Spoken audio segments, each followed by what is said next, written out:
Cantor Audio presents The Accidental Countess by Valerie Bowman. Narrated by Alison Larkin. Chapter 1. London, early October 1815. How can one attend the country house party of a person who does not exist? Cassandra Monroe sat in her cousin Penelope's drawing-room, sipping tea and staring at the slightly older woman who had clearly lost her mind.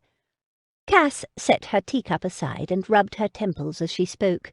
The headache that had begun minutes ago was slowly turning into a full-blown megrim. Lucy Hunt, the newly married Duchess of Clarendon and Cass's best friend, sat next to her, also eagerly awaiting Penelope's answer. The entire story made absolutely no sense. Neither of them was having much luck getting Pen to answer their questions about her elusive friend Patience. "Yes, tell us again exactly who Patience is," Lucy prompted. Penelope popped another bit of tea cake into her mouth and slowly wiped each finger clean with her napkin. She rolled her eyes. "That's precisely what I've been trying to tell you." Penelope's voice took on a beleaguered tone, as if she were speaking to a pair of imbeciles. "She doesn't exist." Lucy tapped her finger on her cheek. "Yes, that's what I thought you said, dear, which is why we think it makes no sense." Cass nodded and looked back to Pen for yet another answer. Thank heavens Lucy was here. Pen often confused Cass to no end, but it made her wonder if she were the mad one, this particular instance notwithstanding. Lucy, with her penchant for bluntness, would get to the bottom of it all post-haste. Pen shrugged and yanked up her puce-coloured bodice with both hands. "I made up Patience as an excuse." Cass tilted her head to the side and eyed her cousin carefully. "But didn't you tell me just last week that you and Patience went shopping together on Bond Street?" "Exactly," Pen replied. "Exactly what, dear?" Lucy's brow remained furrowed, and she gave Cass a look that indicated that she finally understood what Cass had been talking about all these years when she'd mentioned that Pen was an egg short of a dozen. Pen stood and wandered over to the large bay window that overlooked the street. She traced a finger along the pane. "It's quite simple. Patience Bunbury is someone I invented to get out of doing things I do not want to do." Cass narrowed her gaze on her cousin. "Get out of things you don't want to? So you're saying you did not want to go to the theatre with me?" Pen nodded. "Exactly." "You invented Patience and told me you had already made plans with her?" Cass continued. "Precisely," Pen agreed, another smile spreading across her round face.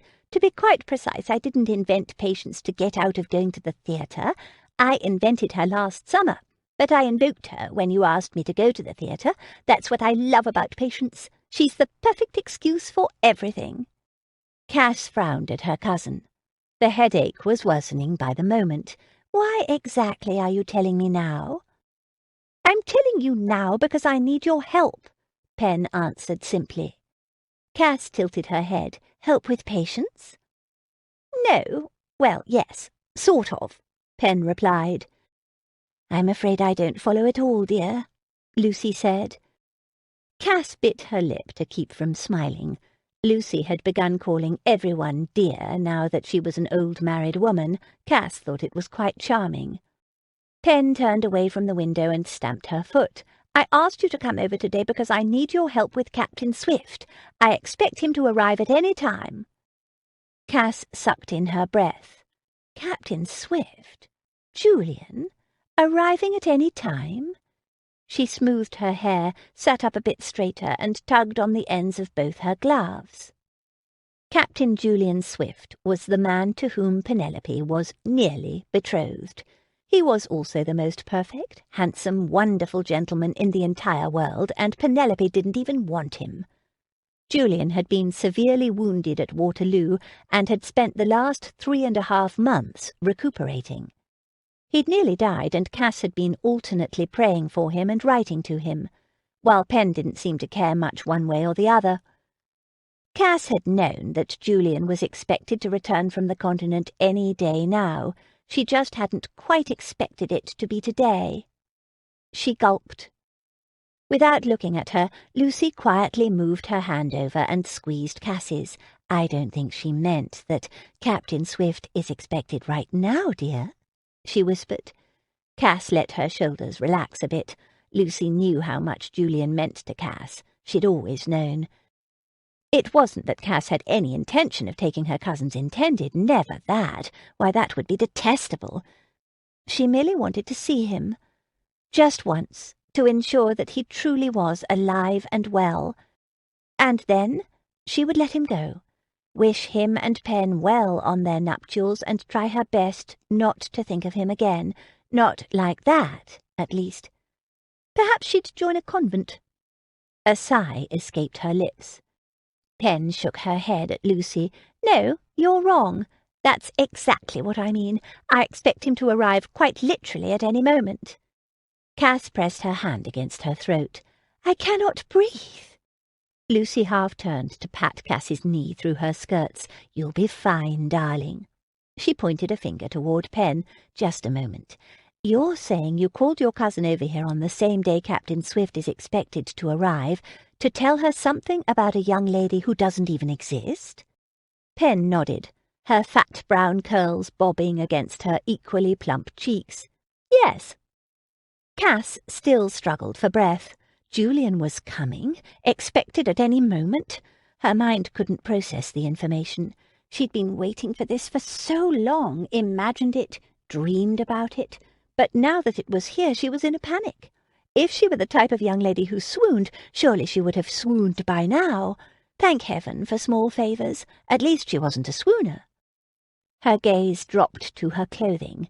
Why had she worn this unremarkable light blue gown? It had seemed lovely enough when she'd picked it out this morning, but now it just seemed drab.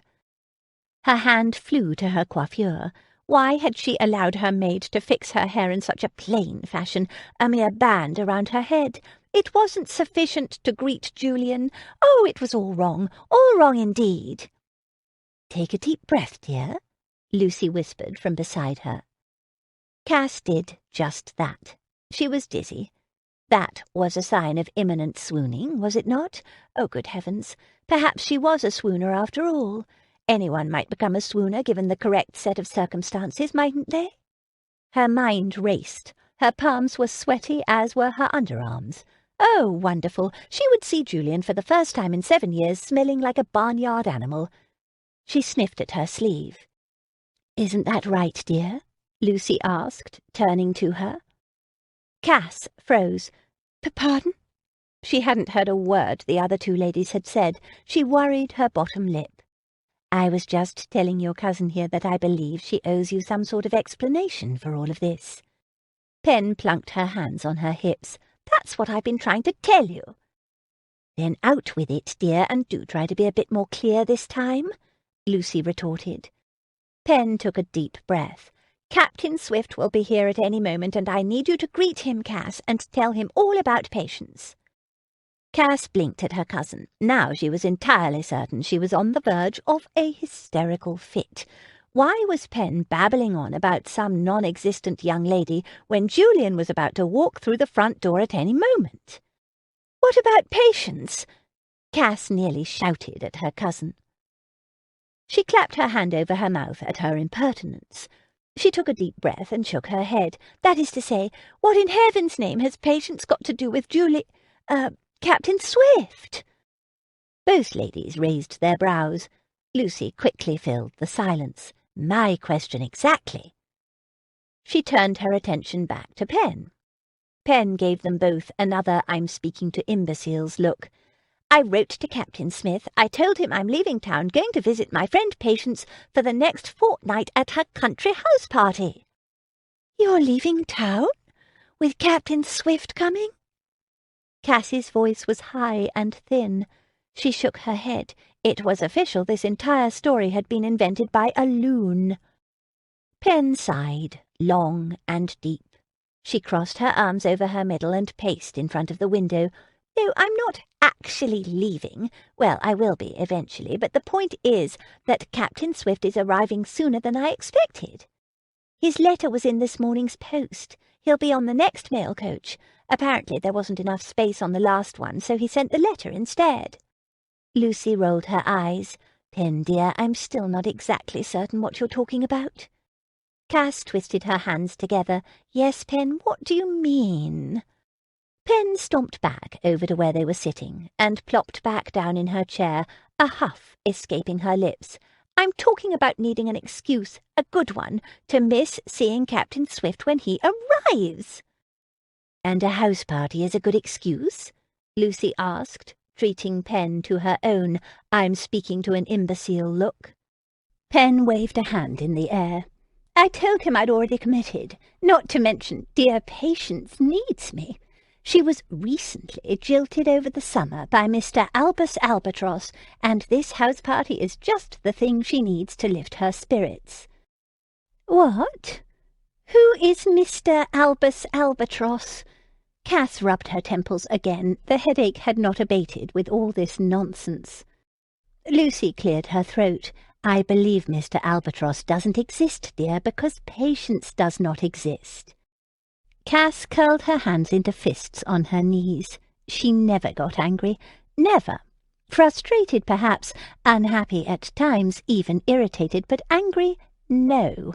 Anger wasn't exhibited by proper young ladies, and Cass was proper if she was anything. But as she stared at Pen, who was still making absolutely no sense whatsoever, anger, white and hot, rushed through Cass's veins. Pen was toying with Julian, and he didn't deserve it. "I swear, Pen, if you don't explain exactly what you mean this minute, I'm going to walk out that door and never speak to you again." She jabbed her finger in the direction of the exit. Lucy and Pen exchanged amazed glances. "Why, Cass, I don't believe I've ever heard you raise your voice before today," Lucy remarked. Cass was shaking, her fists still clenched. She glared at Pen. "What I still do not understand is why. Why don't you want to see the man you're supposed to marry?" Pen had the grace to bow her head a bit, and then she shrugged. She yanked at the top of her gown with one hand. I can't. It was so difficult when I thought he was dying. And now, oh, I don't know. I need some time to think about things." "What things?" Cass prodded. She crossed her arms over her chest and stared down her nose at her cousin. "You know, he will want to plan the wedding and choose a date, and I'm simply not prepared." Cass pressed her lips together. Oh, yes. Why should she be prepared? She'd only had 7 years to prepare, and this entire farce was so like Pen. She was always asking Cass to do outlandish favours for her. Nothing quite this outlandish to date, but it still shouldn't have surprised her. And Cass, good, proper young lady and steadfast cousin and friend, had always agreed, always done whatever her cousin asked. But not today. Not with Julian. She couldn't. She wouldn't. Lucy shifted in her seat and took a sip of tea. "So, you're saying that in order to evade your intended, who is just back from the war and whom you haven't seen in years, you've invented a friend whose fictitious house party you'll supposedly be attending until such a time as you deem fit to return and see him?" Pen smiled and nodded happily. "Yes, exactly." "And what does your mamma think of this?" Lucy wanted to know. "Oh, mamma doesn't know. I hid Captain Swift's letters, and thankfully she and papa are both out this afternoon." She turned to face her cousin. "That's why I need you, Cass. Julian knows you. He likes you. You've been writing to him all these years, haven't you? You are friends, are you not?" Cass nodded. She couldn't meet her cousin's eyes. "Yes, we're friends, but I'd like to be much, much more." Oh, she was the worst cousin on earth, the very worst. Pen would order her from the house if she knew how much Cass coveted her would-be bridegroom.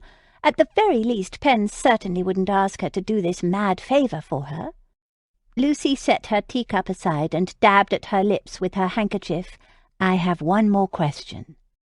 Pen nodded a bit impatiently. "Yes?" "Have you completely lost your mind?" Lucy asked, a serene look on her face. "Or just a part of it, dear?"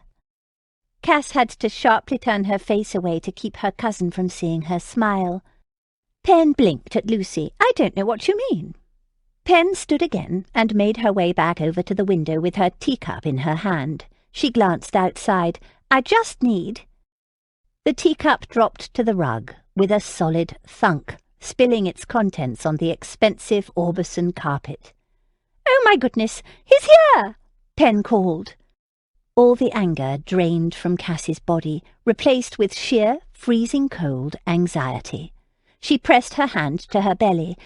"I think I may cast up my accounts." Lucy squeezed Cass's hand and raised her voice to address Pen. "Who's here?" Pen whirled to face them, a look of panic in her blue eyes. "Captain Swift! He's here! Now!" She rushed to the drawing-room door and opened it before turning back to the other two ladies. "Cass! Cass, please!" she begged. "You must do this for me. You must tell Captain Swift I've gone to see Patience in the country. You must!" Cass's teeth chattered. She shook her head. She couldn't do this. She could not. "But I haven't even seen him in 7 years, Pen. I was a child when last we met, and besides—" "Please!" Pen nearly shrieked. "I must go. I'll sneak up the back staircase so he won't see me. Cass, please do this for me, please!" And with that, Pen was gone from the room in a sweep of puce skirts. Cass sat dumbly staring at the empty teacup lying haphazardly on its side on the carpet. She blinked, replaying the last few moments again and again in her mind. A log snapped in the fireplace. The smell of burnt wood filled the room. "This cannot be happening. It simply cannot," she murmured. Lucy took a deep breath and pushed her hands down her legs, smoothing her skirts. "It appears it is happening," she said, just before Pen's butler arrived at the door to the drawing-room. "Captain Julian Swift," the butler pronounced. "Show him in, please," Lucy replied in a commanding voice, as if she were the lady of the house. She turned quickly to face Cass and grasped her shoulders. "Cass, look at me." Cass managed to meet her friend's eyes. Her headache had been replaced with a strange buzzing sensation and a dazed feeling. She grasped at the smooth satin of Lucy's sleeves. "You look frightened half to death." Lucy squeezed her shoulders and gave her an encouraging shake. "I am frightened half to death. Oh, Lucy, what am I going to say? What am I going to do?" She searched Lucy's face. Lucy was always sensible, always rational, always so good with words. Lucy would know what to do, wouldn't she? Lucy nodded, a determined look in her eye. "Don't worry, Cass. I'll handle it. Leave all of the talking to me. I have an idea."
Chapter 2. Cass had heard of people being overcome by fits of uneven breathing. She'd even seen it a time or two at the odd, overly crowded crush.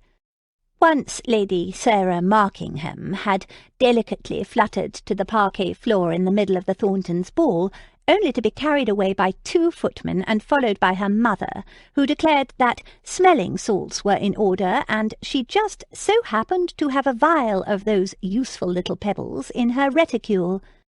But Cass had never expected such a dramatic turn to happen to her.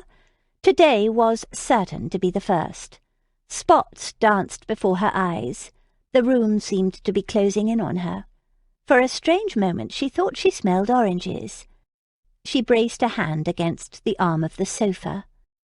Lucy had said to leave all the talking to her. Of course, Cass meant to leave all the talking to her. That was Lucy's strength, after all, talking, and a duty Cass was more than grateful to relinquish to her friend at the moment. She doubted she could utter a word if she was prodded with a hot poker.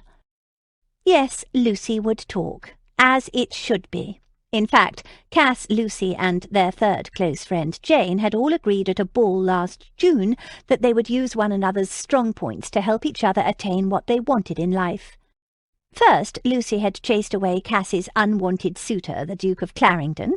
It turned out in the chasing, however, that he'd actually been the perfect suitor for Lucy all along. Next, they had promised to help their blue-stocking friend Jane convince her parents to stop constantly pestering her to marry.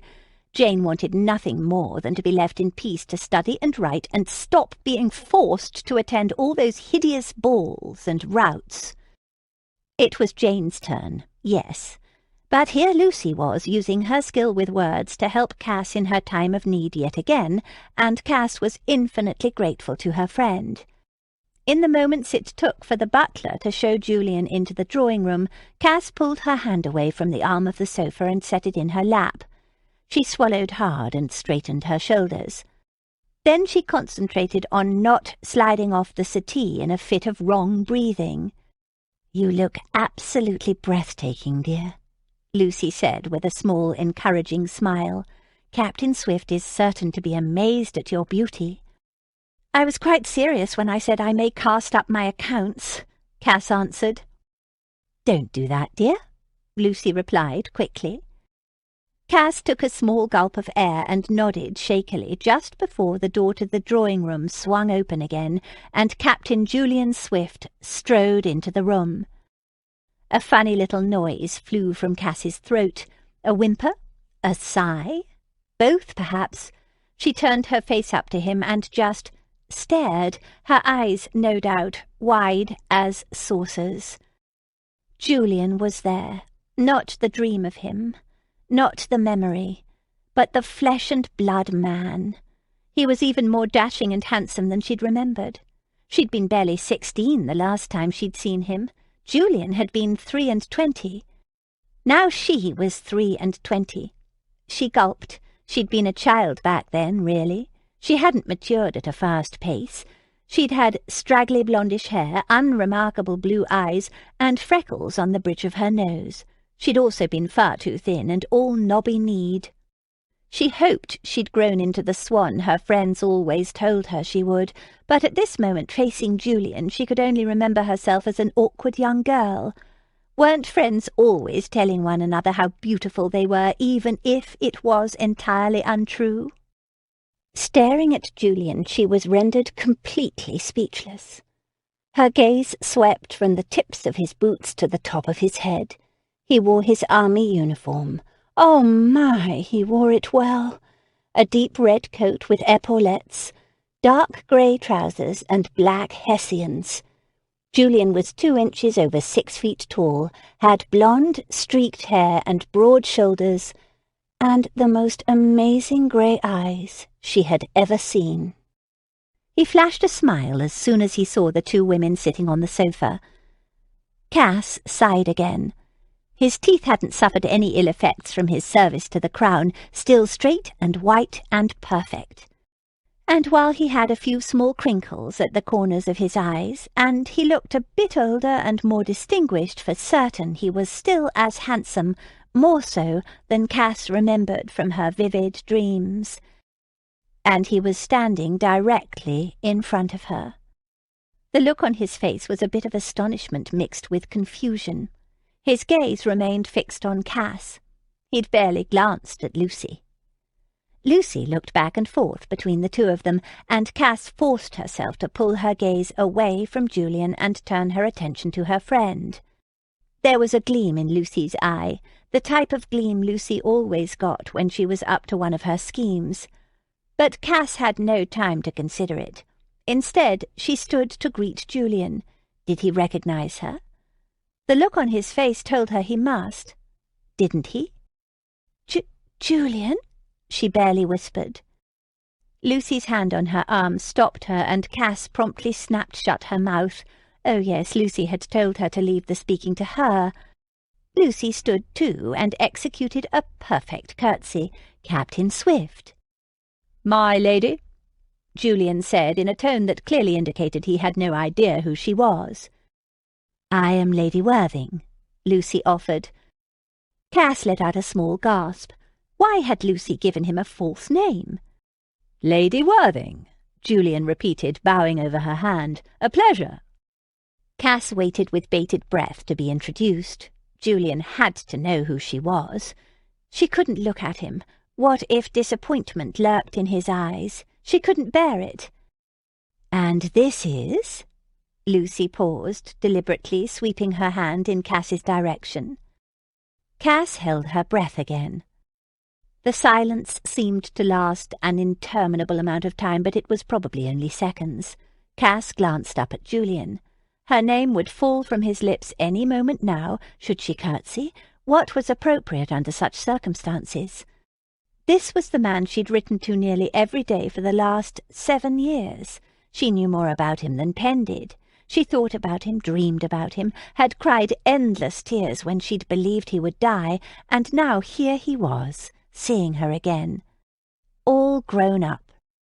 His brow was furrowed, and he stared at her as if seeing a ghost. "Penelope?" he asked, in a voice that was half awe, half disbelief. Cass's mouth fell open. He didn't recognize her. And he apparently didn't remember Pen either. Pen had been 18 that last time they'd seen each other. She hadn't changed much, other than the addition of a bit more girth. "No," Cass breathed, shaking her head. Lucy swiveled on her heel and gave Cass a deadly glare. "Allow me," she said, with a clenched jaw in a voice that clearly told Cass to stop speaking. Oh, good heavens! Whatever Lucy was up to, it was going to be both messy and complicated. It always was. Lucy turned back to Julian, a wide smile on her face. Oh, heavens, no, though we are here for the same purpose you are, to see Penelope. Cass remained silent and motionless at Lucy's side, but her mind was shrieking. What is Lucy doing? Why wasn't she introducing her? It was beyond awkward. "Please have a seat, Captain Swift." Lucy gestured to the chair across from them. Julian reluctantly sat, though his gaze remained on Cass, clearly still wondering about the identity of the other occupant of the room. "Would you care for some tea, Captain?" Lucy asked next in the most nonchalant voice in the world, as if she wasn't entertaining a man in someone else's drawing-room with an unnamed lady at her side. Cass wanted to expire from embarrassment, but Lucy kept a perfect hostess-like smile pinned to her face. "No, thank you, I don't drink tea," Julian replied. Cass glanced at her lap and tugged at the ends of her gloves. Oh, good heavens! He was going to see the teacup on the rug and wonder why it was there. Then he'd piece the entire idiotic scheme together. Very well, perhaps that was unlikely. Julian levelled his furrowed brow on Lucy. "Is Miss Monroe, Penelope, here?" Lucy sighed. "I'm afraid not, Captain Swift, though my friend and I were just looking for her too. Seems we stopped by at an inopportune time." Cass kept her gaze trained on her lap. Her friend? That's all Lucy was going to say? "I don't understand," Julian replied. "The butler said—" Lucy leaned forward and lowered her voice to a whisper. "Just between you and me, Captain Swift, the Monroe's butler is a few pence shy of £1 these days." Cass glanced up to see Lucy frown and shake her head as if it was a sad bit of news, to be certain. "Oh, I see." Julian nodded as if he completely understood. Cass bit the inside of her cheek. Lucy was egregious. How long could Cass remain silent? "I'd sent Penelope a note this morning telling her I was to be here this afternoon. I suppose she didn't receive it," Julian continued, obvious disappointment marking his features.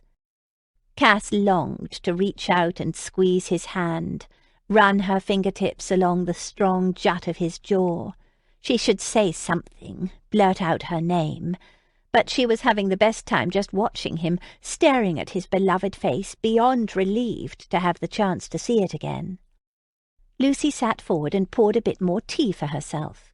"It seems we got our days confused, and Miss Monroe has already left," she informed Julian. Cass took another deep breath.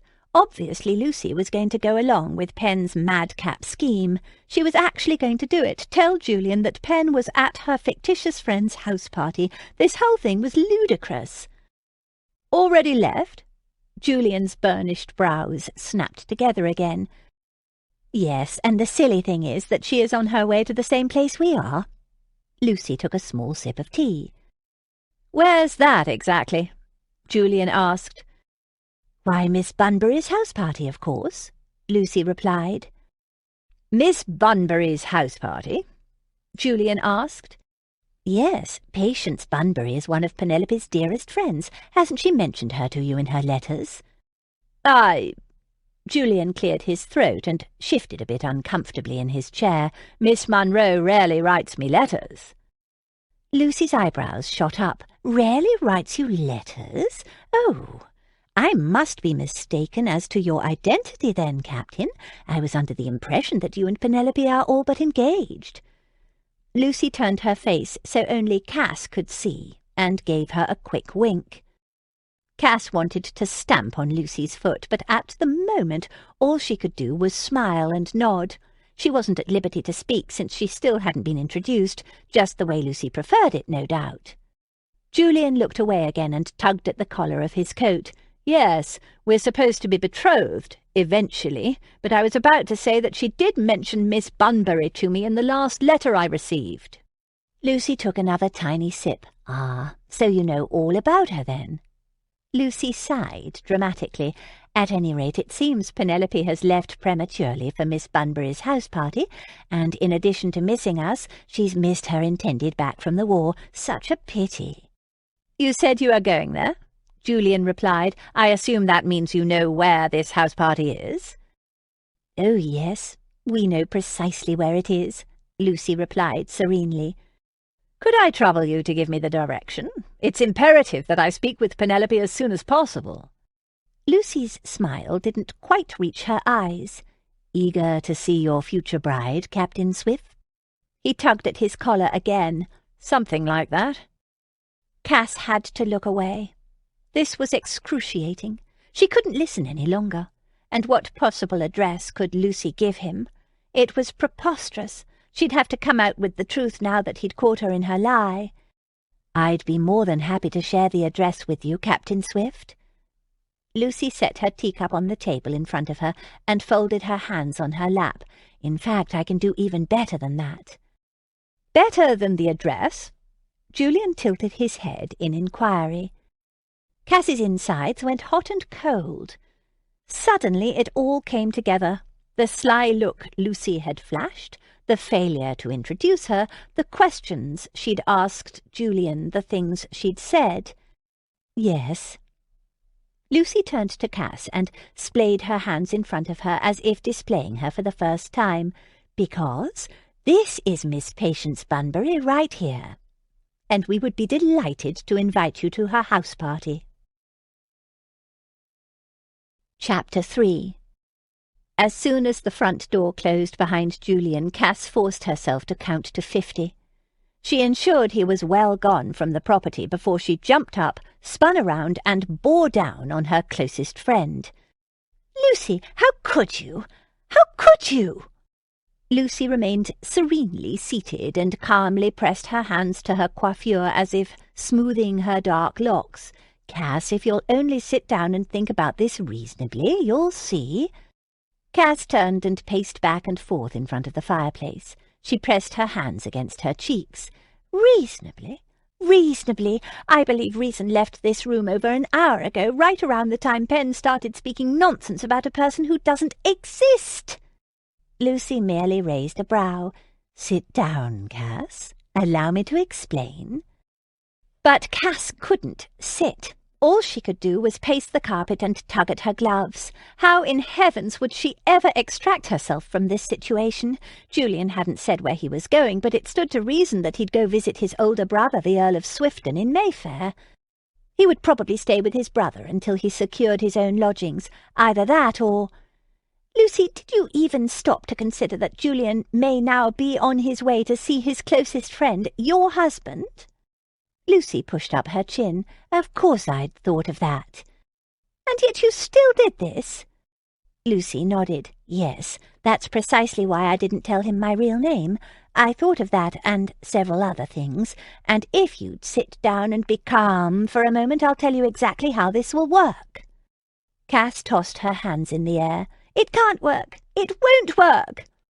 Lucy stood up, stalked over to where Cass was pacing, grabbed her arm and dragged her back over to the settee. "Sit." Cass did as she was told. Then she dropped her head into her hands. "Very well, tell me all about this addle-brained scheme of yours." "First of all, I take extreme exception to the fact that you just referred to my brilliant plan as an addle-brained scheme." Cass lifted her head and opened her mouth to retort, but Lucy pointed a finger in the air. "Allow me to finish." Cass snapped her mouth shut. "And secondly," Lucy continued, "this is going to work perfectly. You've just invited Julian to a non-existent house party given by a non-existent person," Cass pointed out. "Not non-existent, not now." Lucy flourished a hand toward her. "Your Patience." A strange, strangling noise came out of the back of Cass's throat. "That is so mad I don't know where to begin." Lucy took up her teacup once more. "Don't you see, Cass? This is the perfect opportunity. You've been waiting for 7 years to see Julian again. You wrote him a letter telling him how much you love him, for goodness sake." "A letter I never sent," Cass replied. "That's not the point. Do you or do you not love him?" Cass took a deep breath. It was true that when she'd heard that Julian was going to die from his injuries, she'd written him a letter. Lucy, with her domineering insistence, had convinced her to. But Cass had never been able to post the letter, and now she was heartily glad she hadn't. Oh, why hadn't Julian recognized her? Was she truly that different-looking from 7 years ago? If he had recognized her, she wouldn't be caught in this awful predicament right now. She didn't answer Lucy. She didn't need to. Lucy knew how much Cass loved Julian. It was hardly a secret. She'd loved him since she was a girl. "Penelope, Lord Julian's coach is coming up the lane. You'll want to meet it." Penelope's mother's voice rang through the house. It was Cassie's parents' manor house, and it was Cassie's 16th birthday. Her cousin and aunt had come for the celebration. Julian Swift, Penelope's intended, was soon to be leaving for the continent with the army. He had decided to visit the party to say his goodbyes to Penelope. Cassie's stomach filled with nervous knots. Julian Swift, here, on her 16th birthday. It was a dream come true. She would never have thought to invite him, would never have imagined he would come. But apparently he could not delay his journey any longer, and he wanted to say goodbye to his intended before he left for God only knew how long, perhaps forever. But Cass refused to think about that, not today. She hurried over to the looking-glass that hung on the wall of her bedchamber and took a good look at her reflection. Her eyes were too big for her small, pale face. Her hair was lanky and a nondescript colour. Her lips too wide, her nose too small, and those freckles weren't helping anything at all. She was a fright, a 16-year-old fright. Perhaps she would be beautiful one day, but today was not that day. Today she was too thin and too scrawny and too everything, too nervous also. Mustn't forget too nervous. The only good thing was her gown. It was ice blue. It brought out the bit of colour in her eyes and didn't make her skin look too pale. Her mother had had the gown made specifically for her birthday celebration, and Cass looked good in it. Well, as good as she was going to look with the rest of the fright to go along with it. "Must I speak with him, mother?" Penelope replied in what could only be described as a petulant tone. Cass swung around to stare at her cousin. All she could do was blink. "You do not wish to see Lieutenant Swift?" It made no sense to her. How could her cousin not want to see her intended? "He's not even a lieutenant," Pen shot back. "He's a second lieutenant, just received his commission." Cass didn't see how that mattered. "But he's your intended." Not to mention he was handsome, kind, strong, sincere, and absolutely wonderful. All of the times Cass had been in his company, she'd been positively mesmerized by him. Pen was a lucky, lucky young woman. "He is not," Pen retorted, crossing over the thick carpet and staring at herself in the same looking-glass that Cass had recently abandoned. "He's not my intended yet. Nothing is settled definitely." Pen's mother plunked her hands on her hips. "I don't care if he's a cadet. He's going to be your husband one day, and he's made the trip all the way out here to say good-bye to you before he leaves. You'll do him the courtesy of speaking with him." Pen rolled her eyes and stuffed a fat brown curl behind her ear. "If you insist, mother." "I most certainly do. Now, I'll go and greet him. You come down to the Rose Salon in 10 minutes, miss." Pen's mother strode from the room, giving her daughter a stern stare. "I wish she wasn't so set on my match with Julian Swift," Penelope said after her mother had vacated the room. "For all I know, he'll be gone for 5 entire years. 5 years! Can you imagine?" Cass shook her head, in part because she truly couldn't imagine Julian being gone for such a long time, and in part because the thought brought tears to her eyes, and she was already desperately fighting them. "No," she murmured, "I cannot." "He might not even return at all," Pen pointed out. Cass could only nod, but her cousin's words stung her heart. "I may never see him again," Pen added. Cass walked silently back over to the looking-glass and took her cousin's hand. "Is that why you don't want to speak to him, Pen? You're afraid of getting close, in the event that he dies?" She closed her eyes on that last word. "Unthinkable, unimaginable."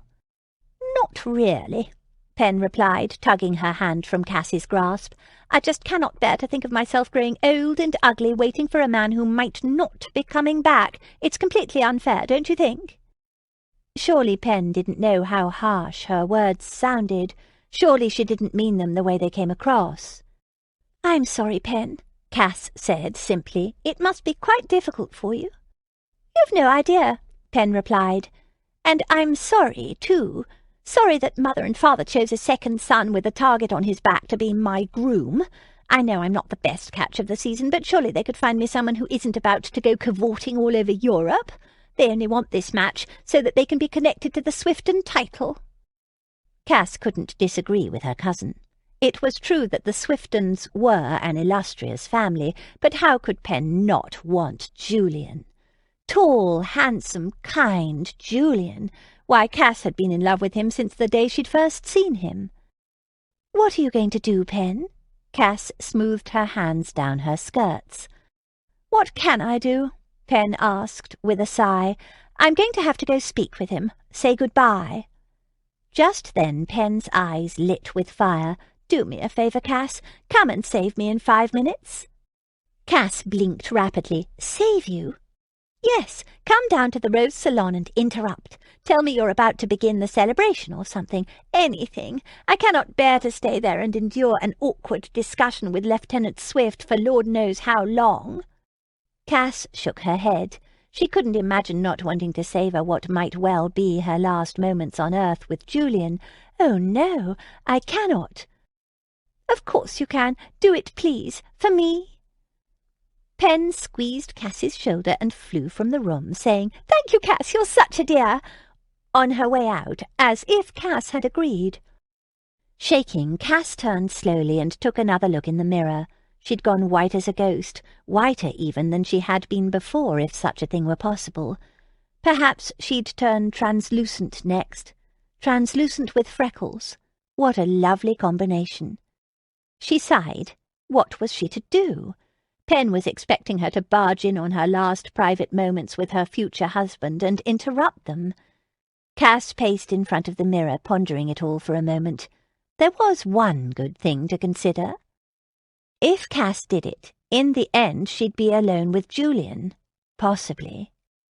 Very well, she would do it. It was her birthday after all, wasn't it? What better birthday present could she ask for than a stolen moment with the man she loved? Cass waited the interminable 5 minutes before carefully making her way down to the Rose Salon. The door was shut. She bit her lip. Oh, surely she'd be interrupting something. Then she remembered that was the entire point. She glanced down at her pretty dress, and a bit of confidence flooded through her. She straightened her shoulders and knocked. "Come in!" Penelope's overly eager voice rang out. Cass pushed open the door and tentatively made her way into the room. Pen was there, sitting on a settee in the centre of the room. Julian stood across from her with his back to the fireplace, his hands folded behind him. He wore his uniform, and the sight of him in it was amazing, but it also brought tears to Cass's eyes. He looked so handsome and noble, and Julian was an officer in His Majesty's army. He would be in harm's way in a matter of days. "Yes, Cass, what is it? Are you all right?" Pen stood, and Cass got the distinct impression that her cousin would have run from the room already were she not waiting for Cass to voice the reason why she must. She stared at Cass with hope brimming in her dark eyes. "Good afternoon, Lady Cassandra," Julian said, bowing to her. Cass fought her blush and curtsied back. "Lieutenant Swift, so good to see you again." "What is it, Cass?" Pen asked, a note of petulance back in her voice. Mother wanted to see you, Pen," Cass murmured. As excuses went, it was particularly weak, but Cass had been preoccupied with the thought of seeing Julian. She hadn't spent a moment of the last 5 minutes planning what she would say to extract her cousin from the room. Penelope obviously didn't need a better excuse. "Oh dear, I must go and see what she wants. Do take care, Lieutenant Swift. Safe travels." Julian held out a hand to her. "Penelope, wait!" She was gone from the room without a backward glance, and Cass was left alone with a crestfallen Lieutenant Swift. She was a bit embarrassed by her cousin's behaviour. I'm sorry," she said, not quite knowing what else to offer him. He stared at the empty space that Penelope had just occupied, a chagrined look on his face. "I was going to ask Penelope to write to me." Cass pressed her hand against her middle, trying to quell the nervous flight of butterflies there. "Pen isn't much of a writer, I'm afraid. She rarely answers my letters from the country." "She didn't seem quite eager to... Still, it would be nice to get a letter now and again." "I'll write to you." The words flew from Cass's lips before she had a chance to examine them. She nearly clapped her hand over her mouth for her impertinence. He turned to her with a bit of hope in his grey eyes. "You would do that?" She tilted her head up to face him. He was so tall, and yes, I adore writing. "You do?" "Yes, I can tell you what Pen is up to, keep you informed," she offered. He smiled at her, his white teeth flashing, making Cass's insides feel all squishy. "I'd like that very much, Lady Cassandra." Cass blushed and glanced away. Had it been horribly forward of her to volunteer to write to her cousin's intended? Would her mother be angry? Would Pen? Would her aunt? Cass tried to summon the requisite shame, but all she felt was an overwhelming sense of happiness, contentment. She grinned like a fool. She would have a connection to Julian while he was gone. They might merely trade the usual bits of information, but it would be something. Better than nothing. Better than waiting to hear the odd piece of news from her cousin. Yes, it was just perfect. "Thank you," Julian finally said. and Cass dared to meet his gaze. "Think nothing of it, Lieutenant Swift," she replied, digging the toe of her slipper into the thick carpet. Julian scrubbed a hand through his hair and pointed toward the door. "I suppose you'll want to get back to the party." "It is my birthday." Cass glanced toward the door as well. She hesitated. She couldn't very well tell him that she'd rather spend the entire day alone in here just staring at him rather than set foot out the door again.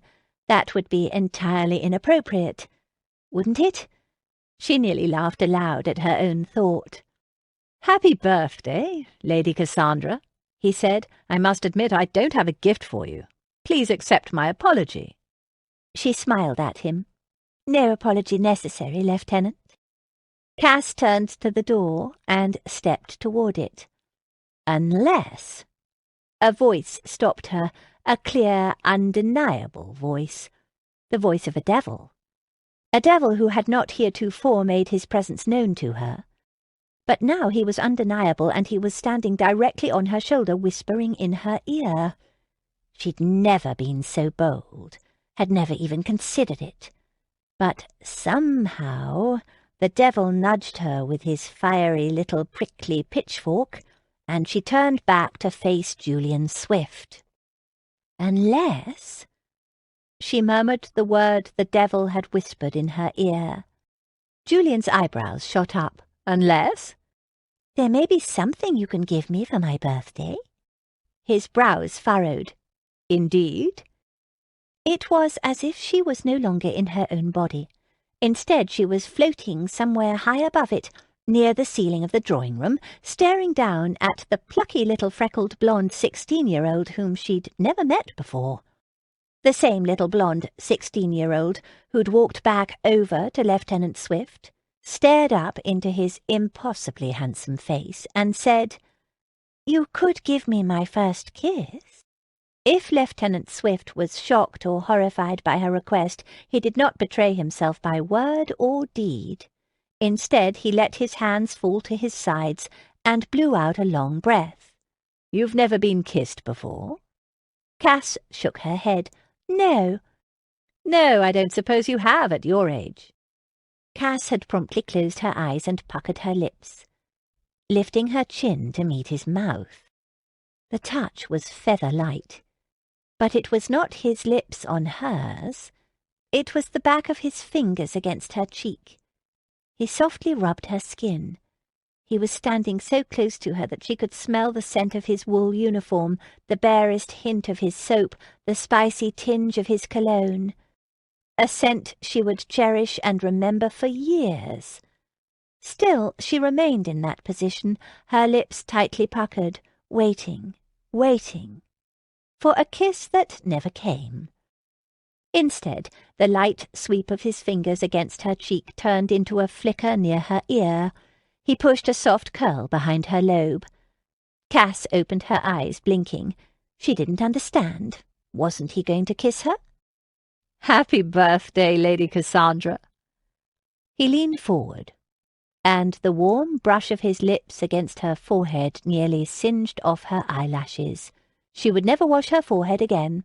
All right, perhaps that was a bit too much. Was it? "I'll look forward to your letters," he said softly.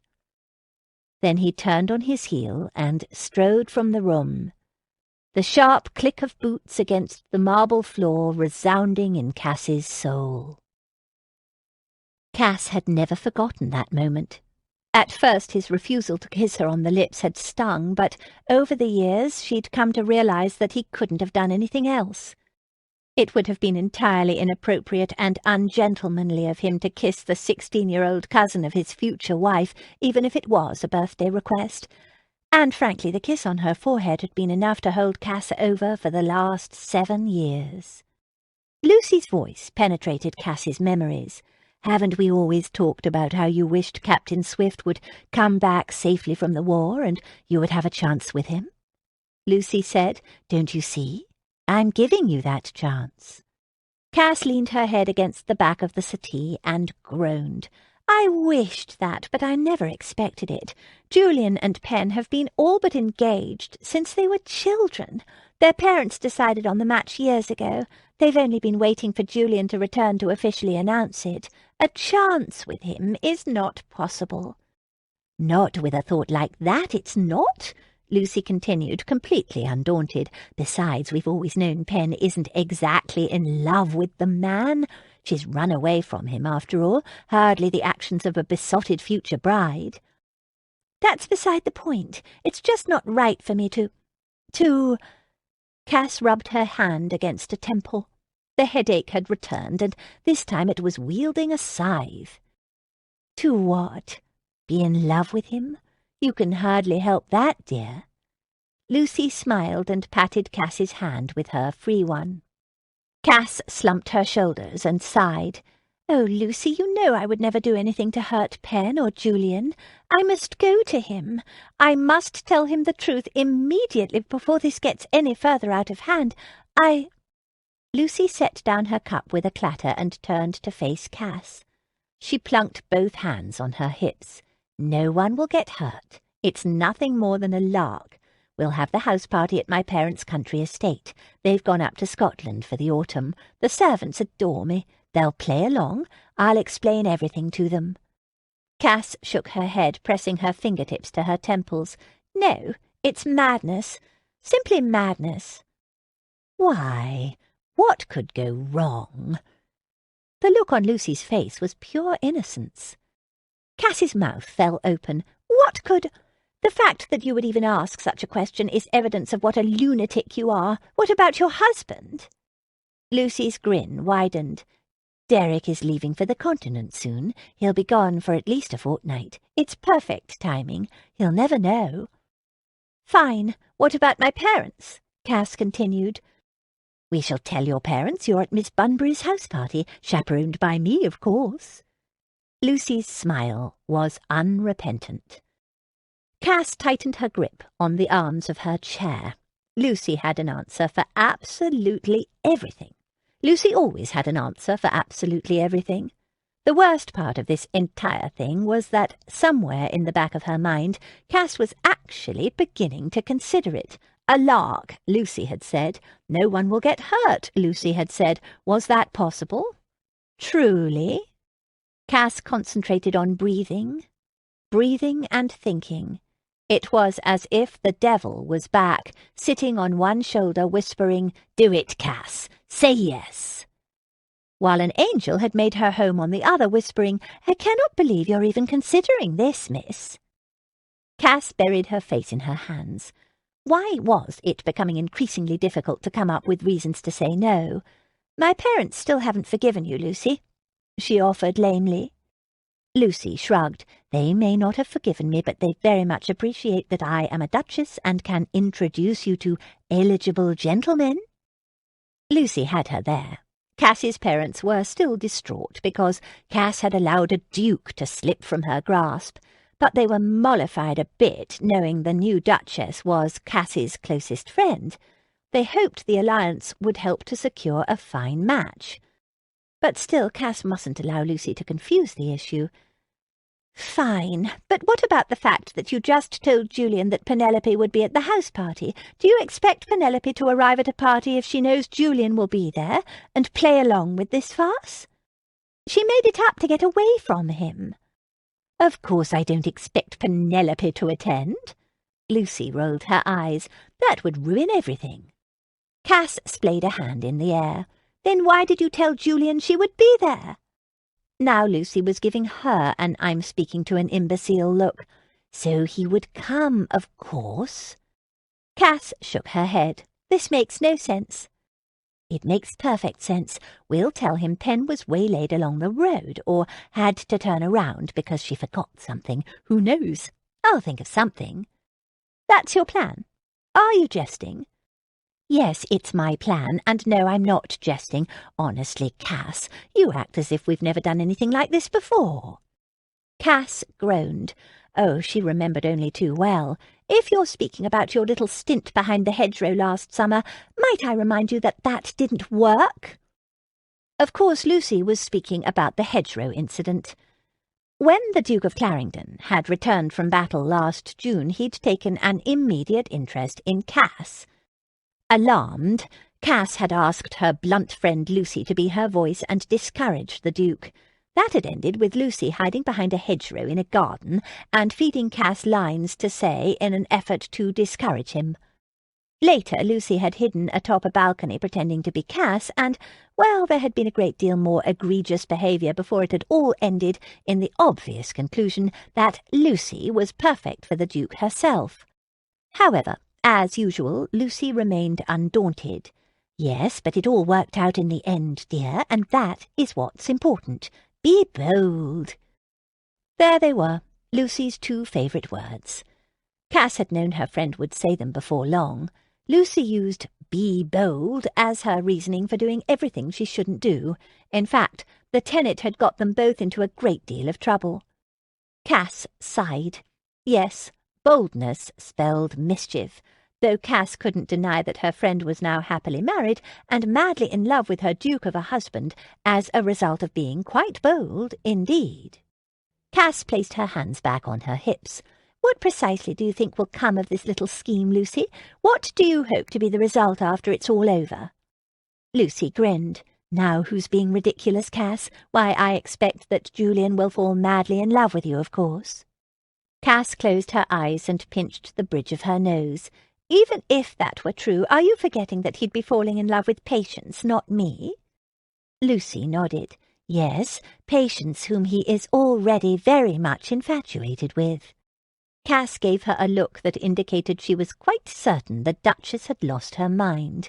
What are you talking about? He was in my company for only a few minutes. Lucy crossed her arms over her chest and tapped her fingers along her elbows. There is one thing you've failed to realize, my friend.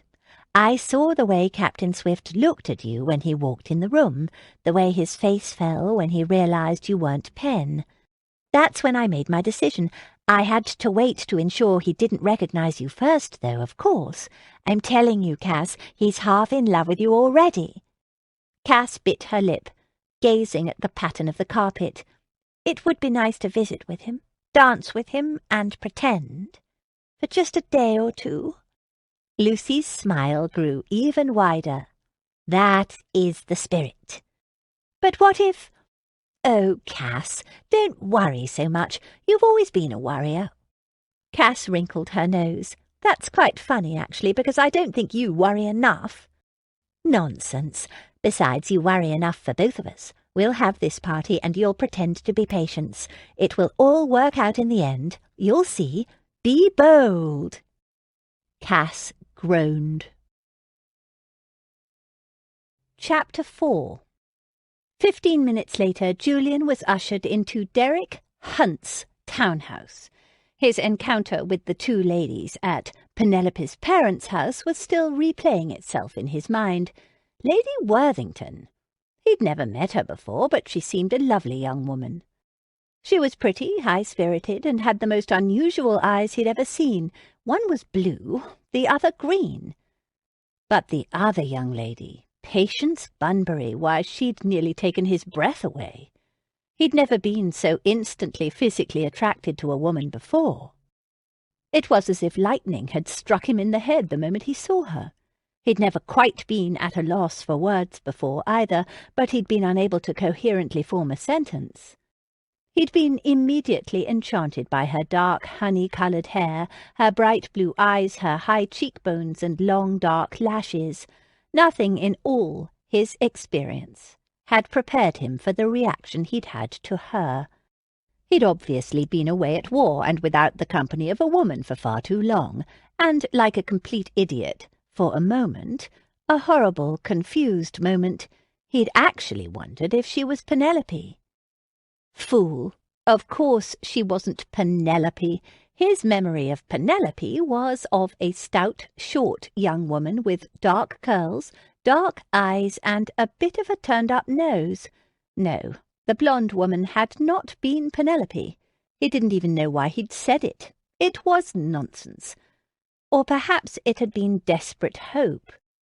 Worse, for a crazy, haphazard moment, one that had made his heart nearly beat out of his chest, he'd wondered if the beauty was Cassandra. Hunt's butler pushed open the door in front of him and showed Julian into his closest friend's study, tearing Julian from his thoughts. Derek Hunt sat behind a huge mahogany desk. As soon as he saw Julian, he tossed down his quill, stood and strode around the desk to greet him. The butler bowed and took his leave just before Hunt clapped Julian soundly on the shoulder. "Swift," Hunt said, "I cannot tell you how good it is to see you safe and sound and back on English soil." Julian returned his friend's embrace. "Thanks to you." "Nonsense." Hunt gestured to Julian to take a seat in front of the desk in a large leather chair. Hunt scrubbed a hand through his dark hair and eyed his friend carefully. His face was grim. "I never got over having to leave you after the battle." Hunt had seen Julian ensconced in a makeshift hospital outside of Waterloo before he'd been forced to follow orders to return to England immediately and report to the War Office. "You had a job to do," Julian replied. "I would have done the same." He meant that. Hunt had done everything he could have for him at the time. Hunt had saved his life. Hunt had frantically searched for him after the battle, and when he'd found Julian lying on the field, he'd leaped from his mount and pressed his own kerchief to Julian's wounds to staunch the flow of blood from the bullet that had torn through his chest. Julian took a deep breath. It was difficult to think about even now. He'd been certain he would die that day. They both had. What Hunt didn't know, however, was that Julian had wanted to die that day. Intended to, planned on it, and so he'd made Hunt promise him something, promise him to return to England and marry his good friend Cassandra Monroe. "Did you arrive in town today?" Hunt made his way over to the sideboard. "I did, this afternoon." "And was this your first stop?" Hunt asked, splashing brandy into 2 glasses. "No," Julian replied. "I went to the Monroe's house first." Hunt lifted both glasses and turned to face his friend, a furrow in his brow. "Cassandra's?" "No." Julian shook his head. "Penelope's." Hunt crossed over the thick rug and handed Julian one of the glasses. "Ah, the woman you're bound to marry?" "Not precisely, not yet, hopefully not ever." Hunt resumed his seat behind the desk and gave Julian an inquiring stare. "Not ever? What do you mean?" Julian took a long swallow of his drink. "I'll tell you something, Hunt." He stopped and grinned. "My apologies. Your Grace." Hunt waved away the honorific. "There will be none of that between us. You're practically my third brother." Julian nodded. "I'll tell you something. When you think you're dying, you take a long, hard look at your life. I made some important decisions while I was recuperating. I thought a great deal about my future over there." Hunt arched a brow. "Sounds like it. And your future doesn't include Penelope Monroe?" "No. I must speak with her as soon as possible and let her know. She wasn't home today." Hunt took a long swallow. "There's something I have to tell you, Swift." Julian eyed him carefully. "That you didn't marry Cassandra?" Hunt nodded once. "How did you know?" Julian smiled again. "For one thing, Cassandra wrote to me and told me, and for another, I see a ring on your finger." Hunt laughed a long, loud laugh. "I did my best with Cassandra, believe me, but she was entirely uninterested in me. It seems she—" Hunt hesitated, then he shook his head. "It seems she is in love with another man." Julian's breath caught in his throat. He narrowed his eyes on Hunt. "Cassandra's in love with someone? She never mentioned that in her letters." Hunt coughed into his fist and glanced away. "Be that as it may, she rejected me quite thoroughly. And in the meantime, Cassandra and Jane Lowndes and everyone else realized that you were perfectly suited for their friend Lucy." "Yes, Lucy Hunt, now, my Duchess." Julian raised his glass. "Congratulations, my friend, and very best wishes to your new bride. I'd introduce you to Lucy, but she's gone out to visit with friends this afternoon. Another time, then. I look forward to it." Hunt let out a long breath. "You don't want to pound me to a pulp, then?" No. Julian smiled. I asked you to marry Cassandra when I thought I was dying. Everything's changed now. He glanced away, out the window, watched a coach rumble down the dusty street. Everything's changed. Hunt cleared his throat. Which has led to your decision about Penelope? Julian pulled himself from his thoughts. Precisely. I see. Have you gone to visit Cassandra yet? Hunt asked. No, I intend to go there next. Julian shifted in his chair. Which brings me to the other reason for my visit. Hunt nodded. Which is? Have you heard anything more about Donald? Julian asked. Hunt rubbed a hand against the back of his neck. Damn it. We were trying to keep you from knowing about that. I know. When your brother came to see me in hospital, he would barely mention it. I had to pry the smallest bit of information out of him. Colin and I didn't want you to worry. We wanted you to concentrate on recovering. I understand, Julian replied, but now I need to know. Do you know anything more? Unfortunately, no. According to the War Office, Donald and Rafe are still missing in France. I'm leaving for Bristol soon for a debriefing on the latest and hope to learn more. Wellington finally agreed. Colin and I are returning to the continent to search for them. Julian shook his head. I tried my damnedest to get Wellington to allow me to stay on the continent and help search. You nearly died, Swift. You deserve to be back home. Rest. Julian clenched his jaw and glanced out the window again. I've been resting for months. It was that or permanently rest 6 feet under. Julian bowed his head. He's my brother, Hunt. I know. And Hunt did know. His own youngest brother Adam had been with Donald and their friend Rafferty Cavendish on the continent, but they hadn't been in battle. They had been doing something far more dangerous, spying on the French. Why his steadfast brother would agree or even attempt to be a spy, Julian had no idea. At this point he had more questions than answers. Hunt's second brother Colin had already led one trip to the continent where he'd managed to locate Adam and bring him back to London. But Rafe and Donald were still missing. Apparently Wellington had finally consented to allow Derek and Colin to return for another look. I'm coming with you, Julian said, as soon as Wellington approves my latest request. Hunt cracked a smile. Not a chance. You just returned. You'll stay here. Enjoy yourself a bit. I'll write and keep you informed. You have my word. Thank you for that, Julian said softly. I still wish I knew why the hell Donald would have volunteered to be a spy. Why would he have risked his life to go over there like that?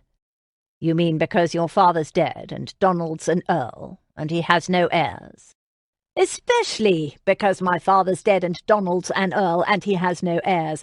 That, and the fact that I wasn't expected to return either. There's only Donald and Daphne and me. I don't understand why he would take that risk. I don't know either, but I did learn that he volunteered. Julian's gaze snapped to Derek's face. Volunteered? Why would he do that? The War Office was looking for someone like him. A member of Parliament, the House of Lords. They wanted someone no one would suspect, someone who merely appeared to be travelling through uninvolved. But Donald's not cut out to be a bloody spy. We both know that. He had Rafe with him. Hunt cleared his throat. He still does. Rafe's one of the best. If there's any chance of survival, Rafe will have found it. Trust me, Swift. Julian stood and paced over to the window, shoving his hands into his pockets. Damn it, Hunt! I should be the one still in France, not Donald. Only you wouldn't be looking for me. You'd be looking for my grave. Hunt's voice was sharp. What the hell are you talking about? Julian shook his head. It doesn't matter. I've already asked Wellington to reconsider, and then... I can't allow you to come with us, Derek said, his voice taking on the tone of the war general Julian had known in battle. You know that. Your orders are to stay here for now. Julian clenched his jaw. Yes, for now. But if you don't find anything...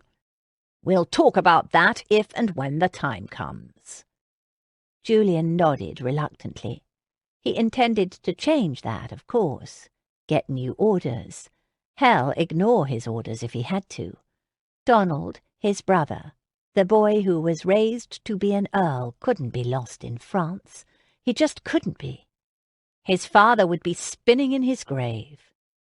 Julian prayed to God that Derek and Colin would find them. If anyone could, it was the capable Hunt brothers. Julian would stay here for now, just as Hunt had said, and if he must stay in England and pretend to be enjoying himself, he would settle things with Penelope Monroe first. "Will you be staying at Donald's townhouse?" Hunt asked. "If not, you're welcome to stay here." Julian leaned back in his chair. "No, actually. I'm going to the countryside. To Surrey." "Surrey? What's in Surrey?" "When I went to visit Penelope this afternoon, I was told she was on her way to a friend's country house party there." Hunt arched a brow. "Seems odd." "She's left town knowing you were coming?" "Apparently she left before she received my letter informing her that I'd be here this afternoon." "Damn the luck." Julian smiled slightly. "Yes, well, I'm going to follow her there. We cannot become engaged. She needs to hear it from me in person. It's only right. The sooner I speak with her, the better, and if I can't go with you and help you find Donald, at least I can do right by Miss Monroe." Hunt nodded. "I wish you well, Swift. How long will you be gone?" "The house party is for a se'nnight, and as luck would have it, I've been invited. I'm not certain how long I'll stay, however." Not that he'd mind being in Patience Bunbury's presence for a bit. "What do you plan to do after that?" Julian met his friend's stare. "I intend to travel to France and help you find Donald and Rafe." Hunt squinted. "I'm to be gone for a fortnight. I hope to hell I find them, Swift, and that it's all settled by the time you return from Surrey. I'll see you back here in London in 2 weeks' time. One way or another, I intend to have news." Julian returned to his seat and tossed back the rest of his brandy. They both knew Hunt might well be on a mission to find Donald's and Rafe's bodies. Julian couldn't think about that now. He wouldn't think about it now. He stood and shook his friend's hand. "Good luck, and safe travels." Hunt walked him to the front door. "I look forward to introducing you to Lucy. She's a spitfire, to be sure, a troublemaker, some would say. But her heart is very much in the right spot." Julian raised a brow. "A troublemaker? As troublesome as she is beautiful, I'm afraid." Hunt added with a laugh. "I'll have to tell you some of the stories about her antics when she was trying to dissuade me from my courtship of Cassandra." Julian laughed. "It sounds as if Her Grace is someone I'm quite looking forward to meeting." Chapter 5. The devil on Cassie's shoulder had won. It was that simple. The devil came to her sometimes, the pesky little beast, after their first meeting on her 16th birthday. How well she remembered his awful insistence that day.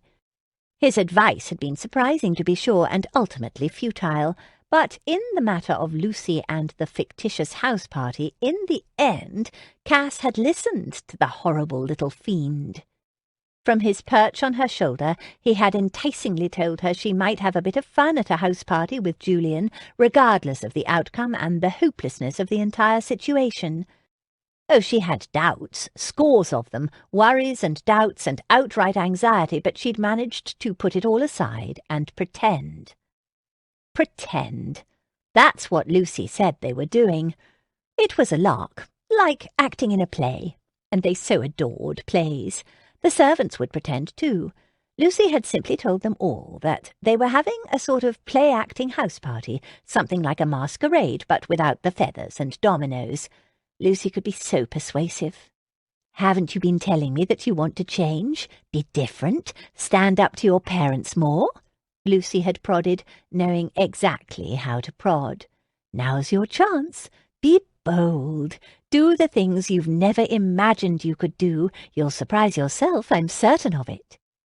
She'd surprise herself? Cass had liked the sound of that. She'd spent her childhood and young adulthood following every rule to the letter. She'd painted and sung and played the pianoforte. She'd curtsied and danced and said all the right things to all the right people. She'd been demure as if she invented demureness. She'd listened to her mother and father, been kind and understanding to her older brother. She'd asked after all the servants, seen to all of her friends, and now, just what if it was her time? Her time to be a bit scandalous, her time to finally break a rule or two instead of just daydreaming about doing it. "For the next se'nnight, you are Patience Bunbury," Lucy had announced.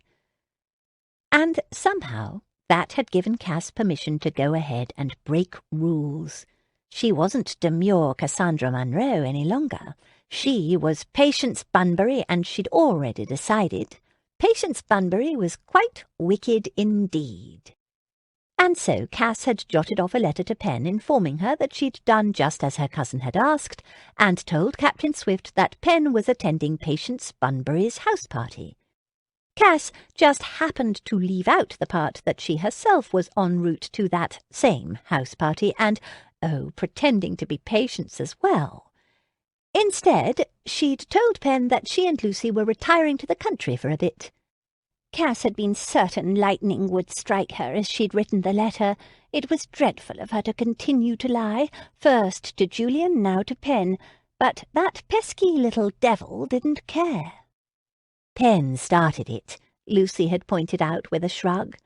That had only served to make Cass feel all the more guilty. That was absolutely no excuse, was it? Oh, there was that blasted devil again. Cass traced her finger along the window pane of the coach as she and Lucy travelled to the countryside. They bounced along in the Duchess's new resplendent vehicle, Cass trying not to bite at her fingernails every time she so much as thought of what she was travelling into. A giant falsehood. The grand estate of the Earl of Upbridge, Lucy's father, was settled in the quiet countryside of Surrey. A sense of calm settled over Cass when the manor house finally came into sight. She had grown up here in a sense. Her parents' estate was less than 3 miles away. She sat up straight and gulped. "Lucy, what if my parents get word of this house party and decide to pay a visit to your parents?" Lucy laughed. "Cass, you're forgetting that your parents are decidedly unhappy with my family at present. It's perfect timing, actually. And didn't you send your mother a letter?" "Yes, I informed her that I am staying with you in town for the next week." "Settled, then." Cass bit her lip. "Only if my parents remain safely over at their estate."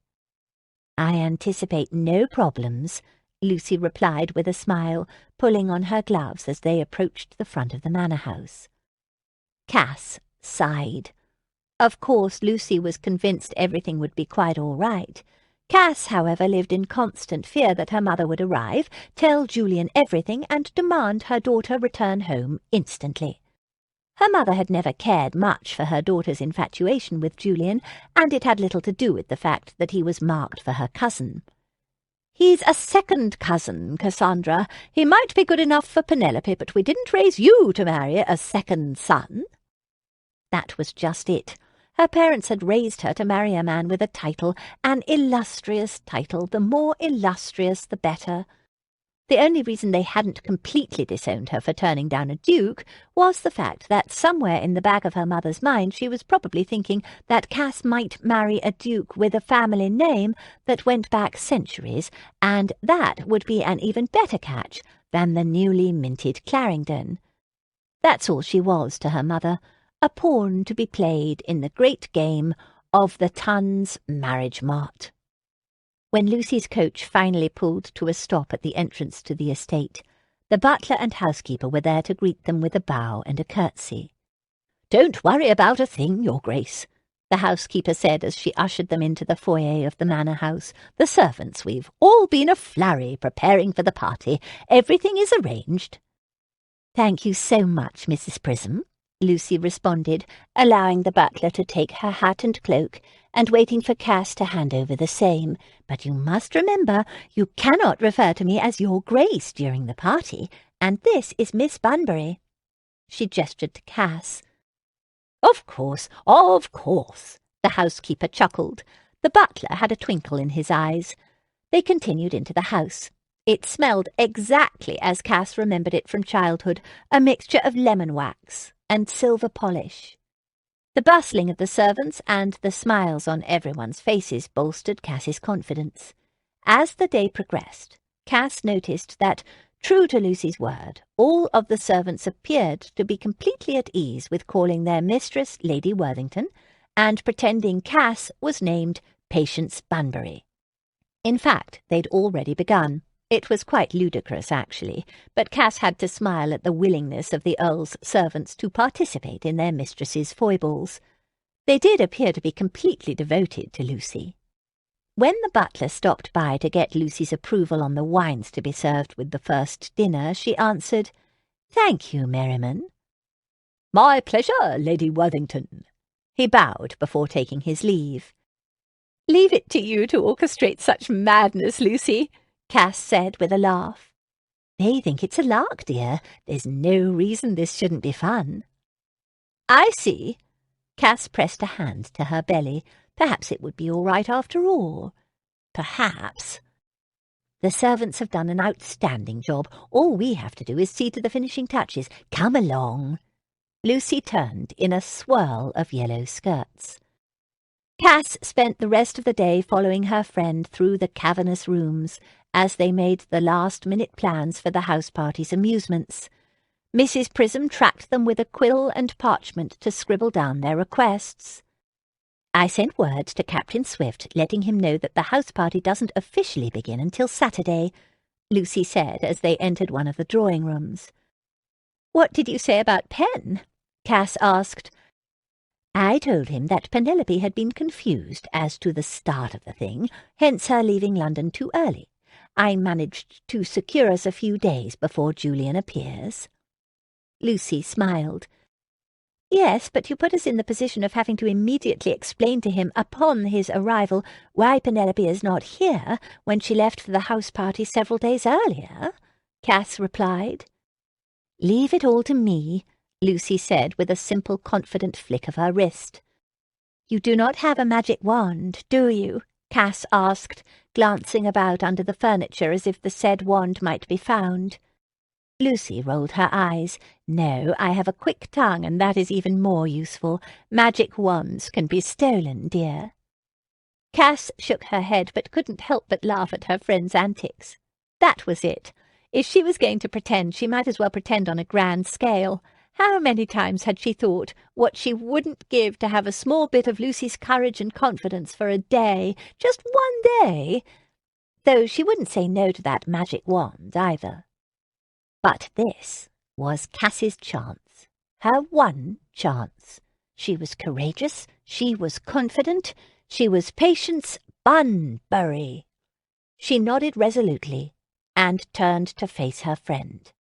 Lucy spread her arms wide, indicating the entire back half of the drawing room. "And here is where we shall play cards after dinner," she said, turning in a circle and clapping her hands together once. "Of course, I shall seat you next to Captain Swift at every opportunity." Cass turned in a circle too. "Seems you've thought of everything." Lucy nodded. "Of course I have." Cass made her way over to the wall and traced a finger along the edge of a portrait hanging there. "Is Jane coming?" "Absolutely. She says this is one society event she's actually looking forward to. In fact, Jane is one of only a few guests I've invited. She's never met Captain Swift, which, of course, is of the utmost importance." "When did you plan all of this?" Cass asked, shaking her head. Lucy grinned. "I was in a flurry of writing letters 2 nights ago after we spoke with Captain Swift." "Who else did you invite? Garrett?" Cass asked, referring to their 4th good friend, Lucy's first cousin, Garrett Upton. Garrett lived nearby as well. He and his cousin were fast friends, and the 3 of them had grown up together, riding horses and playing games across the neighbouring estates. Lucy's only brother had died of fever when he was a child, so Garrett, her father's only brother's son, stood to inherit Lucy's father's earldom because his own father was dead. In fact, Cass suspected that, now that she was without the prospect of a husband again, her own parents had turned their marriage-minded gazes toward Garrett Upton. Garrett, of course, was nothing more than a friend to Cass, but because the Upbridge estate bordered the Morlands estate, Cass's father had mentioned upon more than one occasion how much he liked the idea of uniting the two families in land and matrimony. Lucy turned to face Cass and pursed her lips. "No, not exactly." "Not exactly? What do you mean?" "With Garrett it's a bit complicated." Cass narrowed her eyes on her friend. "Why?" Lucy flourished a hand in the air. "Oh, you know Garrett, always wanting to do the right thing and tell the truth, etc., etc. I've told him I'm a bit indisposed." She lowered her voice so Mrs. Prism wouldn't hear. "He thinks I'm with child, and stopped asking questions. It's perfect. I doubt he'll come looking for me." Cass's mouth dropped open. "Lucy, you didn't allow him to think that." "Yes, I did." She winked at Cass. "What? It's the perfect excuse." "You're completely incorrigible." Lucy blinked. "You say that as if I don't already know it." Then she turned her attention to the housekeeper. "We'll meet you in the pantries in 10 minutes, Mrs. Prism." Mrs. Prism nodded and left the room, while Cass made her way over and plopped down on the sofa. She pulled a throw pillow onto her lap and hugged it tightly against her middle. "Who else will be coming to the house party?" Lucy tapped her finger against her cheek. "I invited Lord Berkeley." "Lord Berkeley?" "Yes, Berkeley."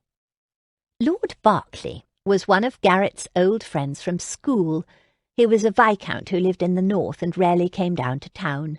His friends had met him in Bath last summer, where he'd unsuccessfully attempted to court Lucy. Apparently Lucy had remained on good terms with the viscount. "How did you manage to convince Lord Berkeley to come down for this?" Cass asked. "I simply informed him that he owes me a favour after shamelessly pretending to write me beautiful letters last summer." Cass's jaw dropped open. "You did not say that to him, Lucy." "I most certainly did. He agreed wholeheartedly and sent his acceptance immediately, and the best part is he has never met Captain Swift either." Cass pulled up the pillow to her chin. "Nothing you do should surprise me, but it does." Lucy had wandered over to the far side of the room, where she was inspecting some apples in a bowl. She turned back to Cass and called, "Oh, Patience." Cass didn't move. She remained staring blindly into the crackling fireplace. "Patience," Lucy said more loudly, slapping her slipper against the marble floor. This time Cass turned her head. "Yes?" Lucy put both hands on her hips. "That was a drill. You must get used to responding to that name." "Oh, Lucy, what am I going to do? I cannot speak to Julian as if I don't know him. What if I slip and say something only Cass would know?" Cass said, allowing the pillow to fall back into her lap. Lucy turned over one of the apples and then stared at it, as if its precise placement was of the utmost importance. I suggest you keep quiet if you think you might be tempted to do that." "What if Jane or Lord Berkeley mistakenly call me Lady Cassandra?" "Pretend as if you didn't hear them and give them a stern look." "What if Garrett or Owen or my parents arrive?" Cass asked. "Garrett's not going to arrive, and why would your brother have any reason to come here? He rarely leaves London." What if... Cass glanced around as if searching for another reason to worry. "What if your head falls off?" Lucy supplied. "Is that what you're going to say? I swear, Cass, there's no need to worry. I expect this week to be enormously successful. You should too." "But that's just it, Lucy. I don't see how it can be successful. What can we possibly hope to accomplish here?" Cass bent over and rested her forehead on the pillow in her lap. Lucy made her way back over to the settee, sat next to her friend and hugged her, pulling her close with her arm around her shoulders. "Why, we're going to give Julian the opportunity to know you, Cass. See you, speak with you, be alone with you. He can't possibly wish to marry Penelope after spending time with you. But they're betrothed. No, they are not. Not explicitly. Not officially.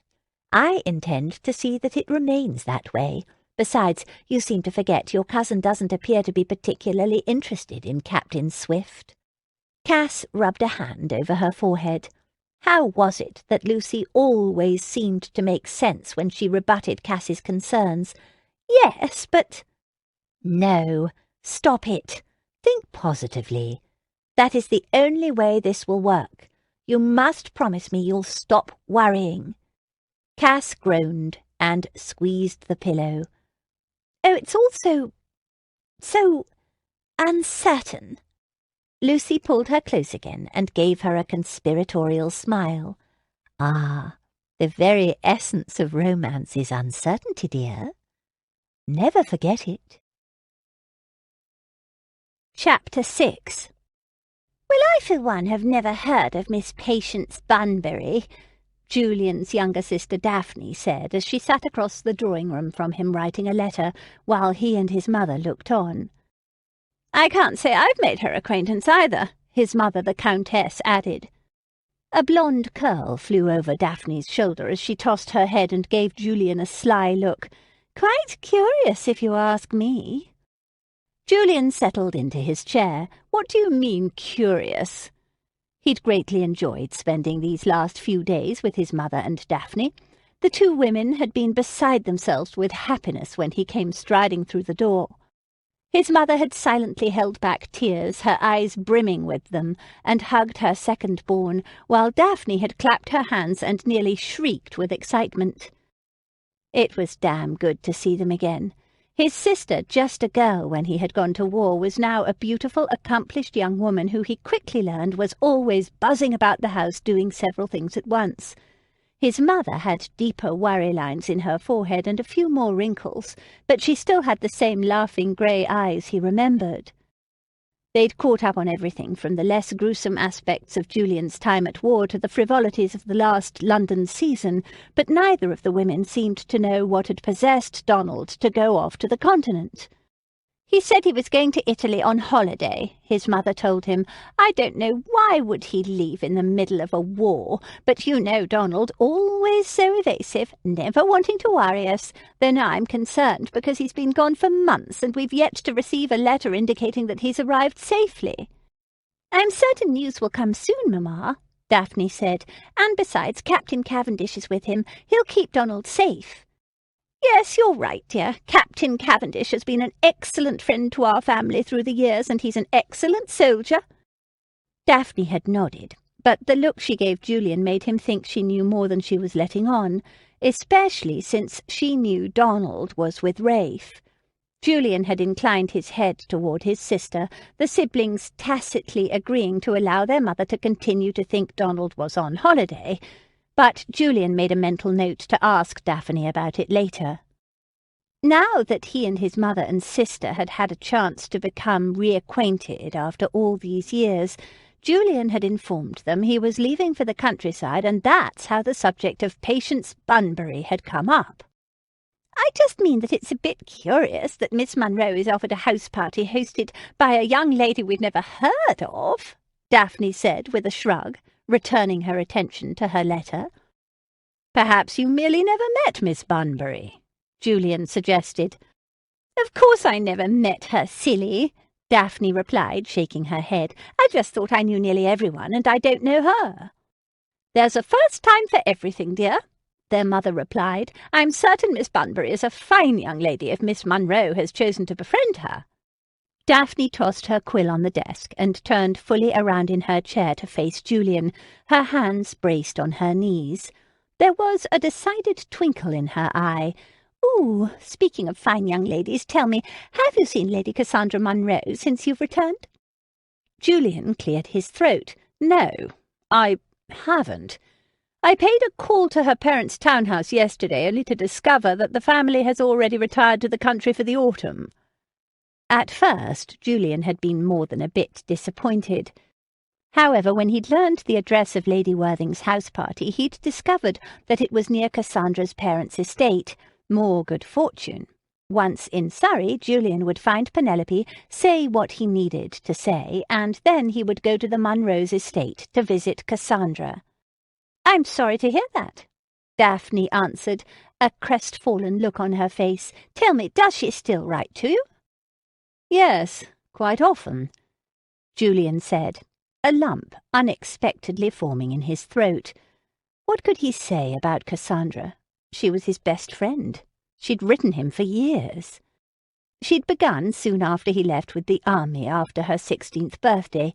He'd thought it would be nothing more than a simple, friendly correspondence, but it had turned into much more. Cassie didn't know it, but she had saved his life. "Nearly every day?" His mother's eyebrows shot up. "I dare say that's more often than Daphne and I wrote. Did Penelope write to you as much?" Julian shook his head. "No, not even remotely close." He leaned back in his seat and steepled his fingers over his chest. Penelope. Over the years he'd considered resigning himself to their marriage. Penelope had been 18 when he'd gone off to war. They'd decided to wait until after he returned, if he returned, to make it all official. It hadn't been fair to Penelope to make her wait all these years, especially when Julian had had no intention of ever coming back. He was under no illusion that Penelope loved him or even wanted to marry him, for that matter. The few letters she'd written to him in all these years had been short and full of inane banter. Nothing true, nothing real, nothing like the letters he received from Cassandra. Cassandra's letters had been heartfelt and honest, full of witticisms and intelligence. She made him smile. She made him laugh out loud, and most of all she made him feel as if someone in this great big world, someone other than his mother and his sister, really, truly cared if he lived or died. God knew his father never had. He was a useless second son, after all. He'd been told that often enough. His father had purchased his commission and handed it over with words he'd never forget. Julian knocked on the door to his father's study. "May I come in?" His father grunted his assent. Julian pushed open the door and strode forward. He stopped in front of his father's massive wooden desk, standing at attention. He stared out the window above his father's head, his hands clasped behind his back, his new uniform still rough against his skin. He'd get used to the rubbing eventually. "Julian." His father's voice was deep, yet cold, as always. "Or should I say Lieutenant Swift now? Thank you for the commission, my lord. I intend to make you proud." "You're leaving soon?" "Yes. I've said goodbye to Mother, Donald, and Daphne. I'm leaving for Surrey in a few minutes to say goodbye to Miss Monroe." His father snorted. "You might as well tell her goodbye forever. No reason to keep her on the hook, waiting for you." Julian's brow furrowed. "My lord? Since you won't be coming back." Julian kept his jaw locked, his eyes still focused out the window. "You have that little faith in me, father?" "On the contrary, this is about the faith I do have in you. You said you intend to make me proud." "Father?" The Earl slammed his fist against the desk, making the papers and inkpot bounce. "Damn it, Julian, must I spell it out for you? You're meant to die in battle. Honourably, of course. The more honourably, the better. That's why I purchased the commission for you. I expect you to make both me and your country extremely proud." An icy claw grabbed at Julian's chest. He concentrated on keeping his gaze straight, his jaw firm. A harsh breath escaped him. "Sir?" He bowed once to his father, turned on his heel, and left the room. It was the last time he ever saw his father. Julian had wrestled with those words during the entire ride to Surrey 7 years ago. Would he say goodbye to Miss Monroe for good and let her go, or would he ask her to write to him? He understood what he had to do, understood what it would finally take to gain his father's love, his approval. And he would do his duty, but it might be weeks, months even, before he died, and he couldn't bear the thought of not having something to look forward to in that time. When Cassie had offered to write to him, he'd had some small glimmer of hope, some small shred of happiness to hang on to. Julian had left for the continent with his division as soon as he returned from Surrey. Within the month, word came that his father had died. The days turned to weeks, the weeks to months, the months to years, and Cassie's letters arrived like clockwork, comforting, uplifting, friendly, and funny. Daphne and Mother wrote to him, of course, but their letters were less frequent and meant to distract him with humorous bits of news. Cassie's letters were different. They were heartfelt, meaningful. They were the only evidence he had left that he was still alive, and he'd never been able to write to her, this girl who kept him from a dark abyss, and tell her that he never intended to return. He couldn't do that to her, and he didn't want to believe it himself. Cassie's letters were real, but they were also the only place he allowed himself to pretend. Julian glanced around the room. His brother's room. His brother's house. Julian had been back in town for less than a fortnight, but already he was seeing to the correspondence and acting in his brother's stead. The servants came to him with issues, and his mother seemed perfectly content to allow him to run things. Daphne seemed quite pleased with it all, too, probably because he allowed her to get away with more than Donald did. Donald. Julian took a deep breath. He and his brother had not been close. Donald was several years older than he and had been raised to be an earl. When Donald wasn't away at school, he was spending time with their father. It had always made Julian envious.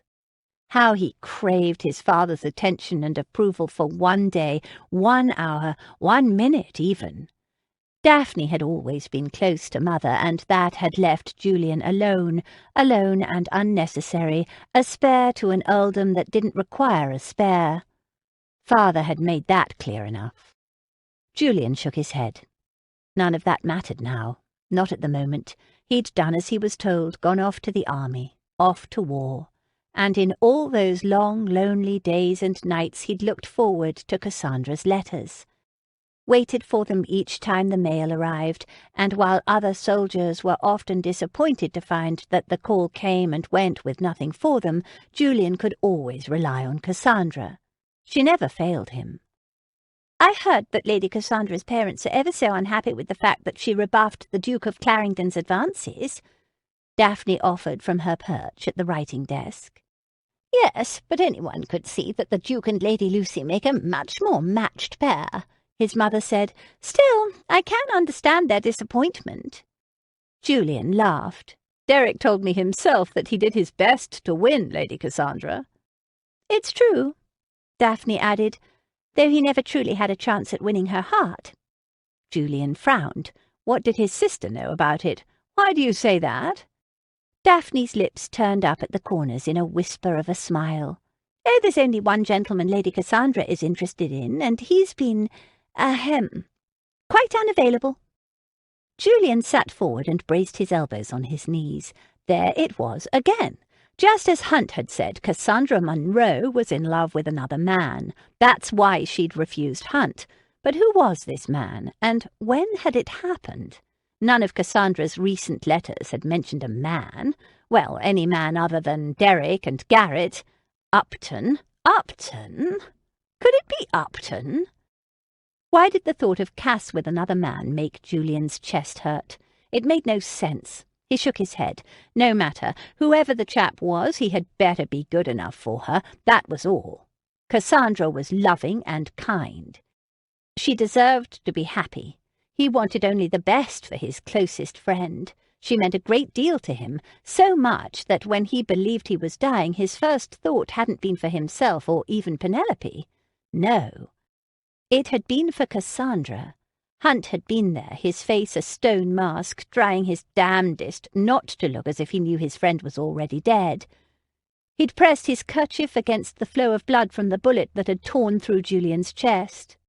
Hunt had clenched his fist and his jaw, and Julian had known right then that his friend would do anything he asked. His dying wish. What had it been? Hunt had already promised to tell his mother and Daphne in person, let them both know how much Julian loved them. That would be taken care of, no question. That day, on the blood-soaked battlefield. He'd made Hunt promise to return to London and marry Cassandra. Julian had known from her letters that she was still unmarried. She needed someone good, someone strong, someone who would take care of her and treat her well. Hunt was the perfect candidate. Or so Julian had thought. "Whoever he is, he's a lucky man," Julian said, absently rubbing a hand through his hair. "And you haven't even seen her yet," Daphne said under her breath. Julian glanced up and narrowed his eyes on his sister. What was that? "Oh, nothing, nothing," Daphne replied, turning back to her letter. Julian leaned back in his chair. It didn't matter. He wished Cassandra well in her match, but marriage was the furthest thing from his own mind. He intended to put an end to his almost engagement and then go in search of his brother. Fate had intervened and made a mess of things. His brother was on the continent in harm's way, and Julian was here, safe in London. He needed to right that wrong. Julian looked across the room at his mother and his sister. He hadn't informed them of his intentions of ending things with Penelope. Better to do it first and then explain afterward. But he knew what he had to do. The weeks of recovery had taught him something he couldn't forget. He couldn't live his life as a lie. Marrying Penelope would be a lie. His sense of honour had warred with his gut instincts, but in the end he knew he must put an end to their agreement. He didn't even know Penelope, certainly didn't love her. He hadn't been thinking about her as his blood seeped into foreign soil. No, he'd been thinking about Cassandra. Cassandra, whom he only remembered as a young girl. She'd asked him for a kiss for her 16th birthday. He smiled at the memory. She'd been a scrawny little thing, all arms and legs, knees and elbows, but she'd certainly had the potential to turn into a beauty. Perhaps not one as gorgeous as, say, Patience Bunbury, but a good-looking young woman just the same. What did Cassandra look like today? Once he arrived in Surrey, perhaps he'd write to his friend Owen, Cassandra's older brother, and see if he was in residence in the country too. It would be good to see both siblings again. Julian's first goal was to find Pen and end things. His second goal had been to find Cassandra and, what, see her? Thank her? Tell her that she'd changed his entire life? It sounded idiotic in his thoughts. He could only imagine how it would sound in person. His third goal was to return to the continent with or without permission and help in the search for Donald and Rafe. But first things first, hence his planned trip out to the countryside tomorrow to attend a house party. He supposed it had been fortunate his running into Lady Worthing and Miss Bunbury. If he hadn't met the two ladies at Penelope's house 3 days ago, he might not have known where Penelope had gone off to, and he certainly couldn't have arrived uninvited. It had been quite fortunate indeed. "I cannot wait to hear all about the house party," Daphne said with a sigh. "It almost makes me wish I had been invited, and I detest house parties." "Why would you say that?" their mother asked, sipping at the teacup the butler had just handed her. Daphne wrinkled her nose. "Ah, all that country air and tedium. I much prefer town. So much to see and do." "And trouble to get into," Julian offered. "I don't know what you mean," Daphne replied, turning her head and batting her eyelashes at him innocently. Their mother gave Julian a knowing look over the lip of her teacup. She'd written to him on more than one occasion about Daphne's penchant for, colourfulness. The Countess set down her cup and stood. "I bid you both good night. I'm exhausted." She turned to Julian. "I'll see you in the morning, dear, before you leave on your trip." Daphne and Julian said good night, and Julian stood as his mother left the room. Donald's absence was wearing on her, Julian could tell. After the door shut behind the Countess, Julian settled back into his seat. "Don't worry, dear sister. I'll tell you all about the house party after I return." "Thank you, and you must tell me all about this Miss Bunbury. I'm simply dying to make her acquaintance," Daphne replied. Julian stretched his legs out in front of him and let his head fall back against the chair. He stared absently at the frescoed ceiling. Miss Bunbury. If he were being honest, he wasn't exactly reluctant to see her again himself. Try as he might, he couldn't seem to get the image of that young lady out of his mind. She was gorgeous. Yes, it had been a long, long time since he'd been with a woman, but he'd seen many of them since returning to England. None of them had affected him the way she had, the way she smiled and flashed a row of bright white teeth that tugged at her full lower lip when she was thinking about something. "What does she look like?" Daphne asked, shaking Julian from his thoughts. "Perhaps I have met her, and I'm thinking of a different young lady." Julian took a deep breath, still staring at the ceiling. "She's tall, blonde, and pretty." "Pretty or beautiful?" Daphne asked, a smile in her voice. "Gorgeous. Quite pretty." "And her friend, what did you say her name was? Lady Worthing?" "Yes, she's got dark hair and the most unusually coloured eyes." Julian stood. "I'm going to retire for the evening as well. I have some letters to write before I go to sleep. Good night, Daphne." "What's unusual about them?" Daphne asked, just as Julian made it to the door. Julian stopped. "Unusual about what?" "Lady Worthing's eyes." "Oh, one is blue and the other is green." He reached for the door handle. "Really?" Daphne's voice was sharp, and he turned to face her. He narrowed his eyes on his sister. "Yes, really. Why?" Daphne pursed her lips. "And you say this house party is in Surrey?" "Yes." Perhaps I do know this Lady Worthing, after all." Chapter 7. Cass wore her lavender gown, the newest one she had had made for her 23rd birthday. Her hair was twisted behind her head in a fetching chignon, and she'd pinched just enough pink into her cheeks. She might have been ill-prepared to see Julian the first time, but when he arrived at Upbridge Hall she intended to look her very best. She'd decided to stop thinking about the madness of the plot she'd become involved in. The fact was that she would have a few days with Julian, a few uninterrupted, wonderful days in which she could dance with him and laugh with him and talk to him without having to acknowledge the fact that he was meant for another woman. That's all that mattered. For now. She would tell him the truth. She would, just as soon as the opportunity presented itself. In her quieter moments, however, she had to wonder, would Julian know her? Know from her speech, her voice, her mannerisms, her words? Know that she was his dear friend whom he'd been writing to for years? He was certain to guess. How could he not? But then she had only to look at Lucy and see her sparkling, radiant confidence, a certainty she wore like a cloak Cass desperately wished she could purchase or borrow. It was madness pretending to be Patience, and nothing good could come of it. Lucy was hoping that somehow Julian would fall in love with her and renounce Penelope.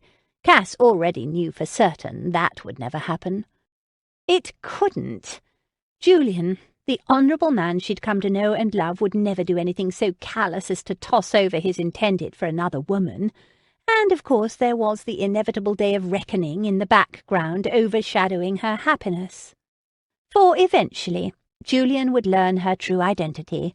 As Penn's cousin, she couldn't pretend to be someone she was not forever, and then he might well hate her for lying to him. Cass wasn't usually a liar. She wasn't.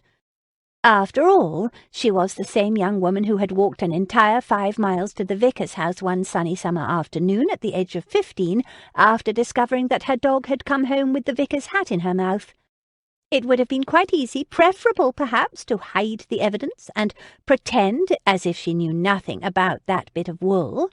But instead she'd marched down the lane, ruining her favourite pair of slippers, with the soggy bit of material in her hand, and presented the facts to the vicar and his lovely wife.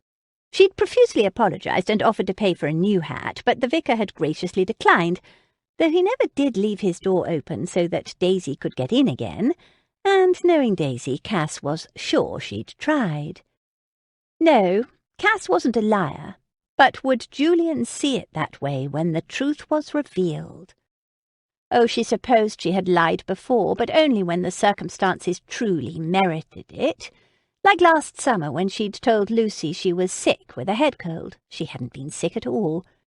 She'd done it in order to keep Lucy and the Duke in each other's company when it was clear to everyone they were meant to be together, and were both just being typically stubborn about getting around to acknowledging that fact. Why, if Cass hadn't told that little fib, Lucy might still be on the shelf. Wasn't that a lie for a good reason? Cass sighed. It wasn't just the lying, though. There was something else to consider. The fact that Julian would no doubt eventually be interested in greeting his old friend Cassandra. No, regardless of Lucy's confidence, it was absolutely not going to end well. There was no doubt about it, but Cass could pretend. She could act for a Senite. She had little choice. She'd already started down this twisty path with a giant shove from her Grace, Lucy Hunt. Lucy stopped at the entrance to Cass's bedchamber and leaned inside.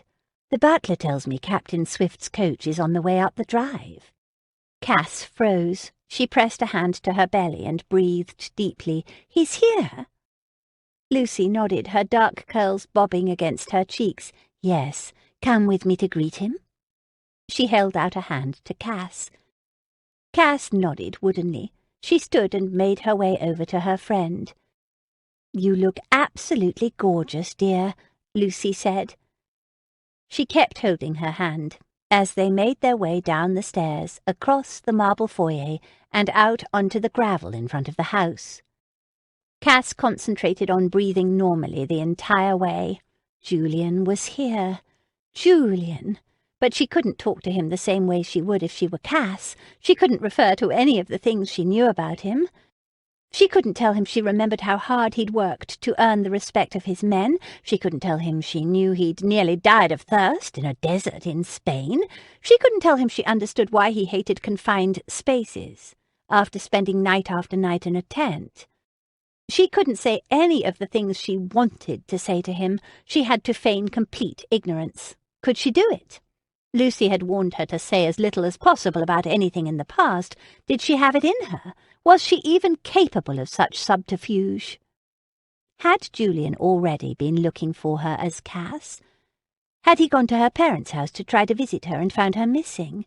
Oh, the web they'd spun was already too tangled to sort through.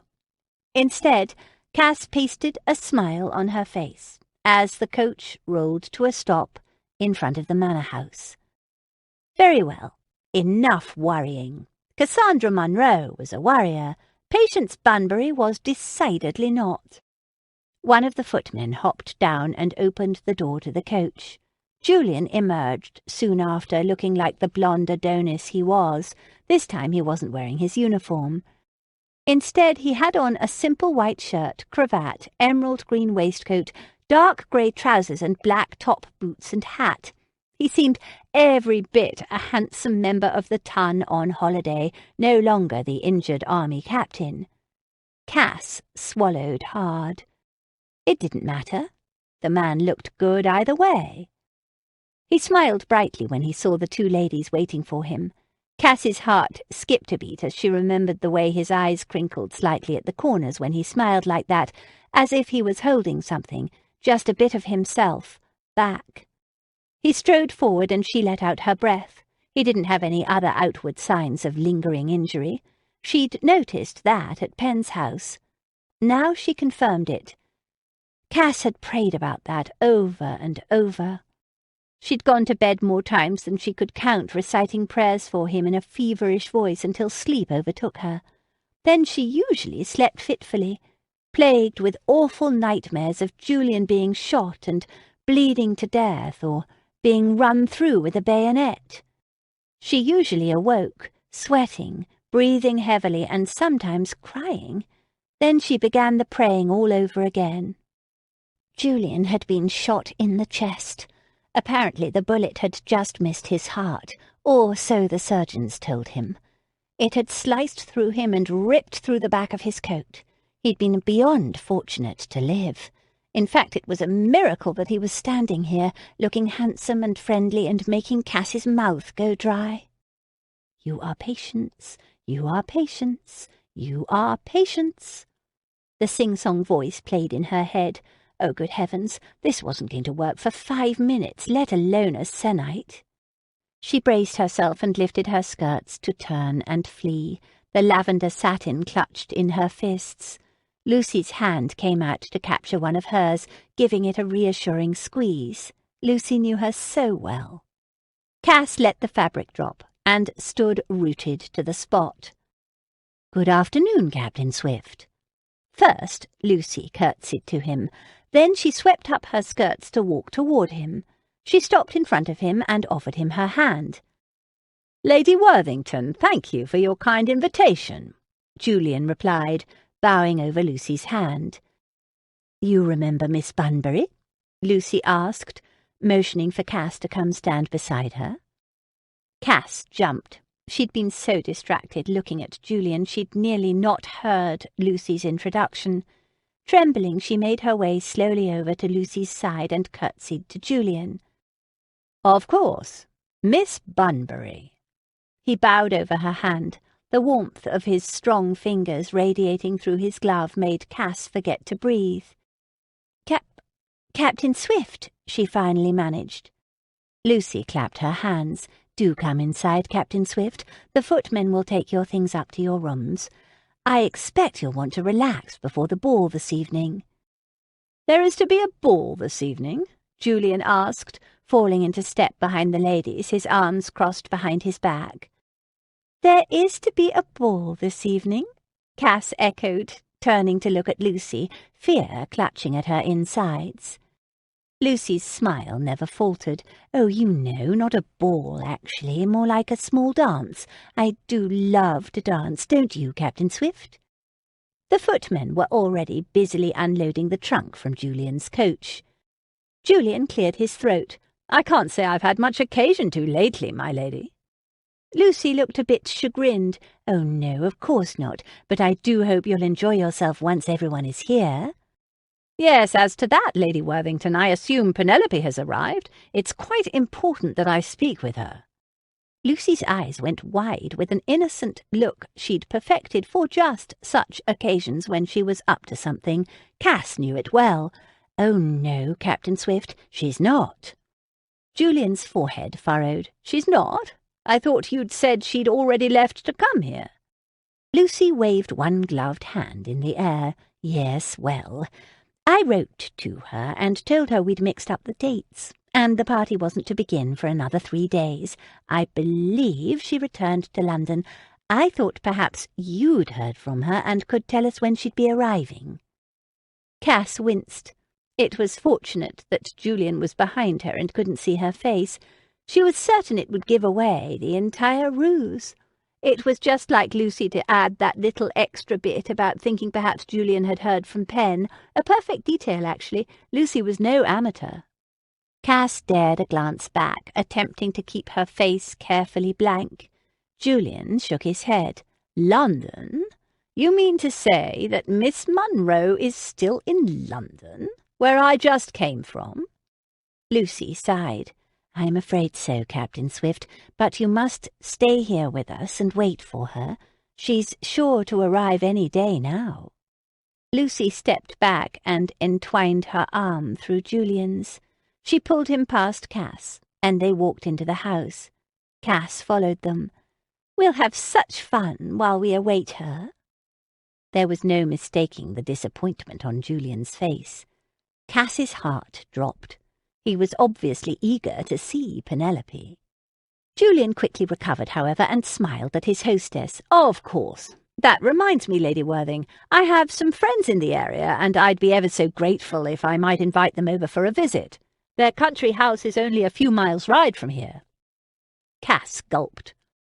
Lucy tugged at the neck of her gown. "Friends of yours, you say? Who might they be, Captain Swift?" Julian's smile was wide. "Lord Owen and Lady Cassandra Monroe." Chapter 8. "Oh, Janey, you're here. Wonderful." Lucy nearly did a dance of joy when Jane Lowndes came striding into Cass's bedchamber later that afternoon. Cass glanced up. She and Lucy had been busily trying to decide which gown Cass should wear for the dance. That is, after they'd had a giant row about why exactly Lucy had told Julian that inviting Owen and Cassandra Monroe to the house party was a lovely idea. "I had to," Lucy explained. "What would he have thought if I'd acted as if I didn't know you, or if I'd made up some excuse as to why I was reluctant to invite you?" "You're supposed to be quick with your tongue, Lucy. Now he's sure to invite Owen and we'll be ruined," Cass had pointed out. "Inviting and arriving are two quite different things," Lucy replied. "Your brother is certain to be in London, and you, obviously, cannot come. Write Julian a letter in your own hand and tell him so. It'll be explained away easily enough." That last idea had given Cass some hope, but the entire scheme still didn't sit easily with her. Jane's arrival was a welcome respite from Cass's constantly swirling thoughts.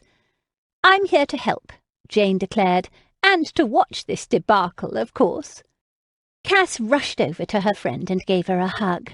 Jane had dark brown hair and dark brown eyes that sparkled with intelligence. She normally wore her favourite colour, blue, and she was constantly pushing her silver spectacles up her nose. "Thank you so much for coming," Cass said. "I'm certain I'm going to need you." "Are you jesting? I wouldn't miss this for all the tea in London." As usual, Jane held a book in one hand.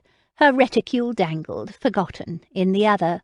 She wasted no time plopping down in a chair near the window to watch the two other ladies as they dug through the wardrobe. Lucy pulled out a soft pink gown and presented it to Cass.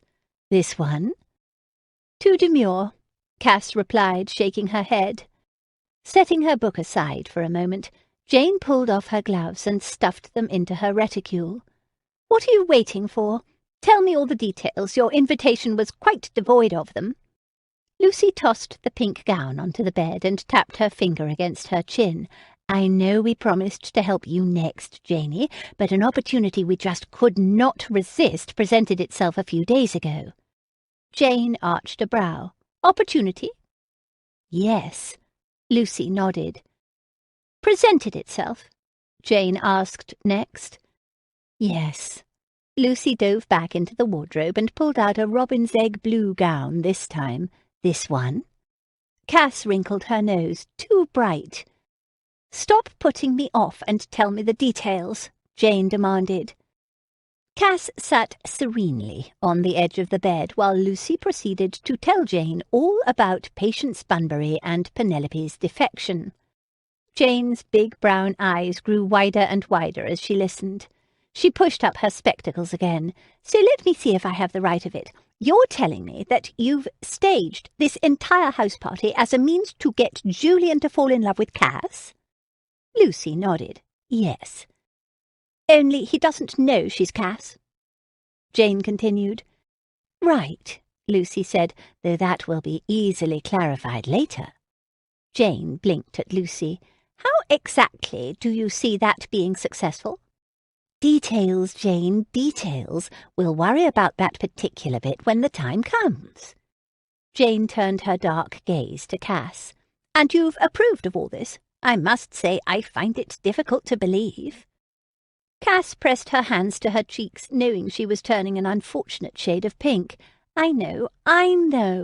I've no idea what's come over me. All I know is that I do so want to spend time with Julian." She sighed. "Oh, Cass, I can't blame you, but don't you think this will end poorly?" Jane asked. Lucy tisked. You should have seen how Julian looked at her when he met her at Penelope's house. "The man just came back from war. No doubt he'd look at anything wearing a skirt in such a fashion. No insult intended, Cass," Jane replied. "None taken." Cass scooted off the bed and took Lucy's place, staring into the wardrobe. Soon she was rummaging into the wardrobe herself to see if anything else caught her fancy. "Oh, no, it wasn't that. He didn't look twice at me," Lucy continued. "He was entirely smitten with our Cass, as I always knew he would be." Jane's dark brow arched yet again.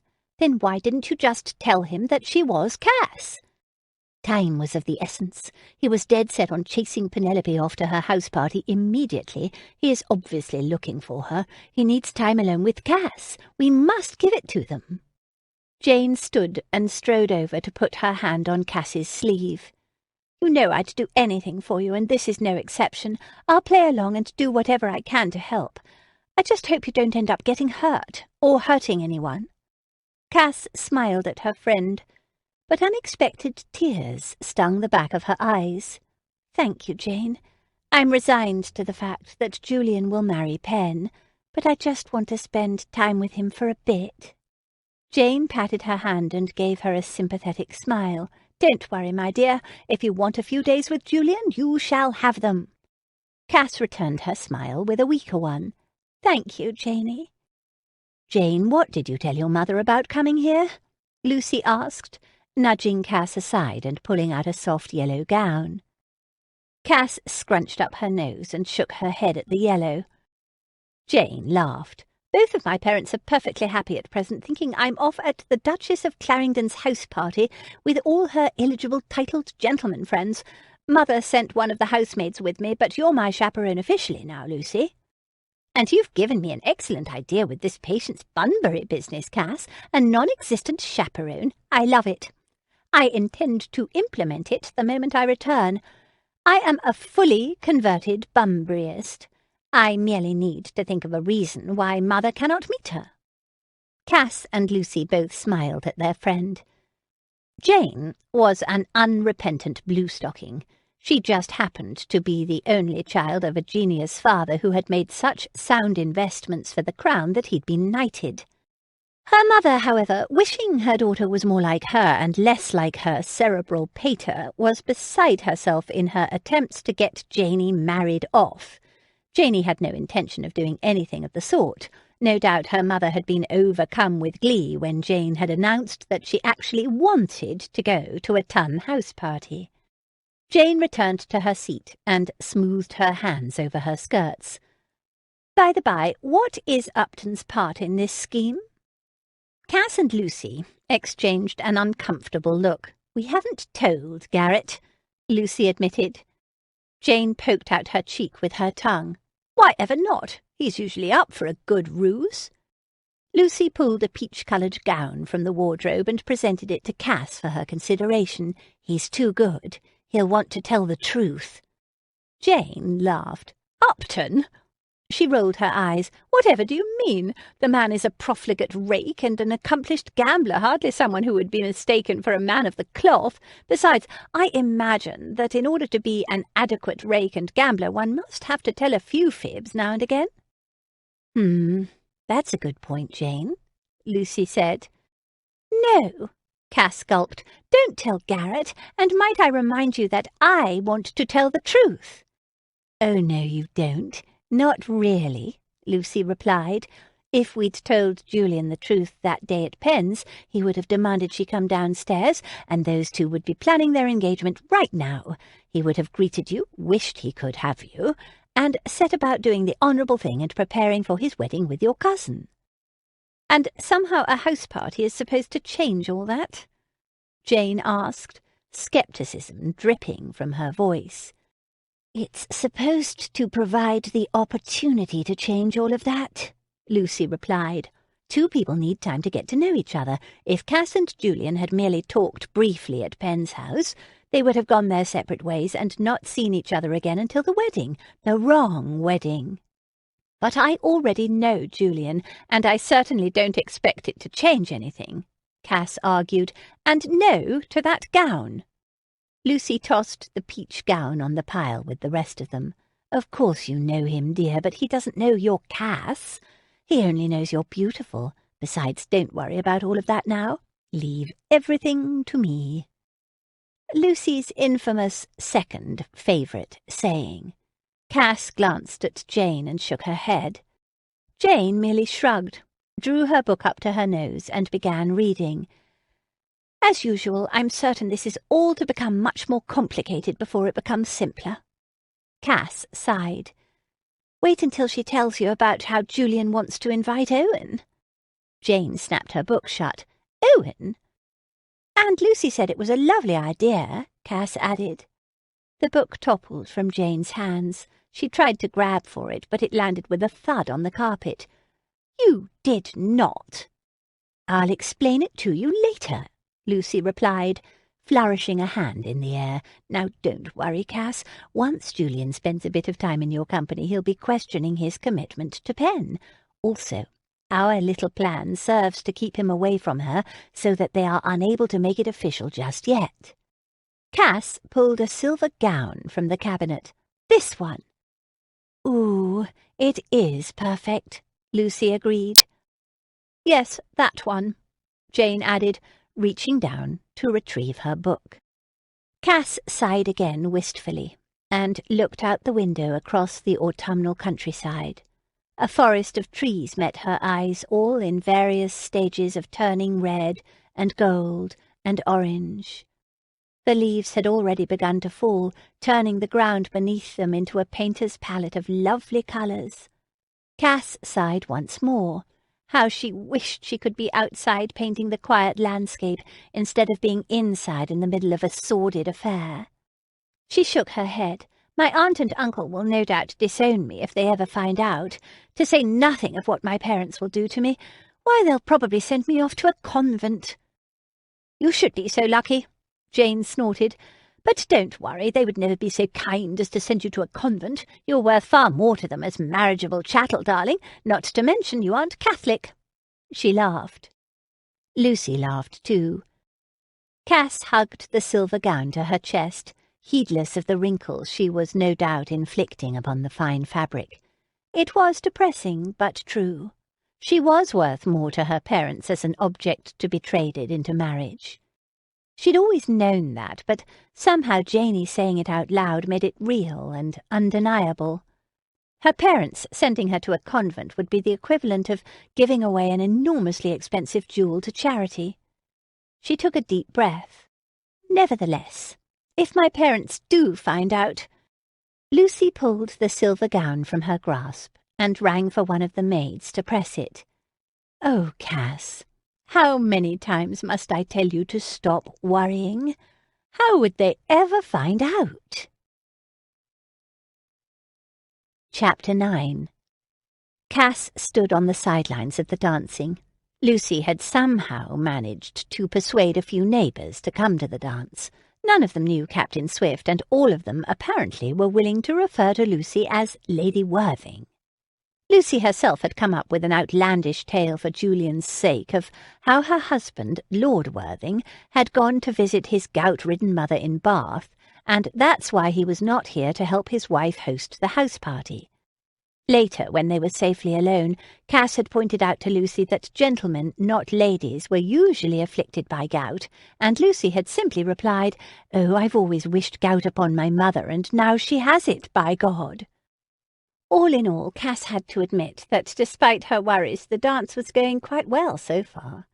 Julian had been laughing and talking with the other guests, and appeared to be enjoying himself. She tried not to glance in his direction too often. He was handsome, so unbearably handsome, and the time away at war had done nothing to detract from his looks. But it was more than that. She knew him, knew his secrets, knew his heart. In one of his letters he'd told her how he'd sat in a ditch next to a man named Robert Covington and written a letter to his mother for him as he lay dying. In his letter to Cass, Julian had told her that when he was thirsty and hungry and cold, it was more difficult for him to watch his soldiers go thirsty or hungry or cold.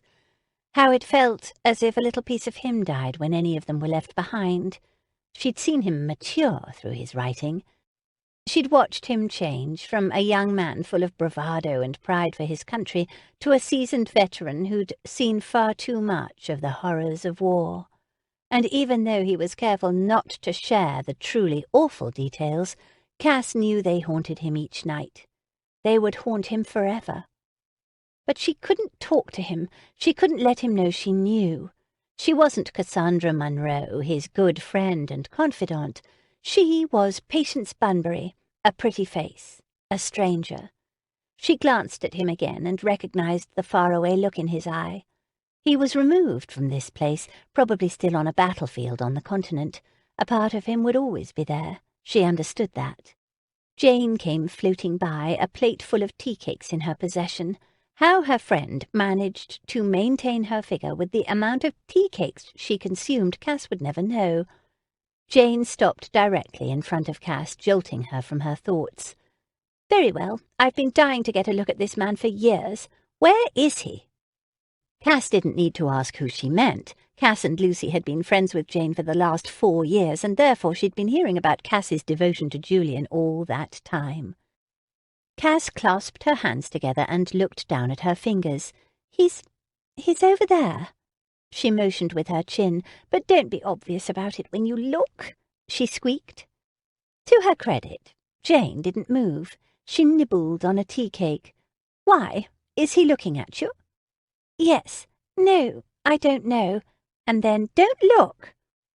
Jane quickly stole a glance before returning her attention back to Cass and her tea cakes. "That was ever so stealthy," Cass told her with a laugh. "You should be a spy for the War Office." "I should be a great many things which my sex does not allow me to be," Jane sighed. She shifted the plate to her opposite hand. "Now, am I correct in assuming that Captain Swift is the tall, handsome, blonde fellow standing over by the doors?" Cass nodded miserably. "Yes." Jane popped another bit of cake into her mouth. "Oh my, I can almost see why you've been so smitten." Cass widened her eyes. "Why, Janey, I thought you always said there are plenty of men from which to choose, and I shouldn't be so set on any one in particular." Jane shrugged. "That is true. However, even I must admit he is a fine specimen of man. You must introduce me to him. In the meantime, I am quite convinced that he should ask you to dance." Cass laughed. "I think so, too." Jane tilted her head in Julian's direction. "I suggest you go over and make yourself available for the invitation." Cass immediately sobered. "No, I couldn't." "Very well. Introduce me to him, and I shall suggest it with all due haste." "Oh, no, Why not? We've little else to do. I dare say things are a bit dull around here without Upton to torment." Cass pressed her fingers to her lips.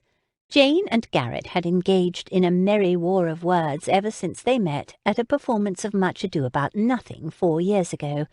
Lucy had invited her new friend Jane to the theatre with her. Her cousin had attended as well. The two had never agreed upon anything, though Lucy always suspected much of their apparent dislike for one another was just for show. Cass did, too. It was sweet, in an odd sort of way, that Janey was obviously missing her verbal spats with Garrett. But Cass had to admit she also found herself secretly wishing Garrett was in on their plan. Everything seemed so much more sane when Garrett was around to temper Lucy's ludicrous schemes. The fact that Garrett had no part in this particular one made Cass that much more anxious about it. "Be bold." The words streaked through Cass's brain. Cass let her gaze trail over to Julian, where he stood alone near the doors. He appeared to enjoy watching the other couples dance. Was he thinking of Pen? Cass couldn't help but wonder. Was he pondering where his future wife was tonight? Was he hoping she would arrive in time to dance with him? Of course, Cass knew Pen never would arrive. Guilt tugged at her. She bit her lip. Be bold. The words flashed across her brain again like lightning in the night sky. Besides, she wasn't Cassandra Monroe tonight. She was Patience Bunbury. Very well, Jane. Let's go. Cass picked up the skirts of her silver gown and made her way deliberately toward Julian, Jane and her tea cakes in tow. The distance between them in the ballroom seemed to stretch interminably. One of the other guests stopped her to greet her with a Miss Bunbury and a wink. Cass replied with a shaky smile and a nod. She straightened her shoulders. Being called Miss Bunbury also served another purpose, to strengthen her resolve and bolster her courage. She was Patience Bunbury, bold attender of parties and shameless seeker of dances with handsome gentlemen. Well, one handsome gentleman in particular. She and Jane made their way across the room, until they stood only a few paces from Julian. Cass cleared her throat and tugged at her glove. Then she reminded herself that Patience Bunbury was most certainly not a glove-tugger. She let go and calmly folded her hands in front of her instead. "Captain Swift?" He swiveled around to face her. Cass caught her breath. His smile lit up his eyes. "Miss Bunbury." He stepped toward her, closing the last bit of space between them. He bowed over her hand, lightly touching her palm, his thumb moving across her knuckles in a slow caress that sent a thrill shooting up her arm. "Bold, bold, bold. May I present my friend?" "Miss Wollstonecraft," Jane interrupted, moving in front of Cass and curtsying, tea cakes and all. Cass had to smother her smile. She and Lucy had argued earlier with Jane about her desire to pretend to be someone she was not. "It'll be better for everyone if only Cass and I have false names," Lucy had said. "The less complicated, the better." "I don't care who it's better for. Besides, when have you ever worried about anything being complicated?" Jane had countered. "I want a false name too. I don't see why you two get to make up new identities, and I must be forced to be my same boring self." "You're not boring, Jane," Cass had replied, patting her friend on the shoulder. "Oh, you're sweet, Cass, but the fact is that the most excitement I've had in months is this mad house party, and I'm not about to allow a perfectly good opportunity to pretend to be someone else go to waste." Apparently, Jane refused to be denied. "Miss Wollstonecraft?" Julian bowed. "You don't happen to be related to—" "The famous author. Yes, actually. She is my aunt."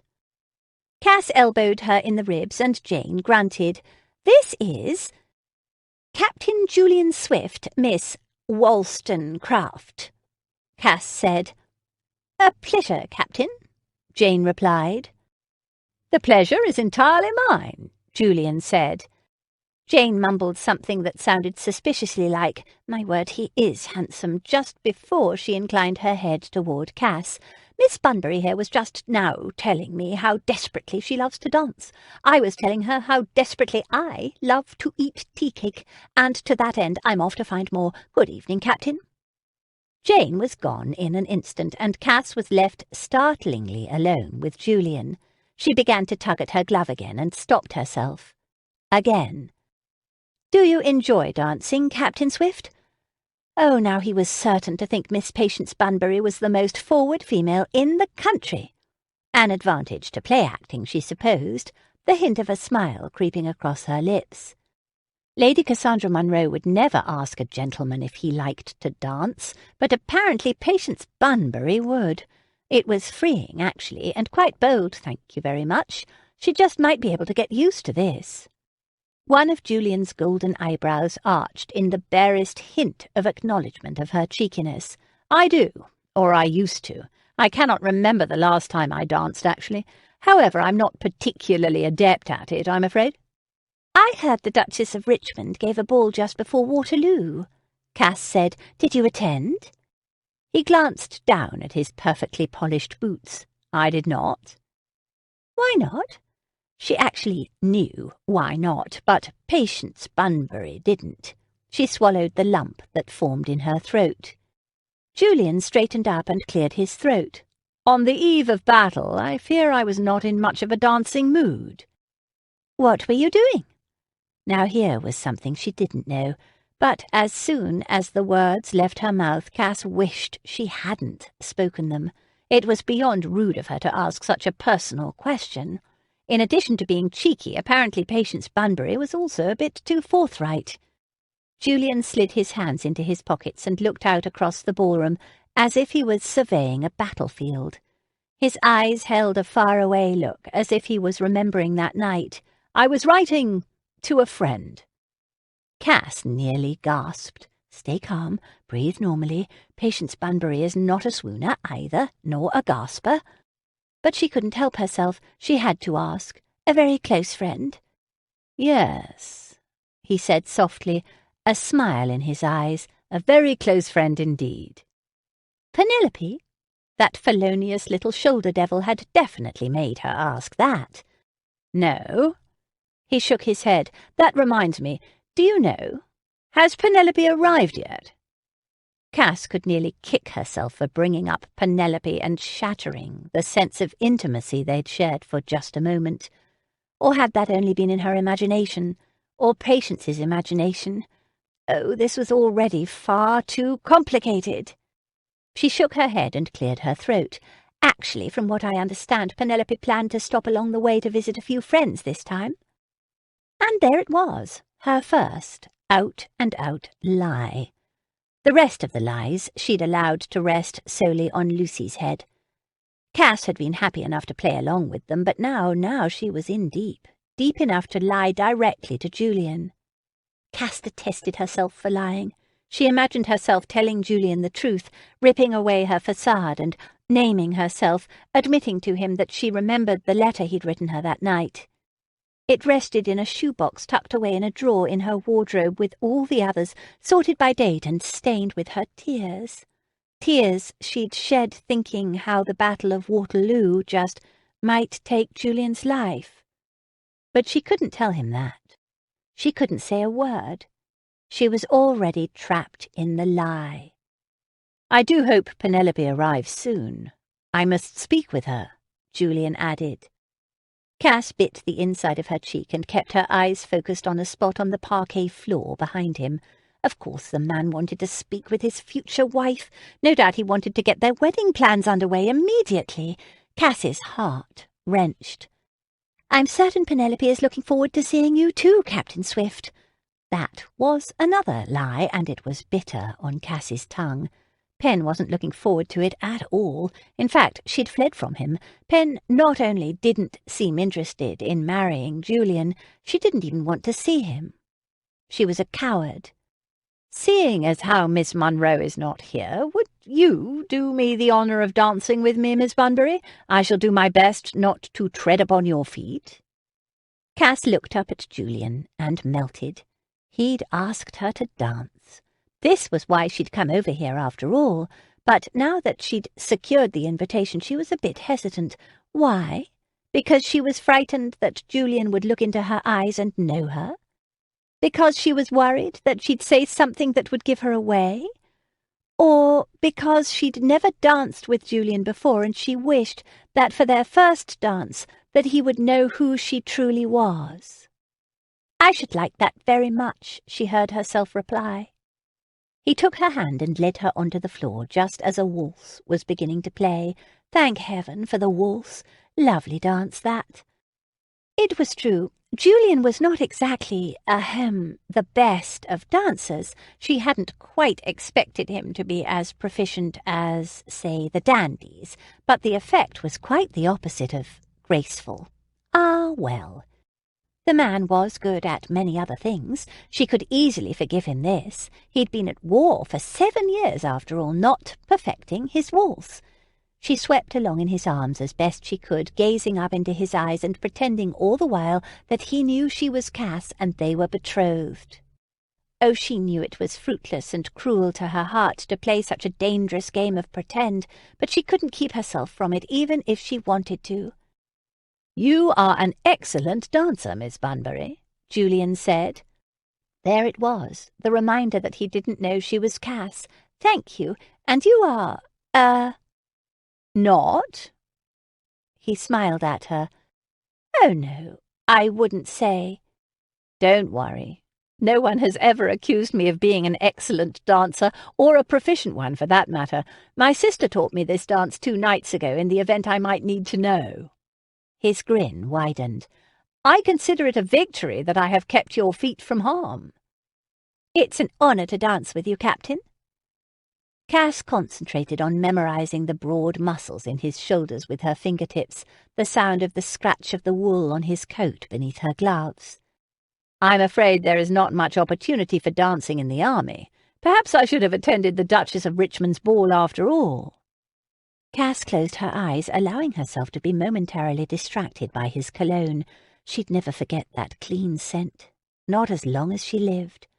It had been burned in her memory 7 years ago on her 16th birthday, when he'd got close enough to— What was that?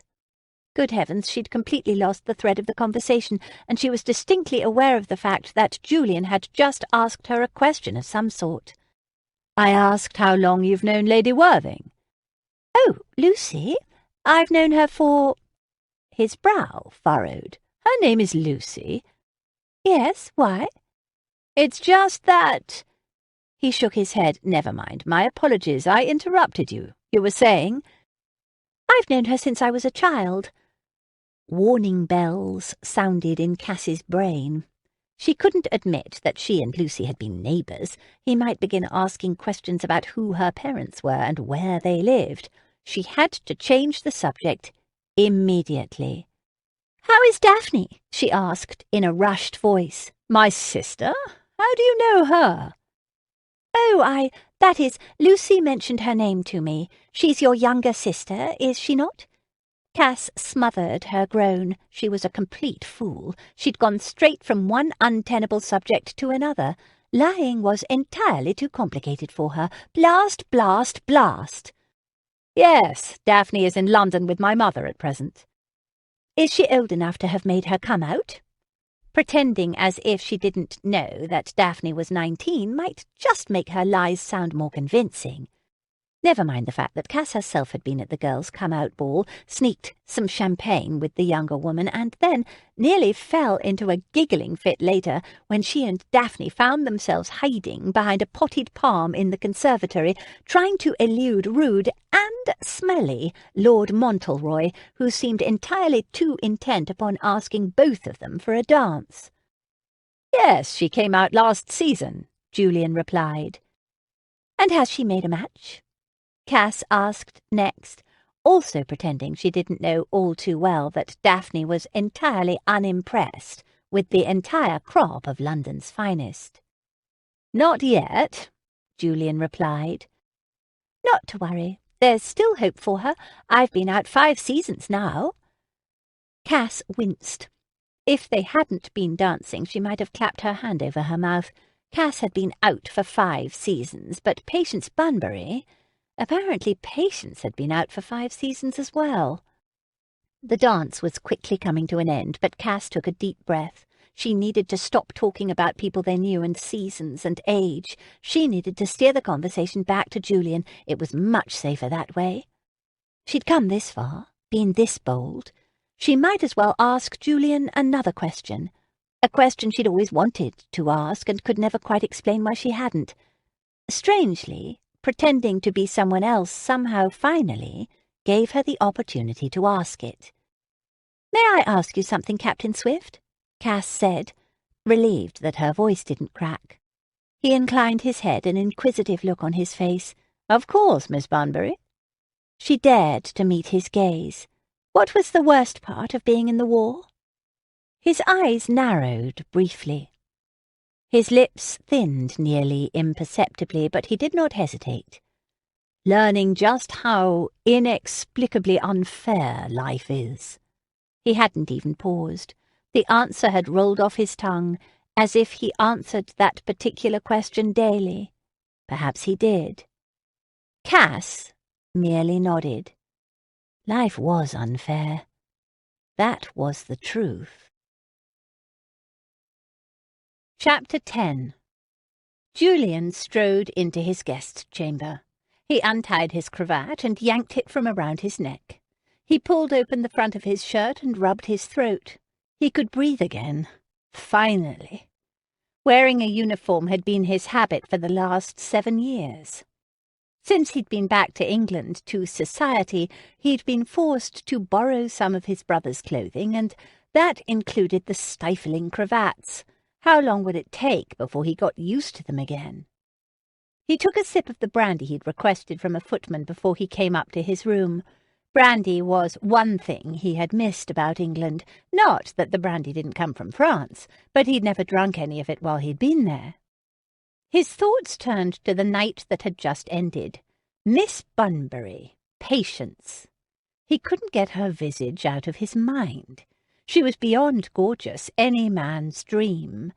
But her quiet, calm demeanour had surprised him. He'd wondered at it. Many ladies of his acquaintance were talkative, always going on and on about fripperies and parties. His sister adored a party. Daphne never wanted to sit still.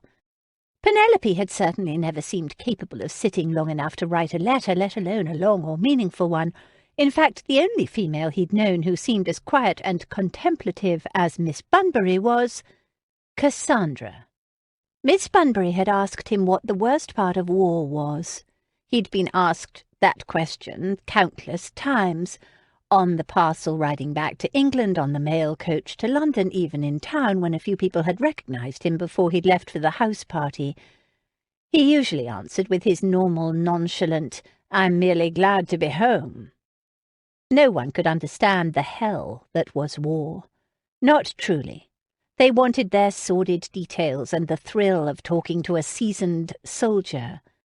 But no one truly wanted to know what it was like. The smell of wet, warm blood, the dirt, the sound of screams, and the fear that became so entrenched in your soul you had no idea where it ended and where you began. No one wanted to hear about that. So he gave them the answer they wanted, a calm reassurance that there was life after war, survival. That's what he represented to his fellow countrymen. He was playing a role, and he must continue to play it. But when Patience Bunbury had asked him, all deep blue eyes and quiet resolve, he'd done something completely unexpected. He'd actually told her the truth. The worst part of war, the very worst, was learning how deeply unfair life was. Truly learning it. Was it fair that David Covington was dead, the young man's body buried in foreign soil while his mother sobbed for him? David was an only son. Death shouldn't have come for him. Was it fair that Julian had watched men die of infection, disease, thirst, watched as they went mad from heat, written letters to their mothers or their wives attempting to skim over the horrific details of their last moments on earth? No, none of it was fair, and it never would be.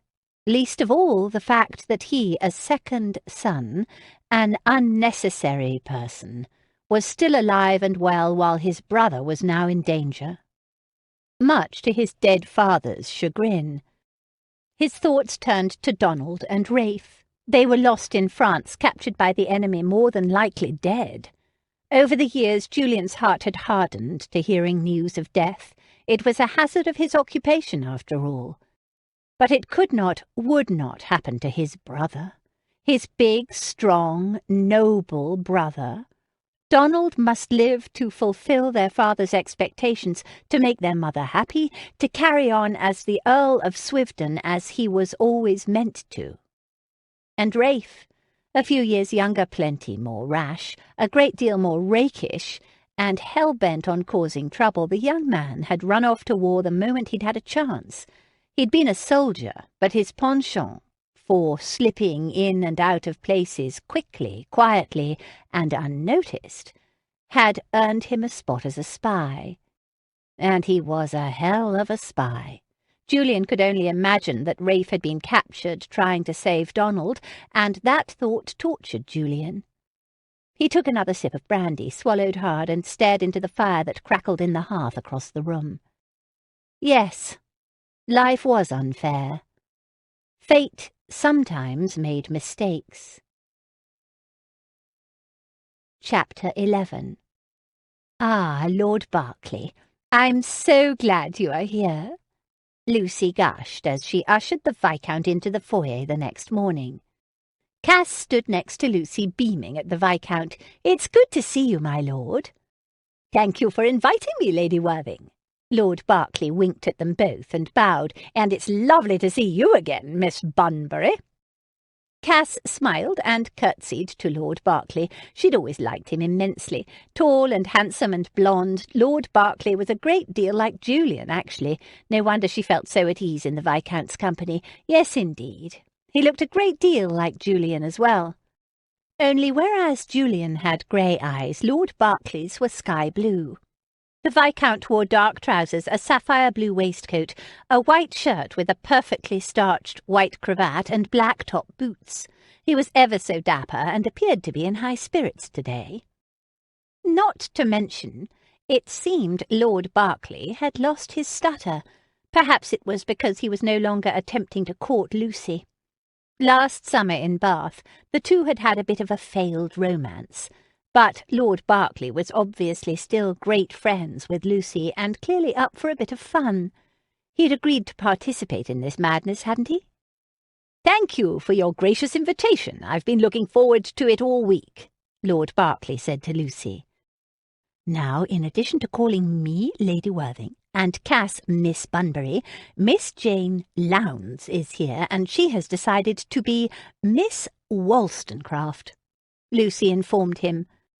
The Viscount arched a blonde brow. "Wollstonecraft?" Yes, she's the niece of the author. In her head, that is. Cass elbowed Lucy and blushed at Lord Berkeley. "What?" Lucy asked, her innocent look firmly ensconced upon her face. "Didn't he ask Derek to write letters to me, pretending they were from him last summer? If anyone is up for this little farce, it's our Lord Berkeley here." It was true. Poor Lord Berkeley had been so overcome by his stutter that he'd gone to Derek and asked him to help him write letters with which to woo Lucy. He'd chosen Derek because Lucy had indicated how much she enjoyed her banter with the Duke. Derek had agreed until he'd inconveniently realised he was writing letters to the woman he himself loved. Lucy smiled at Lord Berkeley. "I can only say I'm sorry the party is not larger, so we might introduce you to some eligible young ladies." She said to Cass, "Christian here is quite interested in finding a nice young woman and settling down to have an inappropriate amount of children. He told me so himself." "Lucy!" Cass pressed her palms to her burning cheeks. Not only was Lucy using Lord Berkeley's Christian name, which just so happened to be Christian, she was mentioning his future children. "You must be the most improper duchess in the history of improper duchesses." "Which is exactly how I like it," Lucy replied with another smile for Cass. "I did indeed say that," Lord Berkeley interjected, bowing, "but in an effort to change the subject and spare poor Lady Cassandra any more embarrassment, let me say that I look forward to meeting Captain Swift and enjoying myself at the house party." "Excellent." Lucy clapped her hands. "Now don't worry that Garrett isn't here." Lucy put her arm through Lord Berkeley's, drawing him farther into the house, while Cass followed behind them. "Yet," Berkeley added with a firm nod. Cass's head snapped up. "Pardon?" "He's not here yet," Berkeley replied. Still smiling, Lucy shook her head. "Oh, no, he's not coming. I thought you knew." Berkeley shrugged. "That's not what he said to me this morning." Cass gasped. Her hand flew to her throat. Lucy stopped walking. She dropped Berkeley's arm and turned to face him. "This morning? You spoke to Garrett this morning? In person?"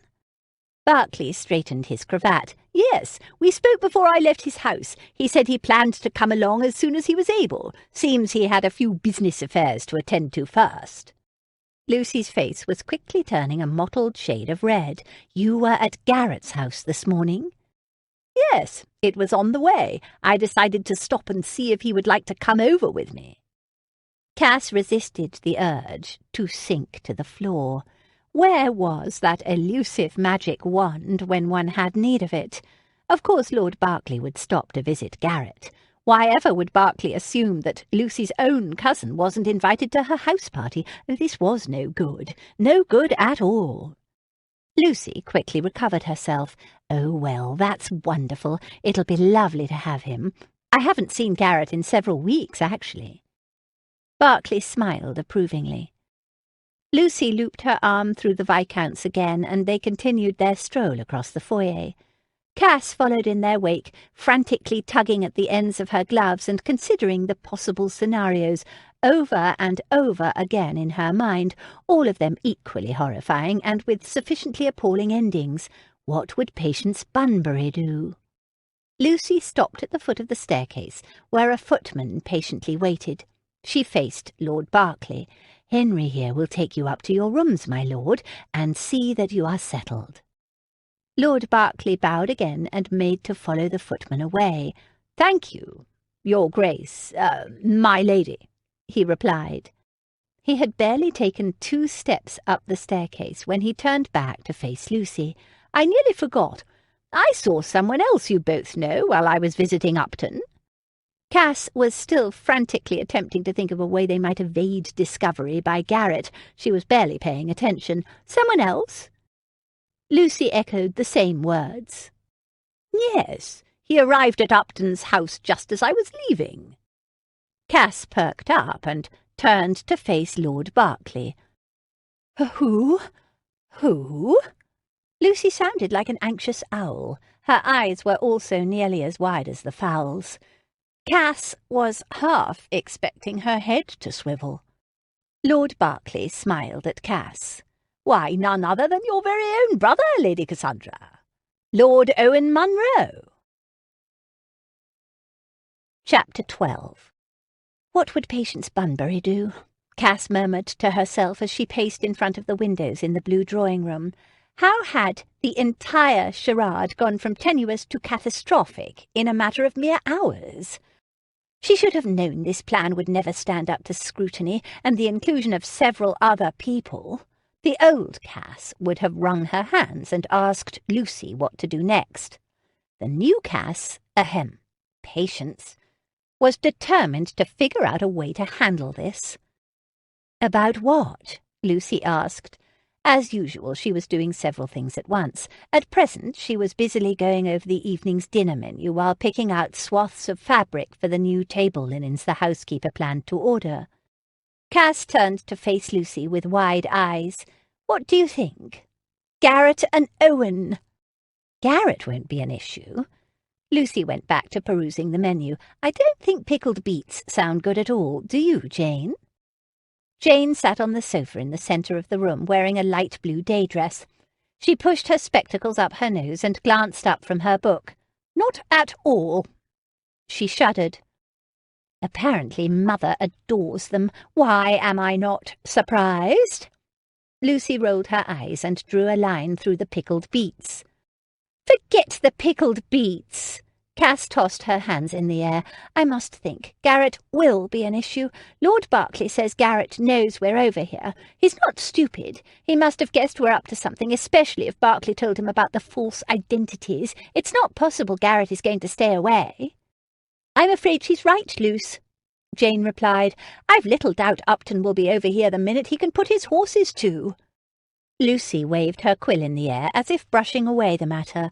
Garrett doesn't scare me one bit. We'll just tell him something to keep him quiet. Something? What something? And what about Owen? Cass viciously tugged at her gloves. Stop it, Cass. You're going to ruin that perfectly lovely kid leather. And as for Owen, there's absolutely no reason why he would come here. Lord Berkeley was quite certain he hadn't mentioned the party to Owen. She turned back to face Jane.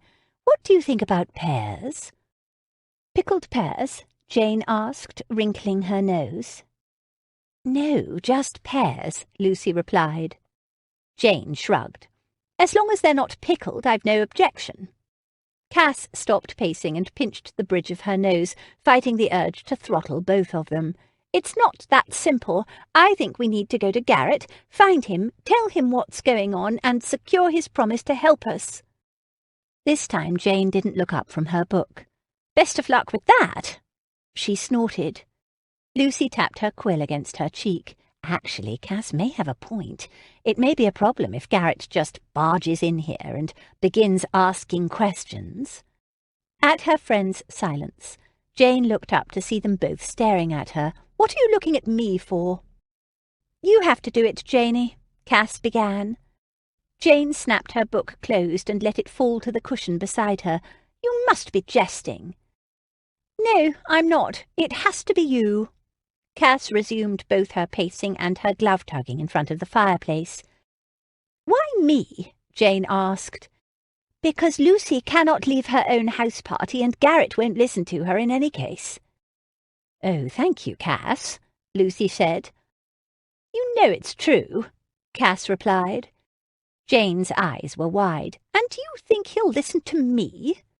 Cass flew over to the sofa and kneeled at her friend's feet. Don't you see? You have the best chance of convincing him, Jane. You're so good at arguing your point, and you're so clever and wise, and... Jane smiled at her and patted her cheek. Don't think I don't know that you're merely attempting to flatter me in order to get me to do your bidding. Yes, I am, Cass agreed, nodding. But it's true. Jane tugged Cass by the hand and pulled her up to sit next to her. Then she crossed her arms over her chest. I truly have no earthly idea what you think I might possibly say to Upton of all people to get him to agree to go along with any of this. You must at least try, Janey. Won't you try for me? Cass asked, batting her eyelashes at Jane innocently. It is your turn, Lucy added, abandoning the menu. I seem to remember the last time such a mission came up I was forced to go to Derrick's townhouse in Bath and tell him that Cass was sick. Yes, and look how that ended, Jane replied, with you married to him. Don't be ridiculous, Lucy replied. It's not as if you're going to marry Garrett. Jane nodded once. Precisely why I should not be the one to go. Thank you, you've proved my point. Jane, don't listen to her. You may marry Garrett if you wish, Cass replied with a small laugh. Jane tossed her hands in the air. I do not have any intention of marrying Upton. For heaven's sake, Cass put up her hands in a conciliatory gesture. I'm only jesting, Jane. Please, please try. I'll have Lucy's coach put too for you. Go over there, visit him, see what he's up to. Try to find out if he truly intends to come over here. Oh, and ask him to convince Owen to stay away too, if you please. Jane breathed hard through her teeth. If I go over there, I'm going to confess to everything and bribe him to keep silent. I am much more comfortable with a direct approach. Lucy scooped up the menu again, and Cass smiled and patted Jane's hand. Sounds divine. Use whatever means of persuasion you must. Chapter 13. Cass hugged her shawl close to her shoulders and popped open the French doors that led to the terrace. She had to get away from the group of partygoers in the house. It was a beautiful autumn evening. A bit of a chill hung in the air, but the stars twinkled overhead like a row of diamonds in the black velvet sky. The smell of freshly fallen leaves whispered through the wind. Cass glanced back into the brightly lit house. It was all so unreal, like being trapped in a play. Everyone was calling her Miss Bunbury. She'd nearly begun to believe that was her name. With every mention of the false name, all she could think about was how she was a liar. She had to get out of there and just breathe. She strolled out into the night and gazed up at the stars. Then she followed a few of the stone steps down into the gardens. There were candles there, sprinkled throughout the pebbled pathways. Cass made her way to her favourite stone bench and sat down. She leaned back and took a deep breath, and then another. In addition to the leaves, the crisp air smelled of burning logs. The light wind ruffled the curls at her temples. She squeezed her eyes shut and imagined, how would everything be in 2 weeks' time? Surely this entire farce would be over by then. Would Julian and Pen be planning their wedding? Would Julian hate Cass for her duplicity? She shook her head and took another deep breath. I do hope I'm not interrupting anything. The deep male voice wafted on the cool breeze. Cass started and her eyes flew open, but she already knew who it was. She'd memorized his voice. Julian was standing there not 10 paces away, crushing out a cheroot beneath his boot. Oh, no, Captain Swift, not at all. He strode closer. The candlelight highlighted the deep planes of his cheeks, glinted off his steely grey eyes. May I? He gestured to the bench. Cass gulped. Of course. He slid onto the bench next to her, bracing his palms on the cold stone. The warmth of his body so near her own sent a shiver down her spine. There was that scent again, too, clean and strong and... Julian. Enjoying this fine weather? He asked, shaking her from her thoughts. And just as well. Surely he'd be suspicious if he found Miss Patience Bunbury sniffing at his coat. Not that she hadn't considered it. Cass straightened her shoulders and pulled her shawl tight. Yes, I felt it was entirely too warm in the house just now. I do so love the outdoors. I do too, Julian said, Especially in the country. I've been waiting years to sit outside at night like this in the English countryside. Cass nodded. I know. He'd mentioned it in his letters. She'd memorized them, knew each of them by heart. My fondest dream is to sit under the stars in the country, breathe the fresh air, and not worry about death and destruction and war. That particular bit had been in a letter he'd written to her perhaps 2 years ago. It had been winter. The war must have been awful for you, she ventured. Of course it had been awful for him. Cass knew that. But Patience didn't. Or would she guess? Excellent. Patience is a nitwit. Julian pulled his hands from the bench, braced them on his knees, and stared off into the darkened hedges. I was one of the fortunate ones. Cass swallowed. It still hurt to think about how close he'd come to never returning. Because you lived? Her voice was low, barely a whisper. Yes, because I came back. He paused for a moment, closed his eyes, breathed the night air. It was not my plan. Cass wrinkled her brow. What do you mean? It was not his plan. He'd never mentioned anything like that in his letters. He opened his eyes again and shook his head. He smiled slightly, but it was a smile that didn't quite reach his eyes. The one he used in ballrooms and public places where people asked him too many questions. She hated that he was using it with her. Ah, much too grim a subject for such a festive night, he said. Tell me something else about yourself, then, she said. She'd originally asked because Miss Bunbury wouldn't know, but the answer surprised her. What else didn't she know about Julian? He grinned. I'm rubbish at cards. You've already borne witness to my poor dancing skills, and I am the kingdom's most unenthusiastic hunter. Cass blinked at him. I didn't know that you're rubbish at cards. He frowned. It surprises me, that's all. I thought you might have played during the war. With your men, I mean. The officers played, that's true, quite a lot, but I can hardly claim I won much. It was fortunate that we never played for anything valuable. Against rules, you know. Cass closed her eyes. There were things about him, certain things that she didn't know, it seemed. He'd mentioned the card games with the officers in his letters. She'd always pictured him winning every hand.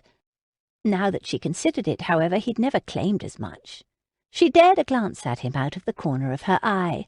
He was the man she'd loved for so long through his letters, but he was also something else, flesh and blood, real and true, and sitting beside her. Tell me something, Miss Bunbury. There it was again. The reminder that she was a liar. She wrapped her cloak even more tightly over her shoulders. You've been kind enough to answer my questions, Captain Swift. I'm happy to answer one of yours. How are you? His voice was soft, caring. She'd always imagined his voice like this when she'd read his letters. She blinked and blinked again. How am I, Captain Swift? Whatever could he mean? In Penelope's last letter she told me that you'd been jilted over the summer. Cass nearly choked. That was right. Pen had mentioned that she'd told Julian that Patience Bunbury had been jilted. Mr. Albatross, wasn't it? That was the reason why poor Patience needed her good friend Penelope at her side at the house party. Some friend she was, Cass thought with a bit of irony. I hope I haven't embarrassed you by asking the question. He gave her a small, encouraging smile. It was just like Julian to ask a stranger how she was holding up. That's what Cass loved about him. His kind heart.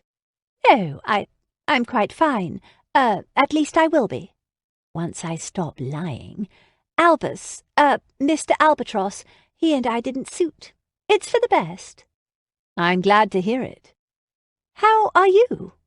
The words spilled from her lips more as a way to change the subject than anything else. Me? There was a note of surprise in his voice. Yes, I'd truly like to know. It can't have been easy for you. All those years at war. He let out a breath and ran his fingers through his hair. It's where I belong. Belonged. Actually, now I'm not certain where I belong. She wrinkled her nose. What do you mean? He let out a shaky laugh. I recently learned that my brother is missing. In France. She pressed a hand to her heart. Your brother? Your brother is missing? Yes, my brother is the Earl of Swifton. He was on business in France and hasn't returned. I didn't know your brother was travelling, she said. Julian furrowed his brow. You didn't know I had a brother. How could you know he was travelling? She glanced away. Oh, of course not. She cleared her throat. You said he was there on business, however, so I just assumed. For the Crown? Yes, parliamentary business. And he's missing? He may be hurt? She twisted her fingers together. Yes, Julian nodded. I'm sorry, she whispered. Thank you, he replied. It's just that... He looked away into the darkened hedgerow. Yes, she prompted. Please, you can tell me. Julian groaned and dropped his chin to his chest. I know it's selfish, but I just can't help but think, if he doesn't come back, I can't... He raised his head and shook it. It doesn't matter. Forgive me for being so morose. It's unbecoming of this beautiful evening. Cass took a deep breath, hoping he didn't see the tears shimmering in her eyes. Patience Bunbury didn't know what he would have said next, but Cass did. She knew exactly, and she longed to reach out and run her fingers through his hair, comfort him, say something to relieve his pain, but she couldn't. She clutched her shaky hands together in her lap. I do hope your brother returns safely, Captain, was all she could offer him. He paused for a moment, then looked up into the twinkling night sky. May I ask you one more question, Miss Bunbury? Cass nodded. Of course. What do you want out of life? She shook her head. It caught her off guard, surprised her, partly because it was such an unexpected question, and partly because she couldn't have imagined Julian would ask such a thing of a nearly complete stranger. But it made her nervous, too. She couldn't risk saying anything Cass might say. She must answer this question as Patience Bunbury, the woman who didn't exist. In this case, vagueness was probably best. Oh, the same thing as most young ladies, I expect. Such as? He pressed. Forgive my impertinence, but I find since I've returned from war I'm quite interested in knowing the answer to this question, both for myself and for others. How many people do you think truly know what they want, Miss Bunbury? Cass took a deep breath. That was what he was preoccupied with, the search for knowing what he wanted. Her throat clogged with tears. Julian, her Julian, had been so damaged by the war. No, he was not her Julian, he was Penn's Julian. I don't know, she murmured. It was all she could allow herself to say. Patience Bunbury could say no more. So what do you want, Miss Bunbury? Do you know? She glanced into the darkened foliage. You... Her heart screamed it. What would Patience Bunbury say, though? Marriage, children, love? He turned his head sharply to look at her. Love? She looked down at her gloved fingers. She couldn't meet his eyes. He would surely see the truth there. That they were two souls who already knew each other, knew so much about each other and had shared countless hours of secrets and thoughts. Yes! Her voice broke on the word. What do you want, Captain Swift? He stared at his hands and the gravel. I want to... Cass's heart lodged in her throat.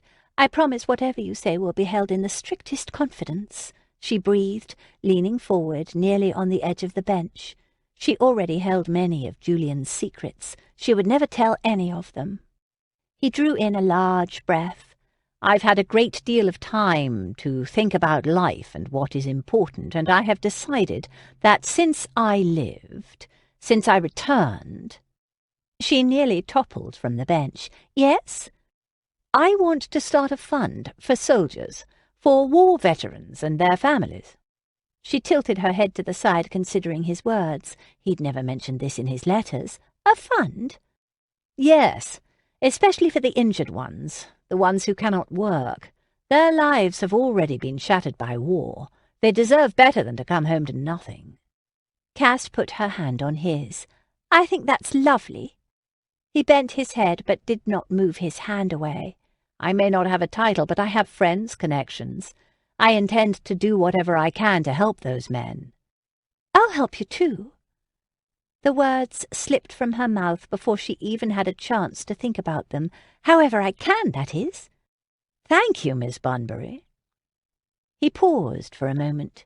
"There's one more thing, though I fear I shouldn't burden you with it." She met his eyes then. She had to. "What's that?" "You promised to keep it a secret." "Yes." She swallowed. He gave her an intense look, and for a moment, a heart-stopping moment, Cass was certain he knew her. "It's odd, but I feel as if I could tell you anything. I cannot explain it," he said. "There's only one other person on earth whom I've felt that way about." An ache formed in Cass's chest. Penelope?" "No, my friend, Lady Cassandra Monroe." Guilt and happiness collided in Cass's belly, where guilt promptly proceeded to beat the sop out of happiness. Cass smiled and looked away, breaking their eye contact. He didn't know her. He hadn't guessed. Oh, the guilt! The guilt! "I promise, Captain Swift. I won't tell your secret." He pushed a boot through the gravel, crunching it beneath his heel. "As soon as I find Penelope, I intend to tell her I cannot marry her." Chapter 14. Cass paced in front of the windows in her bedchamber. Pacing, it seemed, was her new pastime. But if anything called for some pacing and worry, it was this latest bit of news. Julian planned to break things off with Pen? How could that be?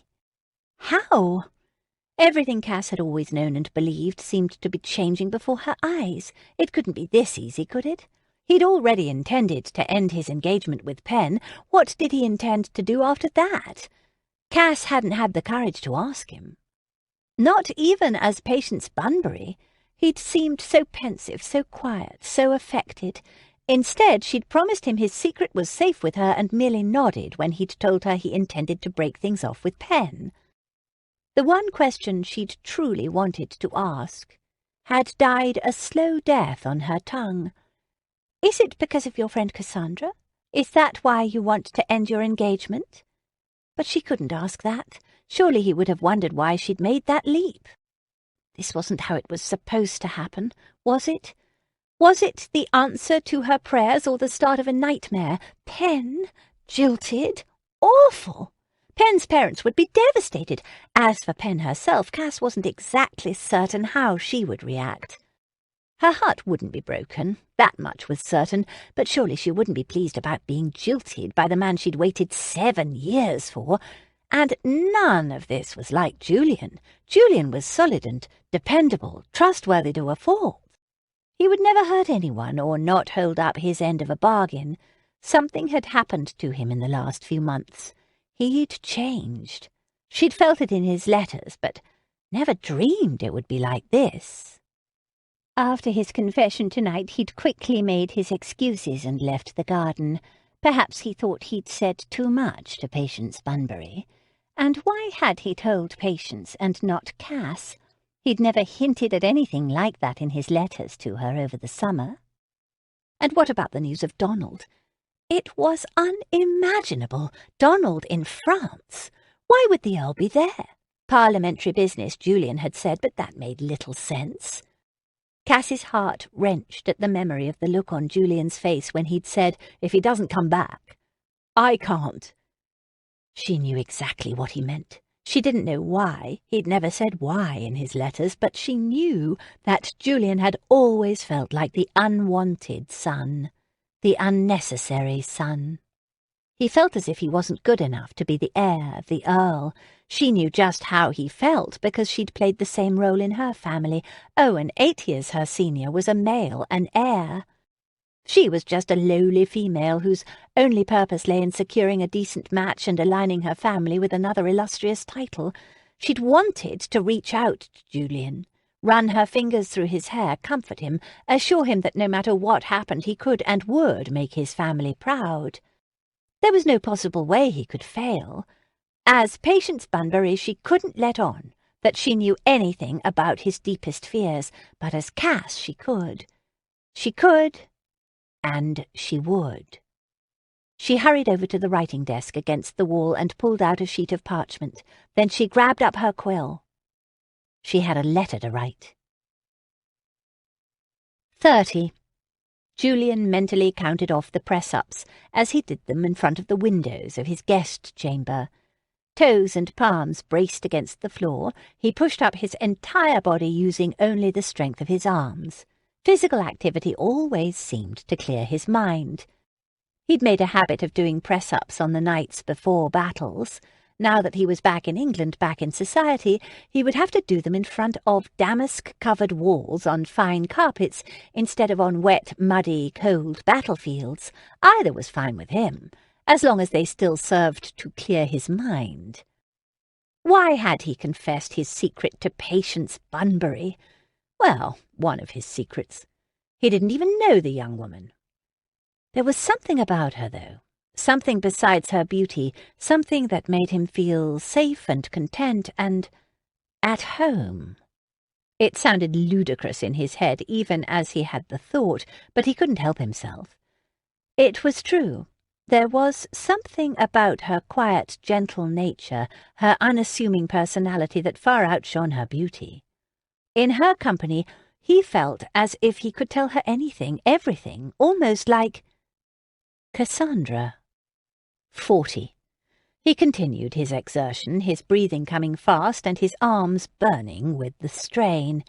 Normally he welcomed the pain. Tonight was no exception. It had taken him weeks to build his strength back up to be able to do this again.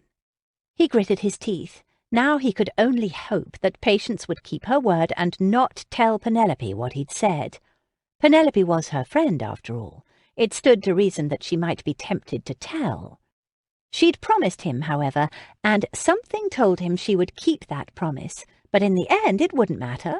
He intended to tell Penelope himself the moment she arrived, or at the first opportunity at least. Something else niggled at his conscience, however. It had been bad form to tell Miss Bunbury about his plans. The young woman had recently been jilted, after all. His confession might well have brought back those painful memories.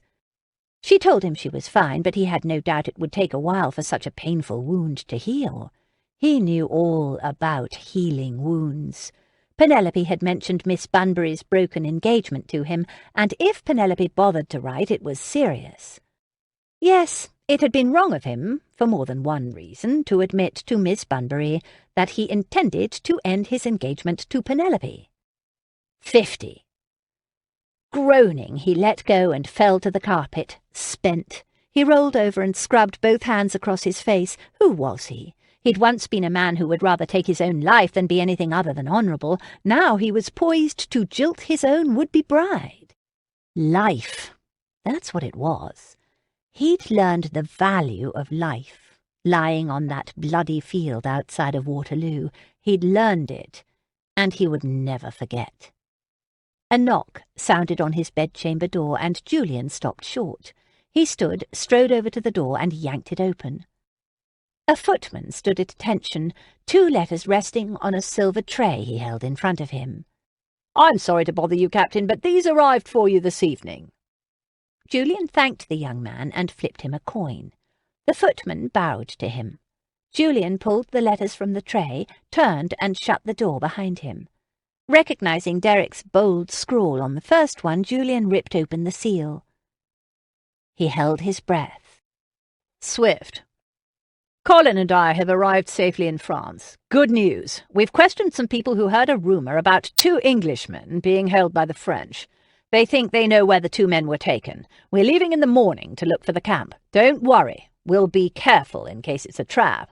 I'll write again as soon as I know more. Hunt. Julian expelled his breath. Wasn't it just like Hunt to sign his letters Hunt instead of Clarendon? How long would it be before his friend got used to the fact that he was a duke? Julian smiled at the irony. He still thought of him as Hunt. How long would it be before he thought of him as Clarendon? As for the contents of the letter, they were as good as could be expected. Hunt had a lead and was pursuing it. Julian couldn't ask for better news so soon, but damn it! He shouldn't be here, enjoying the merriment of a country house party, while God only knew what was happening to Donald and Rafe in France. If they were still alive, they were no doubt being held and likely tortured. Julian crumpled the letter in his fist and tossed it into the fireplace. Wartime correspondence should be destroyed immediately. Wait. It wasn't wartime any longer. Well, it was, as long as Donald and Rafe weren't safe. Julian shook his head. He had to finish this nonsense with his supposed engagement and get to France to help his friends as soon as possible, which meant no more waiting. He had to find Penelope Monroe immediately. He turned his attention to the second letter, nearly forgotten in his grasp. He glanced down at it and sucked in his breath. It was from Cassandra. Chapter 15. Jane was ushered into the green drawing-room at Garrett Upton's house the next morning. His home was nowhere near as grand as the Upbridge estate that would one day be his, but it was large and serviceable, and only a few miles' ride from Lucy's house. Jane had left her maid and the groomsman outside with the coach. This was a conversation much better held in private. She glanced around. Upton was not yet in the room. She rolled her eyes. He was going to make her wait. Of course he was. Now, how had she got so wrapped up in Lucy's latest scheme? She shook her head. Lucy had that way about her.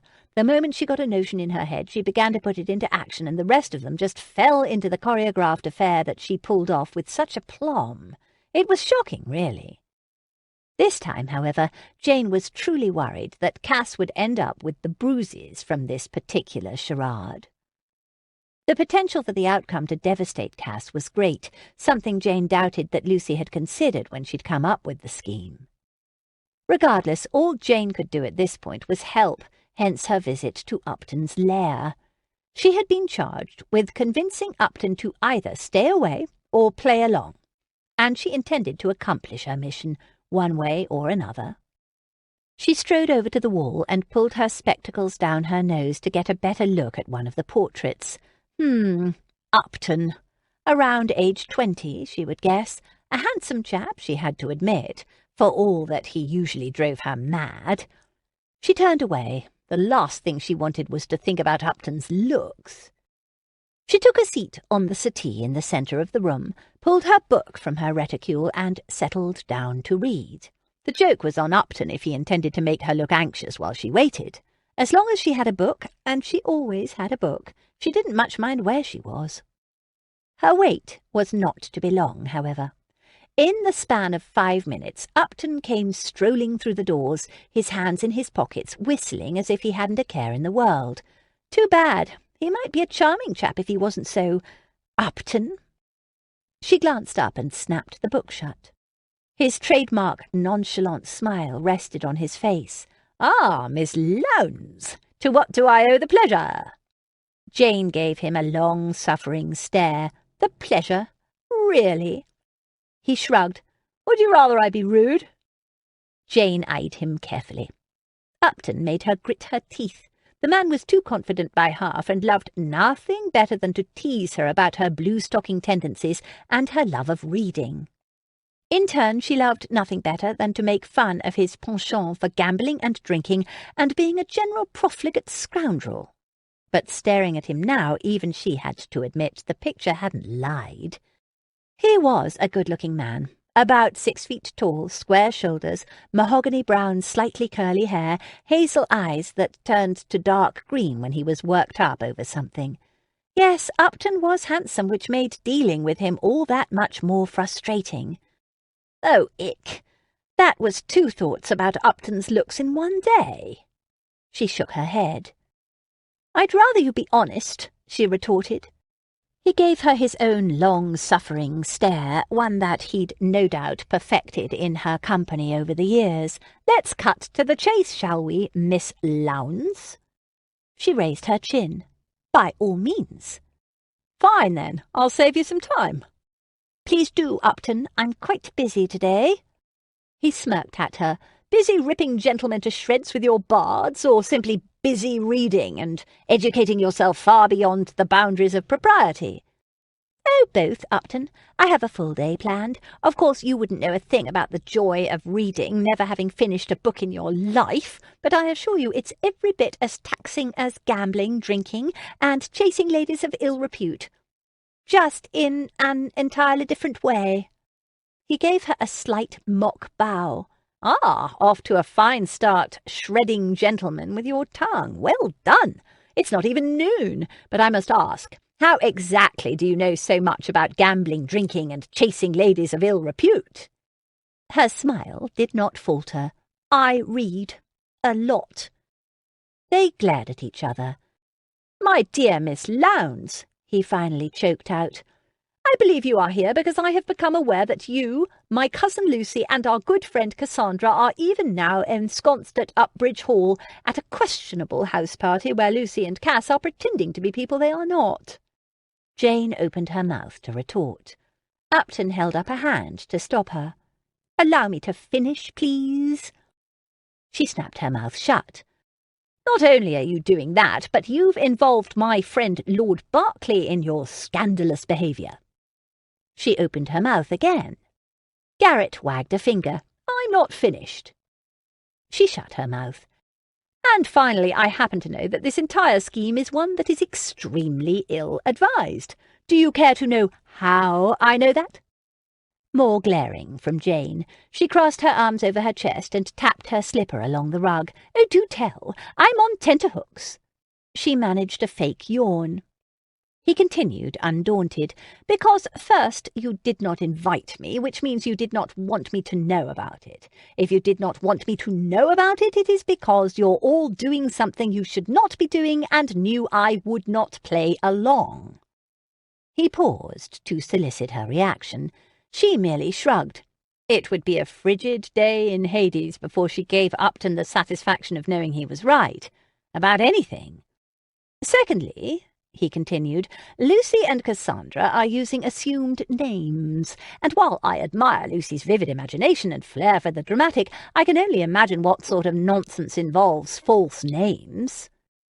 Jane merely rolled her eyes this time. "Thirdly, without exactly coming out and saying as much, Lucy has intimated to me that she may or may not be with child. Lucy's never not just come out and said anything in her life. If she's being subtle, it's not true, and if it's not true, I must ask myself why she wants me to believe it's true." Jane pressed her lips together and blinked at him. She had heard of people playing cards and keeping their faces completely blank in an effort to keep their opponent from guessing at their hand. She had tried it with Lady Hoppington, upon occasion during one of that matron's infamous rounds of whist, but she'd never been quite certain if it had worked.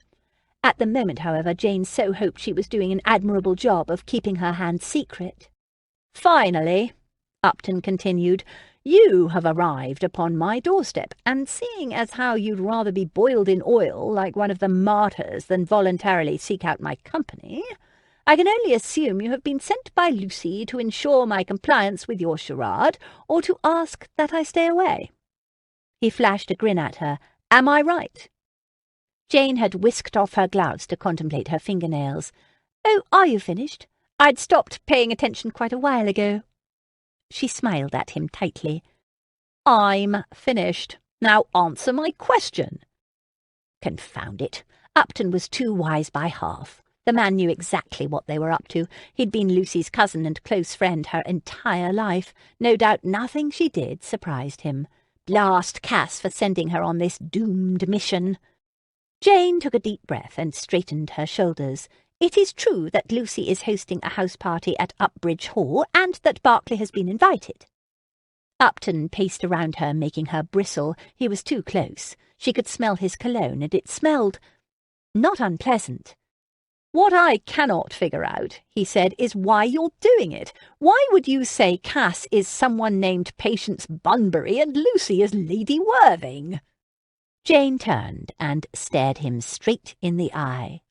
You got one thing wrong, Upton. I am also pretending to be someone I'm not. Miss Wollstonecraft." She ignored his deeply sarcastic look. "As for why we are doing it, it's for fun. You know all about fun, Upton, don't you? Or isn't being a drunken rake much fun these days?" He arched a brow at her. "I'll ignore that." "Please don't." "No matter. I intend to find out exactly what you're all up to when I arrive at the house party tonight." Jane struggled to keep her face blank. She closed one eye and pressed a fingertip to her eyebrow. "I beg your pardon?" "I said I intend to come over and see for myself." "You're not invited." Perhaps not particularly brilliant, but they were the first words that came to mind. He gave her another long-suffering look. "Aren't I?" "No." "Given the fact that Upbridge Hall is my inheritance, I have a feeling the servants may well let me in the front door." "You cannot come." Oops, her voice had gone a bit too high there. Unfortunate, that. He paused and leaned over the back of the settee. He was far too close to breathing down her neck, and his breath was giving her, oh, holy, goose-flesh. "Give me one good reason," he breathed. Jane scrambled for an answer. Why, indeed, could the man not come to his own cousin's party being hosted in a home he would one day own? She decided it best to switch tactics. She stood and paced away from him, desperately needing to put space between them. She had to restore her equilibrium. When she'd gone a safe enough distance, she turned to face him and narrowed her eyes on him. "Why do you want to come?" Garrett straightened and resumed his pacing. "To see what you're up to, of course, and to hopefully stop it before it gets too far out of hand." Too late. Jane took a deep breath. Oh, this was going to get ugly, quite ugly indeed. There was no help for it. Desperate times. "Very well, Upton. What do you want to stay away? Name your price." Chapter 16. The next morning, Cass took her watercolours and palette down to the conservatory. She hadn't painted in an age. The activity always relaxed her. It was the only thing she did for propriety's sake that she truly enjoyed. She adored staring at objects, considering their lines, making them come to life on a canvas using only a brush. It soothed her, made her forget her troubles, and that's exactly what she intended, to forget everything she'd heard last night from Julian, specifically his confession that he intended to end things with pen. She glanced about at the lovely scene in front of her. Flowers were her particular favourite things to paint. Well, flowers and birds. But birds tended to have a pesky habit of flying away, and Lady Hoppington's half-addled parrot had said one too many inappropriate things to her, some of them in French. Today Cass had chosen an orchid as her subject. The soft scent of the flower floated through the slightly humid air in the room.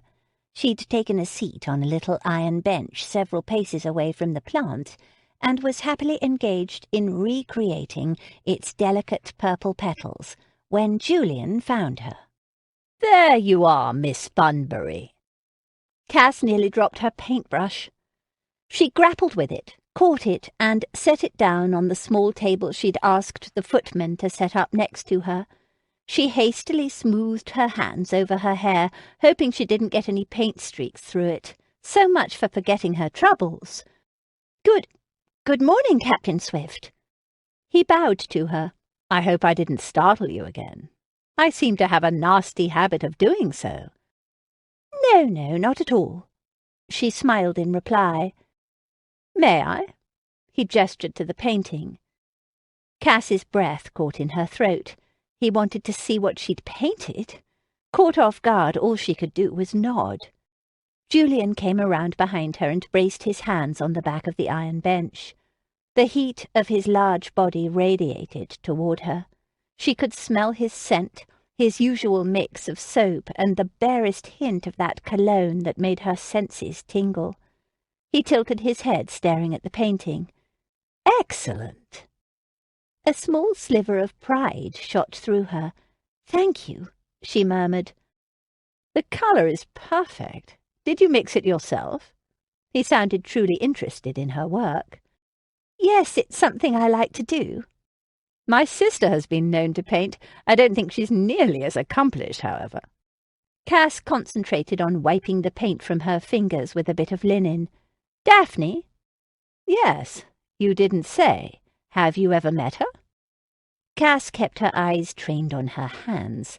Cass would be a complete cake to pretend she didn't know Daphne, but Patience Bunbury didn't know her.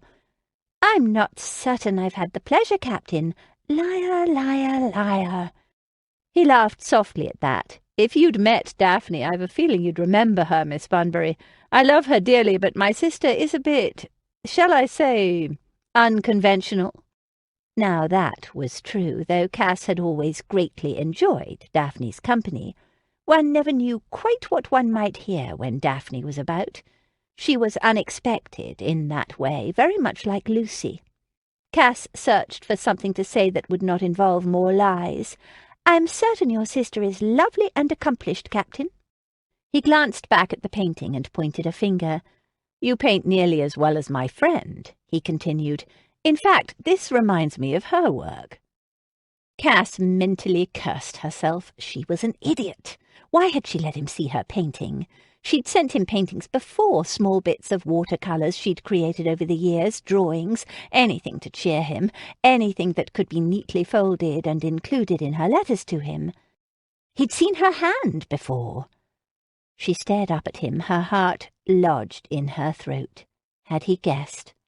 It was an innocuous painting of an orchid, but it wouldn't take much to know the lines, the texture. "Who?" she asked, holding her breath. He'd had to have received her letter, Cass's letter, by now and read it. But he wouldn't mention it to Patience Bunbury. No, of course not. Julian stared at the painting for a few more moments. Then he shook himself. "It doesn't matter. I came here to ask for your help, actually." She pointed at herself. "My help?" He nodded. "Yes." "How could I ever be of help to you, Captain Swift?" She glanced away. "Perhaps I could begin by telling you the truth." He straightened up and came around to the front of the bench to face her. "I must find Penelope as soon as possible." "I know." She could not look at him. "I was hoping you'd attempt to write to her, to ask her when she intends to arrive." Cass's mouth fell open. "Oh, I couldn't. I wouldn't know where to begin. I don't know how I'd get a letter to Penelope. She's travelling." "Yes, I know that, but I thought perhaps you might know where she is. You mentioned that she was stopping to see friends. Do you know where? Which friends she might be visiting?" Cass dabbed her handkerchief to her forehead. Was it hot in the conservatory all of a sudden? A stabbing headache had begun behind her right eye. "I'm not certain Please, won't you help me, Miss Bunbury? It's imperative I speak to Penelope as soon as possible. I'm out of options." Cass wanted to die. Here was Julian begging for her help. Not only could she not help him, she would be deceiving him even more if she allowed him to think that she could. But she also couldn't say no to him. She cleared her throat. "I'll see what I can do, Captain Swift." He smiled. "Thank you." Julian strode away, and Cass busily set about putting away her painting supplies. Julian wanted her help in finding Penelope as soon as possible. Cass had to find Lucy. It was time to end this farce. Chapter 17. 5 minutes later, Cass spotted Lucy in the blue drawing-room. She and Jane sat across from each other, Jane with a book in her lap, Lucy sipping tea and perusing one of her ever-present lists. Lucy glanced up as soon as Cass came into the room. "Ah, Cass, there you are. Sit down. Jane was just telling me something I do not want to hear. You might as well hear it too." Cass made her way over to the settee and took a seat. "There's something I must tell you also," Cass insisted. "Let Jane tell us her news first," Lucy replied. "It's about Garrett." Garrett? Was Garrett coming? Cass's plan to tell Lucy they must tell the truth could wait a moment. She nodded her assent. "Go ahead," Lucy prompted Jane as soon as Cass was settled. "Repeat what you just said to me." Jane took a deep breath and squared her shoulders. "Upton is coming." Cass blinked. "He's coming?" Lucy nodded. "That's right." Jane nodded too. "Yes." Cass made a whimpering noise in the back of her throat. "But, Jane, we sent you over there to keep him from coming. What happened?" Jane sighed. "It's not as simple as it sounds, you know. Upton can be quite stubborn. He insisted. However, the good news is that he's agreed to play along." Cass let her shoulders sag. "How did you manage to convince him to do that?" Jane pushed up her chin. "I'd really rather not say." Cass and Lucy eyed Jane askance. Jane pulled her spectacles from her nose and polished them using the fabric of her gown. "Very well. I merely told him that Cass is to be known as Patience Bunbury, and you are Lady Worthing, and I am Miss Wollstonecraft, and he agreed." "Just like that?" Lucy asked, scepticism dripping from her voice. Jane shrugged. "There may have been a bit of bribery. By the way, Lucy, he doesn't believe for a moment that you're expecting a baby." Lucy wrinkled her nose. "Harumph!" Cass leaned her head against the back of the settee and rubbed her temples. The headache was back, stabbing at her with a vengeance. This time it carried an ice pick. "But why is he coming?" Jane shrugged. "Apparently he wants to see for himself that we're not doing anything overly scandalous or illegal."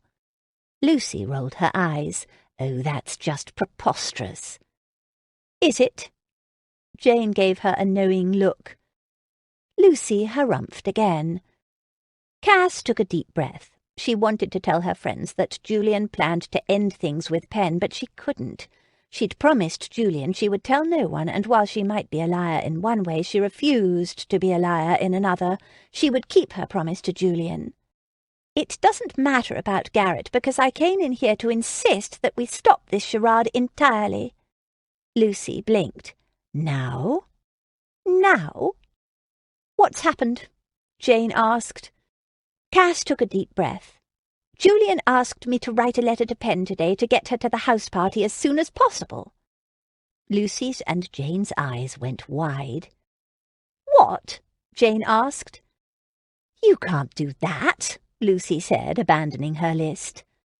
"Of course I can't do that," Cass agreed, "but he asked me to. He needs to speak to her immediately." "Why?" Lucy blinked again. "I cannot say." Cass squeezed shut her eyes. She refused to continue lying. Lying spread like a disease. Once you began, you had to keep at it to cover up the other lies. No, she wouldn't do it. Lucy and Jane would just have to accept the fact that she was keeping a secret from them. "Can't say or won't?" Jane asked, placing her spectacles back upon her nose. "Can't." Cass nodded. "And won't.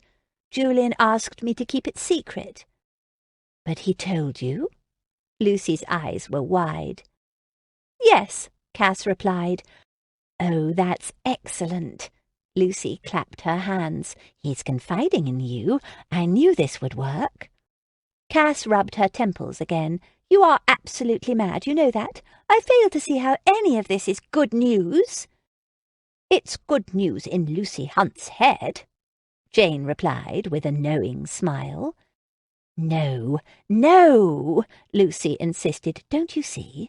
If Julian is confiding in Cass, Patience, it means he trusts her. He's getting close to her. It's just what we wanted." Cass groaned. "Oh, Lucy, what am I going to say to him? I can't write to Pen, and I refuse to tell him that I've done so. We must end this." Jane retrieved her book. "What did you say when he asked?" Cass bit her lip. "I was vague. I didn't promise anything. I pointed out that Penelope is travelling, and that getting a letter to her would be difficult." Lucy was already deep in thought, tapping her finger against her cheek. "Good, good. For now, just tell him you're trying to determine where she might be. I'll think of something." "Didn't you hear what I said?" Cass replied. "We must tell Julian the truth. Now." "We can't do that," Not now, not when we're so close and we're making headway, Lucy said. Headway? Cass stared at Lucy as if she'd lost her mind. What headway? Why, you just said that Julian has confided in you. I mean Patience, Jane pointed out. You truly think I should continue this madness, Janey? Jane wrinkled her nose, her spectacles wobbling. I can't say I agreed with beginning it in the first place, but it does seem as if we may want to allow it to play out a bit more. Cass plopped onto the sofa, her breath leaving her in a solid whoosh. You've both gone mad, and now Garrett is apparently coming. That reminds me, Jane said. Upton also wanted to know where Clarendon is while his wife is getting up to obvious trouble. Lucy made another disgruntled noise, as if I need a husband to keep an eye on me. I told him Clarendon left for the continent, Jane said. I think Upton's quite convinced we're in need of a man over here. As I said, preposterous, Lucy retorted, crossing her arms over her chest, a frown etched across her face. Isn't it? Jane agreed. Cass sighed. Please just tell me he didn't say anything about Owen. Nothing, and Owen wasn't there, Jane replied. Thank God for that, at least, Lucy added. There's just one thing. Doesn't Upton know Captain Swift? Jane asked. Yes, Lucy nodded. They served together in the army years ago. He insisted he go by his own name, Jane added. Did you tell him Julian is here? Lucy ventured. Jane shook her head. No, I left that part out. I knew he'd ask questions I couldn't answer. Probably for the best, Lucy said. Cass pressed her temples harder. Her friends had gone mad. That was all there was to it. They'd gone mad, and so perhaps had she, because she was actually listening to them. What are we going to do when Garrett asks those questions when he arrives? Lucy flourished a hand in the air. You'll just have to explain it to him, Cass. Cass sat up straight and blinked. Me? Yes, you, Lucy replied. Why me? Cass asked. Lucy rolled her eyes. He'll play along if you ask him to. Cass stared back at her. What? Why do you say that?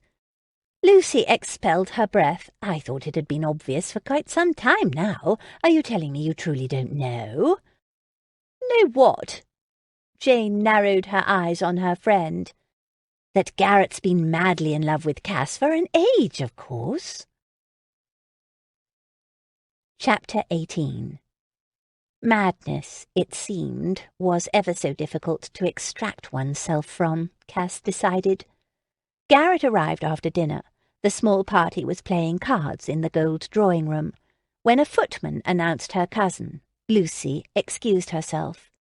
She rushed out to the foyer where she apparently spoke with Garrett. By the time he swept into the room to join the others, he had a wide smile on his face and a twinkle in his eyes. Cass said a silent prayer. Garrett played his role to perfection. He greeted the room's occupants with a friendly zeal and called everyone by their assumed names with decided aplomb. He clapped Lord Berkeley on the back and seemed positively delighted to call Lucy Lady Worthing. Cass watched him warily, still praying. When he came to the table where she was playing cards with Jane, he bowed over Cass's hand. Miss Bunbury, a pleasure. Mr. Upton? Miss Wollstonecraft. He nodded to Jane. You're looking quite scholarly this evening. Jane narrowed her eyes on him, but merely replied with a tepid Mr. Upton. Cass glanced at her. It was completely unlike Jane to remain silent at one of Garrett's barbs, and she rarely gave him the honour of putting Mr. in front of his name. Upton was usually as much as she could manage. Garrett nodded to both ladies and continued his tour of the room. Cass watched him carefully. He greeted Julian with a handshake. Glad to see you made it home, Captain. Julian stood and clapped Garrett on the back. Glad to be home, Upton. Garrett soon settled down at a game himself. Cass watched him for a different reason this time. Any sign of his supposed love for her. Lucy must be mad. Why, Garrett had shown her nothing but brotherly concern her entire life. She'd never once got the notion that he felt anything other than friendship. Lucy, however, was quite convinced, and once Lucy was convinced of something, there was no dissuading her from it. Jane had quickly excused herself from the room, not saying a word, obviously not even interested in giving her opinion on the ridiculous matter. Lucy had gone on to emphasize to Cass how certain she was, and assured her that she had nothing to worry about as long as she had a talk with Garrett herself. He would do anything for her. It didn't make Cass feel any less uneasy. She wasn't about to use Garrett for her purposes. No. Garrett was her friend, and she would ask him the truth. It was high time she became more forthright, and there was no time like the present. Cass excused herself from her card game and made her way to the library. She sat at the writing desk in the corner and took out a sheet of parchment and a quill. She quickly scribbled a note for Garrett. Then she found a passing footman and asked him to deliver it post-haste. Garrett arrived minutes later. He strolled into the room looking handsome and friendly and smiling as usual. She'd always liked Garrett a great deal. Just like his cousin, he was fun and funny and friendly and loyal. He was a wonderful man, but certainly not someone she could see herself falling in love with. She hoped Lucy was wrong, and that Garrett did not have feelings for her. She would never want to hurt her friend by refusing him. He bowed to her. "Miss Bunbury," he said, a grin on his face. Cass returned his smile. "Please sit," she offered, patting the chair next to her. Garrett made his way over and took a seat. "How is Aunt Mary?" Cass asked, referring to his mother. She was officially Lucy's aunt, not Cass's, but Cass had spent last summer with the lovely woman in Bath, and referred to her as Aunt Mary now, too. "Busy and active as ever," Garrett replied. "I'm glad to hear it. Please give her my best." Cass paused, then clutched the arms of the rosewood chair in which she sat. "Thank you so much for coming, Garrett, and for, you know." He grinned at her. "Of course I came, though I must admit I'm hoping you'll give me an explanation for your recent name change. Dare I guess it has something to do with the appearance of one Captain Swift?" Cass bit her lip and glanced away. "Yes, it does." "Ah, how did I know? And is he not the same man you've been in love with for many years?" Garrett didn't seem the least bit jealous saying those words. Surely Lucy was wrong. Besides, Garrett had known Cass was in love with Julian since she'd met him. She nodded. Yes, he is." Garrett narrowed his eyes on her. "Then why, pray tell, would you want him to think your name is Patience Bunbury? And forgive me for asking another rather obvious question, but hasn't he met you before?" Cass tugged at her gloves. She might as well buy new gloves. These were hopelessly stretched. "The reason for the name change is quite a long story, but it turns out he didn't remember me, or how I look, at least. It's been many years." Garrett's grin widened. "I see. As for the long story, it's one involving Lucy, I'm sure." "Yes, it was Lucy's idea." Garrett stretched his long legs out in front of him and sighed. "Again, how did I know?" "That's why I asked you here, Garrett. Will you please continue to play along without an explanation? For now?" She waited a moment. "For me?" That last part made her wince. "I'd already told Miss Lowndes I would. Didn't she report back?" "She did, but now that you're here, I just wanted to make certain, between the two of us." Garrett nodded. "Don't worry, I will not go back on my word. I'm not certain what you all are up to, but I do want to caution you, Cassandra. Be careful. Lucy can get the best of us into schemes we'd rather not participate in. Lord knows she's done it before." "I'm far gone into this one, I'm afraid," Cass replied, still tugging on the ends of her gloves. "You're feeling a bit guilty, aren't you?" Garrett's voice softened. Cass let her hands fall into her lap. "Yes, I am, ever so much. I feel just awful." She was treating Garrett as if he were the priest and she the confessor, but it was so freeing to admit how dreadful she felt about all the lies. He patted her on the back. Nothing but a brotherly pat, she was certain of it. There, he said. "It's not easy to say no to Lucy." "What am I going to do?" Cass shook her head. "I don't know why I ever agreed to it. Lucy introduced me to Julian as Patience, and I didn't correct her, and he is going to hate me when he finds out." "Have you thought about telling him the truth? Just coming out with it?" Garrett asked. Cass nodded frantically. "It's all I could think about. Oh, Garrett, do you know what it's like to feel such guilt?" Garrett was silent for a moment. Cass raised her head and looked at him. He sat up straight and stared off into the fireplace. "Yes," he replied simply. "I learned all about guilt. Twice."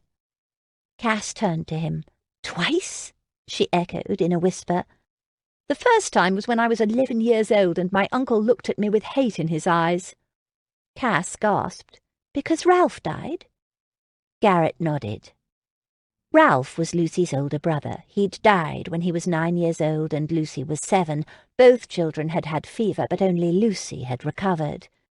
Garrett's father was next in line for the inheritance of the earldom, which meant, as an only son, Garrett would eventually inherit the title and properties meant for his dead cousin.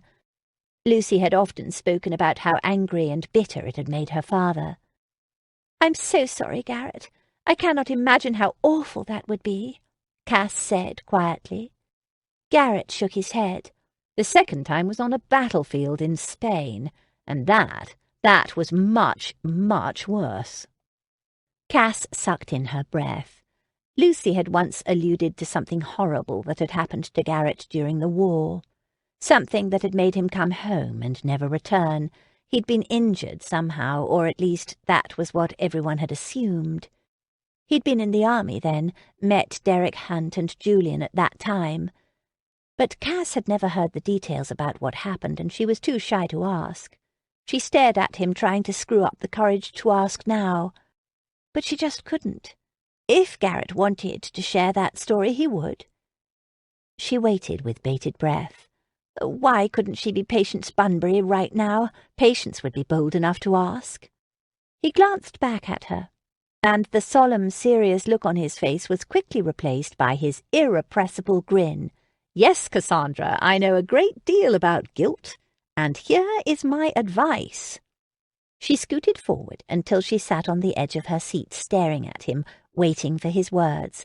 "Yes?" "If there's any way you can dispel it, do so as quickly as possible." He looked her in the eye.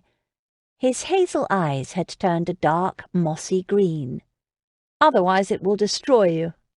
Cass nearly fell out of her seat. Garrett. Fun-loving, happy Garrett. She'd never seen him like this, but something told her he was quite serious and quite right. "You think I should tell Julian the truth?" "At your first opportunity," Garrett breathed. Cass nodded. "I know. You're right. I want to.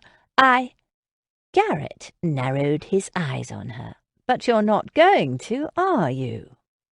Cass bit her lip and glanced away. "You don't know how much I want to." She couldn't look at him. If she weren't such a coward, she would have asked him what happened in Spain.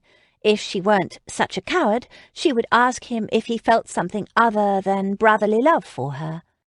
If she weren't such a coward, she would tell Julian the truth. In fact, if she weren't such a coward, she never would have allowed herself to be trapped in this untenable position to begin with. "Thank you, Garrett," was all she said. "I truly value your advice." He nodded.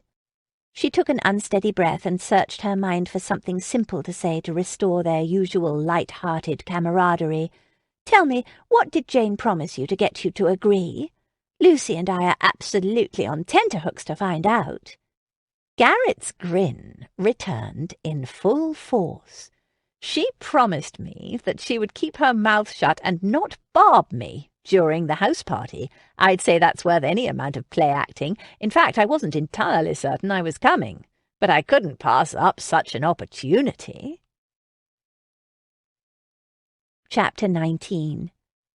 Julian had been standing with his back against the cool marble wall in the corridor outside the library, wondering where he might find Miss Bunbury. He'd already checked the terrace and the conservatory with no luck. The library door swung open. and Garrett Upton strode out of the room.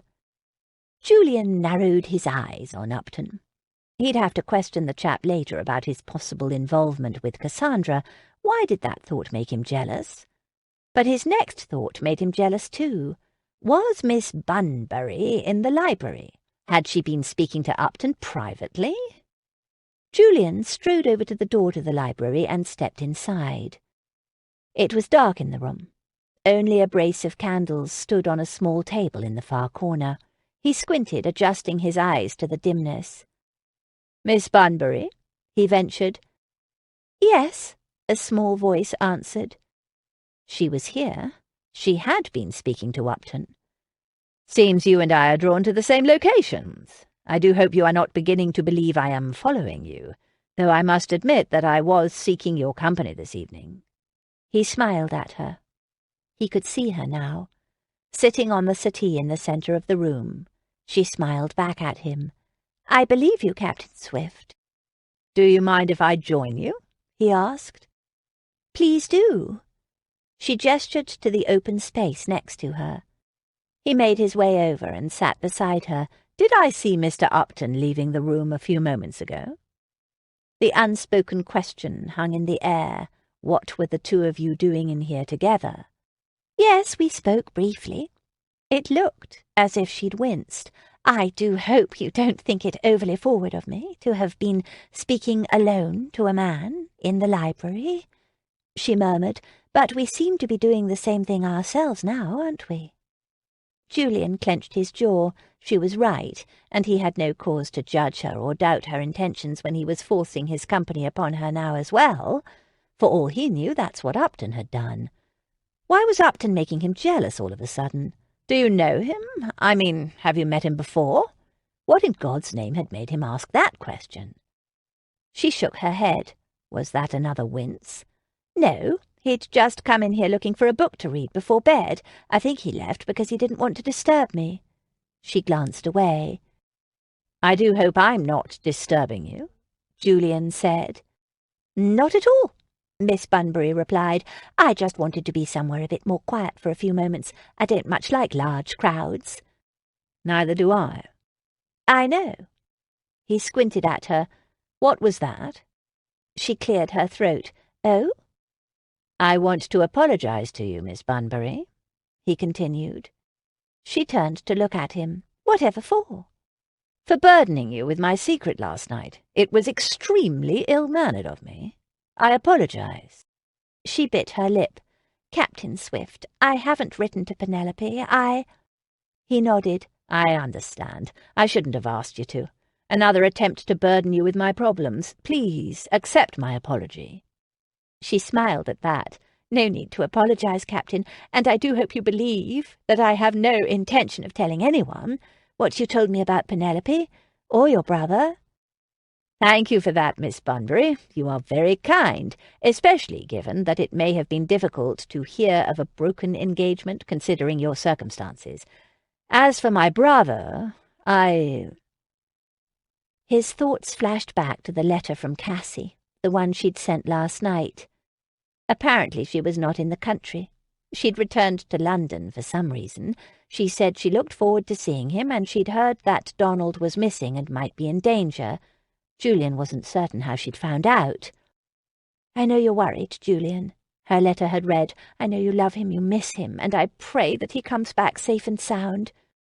But I also know that you're thinking you can't do it. Fill his shoes, if it comes to that, and I want you to know that you can. You will. I have every confidence in you." Cassie, as always, had got right to the heart of his deepest fear, and she'd reassured him.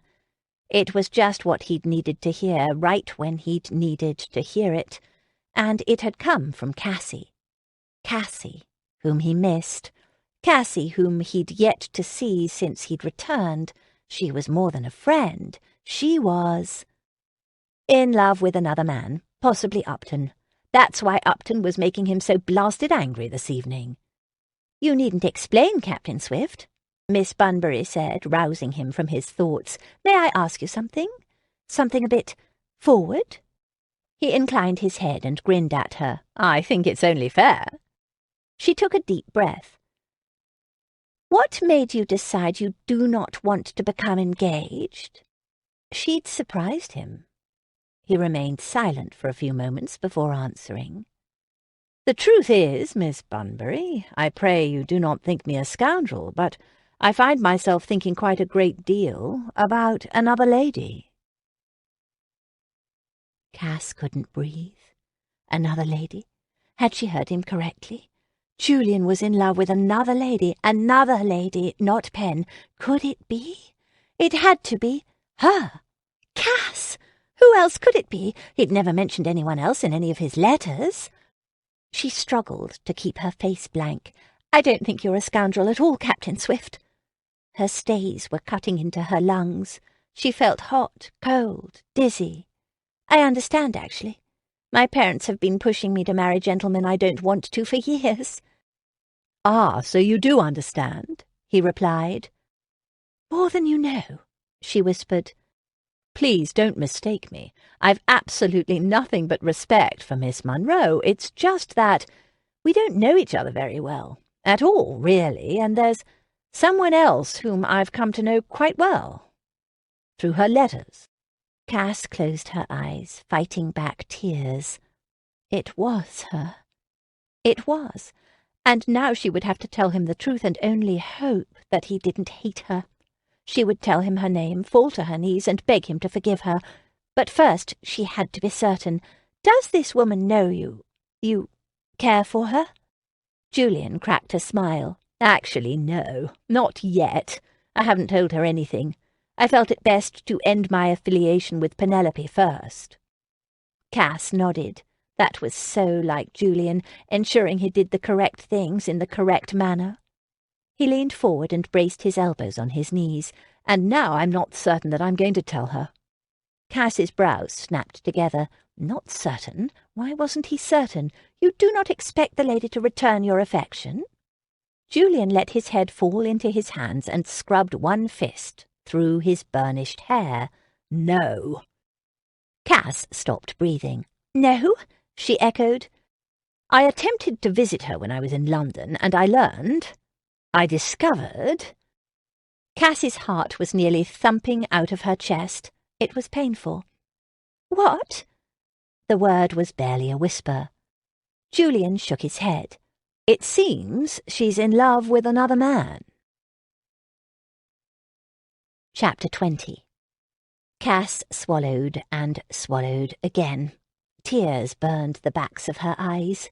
She couldn't breathe. It wasn't her. He wasn't talking about her. He couldn't be. She hadn't seen him in London, not as Cass, and she obviously wasn't in love with another man. Julian couldn't possibly think that about her. She'd never mentioned it in her letters, and her parents weren't in London. They couldn't have been the ones to tell him such nonsense. No. Julian was talking about someone else entirely, some other woman. Some other woman he cared about and had been writing to all the time he'd been writing to her solely as a friend. A woman he'd never seen fit to mention to her. Cass was going to vomit. She had to get away. I'm ever so sorry to hear that," she murmured, biting the inside of her cheek to keep from crying. "It's all right.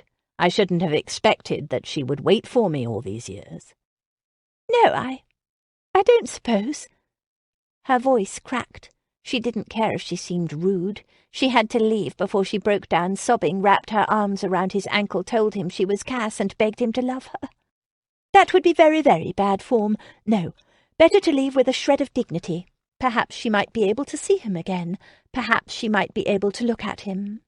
But right now, while her heart was breaking, she had to get away. Had to. "I'm sorry, Captain Swift, but I fear that I'm unable to." She stood and ran from the room. She could hear Julian's calls asking after her health, if he might be of assistance, but she just couldn't stop. Tears streamed down her face, tears she couldn't let him see. Better to allow him to think she was mad or sick, or both. She ran out of the library, down the corridor and up the main staircase. A few of the servants watched as she flew past. If they thought she seemed overwrought running through the halls, she didn't care.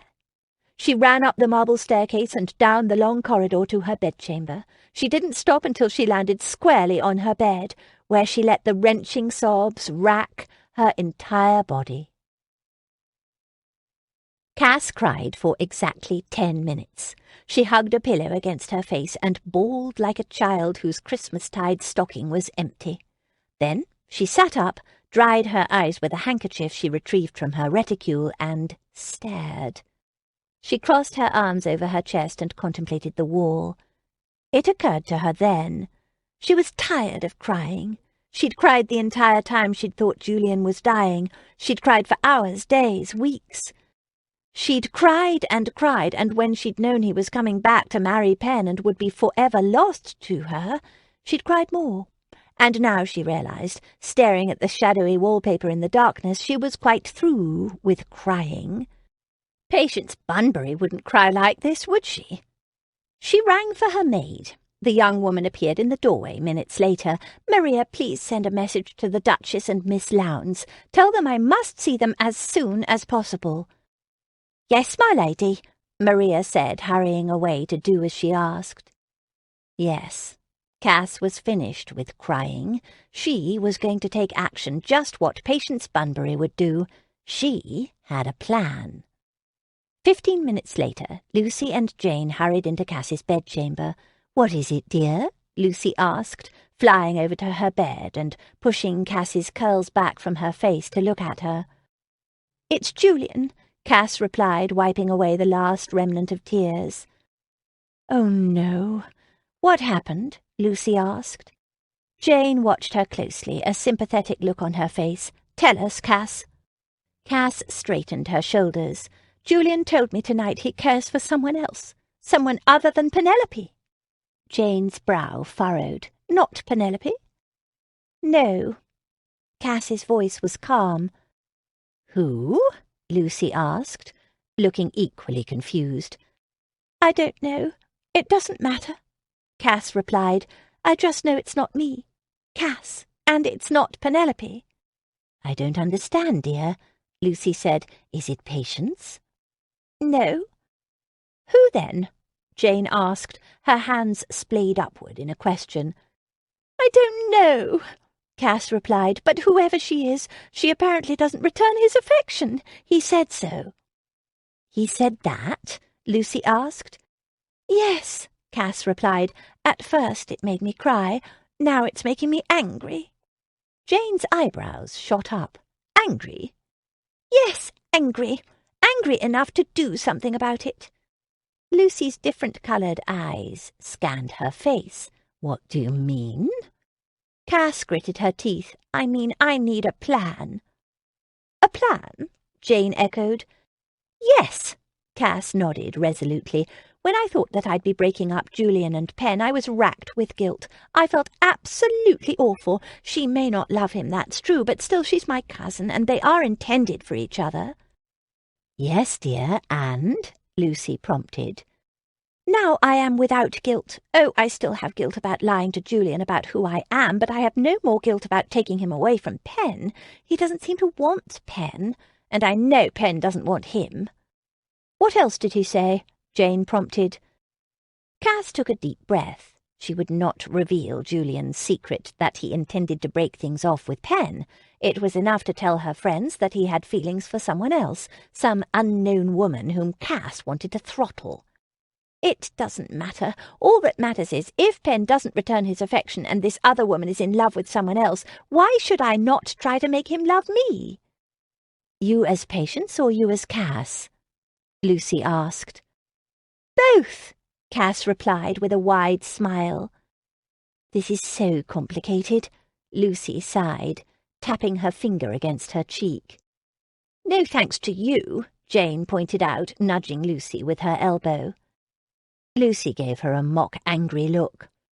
Cass took a deep breath. "As long as Julian intended to marry Penn for love, I knew I couldn't be with him, not really. But now nothing is standing in my way. I feel no guilt whatsoever fighting for Julian with this unknown lady."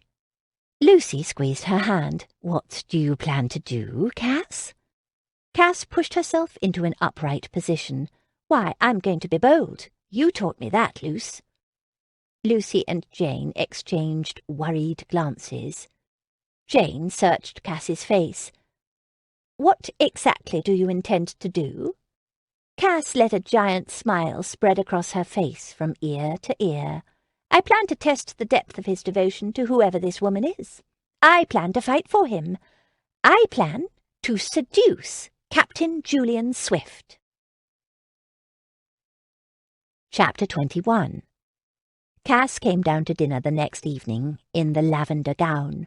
She'd spent the entire afternoon with her maid, lowering the bodice, taking up the sleeves, adding a little turquoise pendant, and generally making the concoction all but indecent. As a result, her ample cleavage, which she'd never quite appreciated before, was pushed up and out to its full advantage. Garrett raised both eyebrows in obvious shock when she walked into the room, but her gaze was solely on Julian. Julian's grey eyes studied her and widened. Then he shifted in his chair as if he was uncomfortable. Perfect. She smiled to herself. He obviously liked what he saw. Exactly what she'd wanted. She didn't have long to contemplate the matter, however, before Lucy hurried over to her. "May I speak with you in the corridor?" Cass didn't have time to object. Her friend nearly dragged her out of the room, all eyes upon both of them. Once in the cool marble hallway, Lucy studied her from top to toe. "What are you wearing?" Cass shrugged. "Just a gown." "Don't shrug. You may pop out." She gestured to Cass's bosom. Cass gasped. "I cannot believe you said that." Lucy lifted both brows. "I cannot believe you're wearing that. You're not the Cass I know." "No, I'm not," Cass agreed in a whisper so the passing servants wouldn't overhear. "I told you I'm bent upon seduction." Lucy shook her head. "Be that as it may, Captain Swift just asked me a few moments ago whether I thought he should return to London in search of Penelope, or was I quite certain she was indeed on her way?" Cass shrugged. "What did you tell him?" "I told him I was quite certain she was on her way, of course, but he's getting more and more difficult to stave off."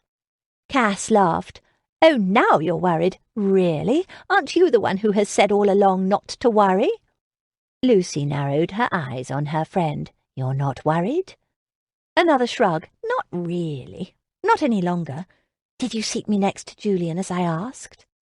Lucy nodded. "Of course I did." "Excellent. Then let's eat." Cass stepped around Lucy and made toward the door. Lucy put her hand on Cass's shoulder to stop her. She narrowed her eyes again. "Who are you?" Cass flashed her a bright smile. "Don't you recognize me, Lucy? You created me. I'm Patience Bunbury." Cass swept into the dining room. The moment she entered the room, all eyes were upon her again. She boldly strode over to Julian's side to sit at the empty seat next to him. "Captain Swift." She nodded to him. He stood until she sat and helped her push in her chair. Excellent. He was certain to get a good view of her décolletage from above. He looked a bit uncomfortable again when he resumed his seat. "Good evening, Miss Bunbury." The service began soon after, and Cass kept the conversation moving at a brisk clip, talking about things like the weather, the delicious food, and last evening's card games. Every now and again Julian's eyes dipped to her chest. A little thrill shot through her. She'd never before used her feminine wiles so blatantly, but tonight she was exceedingly pleased to have them at her disposal. It was going exactly according to her plan. He winced and seemed uncomfortable each time he glanced down. Once the last course was removed, Cass put the second part of her plan into action. "I hope you'll skip the drinks with the gentlemen this evening and take me for a stroll around the gardens before it gets too cold." Now that was quite bold indeed. The art of being bold was becoming easier with practice. "If you wish, Miss Bunbury," Julian answered easily. He offered his arm, and she put hers through his. He helped her pull up her shawl. He escorted her out of the drawing-room, through the corridor, and out of the French doors in the library that led to the terrace. They silently walked down the stone steps and into the gardens before Julian turned to face her. I must say I was a bit surprised you asked me to escort you out here tonight." She tucked her head down. "Did you not say you enjoyed the outdoors?" "I did. I do, very much. But given the way you left the library last night—" He cleared his throat. "I'm sorry about that," she replied. "I wasn't feeling quite well, I'm afraid." His face reflected his concern. "I'm pleased to hear that it wasn't my company that caused you to run off. I do hope you're feeling better this evening." "Oh, I'm feeling ever so much better this evening, Captain." They strolled a bit farther until they came upon the same stone bench they'd sat upon the last time they'd been in the gardens. Cass released Julian's arm and took a seat. She patted the space next to her. If he sat there, she'd have him right where she wanted him. She leaned back and braced her hands behind her. Her chest jutted out. Perfect. She let the shawl fall away from her décolletage. Also perfect. Unfortunately, Julian remained standing. He cleared his throat and stared off into the distance. "It's not too cold out here for you?" "No, not at all." Actually, it was freezing, especially since her chest was exposed, but she wasn't about to tell him that, though no doubt he could tell by the fact that her breasts were decidedly standing at, attention. You look quite beautiful tonight." He tugged at his cravat. My word! Had she made Julian Swift blush? She couldn't quite tell in the scant light from the candles, but she had a suspicion. Cass steeled her resolve. Whoever this other lady was, she wasn't going to win Julian without a fight. A big fight. A fight that involved décolletage. A lot of it. "Won't you sit, Captain Swift? It might be a bit warmer if we sat close to each other." Oh, that was scandalous. The first of many scandalous things she intended to say tonight. He sat, though his body was rigid, and he didn't look at her. "I do hope Penelope will arrive tomorrow," he said, his voice a bit unsteady.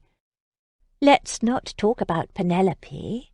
Cass pressed her chest against his arm and leaned up, her mouth scant inches from his. He turned slowly. She looked into his eyes. He had to know she wanted him to kiss her, didn't he? Didn't he? She wrapped her arms around his neck and leaned up, up, up. She closed her eyes and let her head fall back a little. She sighed. Julian pulled her arms from his neck and slid away from her, ensuring a good arm's length remained between them. "Miss Bunbury?" Cass opened her eyes and blinked at him. Just like on her 16th birthday. She wanted to cry, but she refused to. There would be no more crying. Instead, she pressed her lips together and tried to look composed. "Yes?" Frankly, you don't know how much I want to kiss you right now." "Then why don't you?" Oh, there went Patience Bunbury's reputation. The harlot. Julian stood and paced toward the hedgerow, scrubbing his fingers through his hair. "Because at the moment I still have an understanding with Penelope Monroe." Chapter 22. Why, oh why, did Captain Julian Swift have to be so blasted honourable? That thought was topmost in Cass's mind as she wandered into the private family breakfast room the next morning, a frown on her face. "Dear, you must look at this," Lucy said the moment Cass walked through the door. Lucy was holding a letter in her hand, her bright eyes busily scanning the words. Jane was already there, eating a muffin. Garrett was nowhere to be seen. Cass slowly made her way over to where Lucy sat with the letter. "Where's Garrett?" Cass asked. "He and Barclay were up with the sun and went for a ride, and I'm so glad, because otherwise I'd have to explain this to him." Lucy waved the letter again. "What is it?" Cass couldn't muster much interest. Her thoughts remained on Julian and her failure to seduce him last night. He'd given the excuse about Penelope, but Cass wondered if it didn't have more to do with the woman he was in love with. Either way, he'd been decidedly uninterested. Jane wiped her mouth with her napkin. "Why do you look so glum, Cass?" Cass sighed. "Things did not go according to plan with Julian in the gardens, that's all." Lucy breathed a sigh of relief. "I'm glad for that. When I saw you leave with him wearing that gown, I was quite certain you intended to take advantage of him. I was a bit worried for the captain, to be honest." Cass propped an elbow on the table and rested her chin on it. "I didn't take advantage of him. I merely gave him the chance to take advantage of me." Jane was doing an awful job at attempting to hide her smile. "And he refused?" She reached into the basket that rested in the centre of the table and pulled out another muffin. "I did my best, truly," Cass said, "but he reminded me that he's engaged to Pen, or supposed to be." "The scoundrel! How dare he?" Jane smiled. "He doesn't even love her. She doesn't love him. Why must they continue this farce of an understanding?" Cass sighed. "Yes, well, as to that, you need to look at this." Lucy waved the letter again. Cass half-heartedly pulled the letter from Lucy's fingers and began to read it. It was from Pen. Cass sat up straight. "Oh, no!" she gasped, her hand falling like a leaden weight to the tabletop with a thud. "Exactly," Lucy replied, crossing her arms over her chest. Jane sat up straight. "What does it say?" Cass scanned the contents, her heart beating out of her chest. She read aloud. "Darlings, I decided I was being ridiculous hiding from Captain Swift. I need to face him and get it over with. I paid a call to his mother and Daphne. There I was informed that Captain Swift had recently left for a house party in the country. Why, imagine my surprise when I inquired as to the location of the house party and realized that he was at Lucy's house of all places." All three friends exchanged worried glances. "Keep reading," Lucy said in a sing-song voice. "Yes, go on," Jane prompted. "I think this is absolutely perfect, darlings. I have some important news to share. I'll tell you all about it after I arrive. Look for me on Wednesday afternoon. I simply cannot wait to see you both." Cass gulped. Wednesday afternoon? It was Wednesday morning. "What do you think her important news is?" Jane wanted to know. "Who cares about that?" Cass nearly shrieked. "Do you know what this means?" "It means Penelope is on her way here as we speak," Lucy declared, tapping her finger against her cheek. Cass tossed the letter onto the tabletop. She searched the room's ceiling. "What are we going to do?" "It solves the problem of you producing her for Captain Swift, at least," Jane pointed out, taking another bite of her muffin. "But it presents an even greater problem," Cass moaned. "What shall we do?" "There's nothing to do," Jane replied. "You either have to send Captain Swift on his way or intercept Penelope somehow. Those are the only two choices." Lucy snapped her fingers. "No, wait." Cass raised her head, a bit hopeful at Lucy's tone. "What?" Lucy's eyes had a telltale gleam in them. She'd thought of something. "This may just be perfect." "How could it be perfect?" Jane popped another bit of muffin into her mouth. "Do you intend to eat all of those muffins?" Lucy asked her. "Perhaps," Jane replied. "Stop talking about the muffins!" Cass nearly shouted, her anxiety rising with each moment. "What were you going to say, Lucy?" "Yes, tell us how this could possibly go well," Jane replied, blinking at Lucy. Lucy tapped her fingers along the tabletop. Julian and Penelope would need to be in each other's company in order to end their agreement, correct? "Yes," Cass replied, narrowing her eyes at her friend. "And if she comes here, they will be in each other's company, correct?" Lucy continued. "Aren't you forgetting the part where Cass is pretending to be Patience Bunbury and you are calling yourself Lady Worthing? How will you explain that to Penelope?" Jane asked. "We won't have to," Lucy replied. "What are you talking about?" Cass asked. Lucy shrugged. "We'll simply hide." "Hide?" Cass rubbed her eyes. "Hide?" Jane nearly spat out her muffin. "You have truly gone mad now." Cass shook her head. "What do you mean, hide?" "When Pen arrives, we can arrange for her to see Julian. They'll end things. Pen will then come in search of us, and we'll ensure we're alone with her. I cannot imagine she will want to stay at a house party with her former betrothed, can you?" "Why don't you just tell Pen that Cass is pretending to be Patience Bunbury?" Jane asked. Her eyes also narrowed. "Oh, I doubt she'd like to know that we've ruined the identity of her most valued friend," Lucy replied. "Lucy is right about that," Cass agreed. "Besides, she asked me to tell Captain Swift she was with Patience, not become Patience myself." "I'm glad you agree with me, Cass, because—" "Wait just a moment. I said you were right about that. I do not, however, agree with you on the rest of it." Cass shook her head. "The idea of hiding from Pen is ridiculous." Lucy scrunched up her nose. "Why? I quite like it." "I cannot believe I'm saying this, but I actually agree with Lucy," Jane said. Cass bit her lip and glanced at her friend. "You do, Janey?" "Yes, I do. Penelope has never seemed to give a toss about Captain Swift. I wouldn't be surprised if she is utterly relieved, and if you meet with her alone, you'll be able to keep her from knowing that you're pretending to be Miss Bunbury." Cass held her breath. It all seemed too easy. "I suppose there's no harm in trying, but I must insist that if Pen is upset after speaking with Julian, we will stop this entire thing. I will not see my cousin hurt." "Agreed," Lucy said with a nod. Cass turned to Jane. "Will you meet her at the door, Jane? Make certain she's comfortable." Jane nodded. "Of course, and I'll ensure she's shown into a private room with Captain Swift immediately." "Perfect," Lucy declared. Cass swallowed. It sounded perfect.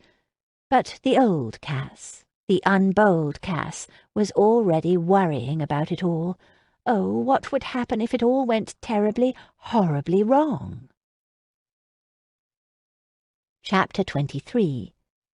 After breakfast, Julian made his way into the conservatory. He needed to find his hostess to tell her he was leaving. God only knew how long it would take for Penelope to arrive. He couldn't stay here any longer after the mistake he'd nearly made with Patience last night. Patience was gorgeous. Her body was perfect, her face ethereal, the way she'd looked in that low-cut gown. Julian shuddered. When she'd asked him to walk with her in the gardens, a warning bell had tolled somewhere in the back of his mind. It wasn't a good idea to remain close with her. Their interludes at the party had shown him that he was unnaturally attracted to her. He wanted her, badly, but only a scoundrel would kiss one lady while he was supposed to be engaged to another. No, he would not do any such thing until he had broken things off with Penelope. And that wasn't likely to happen if she never arrived. He would return to London. Penelope would turn up eventually. He certainly couldn't keep chasing her across the countryside. It had been a bad idea to come here. He knew that now. He made his way past the rows of deep green palms and bright flowers to the centre of the conservatory. One of the servants had informed him that Lady Worthing had been seen coming in here a bit earlier. Laughter reached his ears. He turned a corner around a large pear tree and came into a clearing near the iron bench. Patience was there with her watercolours set up again, only this time she was drawing Miss Wollstonecraft and Garrett Upton. Luckily, Lady Worthing was with them. "Be certain to paint her book," Upton was saying to Patience. "I'd like to put my book," Miss Wollstonecraft began. Ah, Upton replied. "Don't forget our bargain." Miss Wollstonecraft's eyes narrowed, but she snapped her mouth shut. Lady Worthing burst out laughing.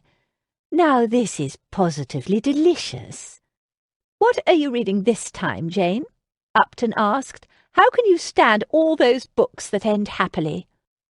"The good end happily and the bad unhappily. That is what fiction means, Upton," she retorted. "Mr. Upton," he replied with a grin. Julian watched them closely. It appeared the four of them were close friends indeed. Miss Wollstonecraft opened her mouth to reply. Not wanting to eavesdrop on their conversation, Julian stepped into the open space and cleared his throat. All four of them turned to face him. Patience met his gaze and quickly looked away, turning her attention back to her painting.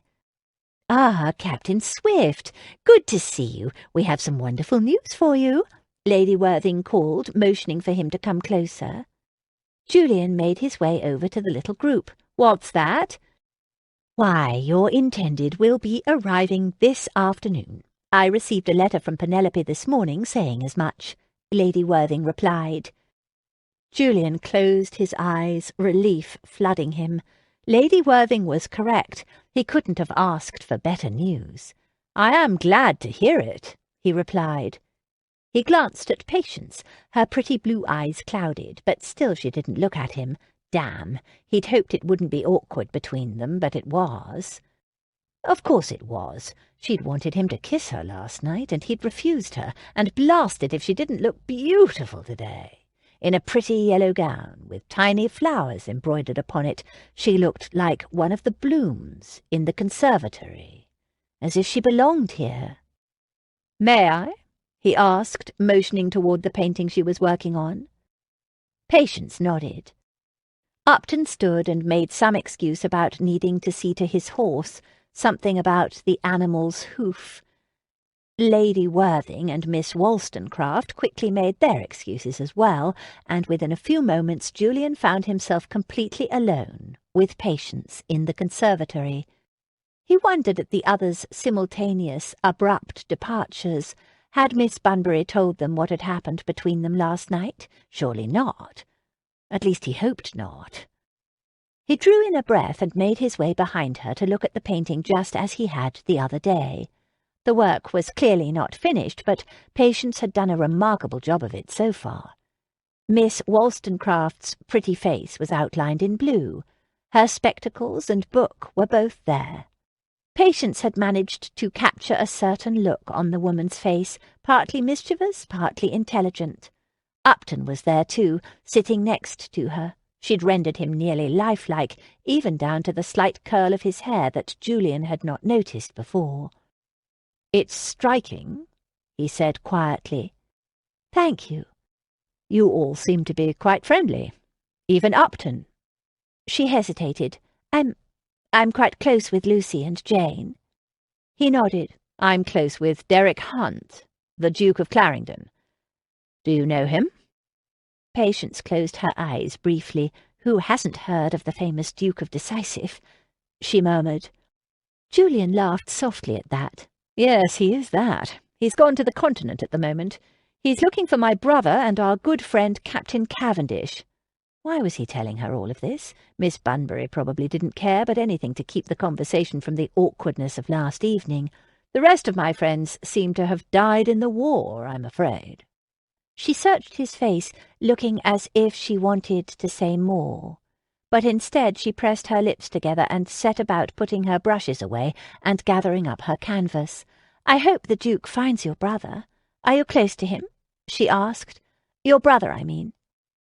"Not as close as I'd like to be," Julian answered simply. It was true. I'm quite sorry to hear that," Miss Bunbury said. "I am too. As soon as I speak with Penelope, I intend to go in search of Donald and Rafe."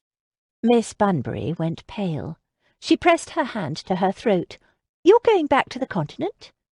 "Yes." But you nearly died. You cannot put yourself in such danger again." She reached for him.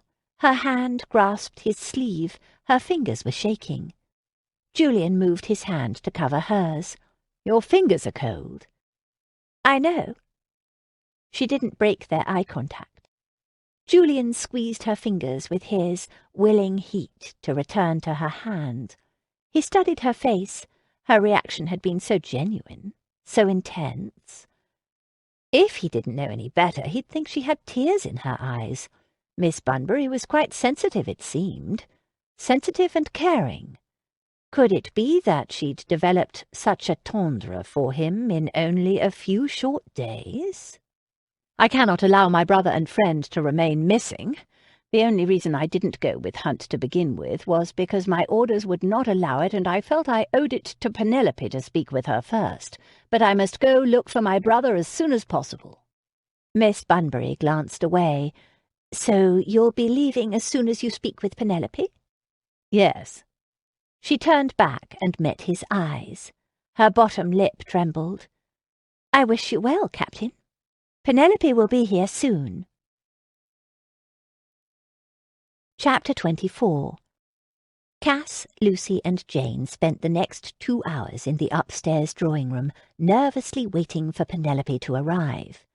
Cass stared out the window that faced the front drive, her insides a roiling mess of nerves.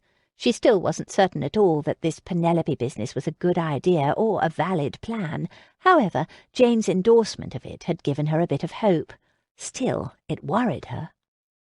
Adding to her worry was the news that Julian intended to leave for France as soon as he spoke with Penelope. Her heart ached. She'd just got him out of harm's way, and he intended to put himself back into it. It was a nightmare. Julian was too honourable and steadfast to do anything but search for his brother and Captain Cavendish, but it felt as if someone large was sitting on her chest every time she thought of him returning to the continent. The war might be over, but France was hardly safe at the moment. She'd read in the papers there were bands of rebels and spies still roving about. Paris itself was extremely dangerous, as the treaty was being negotiated. What was Donald even doing there? He was an English earl. He had no business in France, unless— "She's here!" Lucy shouted, pulling Cass from her thoughts. Cass glanced out the window. Lucy was right. Penelope's coach was making its way down the long drive. "Now," Lucy declared, nodding at Jane. Jane returned the nod and made her way to the door. "Leave everything to me," she said just before slipping away. Cass wrung her hands. "Oh, Lucy, what if—" No, I won't hear any what-ifs," Lucy said. "Where is the self-same young lady who was bent on seduction last night? I want to see her back, if you please." "But what if—" Lucy gave her a stern stare, and Cass shut her mouth with a pop. The wait was interminable. Cass was back to her old habits, pacing in front of the windows and tugging at her gloves.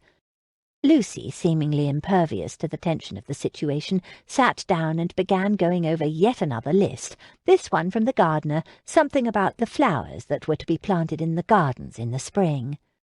More than half an hour passed before Jane returned, Penelope herself close on her heels. Cass eyed her cousin. She didn't look sad. She wasn't crying, didn't even have a discontented look on her face. In fact, she was smiling. Jane, however, looked as if she'd just had an encounter with an extremely unpleasant ghost. Her face was white as milk. "Cass!" Penelope rushed forward and pulled her cousin into her embrace. "Pen, good to see you," Cass managed, all the while eyeing Jane suspiciously. Jane shook her head and glanced down at the rug. Pen greeted Lucy just as enthusiastically and then plopped onto the settee. The 3 other ladies flocked around her. "What? When did you get here?" Cass managed. "Oh, I'd say it's been close to an hour since, wouldn't you, Jane?" Pen asked. "Yes, a good long while now," Jane agreed, nervously fidgeting with her spectacles. Pen looked about the room. "Do you have any tea, Lucy? I'm quite famished." Lucy nodded. With a look that could only be called confused on her face, she rang for tea. "And what have you been doing?" Cass asked. That was it. She had to be blunt. She couldn't endure the suspense. "Why, Jane showed me into one of the drawing-rooms, and I spoke with Captain Swift." Jane plucked at her neckline. "Yes, indeed." "I did think it only right to see him first. Don't you agree, Cass?" Pen continued. "Oh, yes. Yes, of course." Cass watched her cousin in horror, waiting for the next words past her lips. "And, how did it go?" She winced. So did Lucy. So did Jane. That's what I came up straight away to tell you, didn't I, Jane? I said I must see Cass immediately and tell her, didn't I, Jane? Jane nodded. Yes, you did. Cass and Lucy exchanged alarmed looks. What happened? Lucy burst out just as the butler entered the room with the tea tray. Several excruciatingly silent minutes passed while the butler set up the tea service before Lucy dismissed the man and took over herself. She cleared her throat. You were saying, Penelope? Oh, yes. I had the most clever idea. Jane's face remained milky. She refused the tea Lucy offered her. And what was that? Cass managed to ask in a calm voice. At least she hoped it was calm. Frankly, she felt as if she were on the verge of a hysterical fit. She took a sip of tea. Pen dropped 3 large lumps of sugar into her teacup and stirred it rapidly. Why, I told Captain Swift that my name was Patience Bunbury. It took the better part of 5 entire minutes for Cass to stop coughing. Now she was quite certain one or both of her lungs would never be entirely the same again. Are you quite all right, Cass? Pen asked, flying to her side, concern etched across her features. Oh, yes, quite all right, Cass managed to choke out. Did you say you told Captain Swift you're Patience Bunbury? Pen nodded happily. I most certainly did. But, aren't you supposed to be at her house party? Cass continued. It was all so confusing. Pen fluttered a hand in the air. I suppose so. But no matter. Did he... Cass cleared her throat again. Did he ask you where Penelope Monroe was? The cat-like grin remained on Pen's plump face. He did not. Cass glanced at Jane, who nodded. That's right, he didn't. I'm telling you, it was a brilliant idea, Pen continued. Ever so clever of me, I dare say. Lucy pressed a fingertip to her temple. Tell me, Penelope, though I'm certain it should be obvious, why exactly did you think telling Captain Swift that your Patience Bunbury was a, how did you put it, clever idea? Pen smiled widely. Why, of course it's perfect, don't you see? It was obvious to me the moment he saw me that he didn't recognise me. It has been 7 years, after all. I decided that I'd tell him I was Patience, and that way perhaps we might be able to get to know each other a bit better. To be honest, I'd intended to break things off with him up until now. That was the news I mentioned in my letter.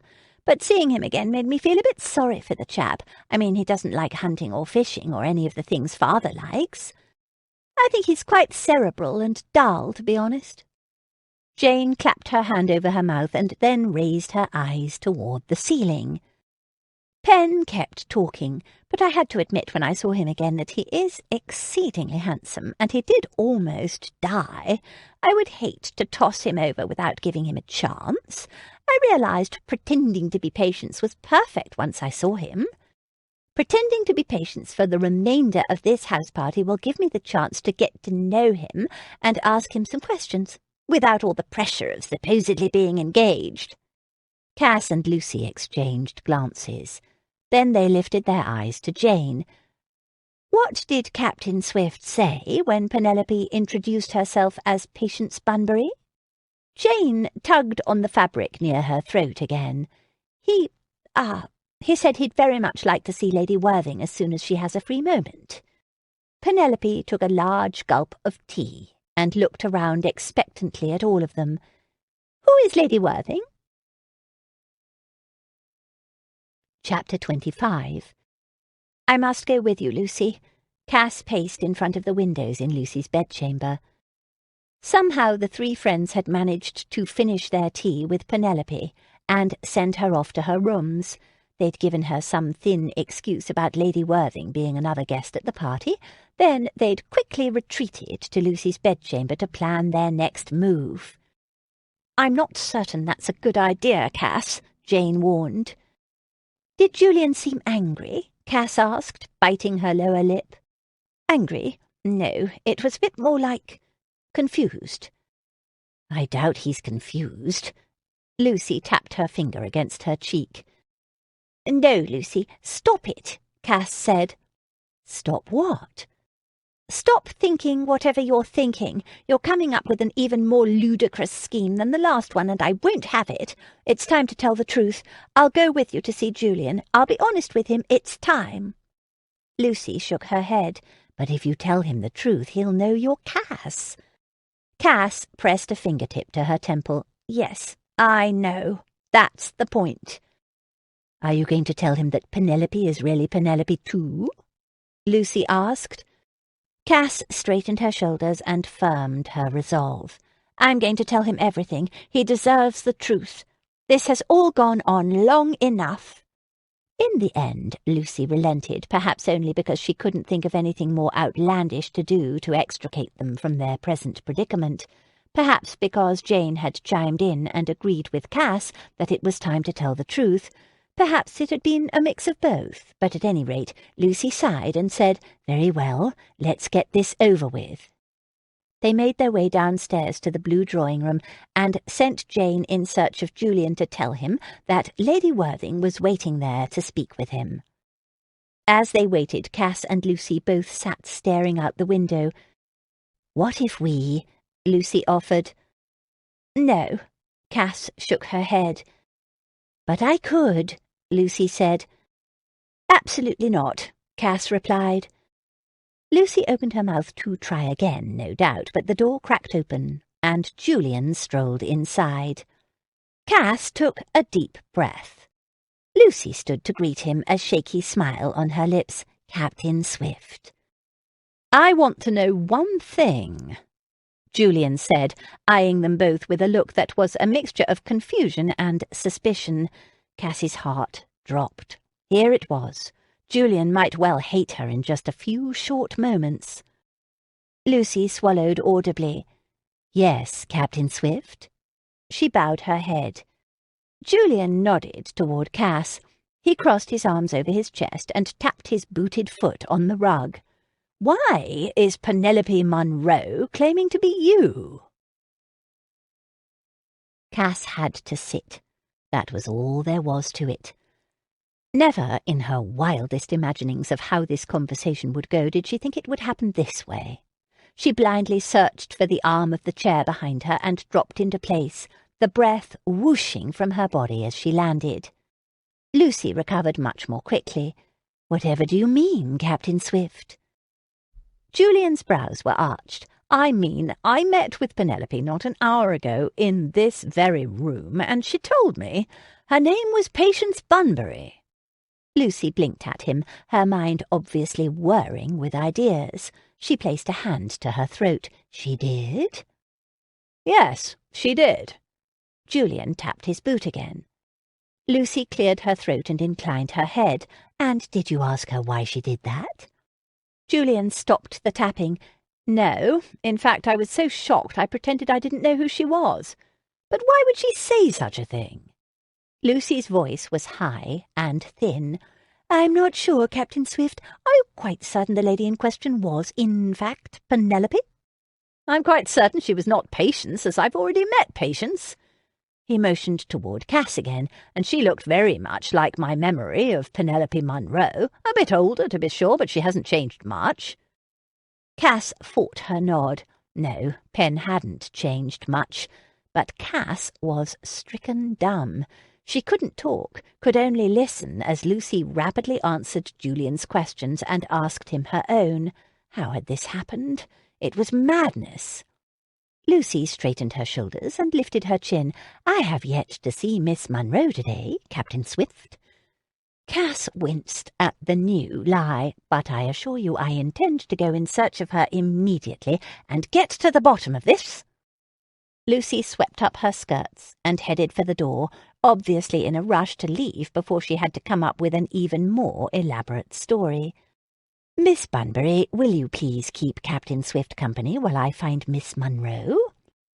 Cass opened her mouth to protest, but shut it again when she saw the look on Julian's face, as if he wanted her to stay.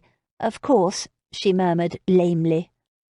Moments later, the door shut behind Lucy and Cass screwed up her courage. Now was the time. Finally. She could not allow this farce to continue a moment longer. Julian would only hate her all the more for it later, not to mention the fact that only the truth would serve to explain all of this, once Pen appeared. "Captain Swift, I'm glad Lady Worthing left us alone," Julian said, crossing over to the settee and sitting next to Cass. Cass blinked. "You are?" "Yes, quite." He smiled at her.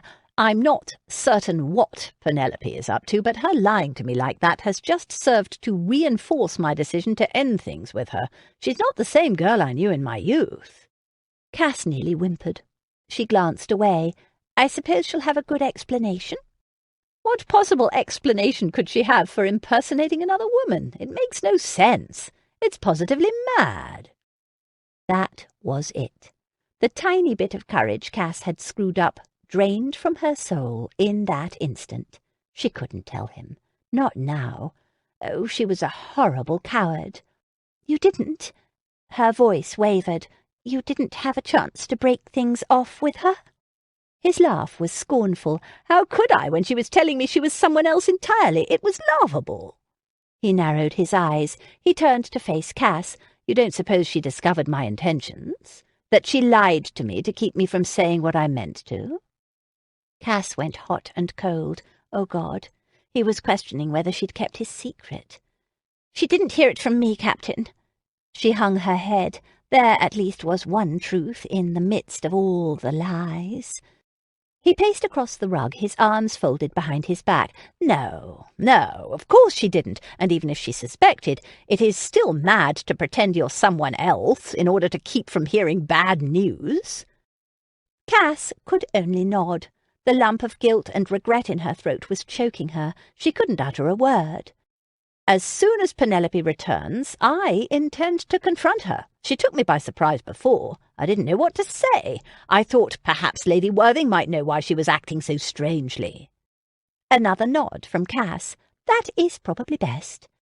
"I will tell her that our engagement is off." "And then—" Cass glanced up. "And then?" She swallowed hard. "France?" "Well, yes. But first I intend to find you, Miss Bunbury, and kiss you senseless."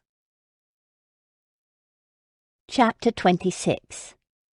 The plan was put into motion quickly, as most of Lucy's plans were. Julian was asked to remain in the blue drawing-room.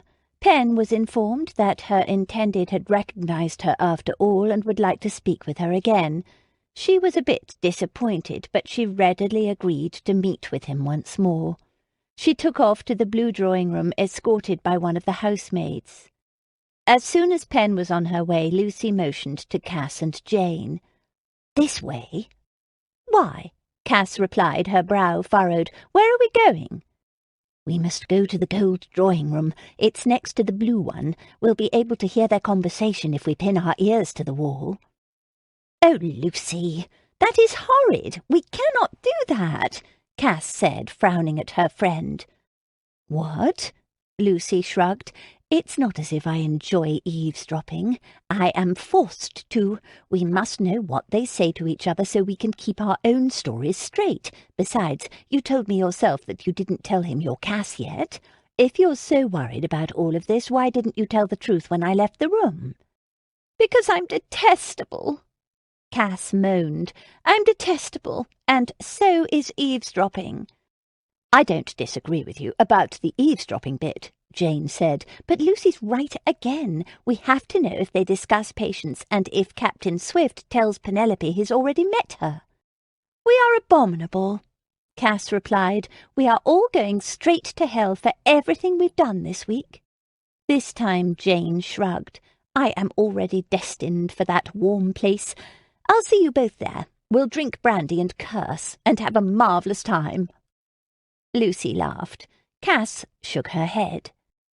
5 minutes later, Cass stood in the gold drawing-room, her ear pressed against the damask wallpaper right alongside her friends. Julian's voice drifted to them. "Penelope?" "Captain Swift." "I don't know why you impersonated Miss Bunbury, and it probably doesn't matter. The fact is that I came here to find you to tell you that we cannot possibly marry." Cass held her breath. What will Pen say? What will she say? "You're telling me we cannot marry?" Pen's voice was surprisingly unanimated.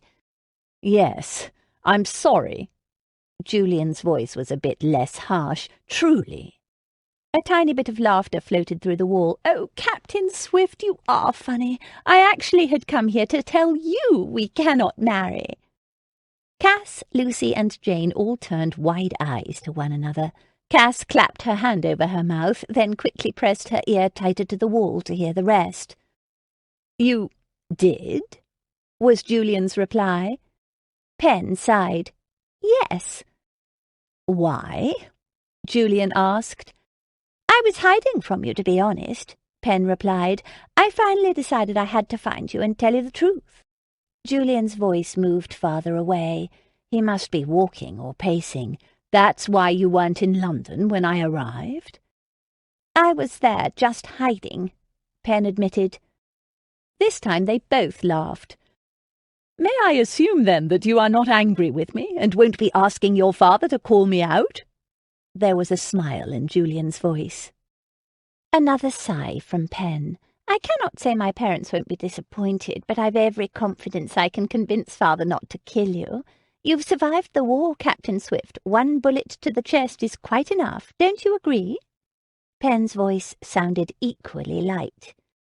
"Of course I intend to speak to your parents and explain," Julian said. "I felt it imperative to speak with you first, however."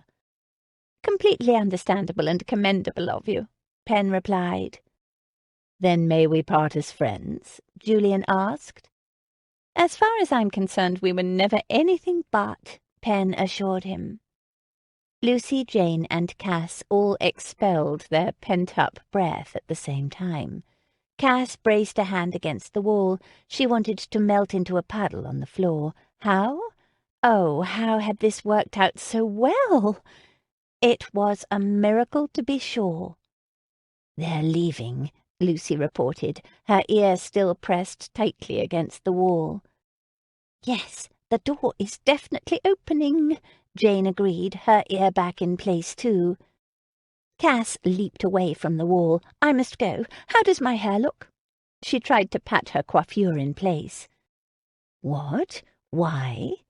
Lucy pushed herself away from the wall and faced Cass. "Yes, what are you talking about?" Jane asked. Cass rushed toward the door.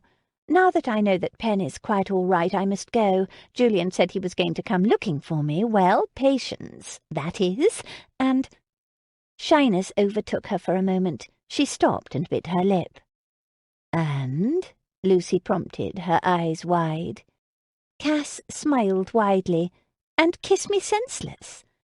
Lucy rushed over and pushed her toward the door. "For heaven's sake, then, by all means, go!" Chapter 27. Julian strode straight out the door of the drawing-room and ran smack into Owen Monroe, his old friend, Cassandra's brother, here, of all places. "Monroe!" He clapped the future Earl on the back. "Good to see you, old chap." Owen had been 1 year ahead of him at Eton. They'd known each other for an age. Monroe looked as if he'd seen a ghost, something Julian was becoming more and more accustomed to when people recognized him. "Swift? By God, it's you!" "What are you doing here?" Julian asked. "I'd sent a note over to your parents' estate, but when I didn't hear back, I assumed you were in London."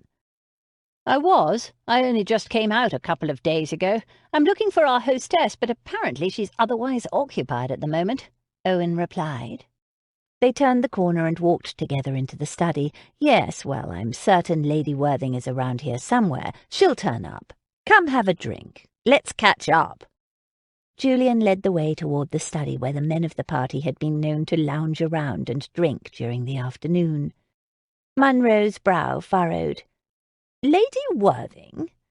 Julian pushed open the door to the study and allowed Monroe to precede him in. "Yes, Lady Worthing." Upton leaped up from the sofa directly into their path, cutting off Julian's words. The man looked as if he was about to spit out his brandy. Julian hadn't seen Upton move so quickly in his life, and that included when he was being shot at on a battlefield in Spain. "Monroe, what in the devil's name are you doing here?" Upton said. His friend Lord Berkeley remained sitting on the sofa reading a book. Monroe narrowed his eyes on Upton. "Mother and father sent me over here to see what was going on." "Going on?" Julian snorted. "You make it sound as if a house party is sordid, Monroe." "Well, Monroe barely got a word out before Upton clapped him on the shoulder. "I had no idea you came out to the country any more, Monroe. Thought you preferred the city." "Mother asked me to pay a visit. She's worried about Cass." Julian sucked in his breath. "Is Cass here, in the country?" "That's what I was hoping to find out," Monroe replied. "I was just looking for loose—" Monroe, there is time for introductions and all of that later. Come sit, have a drink. This is a party after all, isn't it?" Monroe gave Upton a narrowed-eyed stare, but he took a seat near Berkeley and waited while Upton crossed over to the sideboard and poured him a drink. He took it and downed a healthy swallow. Upton handed Julian a glass of brandy as well. A drink sounded good after his mad afternoon with his supposed future bride trying to lie to him about her identity. Of all the ludicrous things in the world, who in the hell would think that was a good idea? It was beyond idiotic. Thank God he'd had the sense not to shackle himself for life to such a ninny-headed woman. However, despite Penelope's antics, she had been calm and level-headed about the end of their engagement. He didn't know why he'd been so worried about it. She obviously didn't give a toss about him and never had. She'd barely written to him or spared a thought, most likely, in the last 7 years. Finding out that she had been hiding from him had been a surprise. Apparently she was no more keen on marrying him than he was her. He could almost laugh about it, actually, if it wasn't all so ridiculous. Instead, he chalked up the entire encounter to a bit of good luck. After his near death on the continent, he supposed it was high time for a bit of fortune. He was free. Finally free.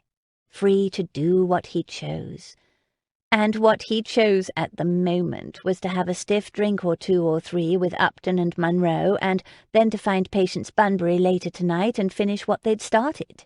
Patience Bunbury was stunning, and from what he could tell last night, quite interested.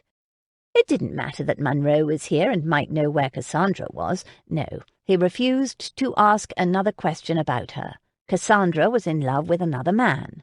He was going to kiss Patience Bunbury, then he was going to leave for France. In that order. Julian hefted his glass. "To old friends," he announced. Monroe, Upton, and Berkeley lifted their glasses in unison. "Old friends," they all echoed. Julian downed a hefty portion of his drink. He settled into his leather chair and eyed Monroe. "So, tell me, how's your sister?" Damn it, he hadn't even firmed his resolve to court Patience Bunbury for 5 minutes before Cassandra stole back into his thoughts. Very well, he'd only ask a question or 2, perhaps find out who she was in love with. Would her brother know? "I'm not certain," Monroe replied, taking a sip of his drink. "Mother wrote asking me to come out and see to her." Julian furrowed his brow. "I thought you said she wasn't at your parents' estate." "She's not. That's why I'm here." Monroe turned to Upton. "Have you seen her?" Upton looked as if he'd just swallowed something entirely disagreeable. "Me? No. Well, I mean, I've seen her before, obviously, but Why was Upton acting so bloody nervous? Was it because he was in love with Cass too? Julian fought the urge to ask them both outright. Were Upton and Cassandra engaged? Hunt hadn't said that much, but where was she, and what was she doing? Now Julian was worried. Was Cassandra missing? Neither her brother nor Upton appeared to know where she was. "Your sister hasn't been at this house party," Julian said. "That I can assure you." Owen looked at Upton. "She isn't, but Mother said she was with Lucy, and I—" "You know Lucy and Cassandra. They'll turn up eventually," Upton said. "To reunion." Drink up." All three other men lifted their glasses again. "Lucy?" Julian asked. "As in Lucy Hunt, Derek's new wife?" "Yes," Monroe replied. "She and Cass are thick as thieves, much to the chagrin of my parents." Julian raised both brows. "Is that so?" Upton, looking pale, stood quickly. "Monroe, old chap, perhaps I might speak to you in the corridor for a moment?" Monroe shrugged. "I suppose." Julian settled back in his chair. It was none of his business why they wanted to have a private word. He'd stay and speak to Berkeley. The Viscount seemed like a good enough chap. Julian took another drink. Where was Cassandra? "Old gambling debt," Upton whispered as Monroe stood too. "I hope we find Cass by morning," Monroe said as the two men started for the door. "Mother and father will be here by then, and I don't want to have to explain why she's not." This time, Upton looked as if he'd just been struck by lightning. 28. Garrett swiped a pack of cards from the top of a table near the door on his way out of the study. He allowed Monroe to go ahead of him and followed him out. Thank God, Monroe had agreed to go with him. For one heart-stopping moment, Garrett had been convinced that Monroe was going to ask him what he wanted to talk about. That wouldn't have been good. Not good at all. Then he'd mentioned his parents. Garrett groaned, and this was why it was better to not get involved in any of Lucy's schemes. But better to handle one problem at a time. Garrett knew 3 things about Owen Monroe. The man loved to drink, he loved beautiful women, and he loved to gamble. He'd gamble on anything. In fact, now that Garrett thought about it, Monroe was more the type who could be called a profligate rake. The moniker the smug Miss Lowndes was so quick to pin on Garrett at every turn. He might just point that out to her the next time she mentioned it. If Miss Lowndes wanted to see a profligate rake in action, she need look no further than Owen Monroe. He was a good man, but he did enjoy his vices. Miss Lowndes was correct about one thing, however, and that was that Garrett enjoyed gambling from time to time as well, and while he wasn't as avid a player as Monroe was rumoured to be, he was a more successful one if those same rumours were true. Monroe played for the fun of it, whereas Garrett always played to win, and this afternoon Garrett was certain he was going to have to bet high. "Let's go in here," Garrett said, gesturing to a door several paces down the corridor. It opened into a drawing room, an empty drawing room, thank God. Monroe gave him an inquiring stare, but good-naturedly followed him in. They both made their way to the centre of the room, where Garrett tossed the cards on the table that sat in the middle. "What are those for?" Monroe asked, arching a brow. "I'll get to that in a moment," Garrett replied. "First, I must tell you something you may not like. I need your promise that you won't leave this room, however, until you hear me out." Monroe narrowed his eyes on him. "I don't like the sound of this, Upton, not at all." "I don't blame you. Believe me. Your promise?" "Very well, I'll hear you out, but depending on what you say, that's all I'm willing to allow." "Fair enough." Garrett gestured to a chair. "You may want to take a seat." "I think I'll stand." "Very well." Garrett paced in front of the door to the room, his hands behind his back, frantically searching his mind for the best way to explain all of this.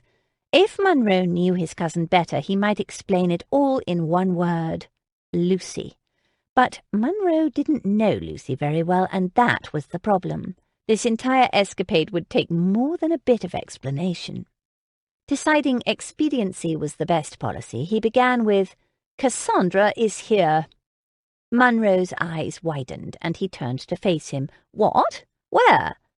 "She's been here the entire time, but—" "Why did Swift say she wasn't?" A look of suspicion crossed Monroe's face. "Because there's something quite unusual about this house party, something Swift doesn't know about." "With all due respect, Upton, what the devil are you talking about?" Garrett sighed and scrubbed his hand through his hair. This wasn't going to be easy, not easy at all. He spent the better part of the next 10 minutes explaining as much about the charade as he thought Monroe needed to know. Understandably, Monroe asked a barrage of questions, and Garrett answered them one by one. By the time it was over, Owen looked like a shell-shocked soldier on a battlefield, and Garrett was mentally exhausted. Lucy could certainly weave a complicated web when she wanted to. He'd give her that. "I have just one more question," Monroe said, staring at Garrett as if he'd completely lost his mind. "Yes?" "What in God's name makes you think I'll play along with all of this even for a minute?" Garrett took a deep breath. He knew gamblers. Gamblers couldn't say no to a bet. At least, that was the wager he was willing to lay all his chips on at the moment. He gestured to the cards scattered across the nearby table. "I'll bet you one hand of piquet. If I win, you play along. If you win, you don't." Monroe narrowed his gaze on Garrett and then looked at the cards. He settled his hands on his hips and expelled his breath. "This is ludicrous, Upton. You know that? We're talking about my sister here." Garrett nodded. "I'm certainly not about to argue that point. Ludicrous is an apt word for it." Monroe turned to look at the cards. Garrett could see the internal war he was waging reflected on his face. "Damn it, Upton! Deal!" Chapter 29. After rushing from the gold drawing-room, Cass had been unable to find Julian. Instead, she'd hurried upstairs to see Pen, who was busily packing her bags, her maid and chaperone at her side. "I dare say this is the quickest trip to the country I've ever made," Pen said with a laugh. "You're leaving?" Cass asked, her mouth a wide O. Pen waved a hand in the air. "Yes, the coachman says if we get back on the road right away we should make it home before supper. It won't be dark for a while yet." "How was your talk with Captain Swift?" Cass asked cautiously. Oh, she hated herself for having to pretend as if she didn't know what had happened. "It went much better than even I expected," Pen said with a smile. "We both let each other down quite easily and pleasantly." Cass bit her lip and glanced away. "And you're all right with that?" Pen's smile was bright and genuine. "More than all right. I'm thrilled." "You don't have to leave," Cass said. "I know that. I want to leave." "Because Patience Bunbury needs you?" Lucy strolled through the door, a cat-like smile on her face. Pen turned to face Lucy with a wide smile on her face. "Something like that. Oh, Your Grace, you won't think I'm hideously rude rushing off like this, will you? I haven't felt so free in an age. I can't wait to return to London." "Will you tell your parents that you won't be getting engaged?" Cass asked, a lump in her throat. "Yes," Pen replied. "Captain Swift says he intends to formally tell them, but I cannot wait to let everyone know I'm officially free." Cass had to smile at her. She would never understand her cousin, but Pen and Julian didn't suit. She'd known that forever. "Your talk with Captain Swift went well, I take it?" Lucy asked. Pen nodded. "Yes. Odd that he said he came here to find me. Getting shot must have made him a bit mad. No matter. I'm going back to London. There is a certain gentleman there I have my eye on." Lucy laughed. "Then by all means go, and Godspeed." "Are you quite certain you're all right?" Cass asked. She hadn't been able to stop biting her bottom lip all day. "You should be asking Captain Swift, not me. I'm fine. I'm relieved, actually." "What do you think your parents will say?" The bottom lip remained firmly wedged between Cass's teeth. "No harm's done. There was never an official engagement. No one need claim to have cried off."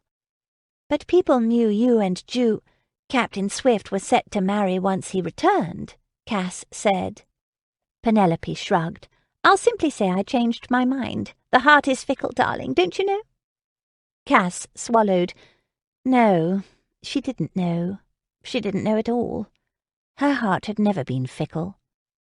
In the end, Pen and her entourage bundled themselves back into the coach and left in the late afternoon, having only stayed at the house a few hours. Cass watched her go with Lucy and Jane at her side. Now that was utterly convenient. Lucy sighed. There's no other word for it. All these years I've been convinced that Pen would marry Julian, and then, just like that, it's over.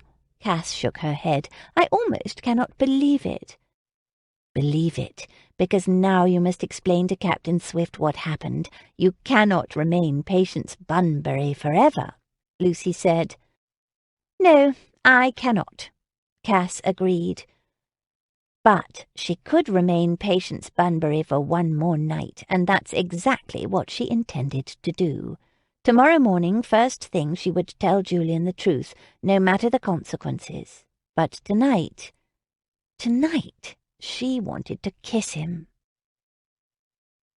Dinner was torturous. Cass sat 3 seats down from Julian, completely unable to talk to him and nearly obscured from seeing him. Lucy had said it would be better this way. The less chance you have to speak, the better, unless you're ready to tell him. Cass had agreed, but it didn't make the 3-hour meal any less excruciating, not to mention she had to sit there and endure her brother's glower the entire time. Owen, her big, strong, handsome, blonde brother, was looking at her with murder in his eyes. Garrett had sent Cass and Lucy a note earlier telling them that Owen had arrived. Garrett had managed to get him alone and explain the entire escapade, but Owen apparently had only tenuously agreed to go along with the scheme, and that only because Garrett had bet him to keep his mouth shut over a hand of cards. Apparently Upton had won. Owen glowered at Cass the entire time. She could feel her brother's judgment. Luckily he was on his 3rd glass of wine. Lucy was doing an excellent job of keeping him in liquor and the company of beautiful women, she and Jane, both of whom Owen could not resist. After dinner was finished, there was the interminable wait while the men drank their port and the women gossiped in the drawing-room. Finally, the gentlemen joined them. Cass didn't hesitate. She strolled up to Julian and whispered on the way out the door facing the opposite direction. "Meet me in the library." Garrett stopped her just before she made it to the door. "There's something I must tell you. Get Lucy and meet me in the—" "Sorry, I can't talk now." Garrett's eyes were wide. "It's important, Cass." "I'll find you first thing in the morning." She slipped out of his grip and into the hallway before he had a chance to say another word. Cass hurried down the corridor and gently pushed open the door to the library, only to find Jane. Jane had obviously sneaked out of the drawing-room again to read. "Oh, Janey, you're going to have to leave," Cass said. "Julian will be here any moment." "Sorry." Jane glanced up from her book. "I was here first. Besides, I'm hiding from Upton. The less I see of him, the better. I'm not allowed to be rude to him, and it's sure to be the death of me." Cass laughed. "Be that as it may, I've chosen this location as the rendezvous point for my assignation. You must leave, please, for my sake." Jane rolled her eyes, but quickly gathered her things and smiled at her friend as she passed by her on her way out the door. "You owe me a favour." Fine.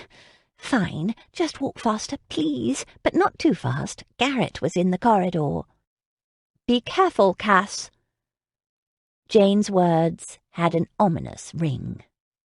Cass swallowed and turned around. She pinched her cheeks to bring colour to them and twirled her pink skirts and smoothed out the fabric. She touched her hand to her coiffure.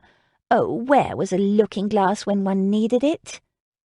It was funny how she felt no more guilt. Knowing that Pen had ended her engagement to Julian, being certain they both were happily done with their arrangement, it made Cass feel deliciously free. They'd both agreed, and neither of them was unhappy with the outcome. Cass couldn't have asked for a better turn of events. Well, perhaps if Julian didn't fancy another lady, that would be the most ideal situation, but now that she no longer felt any guilt over damaging her cousin's engagement, she was free. Free to do exactly as she pleased, and even more free tonight because she was able to do it as Patience Bunbury. The last 2 times Cass had asked Julian to kiss her, he'd refused. Tonight there would be no reason to refuse. She would have her first kiss. There would be time for recriminations and confessions in the morning. Tonight there would be only pleasure. Julian waited a respectable 20 minutes before slipping out of the drawing room and making his way to the library. He opened the door and took in Patience Bunbury's beauty. It felt like a bayonet to the chest. She was pretty, so pretty and sweet. "Captain Swift," she said, turning to face him, her cheeks bright pink. "Miss Bunbury." He inclined his head toward her. Would you like to sit?" She gestured to the leather sofa. Julian made his way over to the sofa and sat next to her. "Dinner was interesting," he began. She pushed a blonde curl behind her ear. "Fetching, that. Quite." "What do you mean?" she asked. "Don't tell me you didn't notice the way Owen Monroe was staring at you all evening." Miss Bunbury's eyes widened. "What? Owen? I mean, his lordship?" "Yes, he couldn't keep his eyes off you. I confess I considered calling him out." "Oh, no. You are mistaken. He didn't." Julian slid closer. "I know what I saw, and I must admit it made me jealous as hell." A little smile popped to her lips. "It did?" "Yes, and you know what else?" "What else?" "I talked to Penelope again earlier. We ended our agreement. Apparently she left before dinner." "Was she upset?" "You didn't see her?" Miss Bunbury didn't look at him. "No," she murmured. "Once we got that nonsense out of the way about her pretending to be you, she wasn't a bit upset. She told me she'd been planning to end things with me herself." Julian laughed. Miss Bunbury smiled again. "That's surprising." She seemed shy tonight, reticent. Why wouldn't she look at him? He slid closer to her on the sofa. Their thighs touched. Only the fabric of their clothing separated them. "Miss Bunbury?" "Yes?" "I no longer have an arrangement of any sort with Miss Monroe." "You do not?" "No, I do not." "Did she give you an explanation for why she'd pretended to be me?" Her voice cracked on the last word. "She did, but it doesn't matter. She obviously didn't know I'd already met you, though why she would think I hadn't when I've been at a house party with you all week. I must admit I briefly believed she'd taken complete leave of her senses." Miss Bunbury closed her eyes and nodded. "I would like very much to kiss you now," Julian said. A small gasp escaped her lips. "Me?" "Patience," he breathed. Julian stared at her beautiful face. He did want to kiss her. Cassandra wasn't here after all, and Cassandra was in love with another man. Patience was here and lovely, and wanted him. He could tell by the way she looked at him, the way she touched him, the way she tipped back her head and closed her eyes, waiting for his kiss. Julian lowered his mouth to hers. The feel of her sweet, soft lips under his made him gasp into her mouth. It was better than he'd expected. Much better. He pulled her close, her bodice pressed against his chest. He pushed his tongue into her mouth, lust flooding through his veins, making his cock hard. Patience kissed him back with a fervour and energy that enveloped him. She made little moaning noises in the back of her throat, and she rocked against him. His mouth slanted over hers, hot, hard, demanding. He couldn't get enough, didn't want to stop. She was gorgeous. Only she wasn't Cassandra. Reality slammed into his gut. He pulled his mouth away and pressed his forehead to hers, breathing heavily. No, stop thinking about Cassie. This isn't the time. She loves another man. He clenched his jaw. What the hell was he doing, thinking about Cassie at a moment like this? He pulled Patience against him and kissed her again. Would Cass smell like this? Look like this? Be this irresistible? He pulled his mouth away from Patience's once more, holding her by the shoulders. Damn it to hell, he couldn't get Cassie out of his mind. He shook his head as if that might serve to dislodge her. It didn't. Miss Bunbury stared up at him with wide blue eyes that looked very much like his memory of Cassandra's eyes. He shook himself again. Now he was truly going mad, wanting Cassie so much that he was seeing her in a completely different woman. It wasn't just wrong. It was sick and completely unfair to Patience. She blinked up at him, looking entirely confused. Damn it, that was his fault. He hated himself for what he was about to say. "I'm sorry, Miss Bunbury." And then Patience. "I thought I could do this, but I cannot." Tears filled her eyes. "I understand, Captain," she murmured. Julian felt like a complete arse. He was a complete arse. What sort of man kissed a nice young lady like Patience Bunbury and then stopped? She didn't deserve this. She'd already been jilted by her intended last summer. Now she had to endure Julian's ungentlemanly behaviour as well. He wouldn't blame her if she hated him forever. God, Patience. Miss Bunbury, I'm a complete scoundrel. I truly didn't intend to lead you on or to hurt you. Do you have a brother, a father? I'm certain one of them will want to call me out." Her voice was small. "Please, Captain Swift, no more apologies. You've nothing to apologize to me for. Please, just go." Julian bowed his head, then nodded. He glanced up at her again and rubbed his thumb against her high cheekbone, wiping away one delicate tear. "Damn me to hell. You're the most beautiful woman I've ever seen." And that was true, but it didn't matter. He stood and made his way to the door. Then he turned back to Miss Bunbury. "I'm sorry." Chapter 30. Cass took her time dressing the next morning. She sent back every gown her maid presented to her. The gowns didn't matter. Any one of them would have been fine.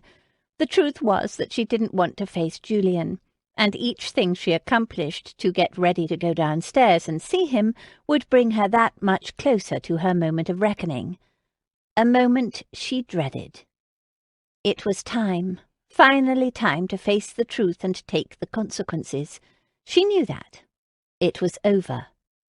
First, however, she had to find Garrett. He'd had something to tell her last night. She'd been rude to him, rushing off like that. If she'd known what was going to happen, she wouldn't have rushed. Would have lingered, actually. Oh, it had been a disaster.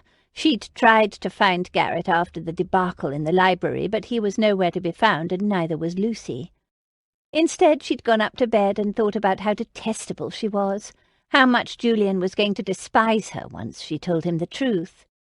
Eventually she'd fallen into an exhausted slumber, one that left her fitful and dreaming about Julian berating her for lying to him and marrying another woman, her worst nightmare. It was all about to come true, and there was nothing she could do to stop it. She could only delay the inevitable. She stared at her pale reflection in the looking-glass. Julian had told her she was the most beautiful woman in the world last night. Hadn't that once been her dream? But he hadn't said those words to her. No, Patience Bunbury was the most beautiful woman in the world. Patience Bunbury, the woman who didn't exist. The reflection disgusted her.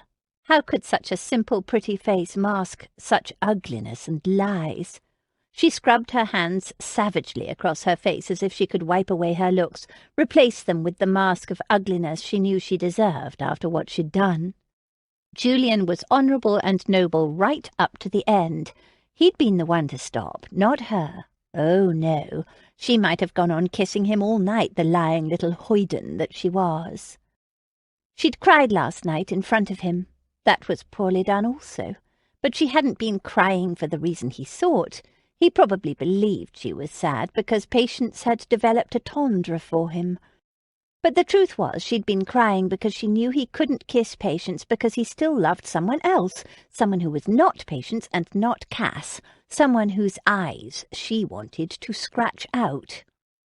Regardless, she must stop being a coward. She had to face Julian today. First, she'd find Garrett and see what was so urgent. Then she'd find Julian. She would find him and finally tell him the truth. It was time, no matter what. No more hiding, no more lies. Her maid returned with one more gown, a simple white one. "This one, miss?" White, the symbol of purity, light, innocence, hardly a colour she should wear today, sinner that she was. But if she was going to battle that devil who liked to pop up on her shoulder, she would need all the reinforcements she could get. Yes, that one will be fine, Maria. I'm sorry I've been such a bother this morning. She stared back at her reflection in the looking-glass once more. Patience? Cass? Whoever she was. It was finally time to face the truth. Cass had just started down the stairway when a large commotion in the foyer caught her attention. There appeared to be a great many people there, all of them raising their voices. She hurried down far enough to see the occupants of the space and caught her breath. She braced a hand against the banister to steady herself.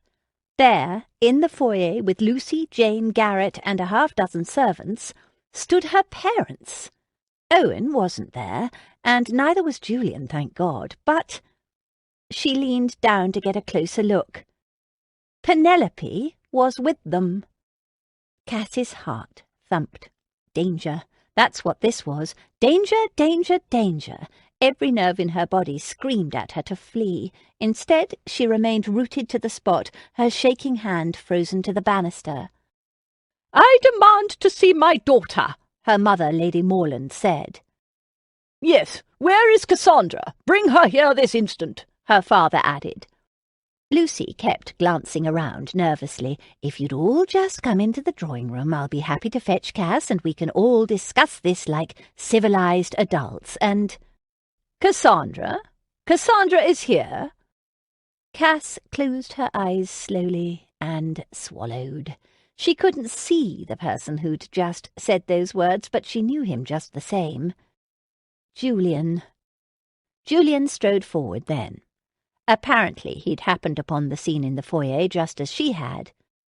"Who are you?" Cass's mother demanded of Julian.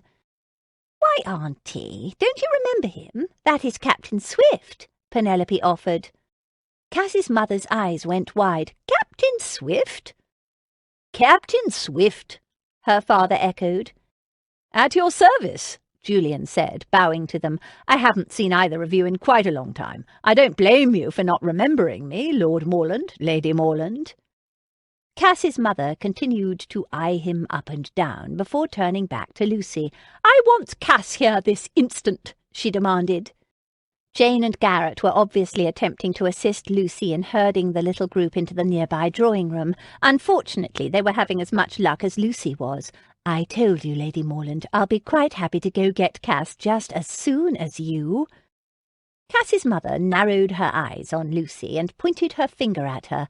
"I don't care if you are a duchess now, your grace," she sneered, the honorific. "I will not have you leading my daughter down the primrose path with you.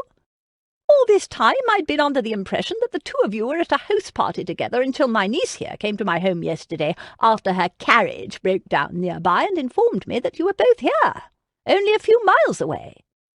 Julian's head swivelled toward Lucy. "Your grace?" Jane and Garrett groaned. Penelope looked as she did when they were children and she'd tried to solve a particularly difficult maths equation, a cross between pure confusion and a bit of nausea. Cass's parents both stared at Julian as if he'd lost his mind. "Surely you recognise your hostess, the Duchess of Clarendon, though I dare say she brings the title down a bit," Lady Morland said. Lucy winced and turned her head sharply to the side as if she'd been slapped. That was it. Cass marched down the stairs. She'd been a coward for far too long. She couldn't allow Lucy to be treated with such disrespect by her parents. Devil take the consequences. "Mother!" All pairs of eyes turned to look up at her. "Mother?" Julian echoed the word, looking back and forth between Cass and her mother. Cass marched down the stairs and made her way to the centre of the group. "I will not allow you to speak to my friend so indecorously in her own home." Cass put her hands on her hips and glared at her mother. "It's all right, Cass," Lucy began, reaching out as if to soothe her. Cass brushed her friend's hand away. "No, it's not all right. They've had weeks to get used to the fact that you married Derek and I didn't, and it's high time they began treating you with the respect due your title." She knew that with each word she was revealing herself to Julian, and she was still being a coward because this way might be like quickly ripping a bandage from a wound, but everything would be out. Everything would be obvious. She couldn't look at Julian, but she could feel his gaze on her, watching her, piecing everything together. "You demand that I treat this little baggage with respect," her mother said in a voice that clearly indicated how shocked she was that Cass was standing up to her. "Yes, and if the Duke were here, he'd toss you out for being so impertinent to his bride." "Yes, I'm about to toss you out as well," Garrett added. Cass's mother opened her mouth to speak again, but Julian intervened. He turned to Lucy. "Wait a moment. Am I to understand from this bit of conversation that you are in fact Lucy Hunt, the Duchess of Clarendon, Derek's wife?" Jane and Garrett winced. This time Penelope piped up. "Of course she is, Captain Swift. Who did you think she was? You've been staying at her house for the last week." Julian narrowed his eyes on Lucy, who had the grace to look apologetic. "I thought her name was Lady Worthington." He continued to watch Lucy, but he addressed his remarks to the others. "I sort of invented that title," Lucy offered, biting her lip. Oh, this was not good. Lucy never bit her lip. Julian quickly snapped his head to the side to confront Cass. "And you? You're not Patience Bunbury, are you?" Penelope's mouth dropped straight open. "What nonsense are you talking about? That's my cousin Cass. She's been writing to you for years. Don't you remember her?" Tears burned the backs of Cass's eyes, but she held them in. She didn't have the right to cry. She didn't have the right to do anything other than stand here and let Julian realize the truth, and hate her for it. He searched her face. His eyes scoured her body from head to toe. For an aching moment she felt his pain, his shock, his anger. "Cassandra," he whispered brokenly. "You're Cassandra?" "Wait a moment, did she tell you she's Patience?" Penelope demanded. Julian didn't take his eyes from Cass. "Yes." The one word echoed across the foyer, bouncing off the marble columns and slapping Cass across the face. "Who in heaven's name is Patience Bunbury?" Cass's mother demanded next. Penelope plunked her hands on her hips. "She's my very close friend who does not exist." A cacophony ensued then. All of the occupants of the foyer began shouting out questions and explanations and more questions. It escalated to a thunderous boil, while Cass and Julian just stared at each other silently. Cass's chest ached. She couldn't breathe, and she desperately fought against the tears in her eyes. Julian watched her with a look that could only be described as disgust. And she couldn't blame him. Chapter 31. 2 hours later, Julian was standing on the terrace, his hands in his pockets, his shoulder propped against a large marble column, staring out into the gardens. He sensed, rather than saw, Cass's approach. Then he watched her advance out of the corner of his eye. She walked toward him slowly, quietly, deliberately. He finally turned to face her. She was so pretty, so heartbreakingly beautiful. Cassandra. Cassie. The woman he'd been wondering about, the woman he'd been dreaming about. She and the ethereal Patience Bunbury were one and the same? It had been all he could think about for the last 2 hours, but still he could hardly credit it. He narrowed his eyes on her face. He was a fool. How could he have not known, not guessed? She had Cassie's same flaxen hair, Cassie's same cornflower blue eyes. He even saw Cassie in the tug of her smile and the tiny dimple that appeared. How in the hell had he not noticed that? Very well.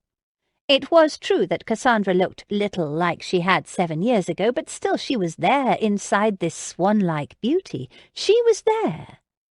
His gut wrenched. She was there, and she had been lying to him this entire time. She stopped a few paces away from him. She pressed her lips together and swallowed. "I know I cannot offer any explanation that will make this right," she began, "but I wanted to face you and say—" She hung her head. "I'm sorry." Julian looked up, squinted at her, and then went back to staring off into the gardens. "I have only one question." She was fighting back tears. He'd seen it in the way she'd been blinking too rapidly, swallowing too often. He didn't want to care. If he didn't look at her, he wouldn't. "Yes?" she murmured. "Why?" he asked, through clenched teeth. She reached for him, but quickly snatched her hand away. Good thing. He wouldn't allow her to touch him.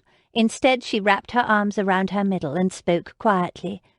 "Oh, Julian, I could try and explain it all to you, but it's just as inexplicable as I'm certain you've already guessed. If I told you why, it would merely sound as if I'm trying to blame Pen, and she doesn't deserve the blame." He pressed his lips together tightly. Cassie wasn't even going to do him the honour of explaining why she had lied to him. "I can't understand why you would lie about who you are to me." Cassandra blinked up into the blue sky, tears slipping down her cheeks. She was obviously losing the battle not to cry. "I'm sorry, Julian. So sorry. I just wanted to spend time with you."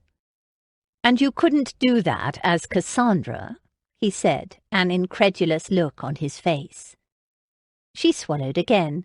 "No," she whispered brokenly. He scrubbed his hands through his hair. "What about all the letters, the friendship we shared? Did that mean nothing to you, that you could lie to me this way?" She swiped at her tears with the back of her hand. "I cannot explain myself. I only know that it made a little bit of sense to me at the time, and, oh, Julian, I'd do anything to take it back, to make it so that—" He put up a hand. "Don't. Just don't." "You didn't recognize me when we first met." He closed his eyes briefly. "So it's my fault?" "No, no, not at all." She paced forward, then turned to face him. The tears flowed freely down her face now. He pulled his handkerchief from his pocket and handed it to her. She took it with a small smile and a grateful sniff. "Always the gentleman," she murmured. "The perfect gentleman." "I wasn't last night, when I kissed you, or Patience, or whoever you are. But I interrupted you. You were saying?" Cassie took a deep breath. "I just couldn't believe you didn't know me, and then Lucy told you I was Patience, and you have to know Lucy. I'm a complete fool. I'm sorry. I never meant to hurt you."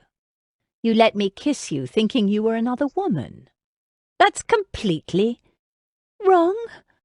He groaned and scrubbed his hands through his hair again, among many other things. "Julian, I know it seems mad and inexplicable, but you have to believe that I didn't mean to hurt you. I never meant for it to go this far. I wanted to tell you 12 times. Everything I wrote in those letters, all of it, was true. That's me. I'm your friend Cassandra. Don't you remember me?" She grabbed his hand then and held it to her heart. He closed his eyes. Her fingers were cold, but her chest was warm. A tingle went up his arm, but he fought it. He mentally smashed his physical reaction to her. "I knew Cassandra from her letters." He yanked his hand from her grasp. "You're not Cassandra. I don't know who you are." He turned on his heel and walked away. Chapter 32. "Won't you eat something?" Jane rubbed Cassie's back. She gestured toward the tureen of soup the maid had brought up to Cassie's bedchamber on a silver bed tray. "I'm not hungry," Cass choked out. She was lying on her bed, wearing her white linen night rail, stoically staring at the wall in front of her. She wouldn't cry. She wouldn't cry any more. Instead, she'd been silent. Silent and resigned, and that probably scared Jane more than if she'd been sobbing her eyes out. "You've been like this for days," Jane said. Worry laced through her voice. "You must eat something." Cass pressed her handkerchief to her eyes. Yes, she'd been like this for 4 long days, silent and inconsolable. The house party had quickly disbanded after the incident in the foyer. After Julian had left her on the terrace, she'd gone up to her rooms and asked Maria to quickly pack her bags. She'd travelled to her parents' estate and taken Jane with her. She hadn't so much as said goodbye to Lucy. Lucy. Cass was filled with anger every time she thought about Lucy. She couldn't even hear her name without clenching her fists.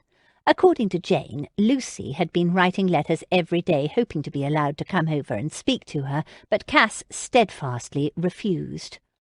She'd also refused her mother's insistence that she explain everything to her. Apparently the afternoon Pen had left to return to London, an axle on her carriage wheel had snapped, and she'd been closer to Cass's parents' estate than Lucy's when it happened. Of all the luck, after all the scheming, the entire farce had been ruined by a simple axle. After the debacle in the foyer, Garrett had quickly returned to his home. Julian had left for London immediately, and Owen had happily returned to town as well, obviously pleased to be through with his sister's mad schemes. He'd taken Penelope with him. Their cousin was only too happy to have a ride. Dear Lord Berkeley had put a hand on Cass's shoulder and told her how sorry he was that this particular charade hadn't ended so well, but he'd be honoured to be invited to the next one. That blasted carriage wheel axle. Cass couldn't stop thinking about it. Not that it made any difference, and not that it was Pen's fault. But if only that axle hadn't snapped, if only Pen hadn't gone to Cass's parents' house that night, if only Pen hadn't told Cass's parents that Cass was indeed at the Upbridge estate, and if only the three hadn't travelled back together the next morning, Cass might have got away with it all. Well, perhaps she would not have actually got away with it, per se, but at least she'd have had the chance to try to explain it to Julian by herself without him finding out in such a horrible manner. Then he would have known that she didn't intend to lie to him indefinitely, that she wasn't the horrible person he thought she was. Oh, who was she fooling? She was horrible, loathsome, actually. The only person she could summon true anger against was herself. And Lucy. Lucy she would never forgive. "Tell me again what Julian said when he left," Cass asked Jane in a shaky voice. Jane took a deep breath. He told Upton that he intended to return to London and was hoping for orders that would allow him to go to the continent again. "He's going to France," Cass said quietly. "Upton wasn't certain where he was going, but he thinks that it has something to do with Derek." "It does. Julian told me. Well, he told Patience. He said his brother and Captain Cavendish are missing in France.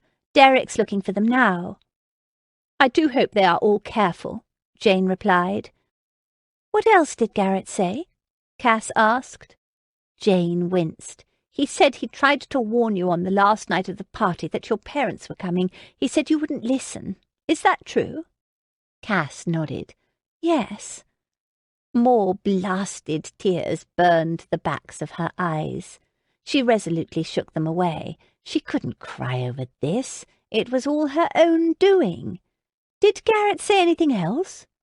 "Yes. He said, 'Please go back to your old ways, Miss Lowndes. I don't know how to be in your company without your constant barrage of insults. It's quite dull, really, not to mention unsettling.'" That actually brought a smile to Cass's face momentarily. "Ah, see there! I got you to smile," Jane announced. "You should have seen it when I was forced to admit to Captain Swift that I am not only not named Miss Wollstonecraft, I am, in fact, no relation to the family." Jane sighed. Cass reached out and patted Jane's hand. "You're such a good friend, Janey. I'm lucky to have you." "Yes, well, our other good friend is eagerly anticipating my reply to her last letter. She'd very much like to speak with you." Cass pressed her lips together. "No, I refuse to see Lucy. She's the cause of all of this. If we'd just simply told the truth and allowed Pen and Julian to see each other that first day, they would have broken their engagement and Julian wouldn't hate me right now." "I know it's difficult for you," Jane said, "but Lucy really did think she was helping. Her heart was in the right place. It always is. You know that." Cass clenched her jaw. I cannot even look at her. All right, I'll tell her. Cass sniffed. Thank you, Janey. For what it's worth, I do think she feels awfully sorry, Jane replied. Cass groaned and rolled over, hugging the pillow to her chest. Oh, Janey, I don't know what I'm going to do. Jane stroked her hair. Let's begin by you telling me where you'd like to be. We can go to Brighton or Bath. I'll travel with you. We'll make it a holiday. Cass took a deep breath. I want to go back to London. Chapter 33. Julian finished writing the letter to Wellington. He folded it, sanded it, and sealed it. Then he pushed the missive across the desk away from him and leaned back in his chair. He was staying at Donald's townhouse again, a place he truly didn't belong. He glanced around the room, his brother's study, sparse, clean, functional, just like Donald. Donald had been the perfect eldest son, the only son their father had ever wanted. And now Donald was missing. Julian stood, walked over to the sideboard and poured himself a drink. He downed it in one long gulp and poured another.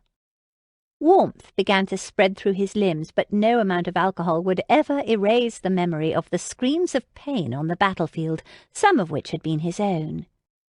He took the second drink back to the desk and sat down again. A bit of it sloshed onto his hand. He cursed.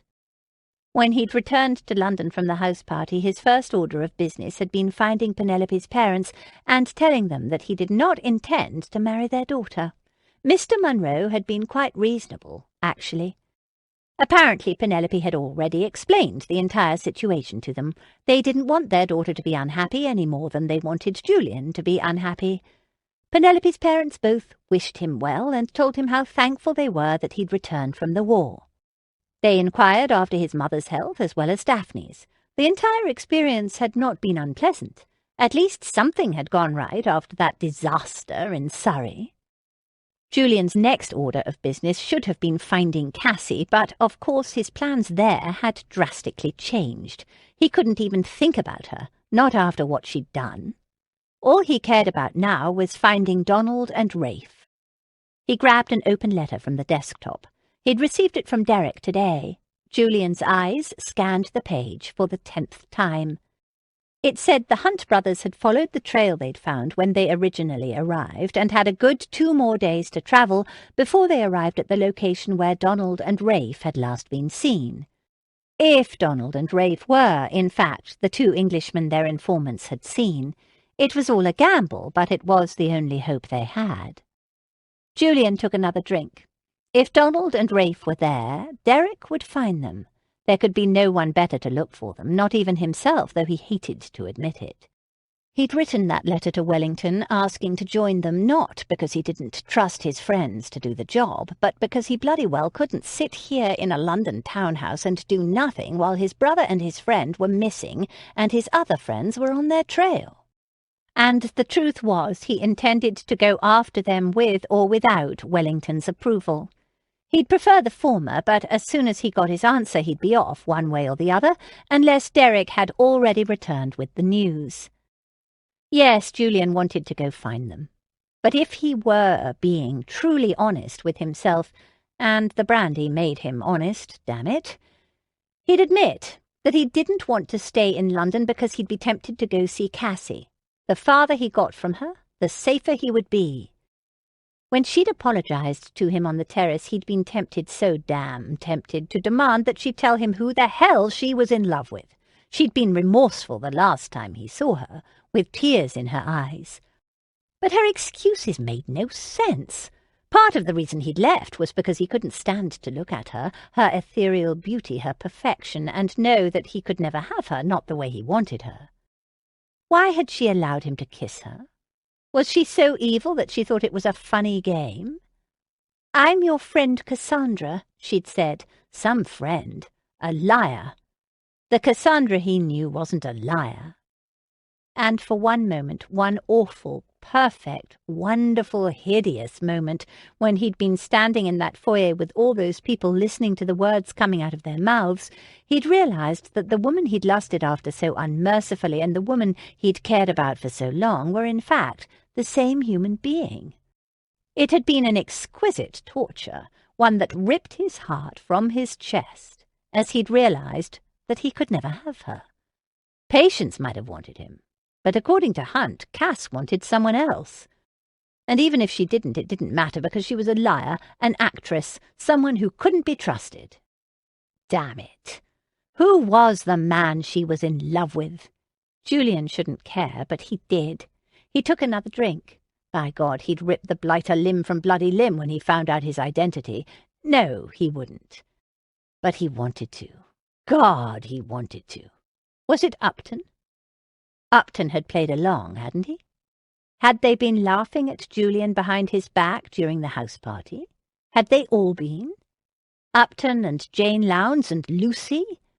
Even Owen had somehow not deemed it fit to mention to him that his sister was trotting around a house party claiming to be someone she was not. What the hell was the matter with the lot of them? Julian tossed the contents of his glass down his throat and made his way unerringly back to the sideboard to get another. When the Duchess of Clarendon was ushered into his brother's study hours later, Julian wasn't entirely certain what day it was anymore. The brandy had accomplished its purpose. "Thank you for seeing me, Captain Swift," the Duchess said. Julian bowed to her and nearly toppled over. "My pleasure, Your Grace, for it is not every day a true Duchess visits me." Lucy Hunt smiled a little. Her unusually coloured eyes flashed. "May I offer you a drink, Your Grace?" he continued, sweeping an arm wide toward the sideboard. "No, thank you, Captain." "More for me, then," he said. Blast! Had he just hiccuped? Bad form. "Tell me, to what do I owe the pleasure?" Pleasure might have come out a bit more like pleather, but no matter. She knew what he meant. He stumbled over to the sideboard and splashed the last of the brandy into his glass. Bloody hell! The bottle was empty. He tipped it upside down and shook it, then tossed the empty bottle into the air. He tried to catch it, but missed. It thudded on the carpet and rolled under the sideboard. Julian kicked it into the corner and continued back to the sofa where the Duchess was getting settled.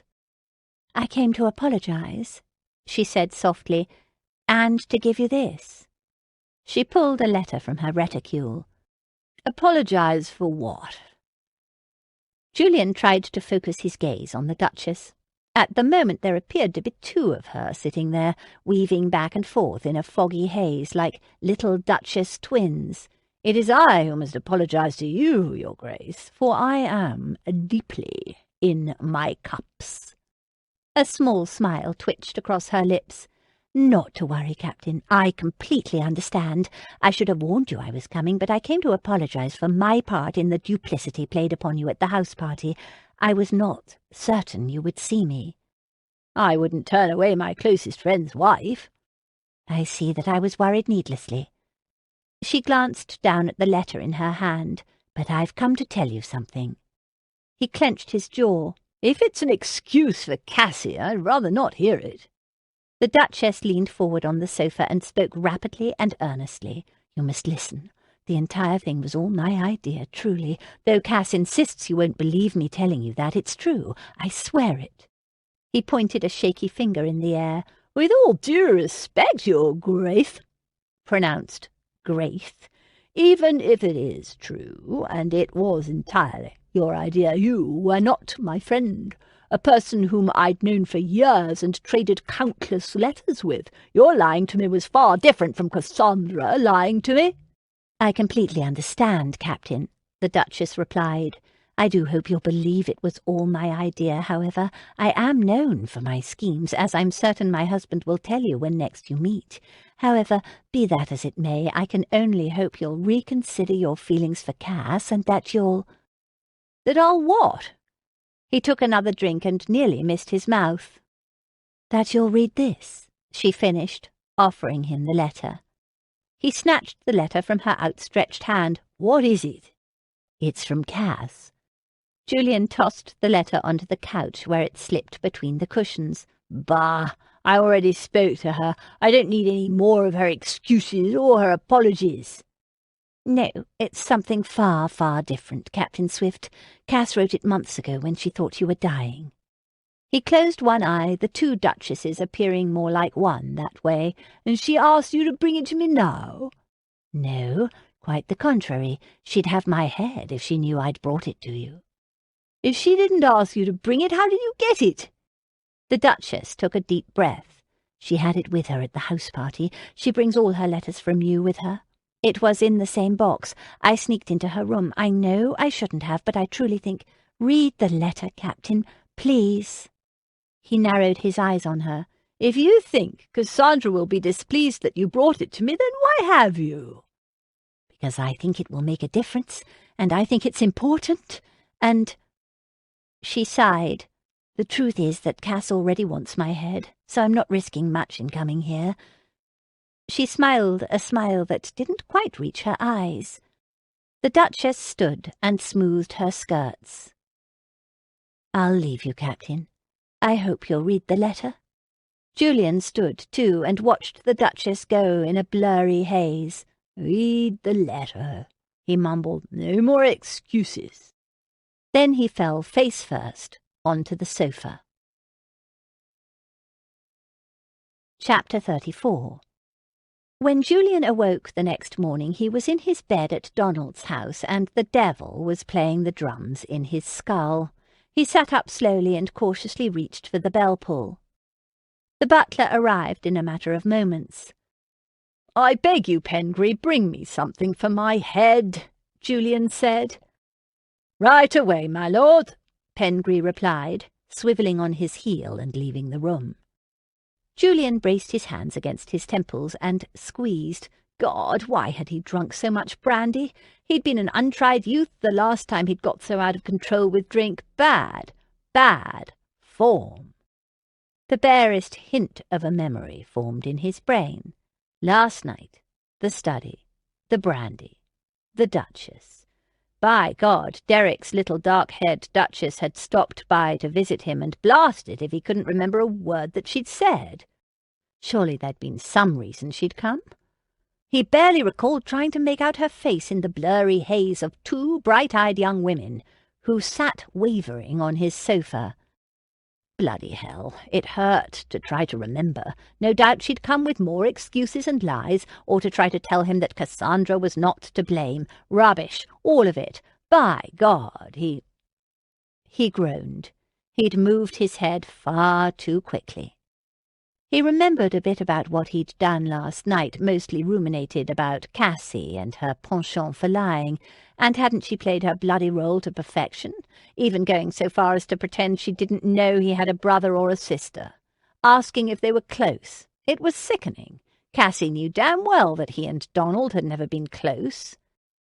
Pengree came hurrying back into the room with a concoction that Julian's friend Devon Morgan, the Marquis of Colton, had invented years ago when they were young men about town. It was green, it was hideous, and it worked like bloody magic. Donald had used it too upon occasion, and his butler obviously knew the recipe. Julian took the glass from the silver tray and stared at the vile liquid. Then he downed it in one awful gulp. He breathed deeply, trying not to choke. "Pengree," he finally said. The butler stopped and turned around. "Yes, my lord." "The Duchess of Clarendon visited me last night?" "Yes, my lord. She was in your study for nearly a quarter hour. She asked me to check on you when she left." Julian rubbed his temples. "And what did you find when you checked on me?" Pengree cleared his throat. "You were, asleep on the sofa, my lord." "Asleep? In a manner of speaking, my lord." Translation. Passed out. "Did she say anything to you, Pengree? Did she leave anything?" "No, my lord, not to my knowledge." Julian shook his head and then groaned again. The green stuff didn't work quite that quickly, but he couldn't help the feeling that he was forgetting something the Duchess had said, perhaps. "Very well, Pengree. Thank you." The butler left the room without another word. Chapter 35. "Please, Julian, please take me to the theatre. It's been an age since I've had an escort." Daphne was damned convincing when she wanted to be, and unfortunately Julian always found it difficult to say no to his little sister. He glanced over at her. Daphne was nearly 19 now and a grown woman. She had already survived her first season. The change in her had shocked him. Not quite as much as the change in Cassandra Monroe, but no, that sort of thinking was entirely unhelpful. "I'm pleased to hear that the Monroes were not angry with you for breaking off your arrangement with Penelope," his mother said from her perch on a rosewood chair a few feet away from him. Julian let out a slight laugh. "Penelope was just as eager to be rid of me as I was of her, it seems." "All's well that ends well," Daphne said with a bright smile. "Now about the theatre tonight." In the end, Julian agreed. Daphne seemed a bit down, not in her usual high spirits. She was sad about Donald and Rafe. Julian wanted to get her mind off her worries about them. "Very well, the theatre it is." Daphne laughed and clapped her hands.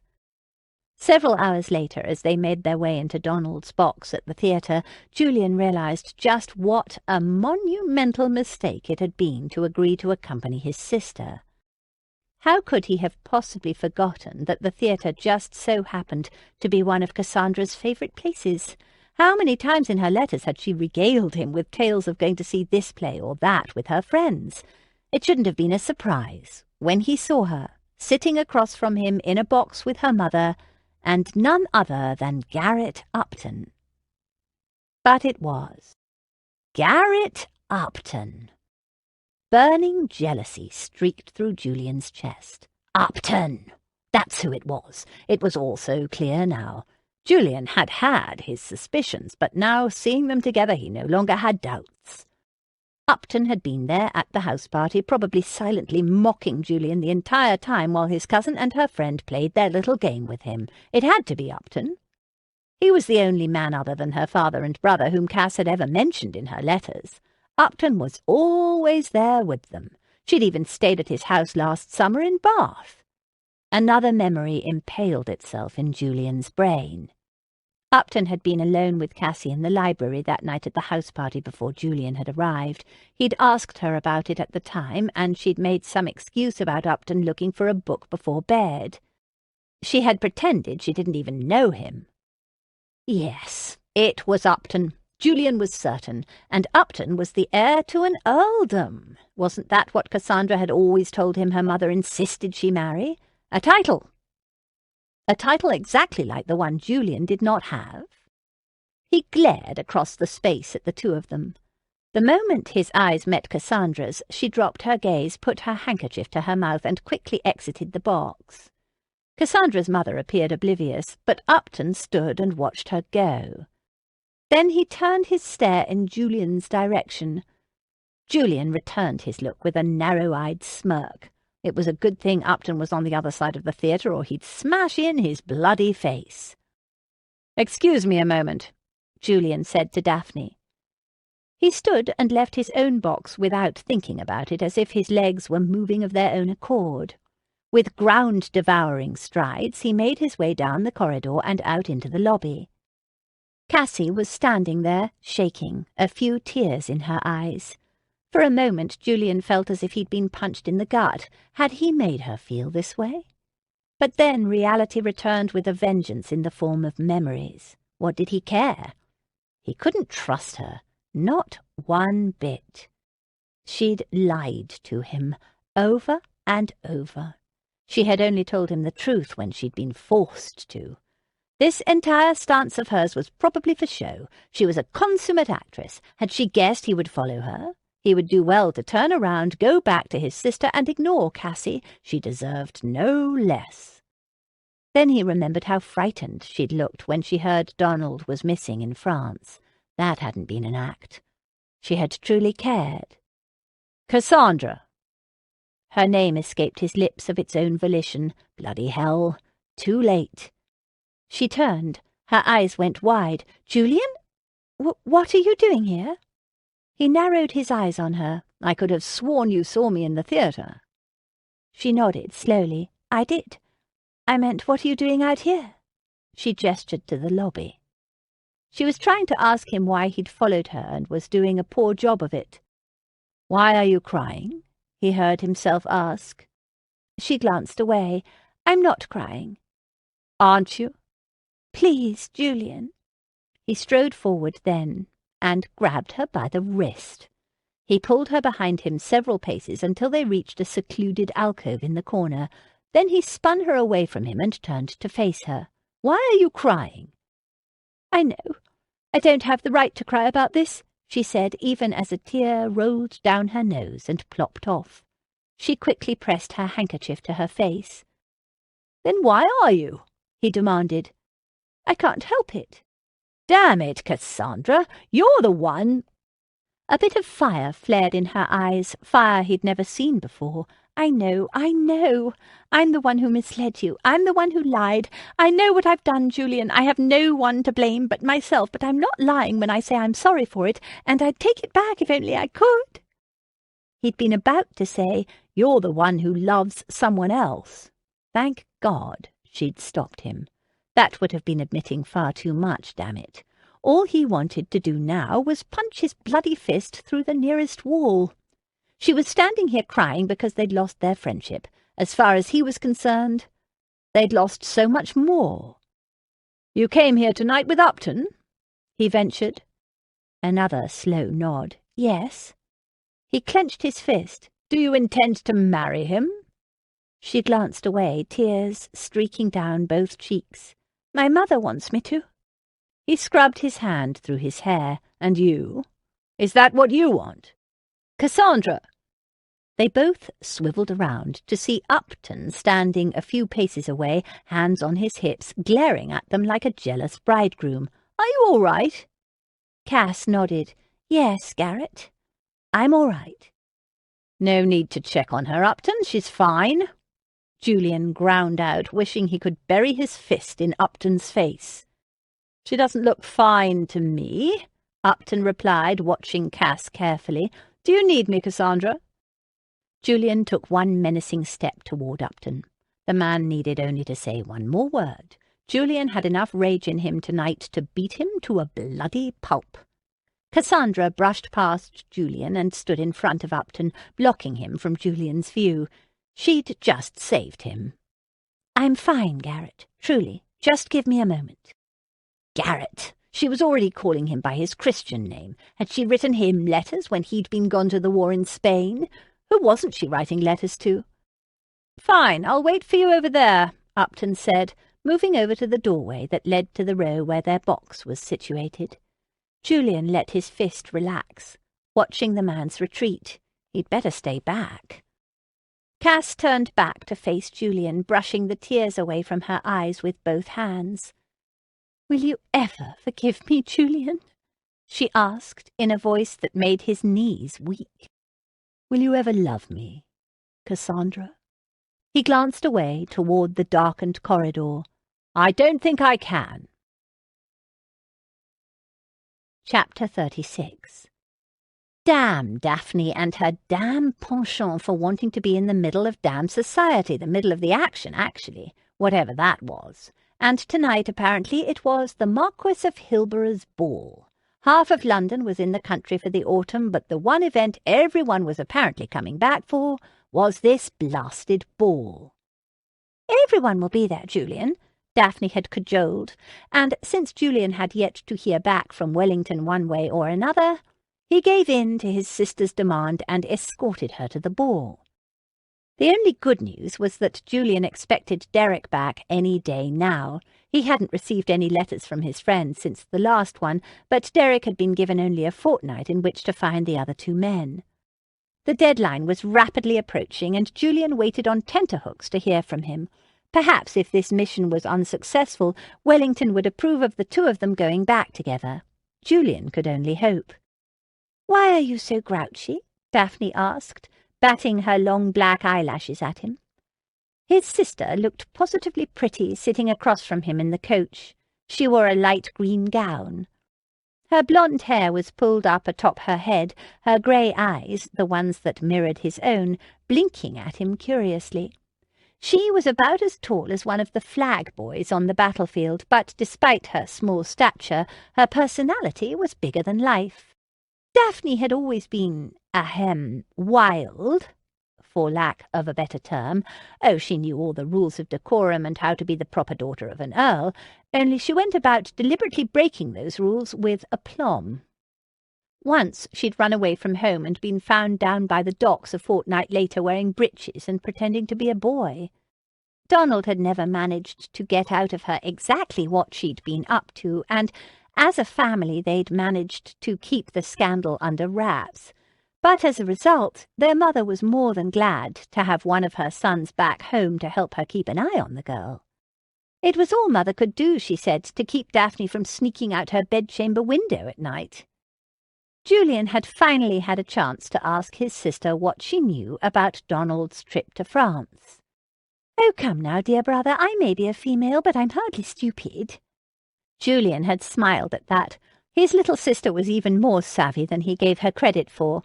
"I had a feeling Donald was up to something when he mentioned he'd be travelling with Captain Cavendish." "Rafe?" "Yes, Rafe's been working for the War Office for years," Daphne replied. "How did you know?" "What did I just say about not being stupid?" Julian made a mental note not to underestimate his sister. Rafe Cavendish prided himself on his discretion, and if Daphne had guessed what he was up to, she must be quite discerning indeed. Daphne folded her arms over her chest. "I could be just as effective a spy as Donald could be, you know. Better even, I dare say." "If you think for one moment I'd allow you to—" She held up a hand. I know, I'm a lady, and a young one at that. How could I ever manage to do something as dangerous as working for the War Office?" She rolled her eyes. Julian narrowed his eyes on his sister. The girl was too intelligent by half. "Not to worry," Daphne continued. "Donald's secret is perfectly safe with me, as is Captain Cavendish's, of course. Mamma thinks they were merely carrying out some innocuous sort of parliamentary business. Nothing dangerous, of course, and that's exactly what I want her to believe, until we get word." The two siblings exchanged glances. They both knew how dire the news might be, how serious it was. Julian nodded. Whatever else her faults, Daphne knew how to keep a secret. She also knew exactly how to get what she wanted. Two extraordinary traits Julian had to concede. He often wondered at the type of man who would be able to get his fiery little sister to settle down to a marriage and children. Best of luck to the poor sop. "Now stop being so grouchy and let's enjoy the ball this evening," Daphne added. "I'm not grouchy," Julian insisted. "Yes, you are," Daphne retorted, sticking her cute little button nose up in the air. "You've been grouchy ever since you came back from the continent." "Yes, well, nearly dying will do that to a man." Daphne pursed her lips. "No, you don't. You don't fool me. I know you're grouchy for a reason that has absolutely nothing to do with what happened to you over there." Julian gave her what he hoped was a bored expression. "What reason is that?" "It's because you broke things off with Penelope Monroe," Daphne announced, "though I cannot say I blame you. She's always been perfectly nice to me, of course, but I just never—" She squinted as if trying to think of the correct word to use. "I just never quite envisioned the two of you together. It didn't seem quite right, you know." "No, I don't know." "Yes, you do. You're just being grouchy again." "I assure you my mood has nothing to do with the end of my agreement with Penelope." "Frankly, I'm quite pleased. Mamma was forced to give me £5 over it." Daphne laughed her sparkling laugh. The one that Julian had already noticed made other men's heads turn when they were out. "Don't laugh that way. I'll have enough trouble keeping gentlemen away from you tonight." "Oh, please." Daphne rolled her eyes once more. Julian pulled on his gloves. "I know I'm going to regret asking this, but why did Mother give you £5? "Because I won the bet, silly." He arched a brow. "Bet?" "I bet Mamma that when you came home you would end things with Penelope immediately. Mamma said you'd be planning a spring wedding."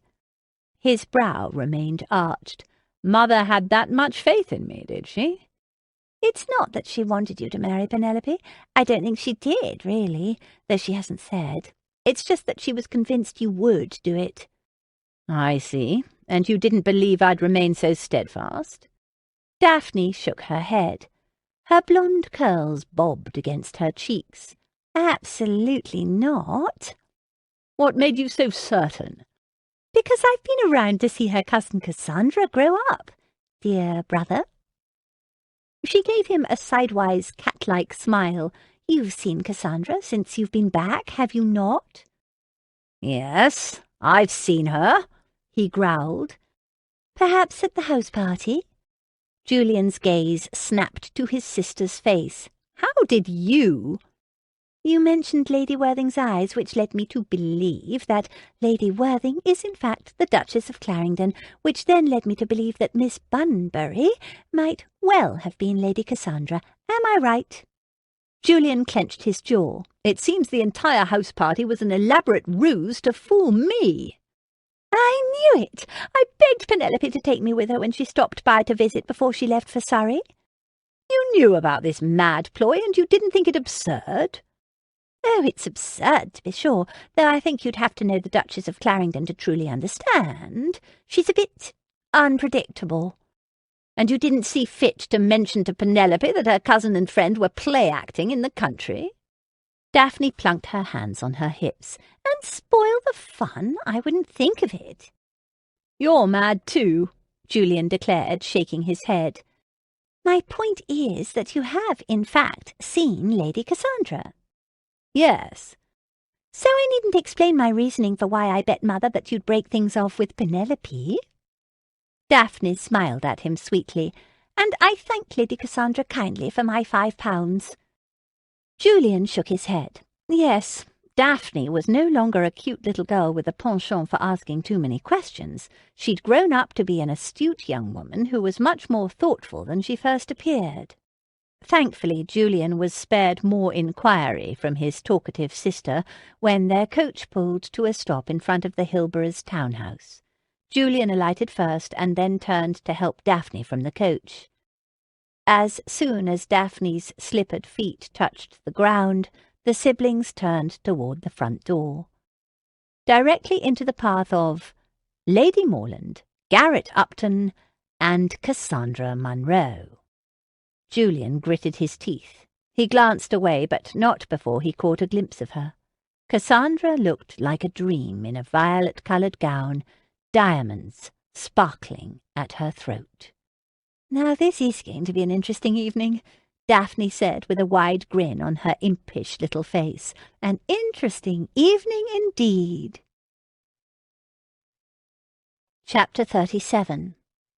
Cass nodded a brief greeting to Daphne Swift and turned away. Thankfully, Garrett was there at her elbow to guide her toward the house. Her mother was babbling on, seemingly oblivious to the other two. There was no help for it but to stand in the receiving queue next to Julian and Daphne. She could feel Julian's eyes on the back of her neck, or was that only wishful thinking? Perhaps he wasn't looking at her at all, perhaps he was completely ignoring her. But she couldn't ignore him. She closed her eyes. There it was, his cologne, the deliciously spicy mixture that always teased her senses.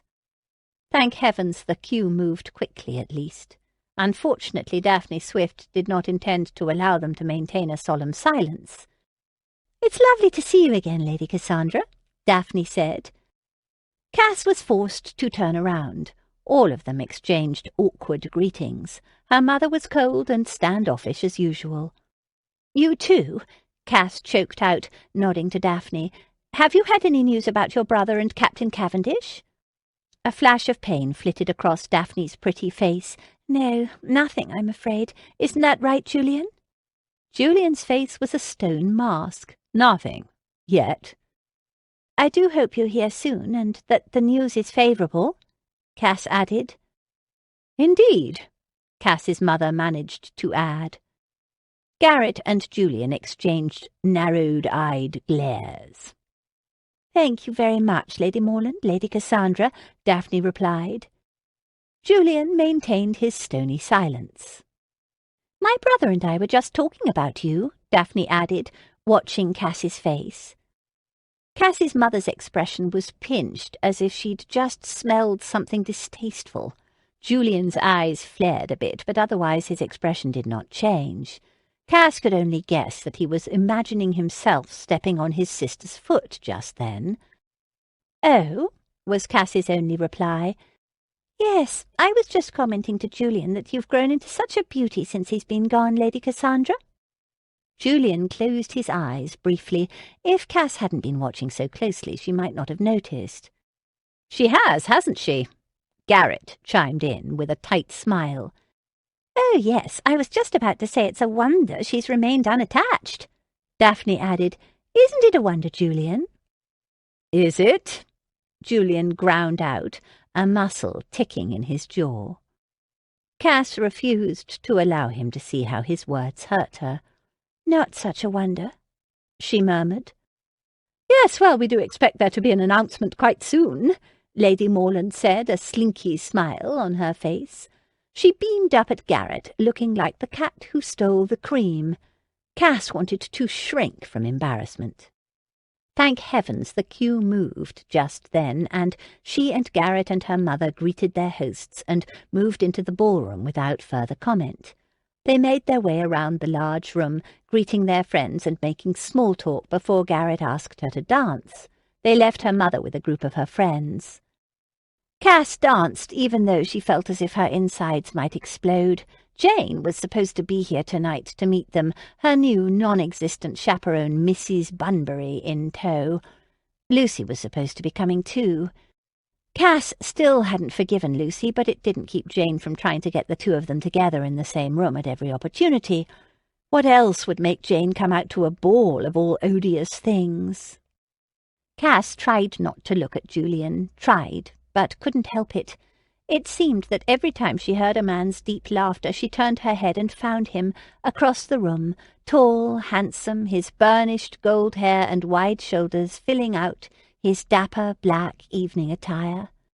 It was like torture knowing Julian was back, alive and well and no longer in an arrangement with Penn, but still elusively out of Cass's grasp. And who was the woman he supposedly cared for, the one who loved another man? Had she changed her mind, given Julian another chance? Would they be announcing their engagement soon? Would Cass be able to stand it if that happened? But the worst part, the very worst, was that she had lost him as a friend. No more sweet letters, no more long talks using their pens, no more communication at all. And it hurt. Penelope had already forgiven her, it seemed. Her cousin wasn't one to dwell on things overly long. She'd laughed off Cass's explanation of how Lucy had turned her into Patience and said something like, "Oh my, I wish I'd been there to see that." Then she'd gone back to talking about a Mr. Sedgwick, whom she had apparently developed strong feelings for over the summer and autumn. It was the first Cass had heard of Mr. Sedgwick, and she secretly wondered if he, much like Patience Bunbury, did not actually exist. Cass's mother had been furious with her. She'd nearly stopped speaking to her. But the thing that had served to soften her was Cass's spending so much time with Garrett. Lady Morland was delighted to accompany them about, playing the role of the apt chaperone, but otherwise making it quite clear to Cass at every opportunity that until she managed to secure a proposal from Garrett, she would not be entirely restored to her mother's good graces. Thank heavens for Garrett. He had been lovely, appearing whenever she needed him, escorting her to events, becoming a steady shoulder on which to lean. He was a good, good man. For the 100th time she wished she could fall in love with him. She felt a bit of guilt for leading him on, if in fact he had feelings for her, as Lucy seemed to believe, but at least she knew he was quite well informed about where her affections lay. Every time they saw Julian, Cass turned into a mess, and Garrett was there to pick up the pieces. Oh, sweet, kind Garrett. He certainly would make someone a wonderful husband one day, and unlike Julian, Garrett was a marvellous dancer. "Thank you," she said, as Garrett spun her around on the floor. "Thank you? For what?" Garrett asked, his brow furrowed. "For being there," she replied with a smile, "whenever I need you." "What else are friends for?" His grin was wide. "Garrett, She bit her lip. This was awkward. Mother obviously expects you to propose, and I just wanted to say that—" He shook his head. "No need. I understand." "Understand what?" "You need me right now, and I would never leave you. I consider it part of my duty to help mitigate the unholy mess for which my cousin is responsible." At the mention of Lucy, Cass went rigid. "But don't mistake my help for anything other than how it is intended," Garrett continued. "Like your mother, I too expect you to be announcing your engagement soon." Cass met his gaze. "But "Your engagement to Swift," Garrett finished with a sly smile. Cass felt as if the breath had been knocked from her body. "My engagement to— Oh, I'm afraid that's impossible." "I'm well aware that my cousin is under the mistaken impression that I'm in love with you, and, at the risk of insulting you, I'm afraid Lucy is quite wrong, though she would never admit such a possibility exists. Not that you're not lovely and accomplished, of course." He winked at her. Cass had to laugh at that. "Would it be wrong of me to tell you that I'm relieved?" "Not any more wrong than my telling you in the first place. Now, as for your engagement to Swift, it's not impossible," Garrett said. "Improbable at the moment, perhaps, but not impossible." Cass smiled at her friend. "Oh, Garrett, I should have taken your advice that night in the library. I should have told Julian the truth right then." "We all make mistakes, Cassandra. Some of us are merely forced to pay more for them than others." The dance ended then with that cryptic statement from Garrett. Cass wished she could hug her friend. If that wouldn't be unseemly, she would. He was escorting her about to help her, not because he had any intention of proposing to her, which made her feel that much more secure. She needn't worry about hurting his feelings. Disappointing Mother, however— "Now, we'd best not spend more time together," Garrett said, escorting her off the dance floor. "We needn't get your mother's hopes up overly much." "Agreed," Cass replied with another smile. "I'll go fetch you a lemonade, and you can pretend you're enjoying yourself." Another wink from Garrett. He left in search of the refreshment, and Cass glanced around. After the dance, the ballroom had become a bit stuffy. She pulled her fan from her reticule and fluttered it in front of her face. A flash of green caught her eye. She turned her head to see Daphne Swift glance about before making a hasty exit out one of the doors that led to a corridor. Where was Daphne going? Something in Cass told her to follow the younger woman. Cass traced Daphne's steps out of the room and around the corridor, down another long corridor and into a drawing room at the front of the house. She watched as Daphne slipped inside, closing the door softly behind her. Cass hesitated outside. Perhaps Daphne was doing something truly private, something Cass had no business interrupting. Did Daphne have a rendezvous with a gentleman here, or— Cass scooted toward the door and quietly opened it a crack. She nearly rubbed her eyes. If she didn't mistake her guess, Daphne Swift was about to climb out of the window. The girl had opened the pane that faced the street and had dragged a footstool over in front of it to boost herself up. She'd just hiked up her skirts and thrown a leg over the sill. "Daphne Swift!" Cass shoved open the door and strode into the room. Daphne froze. Her little green backside slowly shimmied its way back inside, and she popped out onto the floor. She turned to face Cass. "Lady Cassandra, I thought that was your voice." Daphne seemed completely unruffled after having been caught. "What are you doing?" Cass hadn't meant to sound so forceful or so domineering, but the sight of a young lady like Daphne wiggling out of the window had quite shocked her. "Please don't tell on me, Lady Cassandra. I was just trying to leave." Cass couldn't help but smile. "I can see that. Why were you trying to leave?" "It's quite a long story that I do not wish to bore you with, but suffice it to say I have a very good reason." Cass shook her head. "Why didn't you just go out the front door?" "The butler is there greeting guests. I didn't want to be seen."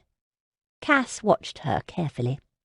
She didn't want to pry, but she also didn't want Daphne putting her reputation at risk, something the girl most certainly would have done had anyone else found her trying to escape through a window in the drawing room. You should get back. I think your brother is searching for you. I saw him looking around just before I slipped out of the ballroom." A small smile popped to Daphne's lips. "I thank you for the information, Lady Cassandra, but I think that if we're both being quite honest with each other, it is probably far more likely that my brother was looking for you." Cass gasped and snapped her mouth shut. "Oh, don't look so surprised," Daphne continued, an impish smile on her face. "You know it's true." Cass cast about for something to say.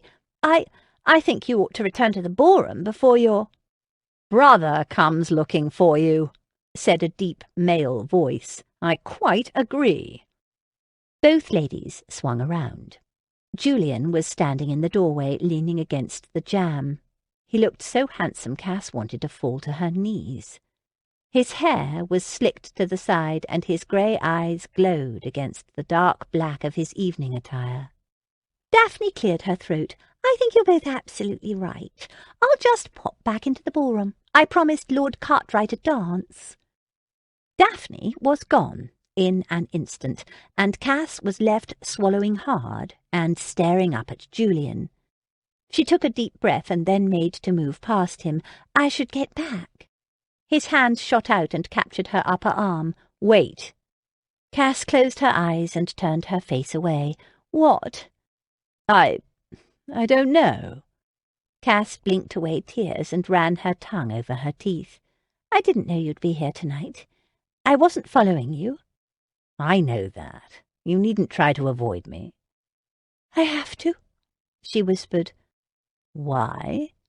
"For my own sanity. Because I feel guilty." His voice was matter-of-fact. "You've already apologized?" "You won't accept my apology." "It's not that I don't accept it, Cassie. It's just—" Cass blinked away tears.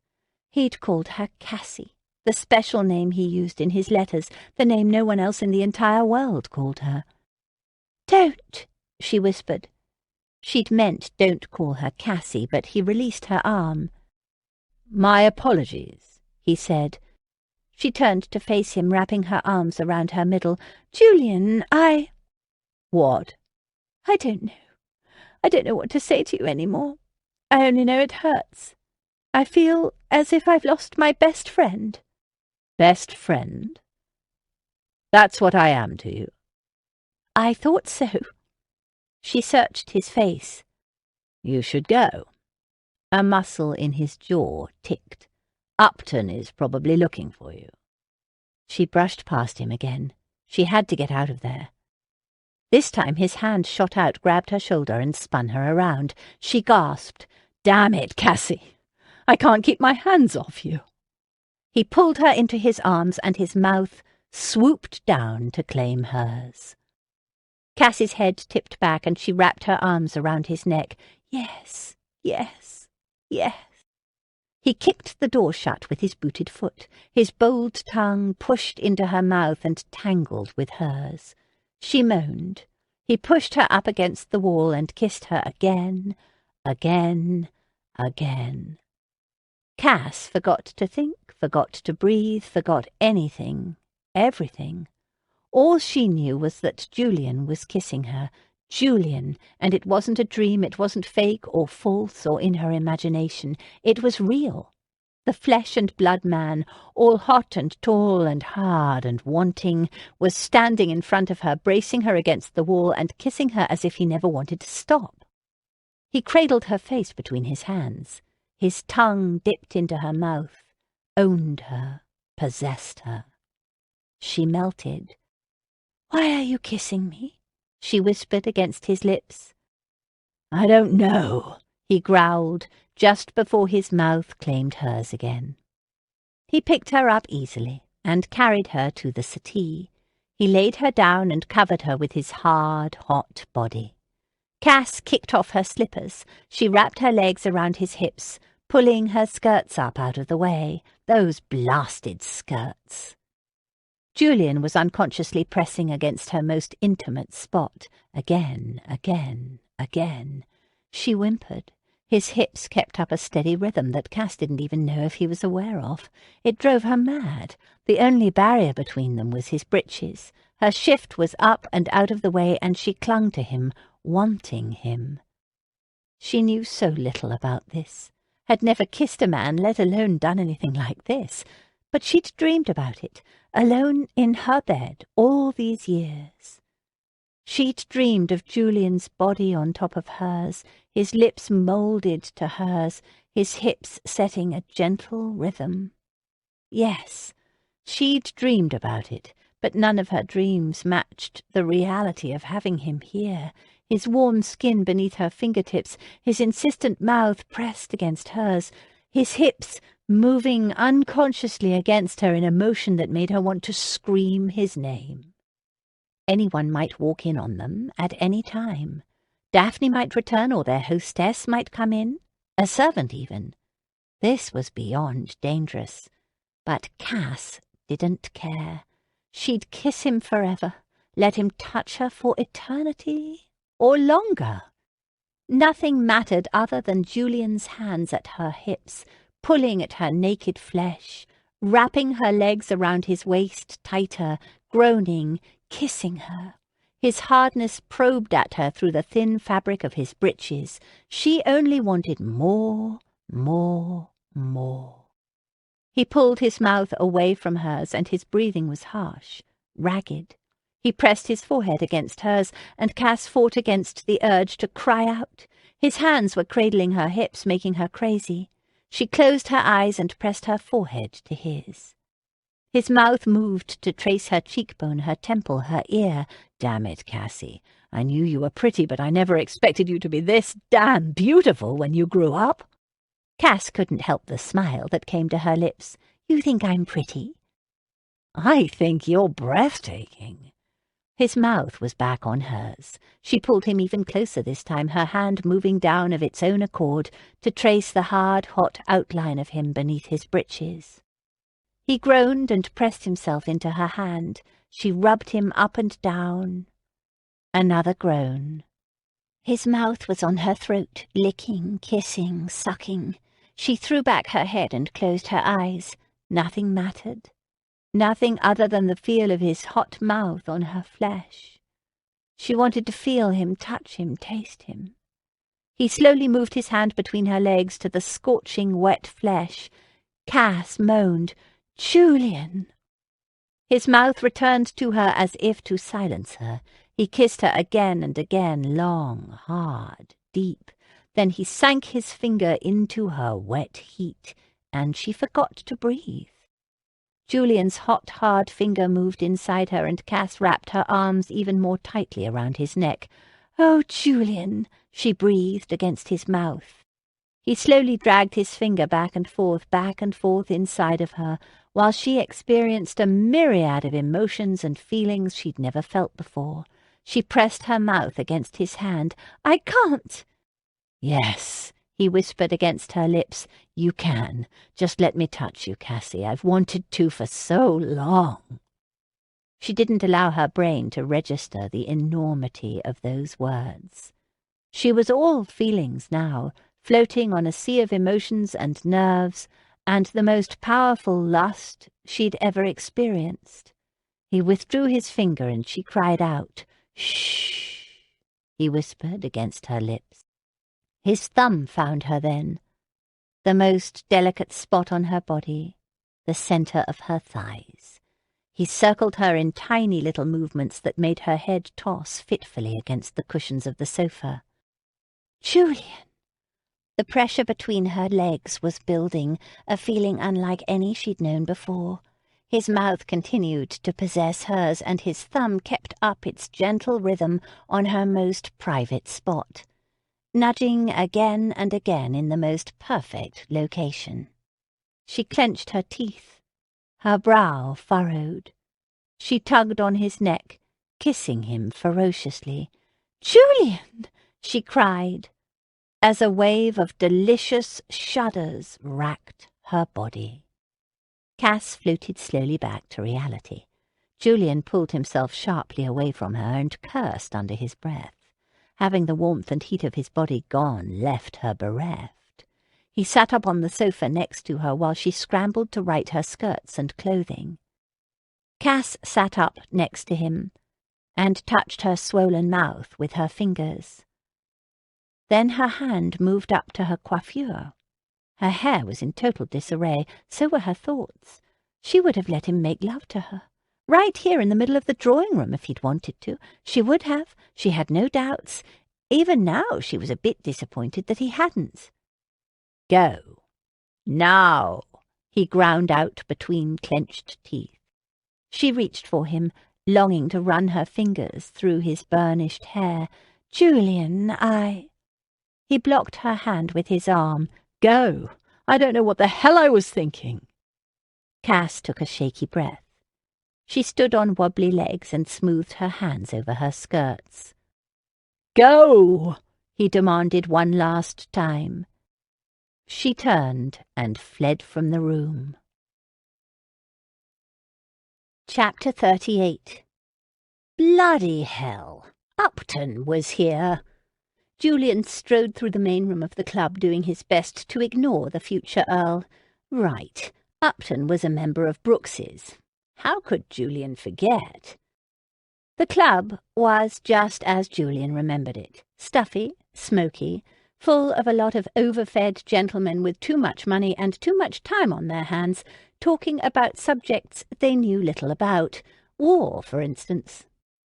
Since the moment Julian had walked through the door an hour ago, he'd been waylaid by one chap after another, all wanting to know about his battle experiences. Every one of them had got a gleam in his eye when Julian spoke of his injuries. The vultures, all they were truly interested in was what it felt like to nearly die. He'd tell them. It was exactly like something you didn't want to discuss ad nauseam, or perhaps ever. Julian took a seat at a card table in the centre of the next room and began a game with a few gentlemen. He didn't have long to wait before Upton came wandering over. The future Earl made his way to Julian's table and stood next to him. "What do you want, Upton?" Julian ground out, looking up at him through narrowed eyes. Upton sat next to Julian and took his time lighting a cheroot. "Didn't think you saw me when you walked by in the other room, Swift. I tried to say something to you." "Forgive me. I'm not in the mood for your company at present." Julian's smile was tight. Upton arched a brow at him. "So you did see me?" "Do you have a point, Upton?" Julian tugged at his cuff.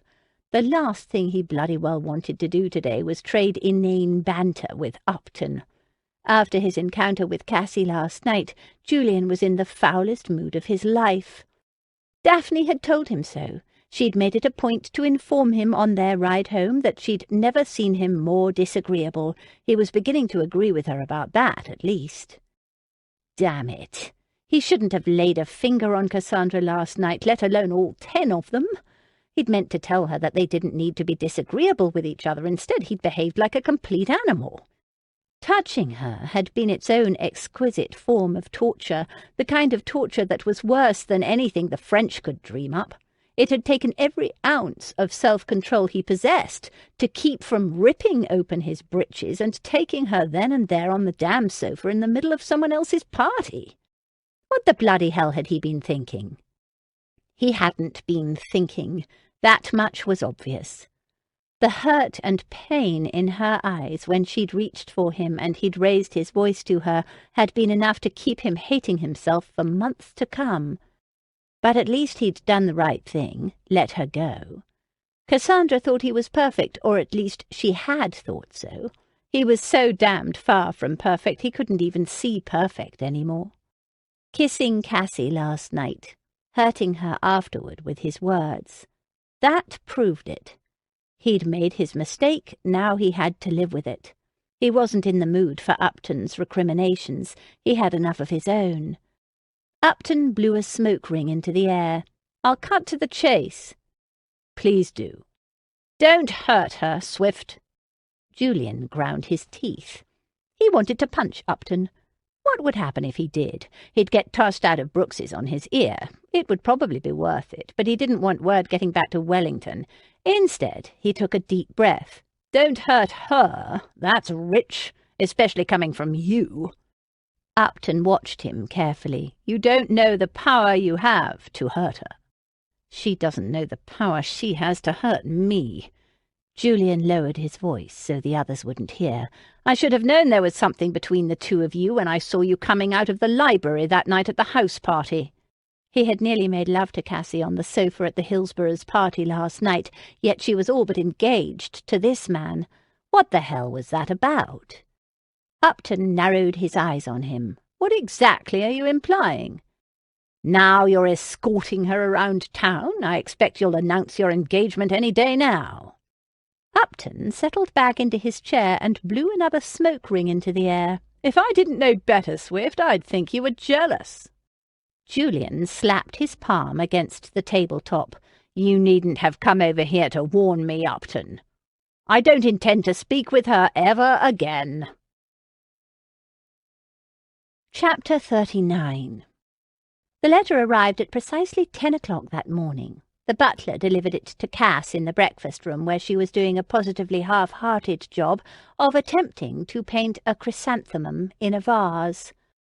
Her painting looked more like a fuzzy yellow blob than the lovely fall flower, so she was happy to turn her attention elsewhere. Painting had hardly kept her from replaying her time with Julian the other night over and over again in her head. She plucked the missive from the silver tray and contemplated it for a moment before ripping it open. Daphne Swift's pretty, loopy handwriting stared back at her. "Lady Cassandra, I must explain my behaviour from last evening. Please meet me in the park at 5 o'clock at the head of the path near the rose bushes. I desperately need to speak with you. L. Daphne Swift." Cass furrowed her brow. Then she reread the letter 2 more times. What could Daphne possibly want with her in the park? It had been quite odd that the young woman had been trying to sneak out the window at the Hillsboroughs' party, but she'd never imagined that it was due to something serious. Was Daphne in some sort of trouble? Regardless, Cass couldn't ignore such a letter. She'd always been fond of Daphne. They'd been friends. Cass would go to meet her. Cass arrived at the park at 5 o'clock. Wearing her butter-yellow riding habit, she rode her own horse side-saddle and brought only a groom with her. Just in case Daphne wished to keep the details of their meeting a secret, she thought it better not to bring her mother or a maid along as a chaperone. In fact, her mother thought she was taking a nap. Cass stopped at the head of the path with the rose bushes. She and Daphne had ridden here together before. They'd both remarked upon how lovely the bushes were. It led off down a secluded path that ended at a small lake. It was a beautiful spot. The autumn leaves floated from the trees and crunched beneath her horse's hooves. The rain from the night before made the ground soft and smell of leaves and the upcoming winter. Cass didn't have long to wait. Only a few minutes passed before a horse's gallop sounded on the path coming toward her.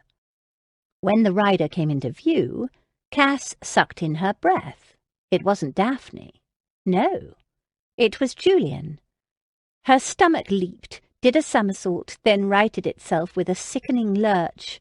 She pressed her hand to her middle. She hadn't been able to stop thinking about their, kiss. She'd been plagued with memories of it all day, in fact, had been scarcely able to think of anything else. But what was Julian doing here? He'd made it quite clear that he didn't want anything to do with her. As soon as he saw Cass, Julian drew back the reins and brought his mount to a stop.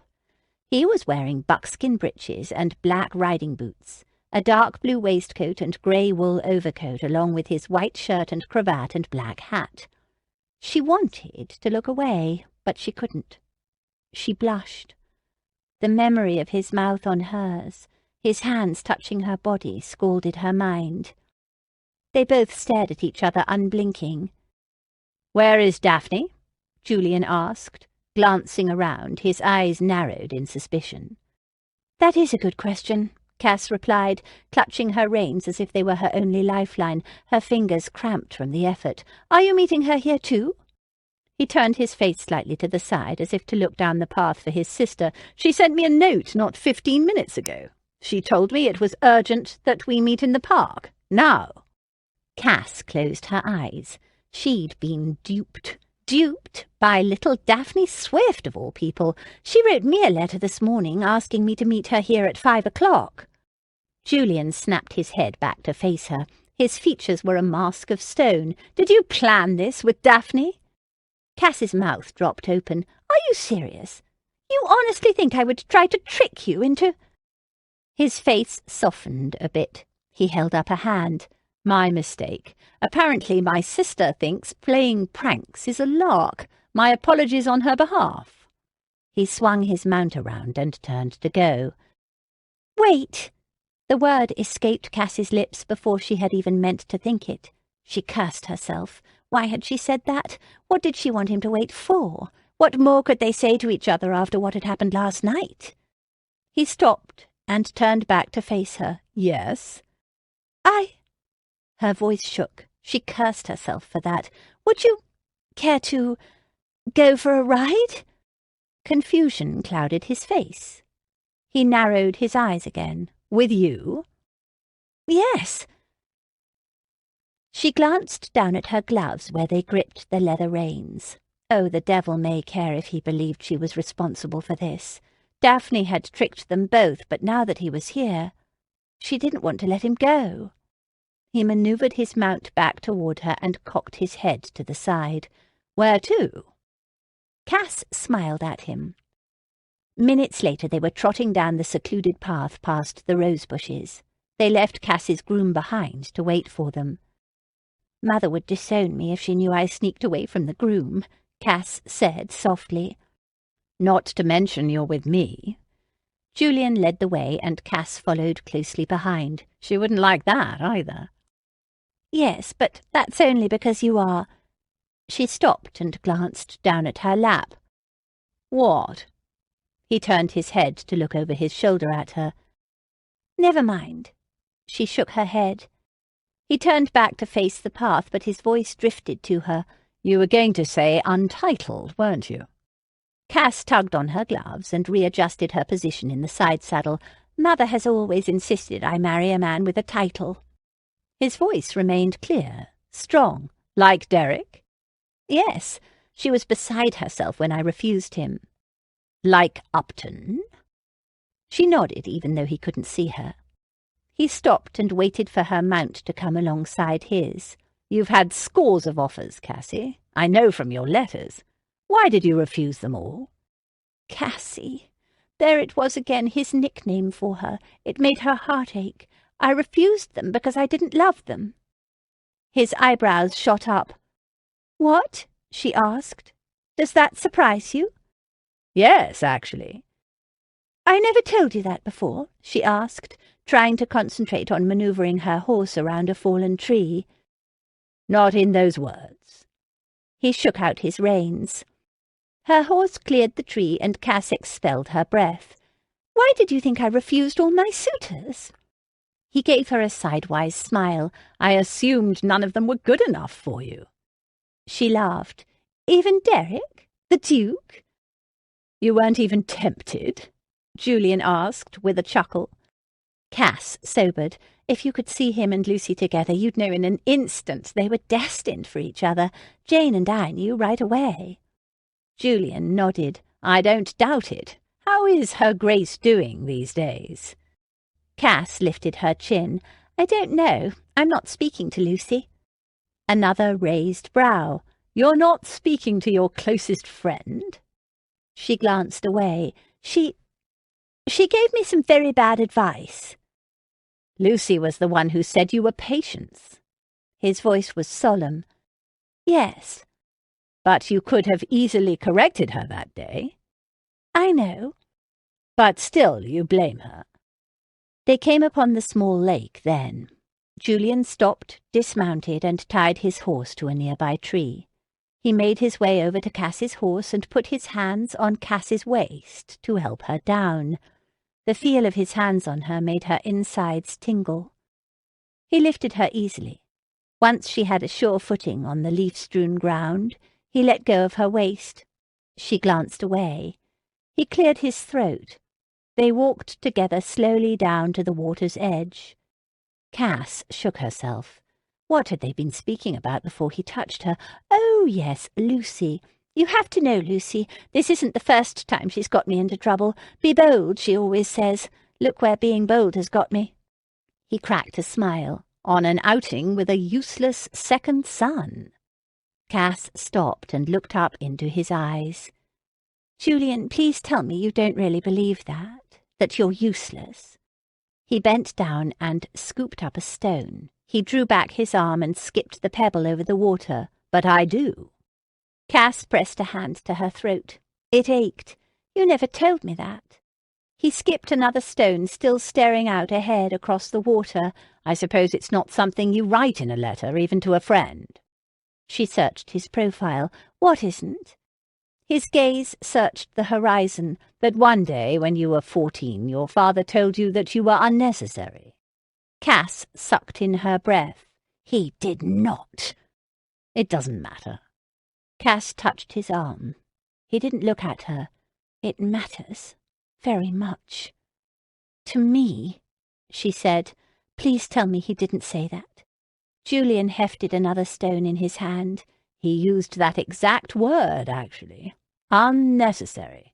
By the time I was 14, Donald had already come of age. He'd survived childhood. He was ready to take over one day. I was no longer needed. Cass pressed a hand against her thumping heart. What sort of a monster would say that to a young boy? Julian turned to face her. What sort of a monster would tell a young girl that she is only as good as the man who will marry her? Mother said something like that to me once, she murmured. Specifically, she said, it doesn't matter what a man feels about you, Cassandra, it only matters whether he will marry you. And I set about becoming the perfect future wife, all in an effort to win my parents' approval and love. She sighed. But my parents don't love me. Not really. I'm nothing more than a prized possession to them. Julian's voice was soft. I know. You told me in one of your letters. I'm sorry, Cassie. I told you? She searched the ground for a stone, desperately thinking of a way to turn the subject from herself. Yes. It's funny. I'd memorized everything you wrote to me, she said softly. I didn't memorize what I wrote to you. He jerked his head sharply to the side, a strange look on his face. You memorized my letters? She blushed and bent down to get a closer look at the stones. She pushed some wet leaves away. I know you have a scar on the underside of your chin because your first horse threw you when you were 6 years old. He rubbed his chin. That hurt. Scraped it against a rock. She scooped up a stone and made her way tentatively to the water's edge. I know that you were once beaten by a group of boys at Eton because you were the only one who defended a new student who'd just arrived and was frightened. He eyed her askance. I never said I was the only one. She smiled. You didn't have to. I could tell. You were the only one, weren't you? He folded his hands behind his back, looked down at the tips of his boots, and nodded. Poor bastard, he whispered. And I know that you once gave Daphne your entire savings of spending money because she wanted to purchase a puppy that was being sorely treated by its owners. He cracked a smile. Daphne can be quite convincing. You're quite a nice brother, Cass said. She tried to skip her stone. It plopped into the water unsuccessfully. Owen wouldn't do that for you? He asked. Oh, Owen's always been perfectly nice to me, but he was much more interested in riding and hunting and boyish pursuits. He never took much of an interest in his younger sister, though when Lucy used to visit, she always tried to get him to play with her. He wanted no part of it, of course. So she played with you instead? I'm afraid it was her only choice. Cass tossed another pebble into the lake, an even more dismal attempt at skipping than the last.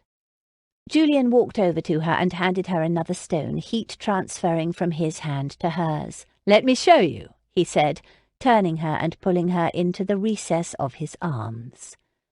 Cass closed her eyes. It felt so good to have his arms around her, his warmth and scent enveloping her. He took her small cold hand in his large one. Here's how you do it. First you must start with the correct stone. See how this one is flat. She glanced down at the rock in her hand. It was indeed flat. She somehow managed to nod. He nudged her finger to the top of the stone and moved her thumb to the side. "Fling your wrist like this. Try to keep that angle." He demonstrated the correct flip of the wrist. Cass tried it, flinging the rock out onto the lake. The stone skipped once, twice, 3 times before sinking beneath the flat surface of the water. "I did it!" She turned in his arms, a wide smile on her face, then pulled away abruptly when she realized how close they still were. She backed up quickly, putting several paces between them. He shook his head and seemed to study the ground for more suitable stones. "You know, I remember your letters too," he said quietly.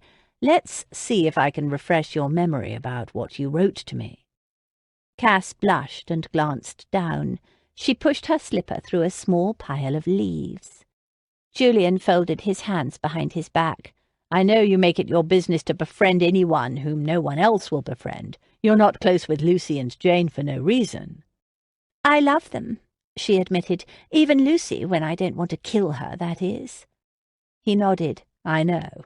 I also know you are exceedingly clever at sewing, singing, playing the pianoforte, and painting, especially painting."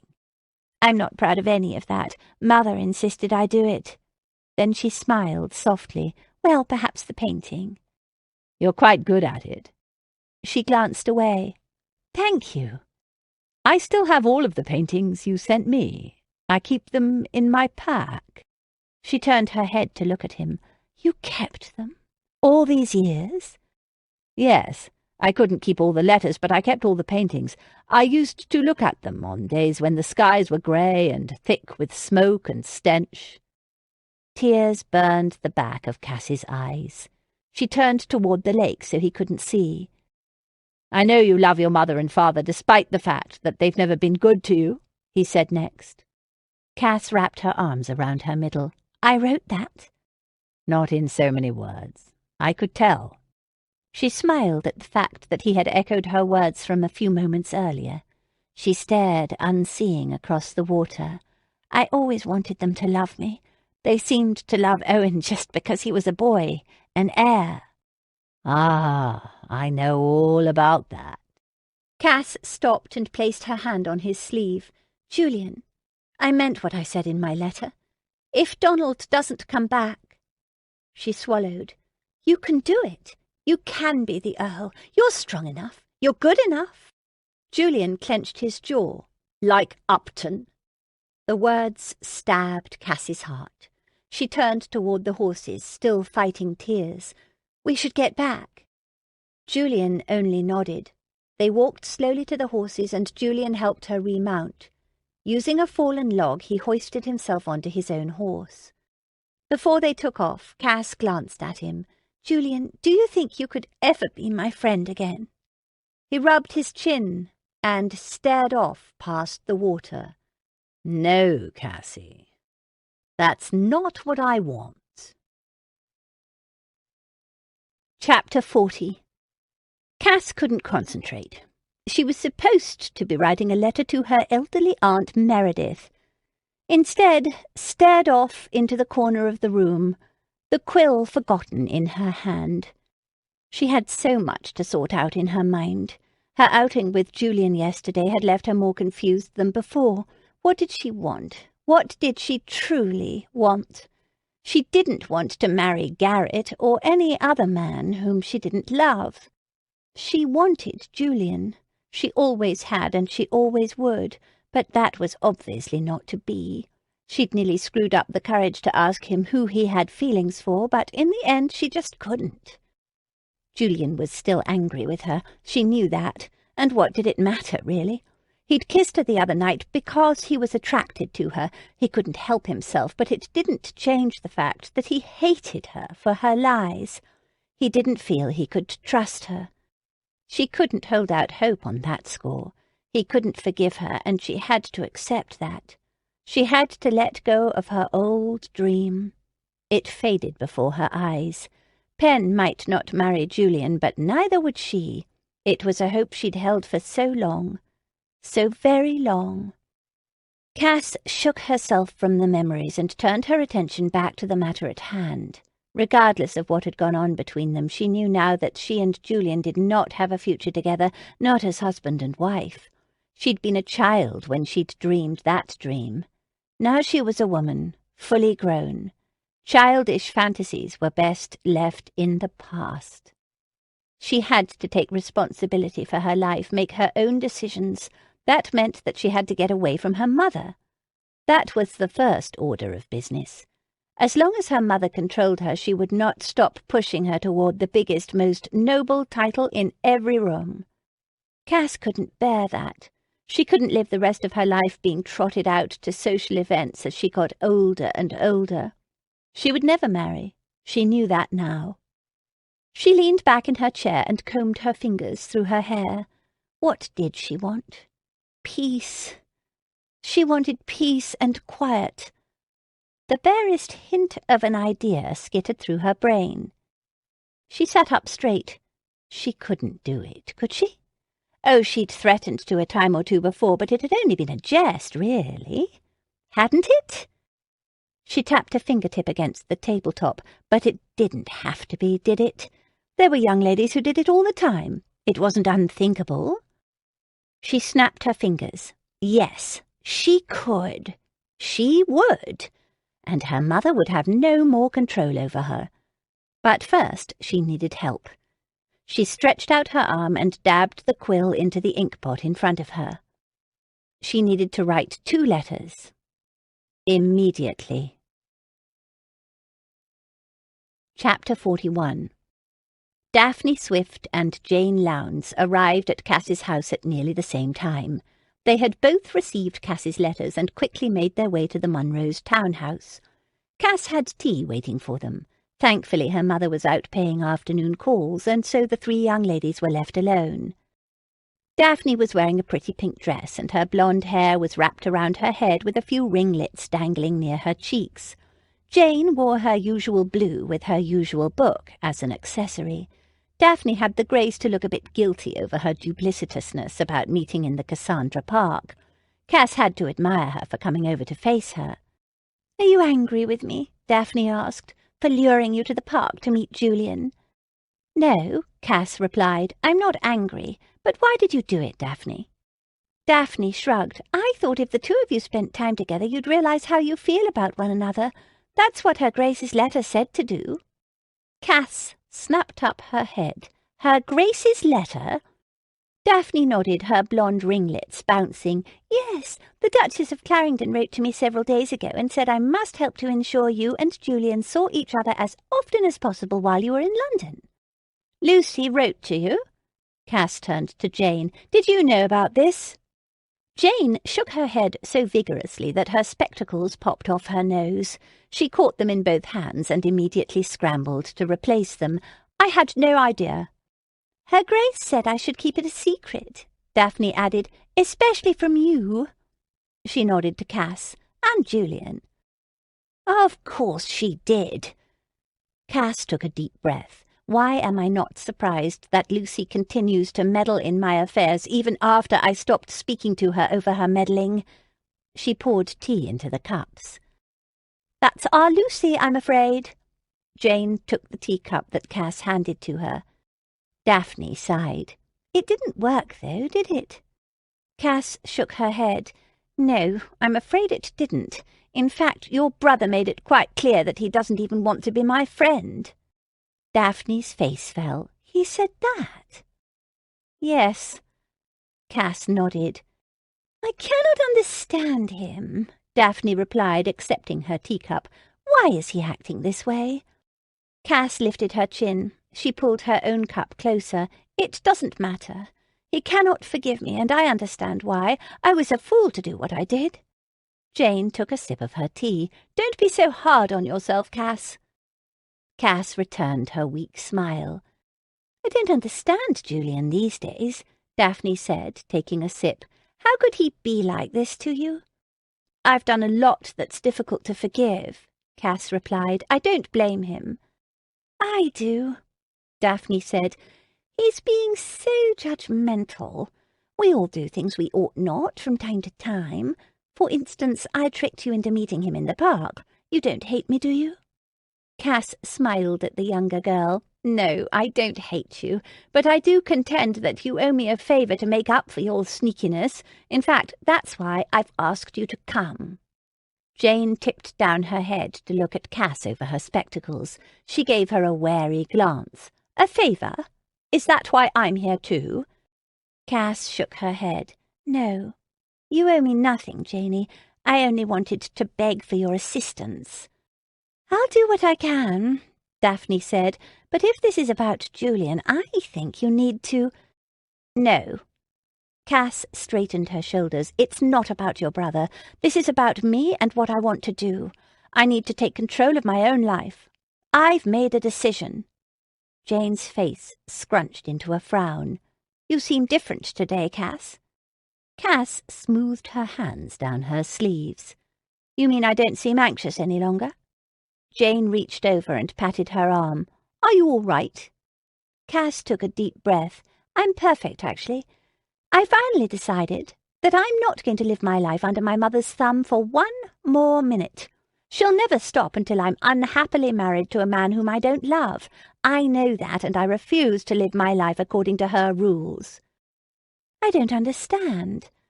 What do you want to do, Lady Cassandra?" Daphne asked, her brow furrowed. Cass looked at Julian's sister. "First, you must call me Cass."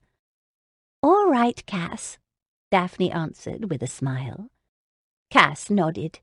"Daphne, I hope you do not take this the wrong way, but you seem as if you are the type of young lady who knows how to do things you oughtn't."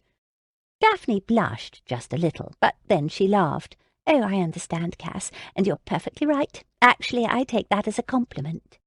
Cass smiled back at her. "You should.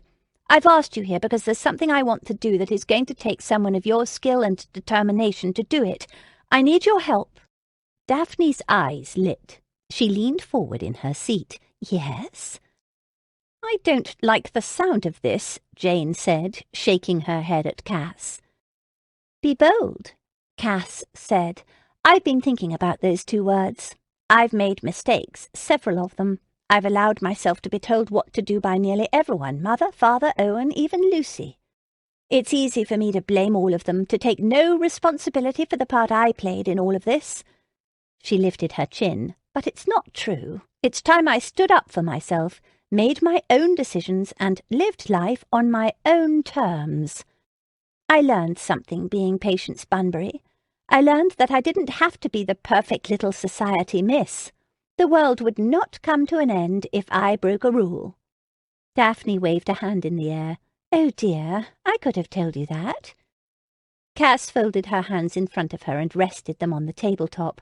"I intend for things to be different now, no more being controlled by the whims of others. I intend to see to it that I live the rest of my life in peace and quiet.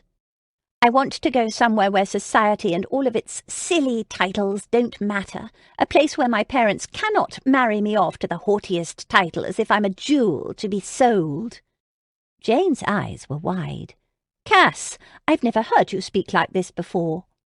Cass nodded. "I know. High time, is it not?" "Yes." Jane nodded resolutely. She took a small sip of her tea. "Tell us," Daphne prompted, leaning forward in her seat. "What do you intend to do?" Cass glanced back and forth between both ladies. "I intend to run away and join a convent, and you're going to help me." Chapter 42. Julian tossed his gloves and hat on the table next to the front door. His outing with Cassandra in the park the other day had been absolutely frustrating, but he couldn't stop thinking about it. What did the future hold for them? How could he possibly resolve their relationship? He might be able to forgive her for lying to him, but it didn't change the fact that she was in love with Upton and seriously considering marrying the man, and Upton, that fool, was warning Julian that he shouldn't hurt her. He was completely daft. How could Cassie respond so passionately to Julian's kisses and then plan to marry Upton? It made no damn sense. Was it more of her play-acting?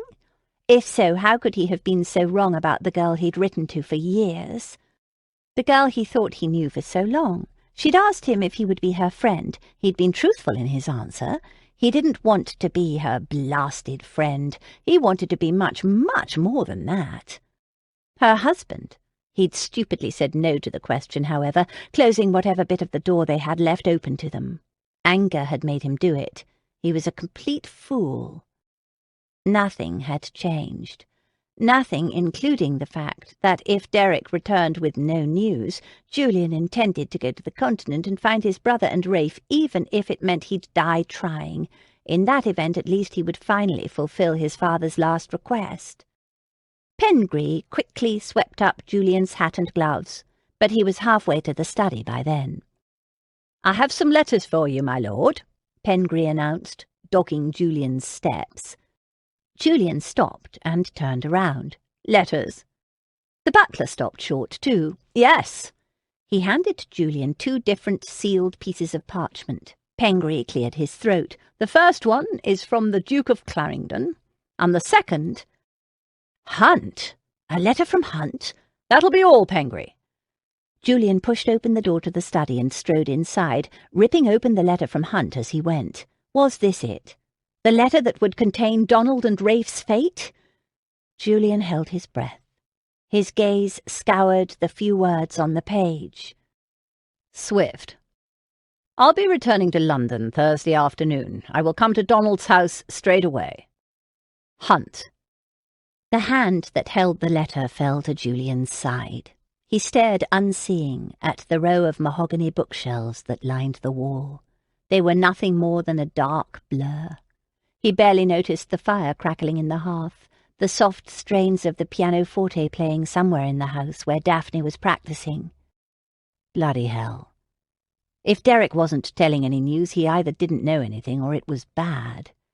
If Donald and Rafe were dead, Hunt would wait to tell him in person. Julian knew that. A knife twisted in his gut. He closed his eyes. It was Wednesday. He had an entire day to wait. Tossing both letters onto the nearby desk, he scrubbed his hands across his face and finally allowed himself to think about the worst. Mamma and Daphne hadn't mentioned it either, but he knew they must have been thinking about it, attempting to prepare themselves. If Donald was dead, Julian would be the Earl. He clenched his fist, slammed it against the bookshelf. The sturdy wood didn't crack, but the books danced along the shelves. His knuckles ached. He stared at them. Blood dripped to the carpet. Damn it all to hell, this was not the way things were supposed to be. This was not what he'd been born for. He'd never wanted the title, wasn't meant for it. His father had been quite clear about Julian's role, and Julian had already failed at it once. Now, if Donald didn't return... Julian clamped his jaw. Thank God his father wasn't alive to see it. The old man would turn in his grave if he knew his beloved first son wouldn't live to fulfill his role as the Earl of Swifton. Julian stared down at Hunt's letter. Life is inexplicably unfair. His own words flared in his memory. That is what he'd learned in the war. He'd told Cassie that at the house party, hadn't he? So damned unfair. It had been unfair that he'd kept Penelope on the hook all these years. It had been unfair of him to develop a deep friendship with a woman knowing he would not be coming home. It had been unfair of him to live, damn it. Yet he had Cassie to thank for that. He glanced around the study. Never had he felt his father's presence more than he did in this room today. The study of the Earl of Swifton, his father's room, Donald's room. It was not a place for Julian. God, this couldn't be happening. He couldn't be standing here contemplating the idea that Donald might not be coming home. Julian needed something to keep his mind off things, his fears for his brother and his constant plaguing thoughts of Cassandra Monroe. He turned toward the door to the study. Perhaps he'd go back to the club, the boxing hall, His gaze fell on the second letter that Pengree had given him. It lay on the desk, half covered by Hunt's missive. Julian did a double take. He slowly pulled it out and turned it around to get a good look. It was addressed to him from Cassandra Monroe. He'd recognized that handwriting anywhere. He ripped open the seal, brought it closer to his face, and stared at it, squinting. His brow furrowed. The date was last July. How in the world? He rang for Pengree. The butler arrived moments later. "Pengree?" "Yes, my lord." "This other letter you gave me?" He held up the letter from Cassie and waved it at the butler. "Yes, my lord." "Where did it come from?" "The maids found it in the cushions of the sofa here in the study yesterday." He motioned toward the piece of furniture in question. Apparently it had been wedged between them. Julian scrubbed his hand across his forehead. "Thank you, Pengree." "My pleasure, my lord." The servant left the room and Julian stared at the envelope again. How did a letter from Cassandra, with a date from last summer, become wedged into the sofa cushions at his brother's house in London? It made no sense. Unless the night the Duchess had come to visit came back to him in a rapid vision, a haze of pictures in his mind. She'd given it to him, and she'd said something about it. What? With his free hand he pressed his fingertips to his temples as if that would help him to recall. God, he remembered now. She'd said she hoped it would make a difference. A difference about what? He glanced down at the opened letter. His gaze scanned the page. The parchment appeared to be stained with tears. He eagerly began to read. Dearest Julian, I've just received word that you're dying. I can hardly force myself to write that word. It's awful, it's ugly, and it breaks my heart. Yes, it breaks my heart because you're my dear friend, my future cousin, but it also breaks my heart for another reason, one you may not have guessed. I was not certain I should write this letter, but Lucy has convinced me it is necessary. And so with a heavy heart, but one that is also full of love, I put my quill to this parchment to tell you something, Julian, to tell you how desperately I love you, not as a friend loves another friend, but as a woman loves a man. I've loved you since I was a girl. I know I have. I never told you for the reasons that should be quite obvious, that you are meant for Penelope. My cousin is quite dear to me, and I would do nothing to hurt either of you. You must believe that. But I cannot allow you to go to your grave, dearest one, without knowing how madly, passionately, desperately I love you. I've refused all offers for some mad reason, thinking that I couldn't marry another man knowing he'll never fully have my heart, as it has always and will always belong solely to you. I can only hope this letter will reach you before you leave this earth, my love, and that after reading it, you'll know how much you have been truly loved. I will continue to write to you every day for the rest of my life, dear Julian, whether it be in this life or the next that you shall read the letters. Yours forever, with deepest affection, Cassie. Julian read it twice more, just to make certain it said what he thought it said. Cassie? Loved him? And had since she was a girl? How was that possible? How had he not known? What the hell had Hunt been talking about then when he'd told him Cassie had loved another man? Still clutching the letter in one hand, he strode over to the sofa and dropped into the seat. Wait. It all fell into place in one awful, solid moment in Julian's mind. It slid hard into his consciousness like the loading of a musket. The way Hunt had said it, coughed and looked away. It was him! Julian! If Lucy had known and encouraged Cassie to write the letter to him, then it stood to reason that Lucy had told her husband. Hunt had thought he was keeping Cassie's secret when he didn't supply a name. Blast it all! It was him! Dear God, how could he not have seen this before? He'd spent his whole life wanting to change who he was, erase himself. He'd grown up an unneeded second son. Even the woman he'd been supposedly engaged to didn't want him or need him. He'd entered the army with a death wish, but he was still alive. Now, because of this letter, it was finally clear to him. Cassie was the one constant, the one truth in his whole life. Cassie loved him. She always had. How could he not have seen it in her letters, all of them until now? Why had it taken this one to show him the truth? She may have lied to him, but he could forgive her that sin. Her lie was nothing compared to the much greater truth of her love. "You can do it," Cassie had said. "You can be the Earl. You're strong enough. You're good enough." And he believed that now. Knew it. With Cassie's love and acceptance he could face anything, even his deepest fears. She loved him. She wanted him. She made him feel as if he was the only man on earth. And he adored her. He shoved the letter into his inside jacket pocket, stood from the sofa and rang for Pengree. The butler soon appeared once more. "Pengree, have the coach put to and brought round immediately." The butler nodded. "Certainly. Where will you be going, my lord?" Julian turned to face the servant. "To Lady Cassandra Monroe's house." Daphne stepped into the room, her arms crossed over her chest, a knowing look on her face. "You're too late." Chapter 43. Julian stopped short. "What do you mean?" "She's probably already gone," Daphne replied. Julian stared at his sister and blinked. "Cassie's not there?" Daphne shook her head. "She was planning to leave today." Julian clenched his jaw, a mixture of anger and fear congealed in his chest. "Where is she going?" Daphne strode past him into the study.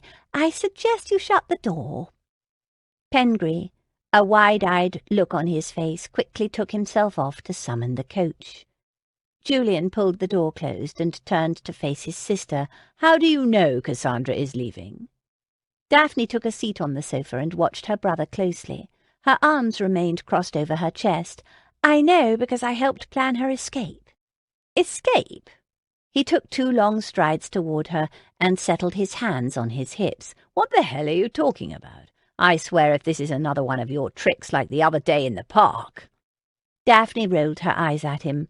"If this is another one of my tricks like the park, then you'll end up in the company of one Lady Cassandra Monroe, and unless I misunderstand, that's exactly what you want this time, is it not?"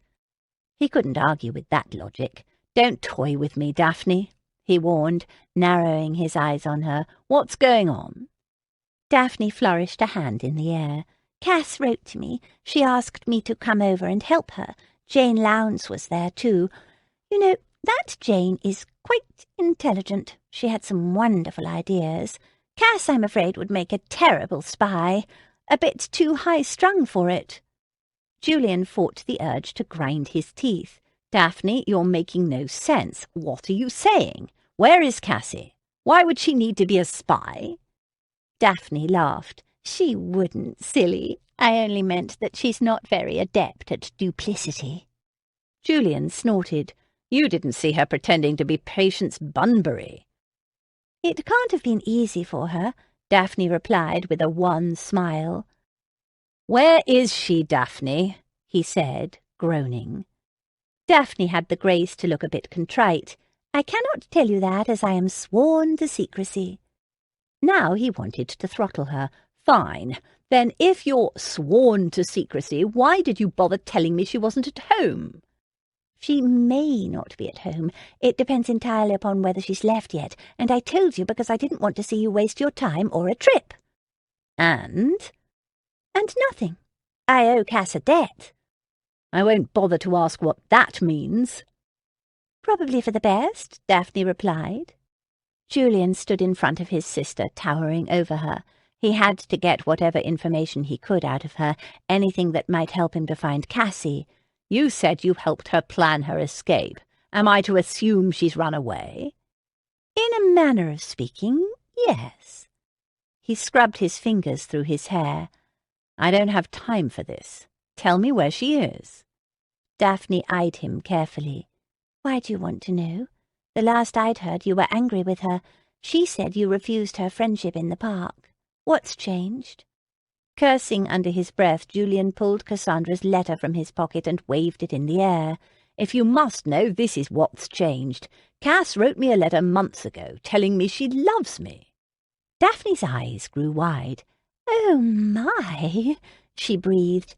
I'd always suspected, but that is unexpected. Julian shook the letter. Now will you tell me where she is? Daphne stood, crossed her arms over her chest again, and paced across the carpet, obviously deep in thought. I have always wanted to see the two of you together, but I promised Cass I'd keep her secret. Damn it, Daphne! I must see her. I must speak with her immediately. Daphne turned quickly to face him. If I tell you, you must agree to 2 conditions. He blew out a deep breath. Name them. First, you must agree not to hurt her again. I won't send you after her knowing you will upset her. She's been through enough. I won't hurt her, I promise, he ground out. What's the second condition? I want a favour. He blinked at her. What favour? That is the complicated bit. I do not yet know what favour I want. Specifically, I want you to owe me a favour. One day, when I do something I ought not, you are going to be completely on my side, no questions asked. Agreed? Not a chance. Name something else. Daphne delicately raised her chin in the air. No, that's what I want. Those are my conditions. They are not up for negotiation. Julian growled. There are times when I swear I could throttle you, Daphne. Daphne shrugged. If you throttle me, I won't be able to tell you where Cass is, but there is absolutely no way I intend to tell you where she is until you agree to my terms. Julian glared at her. One thing was obvious. His sister knew how to drive a hard bargain. He'd pit her against the bloody French any day. She should be in Paris negotiating the treaty. God help me, he murmured, swearing savagely under his breath. Is that a yes? She blinked at him innocently. Yes, he ground out. And then, why do I have the distinct impression that I'm going to sorely regret this one day? Chapter 44. Julian pounded on the door to the Monroes' townhouse. The wood bounced. The portal sounded as if it might come down. When Shakespeare, the butler, appeared, Julian brushed past the much shorter man. Daphne had told him all about Cass's plans to leave for the convent. The Sisters of Perpetual Hope made their home far to the north, just below the Scottish border. If she'd already left, he'd be forced to chase after her, but there was still the chance that he might be able to catch her before she left. He was counting on it. "I must speak to Lady Cassandra immediately," Julian declared. "Is she here?" "May I take your coat, my lord?" the butler offered. "No, you may not. I'll wait here." The butler raised a brow, but made his way down the corridor, ostensibly to find his mistress. Julian paced the foyer. Had he found her in time? Was she here?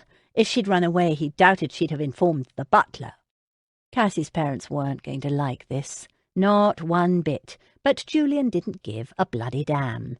Moments later, Lady Morland came sweeping out of the back of the house, her face a mask of disapproval and anger. "Captain Swift, Shakespeare tells me you're here to call upon Cassandra."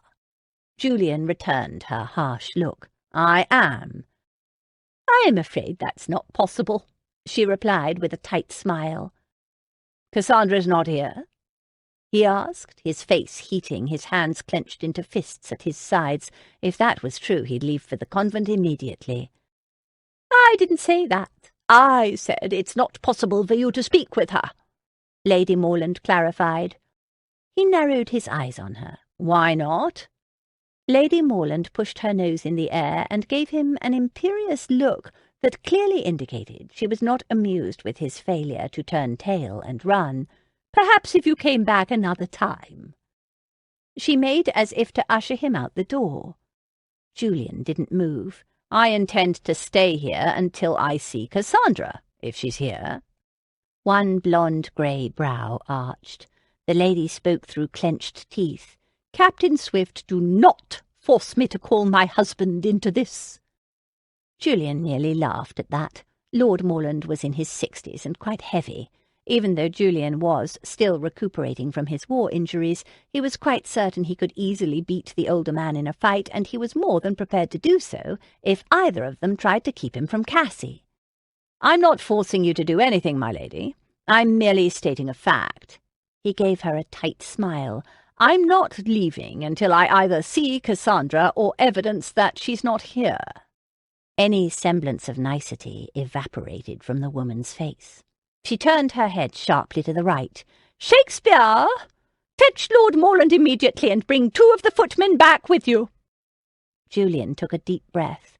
Fine. If this was how she wanted it, this was how she was going to get it. No 60-year-old lord and 2 young footmen were going to keep Julian from seeing the woman he loved. He shot daggers at Lady Morland with his eyes. "You might want to call the watch and the Bow Street runners while you're at it, my lady, because I'm not leaving." Shakespeare took off into the back of the house again, and Lady Morland narrowed her eyes on Julian. "I cannot believe you're acting in such a disgraceful manner, Captain Swift, but I suppose I should not be surprised." He placed both hands on his hips and faced her. "What is that supposed to mean?" She crossed her arms over her chest and looked down her nose at him. "You never had quite the quality that your brother does."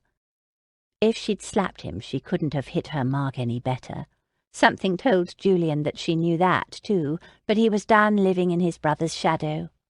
He glared at Lady Morland. He refused to let her ruffle him.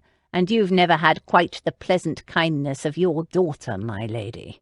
I have often wondered how you produced such an exquisite creature."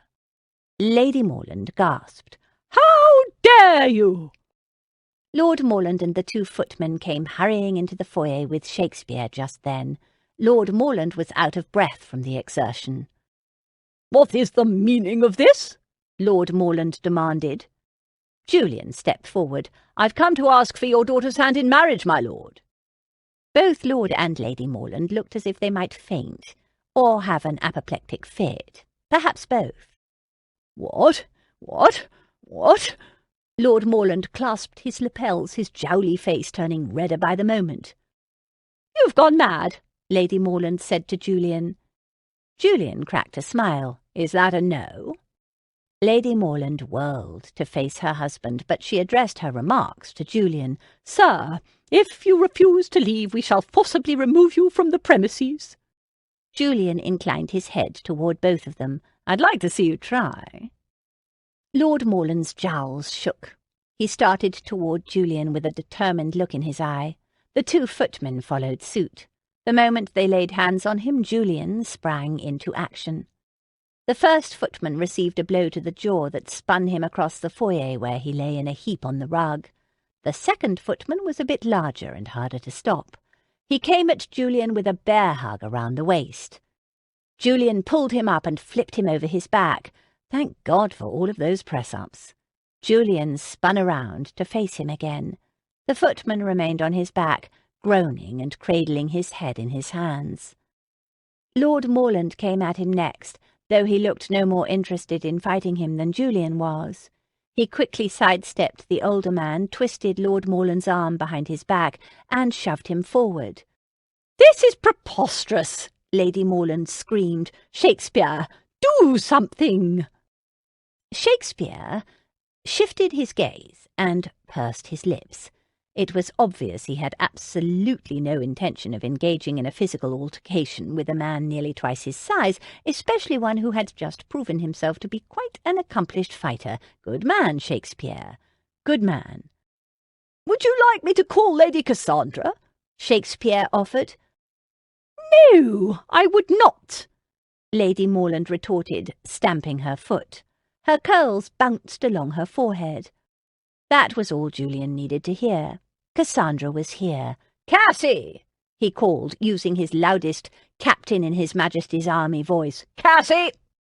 "Stop it this instant," Lady Morland called. "I'll have you thrown in the tower for this ridiculousness."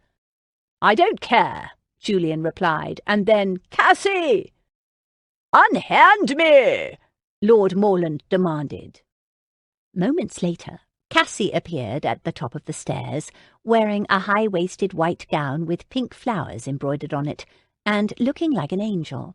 She glanced about the foyer. Both hands flew to her cheeks. Her mouth was a wide O. "Julian," she called back. "Unhand me this instant," her father repeated. "With pleasure." Julian released her father's arm with a small shove and sprinted for the staircase. He ran up, taking the stairs 2 at a time, while Cassie picked up her skirts and ran down toward him. They met at the landing in the middle. Julian picked her up and twirled her around and around. "Why, Julian? Why are you here?" He set her down gently and then fell to one knee in front of her. "Marry me, Cassie." Tears sprang to her eyes. "Marry you?" "Marry me. I read your letter, the one that you wrote when you thought I was dying. The one you never sent." She shook her head. "How did you—" "Lucy brought it to me." "Lucy?" "Yes, she thought it would make a difference, and it has. Marry me, Cassie. I love you. I just didn't know you loved me until now." She searched his face, tears running down her cheeks. "What do you mean?" "When I first arrived in London, Hunt told me you were in love with an unnamed man. I understand now that he meant me, but I didn't realize that at the time." She swiped at her tears. "Of course it was you, Julian. It was always you."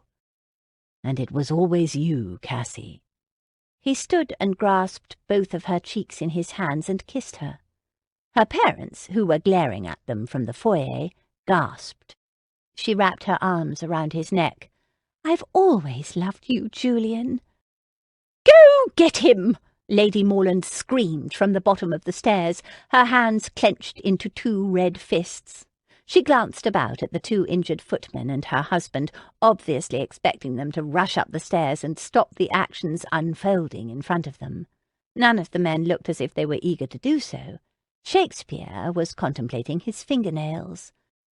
"There is absolutely no possibility that you are going to marry Cassandra," Lady Morland said with another stamp of her foot. "Hell yes, there is," Julian replied in a perfectly calm voice. "I'd like to see you try to stop me." "How do you expect us to agree to it?" Lord Morland demanded. He remained at the bottom of the stairs and stared up at the couple, rubbing his arm. Julian smiled, but his eyes remained fixed on Cassie.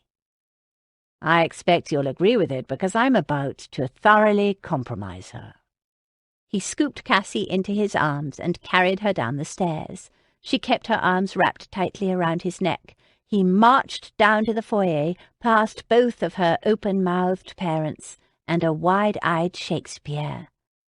"Did you get all that?" Julian asked the butler. The butler nodded rapidly. "Yes, my lord." "Good.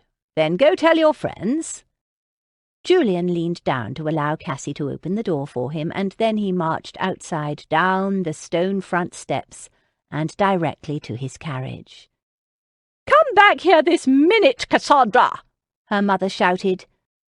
"No," Cass replied simply, a wide smile on her face.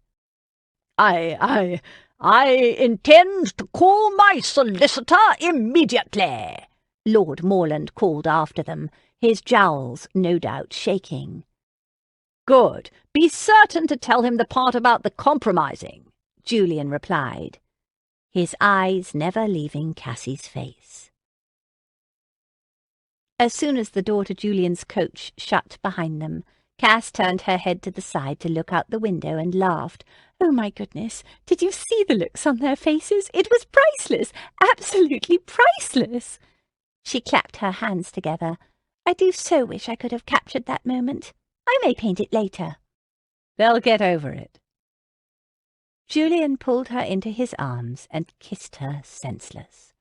A few minutes later, when they were both able to speak again, he said, "You were about to leave for a life in the church, I hear." Cassie bit her lip and nodded. "Daphne told you?" "Uh-huh." He kissed her again. "Daphne told me. I forced her to. She took pity on me, I think." "I didn't want to live without you." Cassie pressed her forehead to his. Thank God I found you in time. Your parents are one thing, but I would have hated to have to fight off a group of determined nuns for you. But make no mistake, I would have won." Cassie laughed again. "Oh, I have no doubts." He nudged her forehead with the tip of his nose. "You never answered me, you know." Cassie shook her head. "Answered you?" "Will you marry me?" he whispered softly against her cheek. She threw her arms around his neck and pulled him close. "Yes, yes, yes! Of course I'll marry you, Julian." "Good, because I wasn't joking about thoroughly compromising you. I'm taking you home to my bed right now." Cassie kissed him again and melted against him. She gave him a small smile. "Drive faster." Chapter 45. 10 minutes later, the coach pulled to a stop in front of Donald's townhouse. Julian leaped from the vehicle and turned quickly to help Cass down. They walked side by side into the foyer. The moment they entered the house, Cass stopped. "What about your mother and Daphne? I'd die if they—" "Don't worry, they left an hour ago to visit my aunt in the country for a few days to keep their minds off Donald." Cass let out her breath and nodded. "Pengri, however, is a different story," Julian said. "He may well tell all the rest of the servants, and then you'll be well and truly compromised. In fact, I'm counting upon it." "No." She stopped again, slapping at his sleeve. He laughed and pulled her into his arms. "I'm only joking." "Do you think my parents will come after me?" Cass breathed against his chest. "Father may call you out, you know." "Not if they have a brain in their heads. If they're wise, they will be planning our wedding right now." Cass shuddered. The look on Mother's face. She was so angry. "She's never going to forgive me." She paused. "But you know what? I don't care. I truly don't. For the first time in my life, I'm doing what I want to do, not what Mother wants me to do. I finally feel free." She pulled herself out of his arms and twirled around in the foyer. "I know the feeling entirely," Julian answered. "Believe me." Julian glanced around. He'd dismissed Pengri before he left for the Monroe's house, and for the moment at least, the butler was not present. There were no housemaids or footmen around either. Perfect. "Come with me," he said, motioning toward the stairs. Cass returned his wicked smile. They sneaked up the staircase, and Julian led her to one of the bedchamber doors in the middle of the hall. "This is the room where I'm staying," he said. Cass nodded and gulped. Now that they were getting close to actually doing this, she had reservations, not about the act itself, never that. But what if she weren't skilled enough, weren't good enough, didn't please him? Julian grasped the handle to the door and pushed it open. The large room was decorated in dark blues and golds. A huge bed dominated the center of the room. A fireplace sat at a right angle to the bed, and 2 large leather chairs and a small table sat in front of it. Some paintings, candlesticks, and other odds and ends finished the room. Overall, it was done with quite simple and refined skill. "Daphne's doing," he explained, "and Mother's." "They have quite good taste indeed." She strode around and touched a silver candlestick, a book lying on the table, a figurine of a lone rider on a horse. "Forgive me, but I don't want to talk about the decor." He moved toward her and pulled her into his arms for his kiss. Cass shivered. Julian rubbed her shoulders and looked into her eyes. "Are you all right?" "I think so. I will be. I'm just... Oh, Julian. I'm frightened." He wrapped his arms around her. "Don't be, Cassie. Any time you want to stop, just say the word. I promise we'll go slowly." He took her hand and led her over to the curtains. He drew them, and the room was plunged mostly into darkness. Next he led her to the bed and left her standing beside it while he went over to the mantelpiece and lit 2 candles there. The room blossomed into a warm glow. He walked slowly back over to her and pulled her onto the bed with him. Cass kicked off her slippers. He shucked his boots, "I'll go first," he said with a sensual smile just before he began untying his cravat. "No, let me." Cass smiled to herself. Where had that come from? Be bold indeed. He gave her a sensual smile, and she pushed herself up to her knees and turned to face him. Her hands went to the white fabric coiled around his throat, and she slowly pulled the knot loose and unravelled it. When she was done, she tossed it to the foot of the bed. Next, she helped him remove his claret-coloured topcoat and unbutton his silver waistcoat. His shirt-tails were next, and she helped him to pull the white fabric over his head. His chest was bared to her. She sucked in her breath. The expansive skin was magnificent, muscled and bronzed. He had written her that he'd spent a lot of time out in the sun during his recuperation, but she hadn't expected him to be quite this fit. His shoulders were wide and muscled.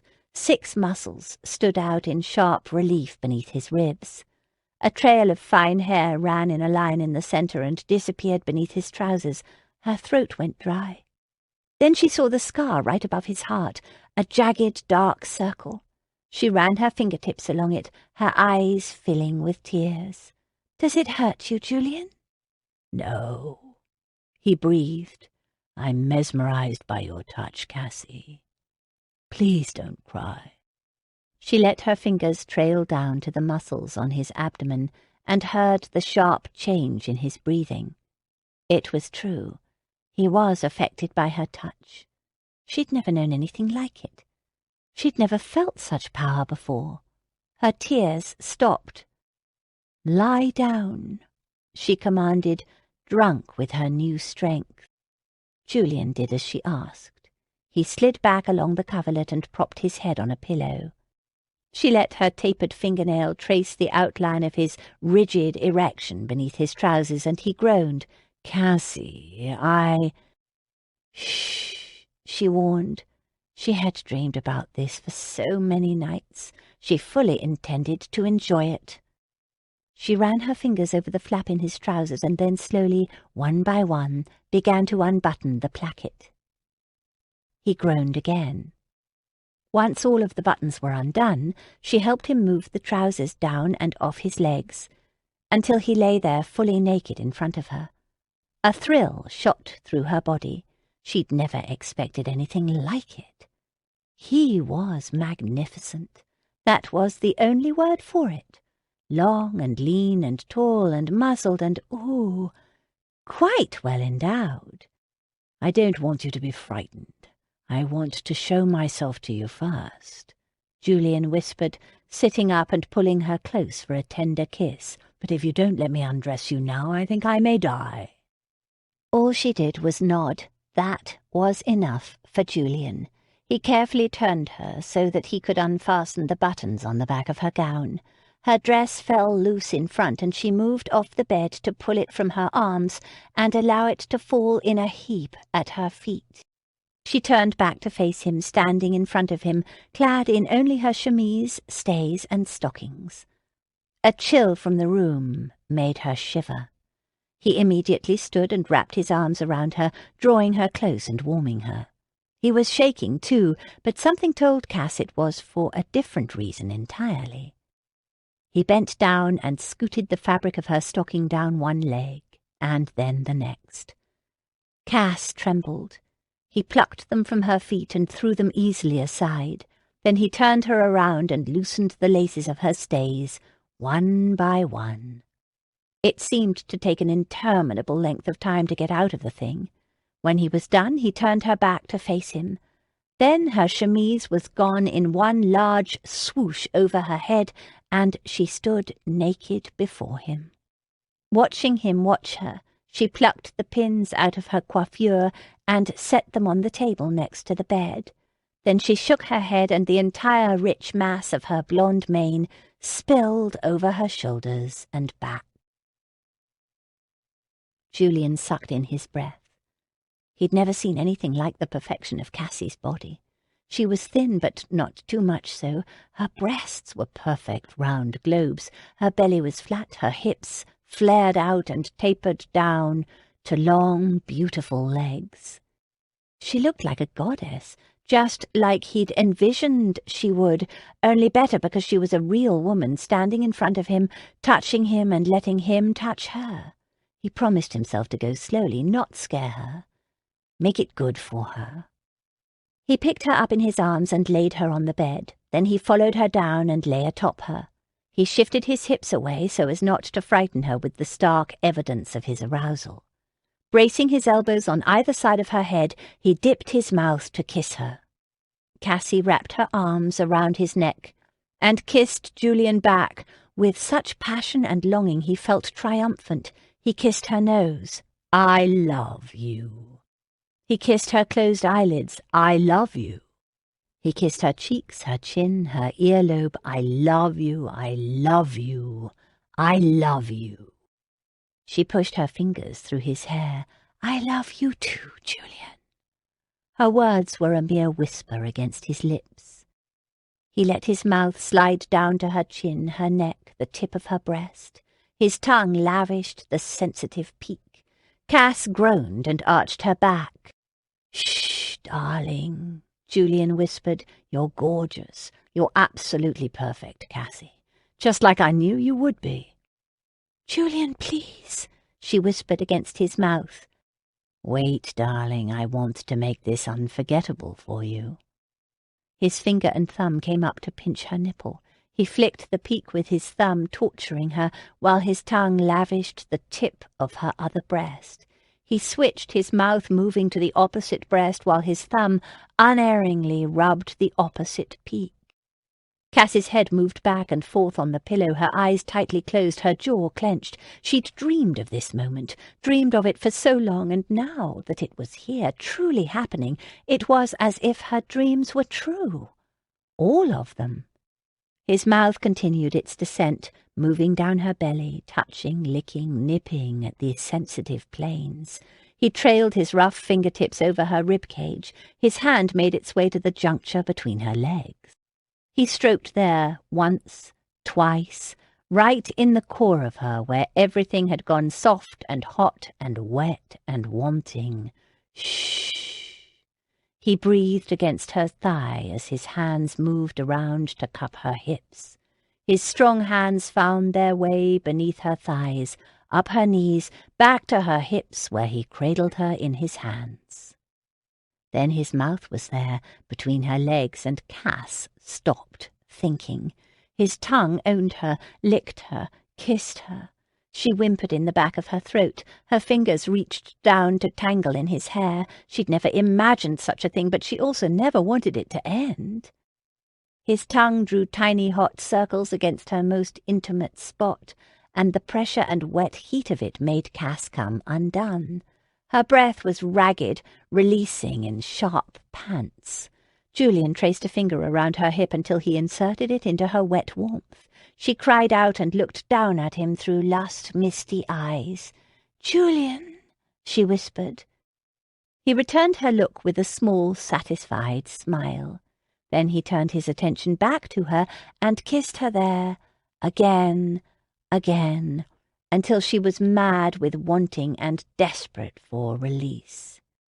He pressed his tongue against that perfect spot, nudging it, pushing it, stroking it in just such a way that pushed her over the edge. She cried his name this time, a keening wail, while his large hands held her hips steady as she came. Julian was panting as he lifted himself up and wrapped his arms around Cass. She'd found her release. It was important to him because he would inevitably cause her pain. He held her for a moment, her heart beating wildly, the smell and taste of her still on his hands and in his mouth. "Cass, do you know?" She hid her face against his shoulder. "Yes, Lucy told me a few things." He grinned at that. "All right, then. I'll do my best not to." She peeked up at him. "Don't worry, Julian. I want you to make me yours in every way." She wrapped her arms around his neck and kissed him deeply. Julian's entire body was humming with the need to release himself inside of her. Go slowly, go slowly, go slowly. He rolled over, pulling her beneath him. "I love you, Cassie," he whispered against her temple as he positioned himself at the entrance to her body. "I've dreamed of this for so long," she murmured. Julian broke, then.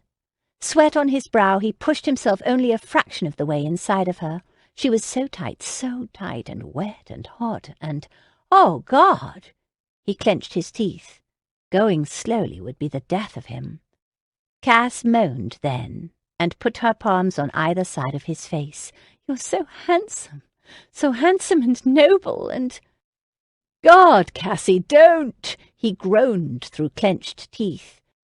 "I want you," she whispered. "I want you so much. I can't stand it.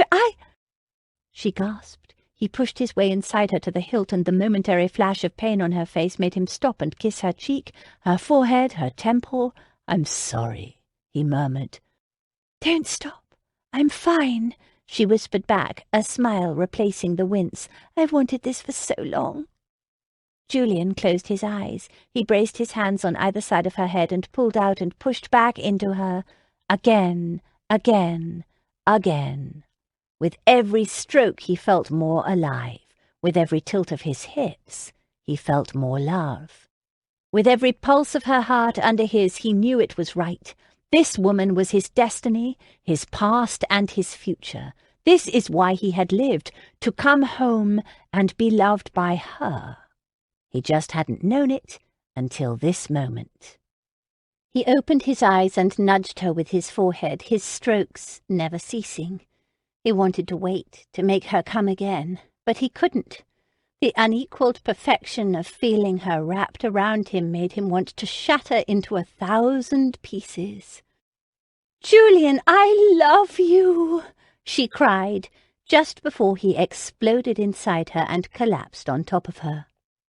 He kissed her hair and pulled her fiercely against him. Several minutes later, Julian rolled off Cass and pulled her tight to his chest. "I'll never let you go again." She snuggled next to his side and kissed his shoulder. "I'll never let you go either." "What changed your mind?" "I told you back at your parents' house. I thought you loved another man. Hunt told me so." "But you told me." She glanced down. "When I was pretending to be Patience, you told me you cared for another woman." He bent his head and kissed the tip of her nose. "Yes. You."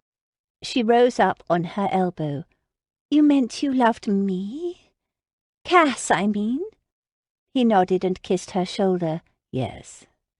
It was always you, Cassie. Always. I think I knew it back when you were 16, but after all the years, all the letters, I was sure." Cass lay back on her side and wrapped her arm around his neck. "I felt so torn. I didn't think I could ever be with you. It would have been a betrayal both of you and of Penn, two people I love." "I can understand how difficult it must have been for you. Is that why you didn't send that letter?" She took a deep breath. "Yes, I felt it would be unfair to you and unfair to Penelope. It was not until that day you came back to London that I knew Penelope didn't want to see you, but I still wasn't certain how you felt. It's funny that we never spoke much of Penn in our letters." He nodded. "I couldn't bear it. Besides, we had plenty to write about, didn't we? I came back planning to tell her we couldn't marry, but there was another reason." The tone of his voice frightened her. "What is it, Julian?" He grasped her arms, stared her in the eye. "The truth is that I intended to go back to work for the War Office. I meant to go back to the continent to find Donald and Rafe, even if it meant I never return." "I don't understand. You were going to run away?" "Not run away, Cassie. Die." She gasped. "Die?" "Yes, I felt guilty for having lived. I was meant to die in battle. I nearly did." "Oh, Julian, no." He nodded. "Yes, in fact it was my father's last wish for me." She shook her head against the pillow. "What are you talking about?" "He told me my last day in London 7 years ago. He told me I should die in battle. He expected it of me." "That's sick. It's awful. He was wrong." Julian glanced down. "Yes, well, he never thought he would need me." Tears rolled down Cass's cheeks. "I'm so happy you lived, Julian. So very happy. I prayed for you every day, constantly." He pulled her tight, squeezed her close. "I know, Cassie, I know. Don't you see? You saved me. Your love, your letters. I'm here today because of you." "I can't imagine life without you." She tightened her grip on his shoulders. "Oh, Julian, I'm so frightened at what might have happened had Lucy not given you that letter." He squeezed her tightly. "And to think I almost lost it." "Pardon?" He gently rubbed her shoulder with his free hand. "It was hidden in the sofa for a bit. I was, jug-bitten." She turned to look up at him. "Jug-bitten?" "Very well. Drunk." She laughed. "You were you?" "Yes, if you must know. What did you expect? I thought you were going to marry Upton." Her eyes widened. "I was never planning to marry Garrett. I don't love him, and he doesn't love me, despite what Lucy thought. He told me so." "He said that?" "Alas, I am obviously not irresistible to every man." "It's a good thing for Upton. I'd hate to have to beat him to a pulp." Cass shook her head. "Yes, well, he's perfectly safe then. Besides, Daphne told you I'd planned to join the convent." He pushed himself up on one elbow and looked at her. "Yes, and a more ludicrous notion I've never heard." Cass shrugged. "I wanted Mother to know that she cannot just sell me like an object. I wanted to take the power away from her. I wanted control of my own life." Julian kissed her earlobe. "Your mother will not tell you what to do ever again." Cass closed her eyes and sighed. "Thank heavens." "As for Daphne, it seems I've made a deal with her. She agreed to tell me your plans in exchange for my agreement to look the other way some day." Cass raised both brows. "Are you certain that's wise, Julian? With Daphne there's no telling what she might get up to." His crack of laughter echoed off the walls. "Don't I know it? And to answer your question, no, it's not wise at all. In fact, it's the opposite of wise. The mere notion that I agreed to it only demonstrates how out of my mind I was to find you." He rolled over onto his back and pulled her atop him. Then he kissed her. Several minutes later, Cass pulled away and looked down at him. "Julian, may I ask you something?" "Anything, my love." He pulled her close against him and buried his face in her hair. "You said Donald was gone to the continent on business. Does that mean—" She glanced away. "Does that mean that he is "I'm afraid what Donald's been doing is quite dangerous. Quite dangerous indeed. Hunt will be back tomorrow afternoon, and all of the details will be revealed, I fear." "And you think Donald and Captain Cavendish—" She swallowed. "You think they may be dead?" Julian rested his chin atop her head. "I fear it. Yes, and I damn sure hope that's not the case. But now I realize, with your love, I can fulfill the duties of being the Earl if I must.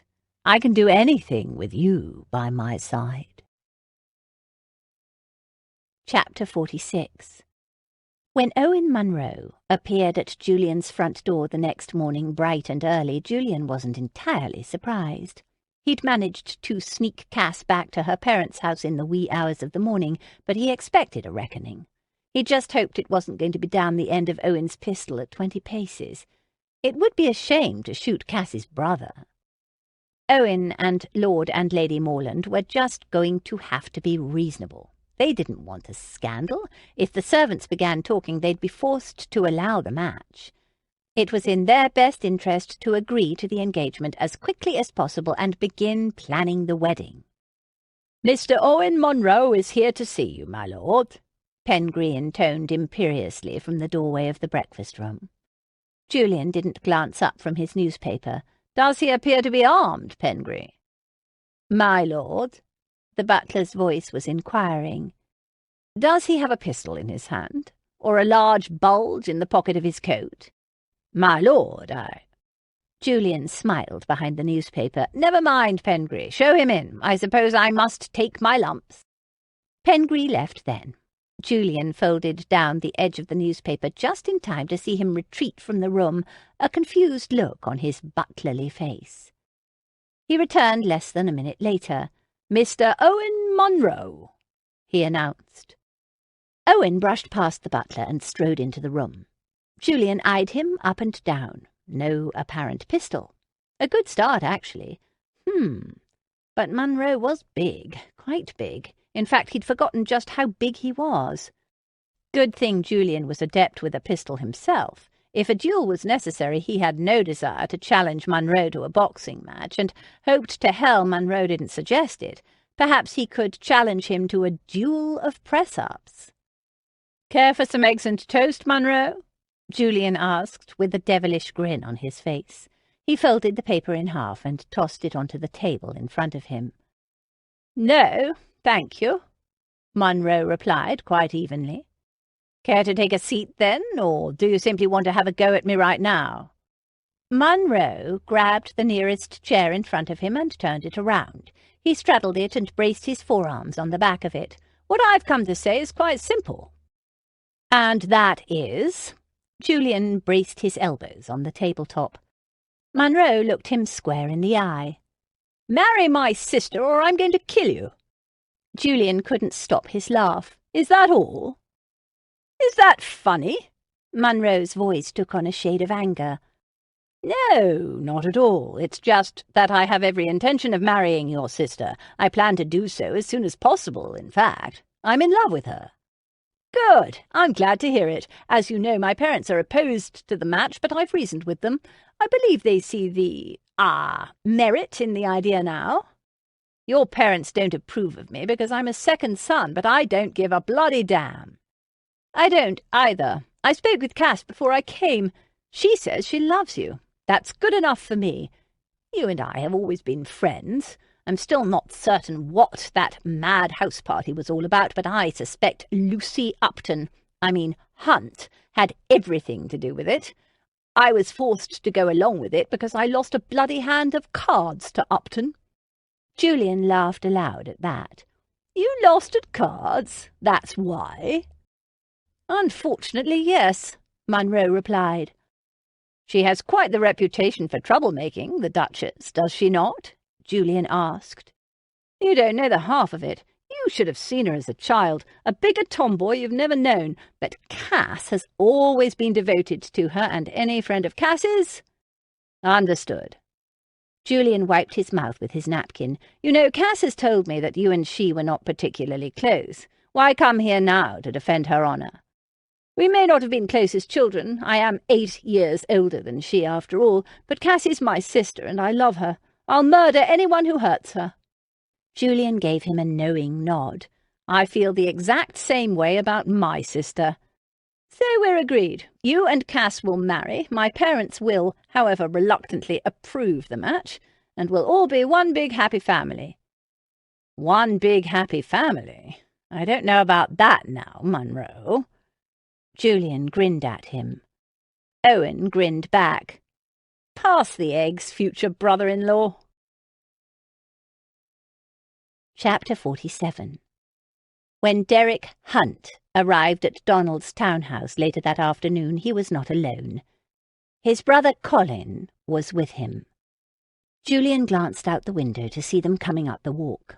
His stomach sank. Perhaps he should have insisted that Mother and Daphne remain in town. They should hear this too. However, part of him was glad that he would be able to hear it first, break it to them gently if necessary. He took a deep breath just before Pengree came to the door of the study and announced the Hunt brothers. Derek and Colin entered the room moments later. Both looking sombre, they shook Julian's hand. Colin took a seat on the sofa while Derek remained standing. Julian moved over to the window but remained standing as well. The Duke paced in front of the fireplace, his hands clasped behind his back. "As you might have guessed, Swift, we have news." Colin's gaze remained trained on the rug. Julian braced himself. He placed a hand on the back of the chair in front of him. "We found them." Derek breathed. Julian's heart clenched. Hunt hadn't said the one word he'd been hoping for. He hadn't said alive. Rafe was badly beaten, tortured. We took him to a surgeon in Brighton. He'll make it, but he's in bad shape." Hunt eyed his friend carefully. "Very bad shape." Julian nodded once. "I see. And Donald?" Derek shook his head. "Rafe told us that Donald had accidentally given himself away. That's why they were captured. Cavendish did everything he could to save him."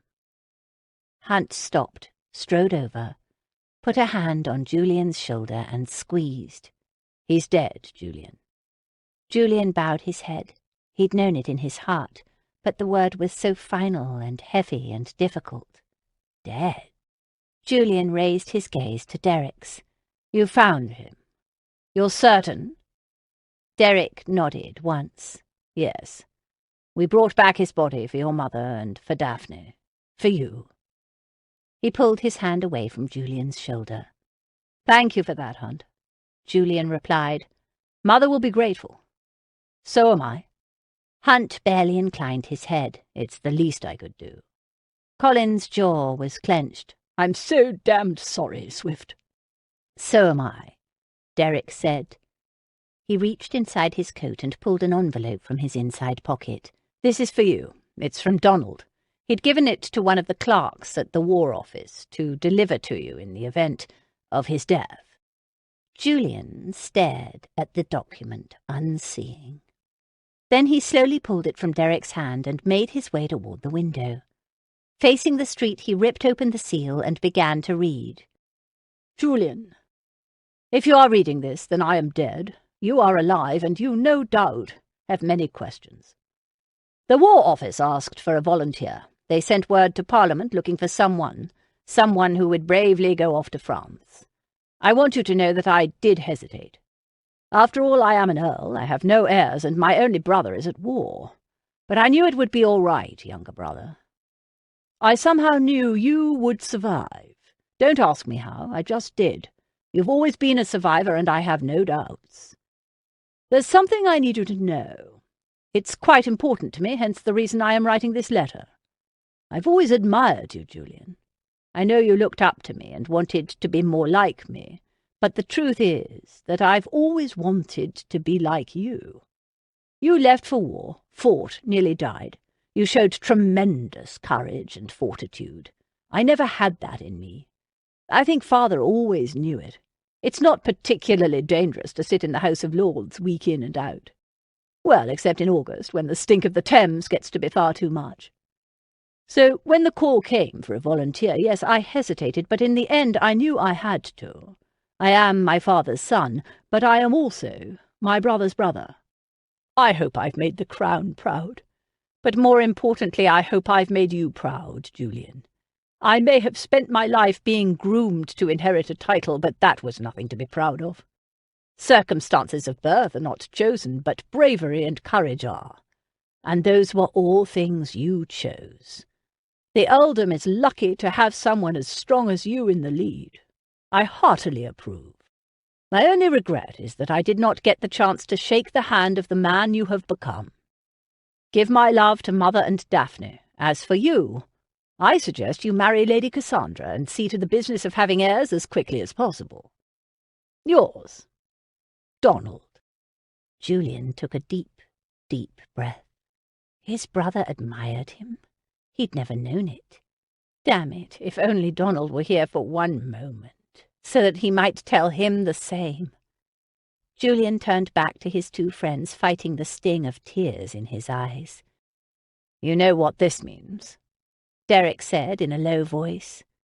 Julian took another deep, shaky breath. "I am the Earl of Swifton now." Chapter 48. 1 month later. Cass, Julian, Lucy, Derek, Jane, and Garrett all rested in the blue drawing-room in the Earl of Swifton's townhouse. It was Julian's townhouse now. He was still waiting for the official paperwork to make its way through Parliament, but he was already performing the duties of the Earl, a bittersweet thing indeed. Donald's funeral had been a state affair. Much of the ton had returned from their country houses for it. It had been attended by Wellington and the Prince Regent himself.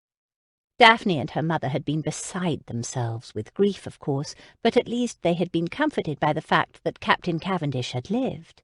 Apparently the poor young man was distraught for not having saved Swifton too. Cass had done everything she could to comfort the 3 remaining members of the family, but in the end she knew there was little she could do. They needed time to grieve. The women, who were all seated on the sofa, glanced up to see Garrett and Julian exchange wary glances. They were both pacing around the carpet like caged beasts. "Oh, for heaven's sake, you two, don't you think it's time you made up?" Cass asked. "The silent treatment, Upton? My, what I wouldn't give to have you not speaking to me," Jane remarked. Garrett gave Jane a withering look before he turned toward Julian. "Thank you for coming to the funeral," Julian said in a gruff voice to Upton. "I'm damned sorry about Donald, Swift. He was a good man," Upton replied. Julian nodded. Then the two clapped each other on the back. Cass sighed. "Oh, thank heavens, all made up." "Yes, as long as Upton here sees fit to help me get my new bill passed in Parliament. Derek's already agreed to it.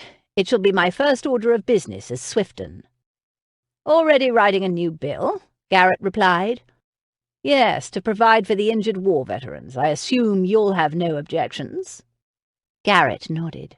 His voice took on a serious tone. "Just tell me what you need from me, and it's yours." "Perfect," Cass said.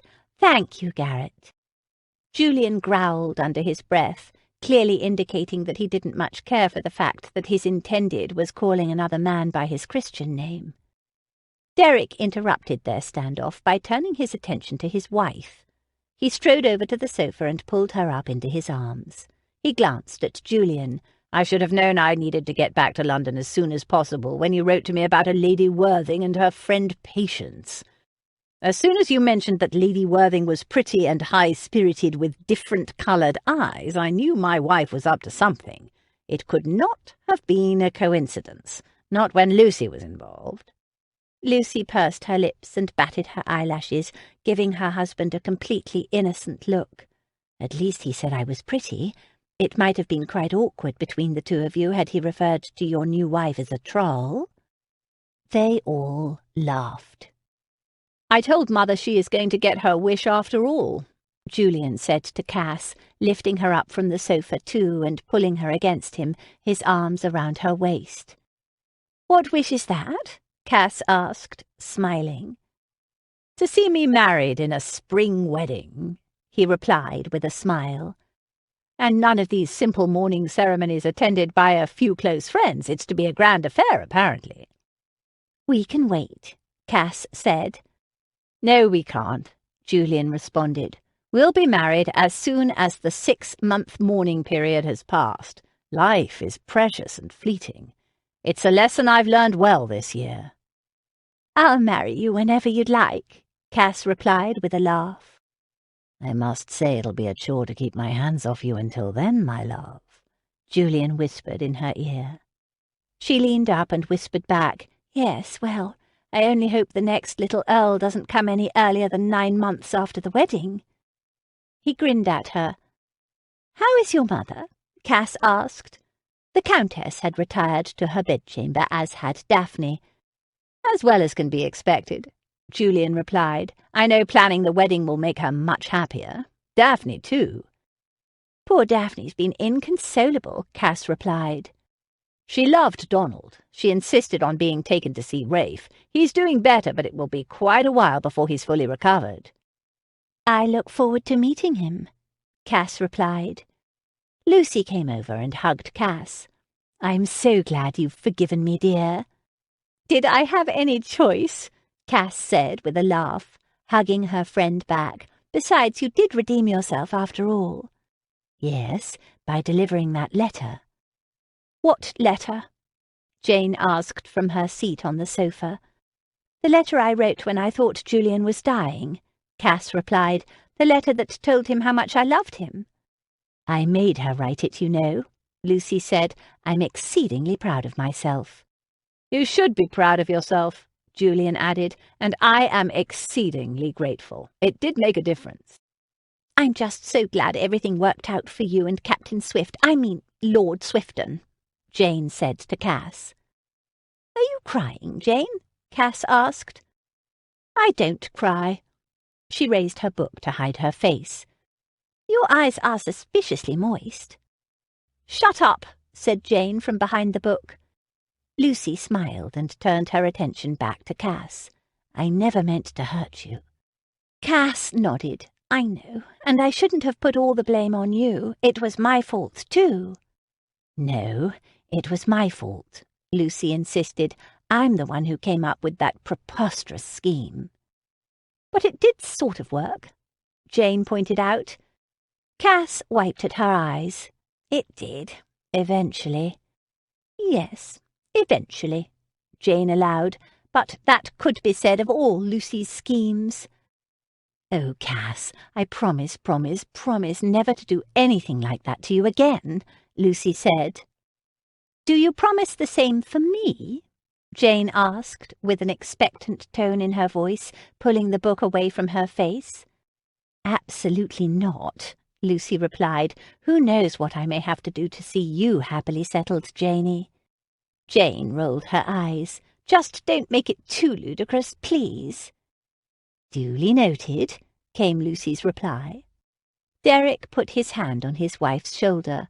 "I hope you are done with your schemes, Lucy. I don't think any of us can take any more." Lucy gave Jane a sideways smile. "Of course, only we must see Jane settled first, and then—" Garrett nearly spat out his drink. "Miss Lowndes is getting married?" Jane rolled her eyes. "Of course not, you dolt. Lucy's promised to help me to stop my mother from constantly trying to trot me out and get me married." Garrett sighed. "I suppose I should be thankful that the worst you called me was a dolt. It is nice to see you back to your normal waspishness, Miss Lowndes." He gave her a tight smile. Jane lifted her chin and returned the tight smile. "My pleasure, Upton." Lucy clapped her hands together. "Now that the funeral is behind us, we must next help Cass plan the wedding, of course. Then we'll see to Jane." "And will that involve a scheme?" Derek asked his wife. "Not necessarily." Lucy blinked at him innocently. Derek groaned. "Just leave me out of it," Garrett said. "Owen nearly beat me to a pulp last time." "I cannot guarantee anything."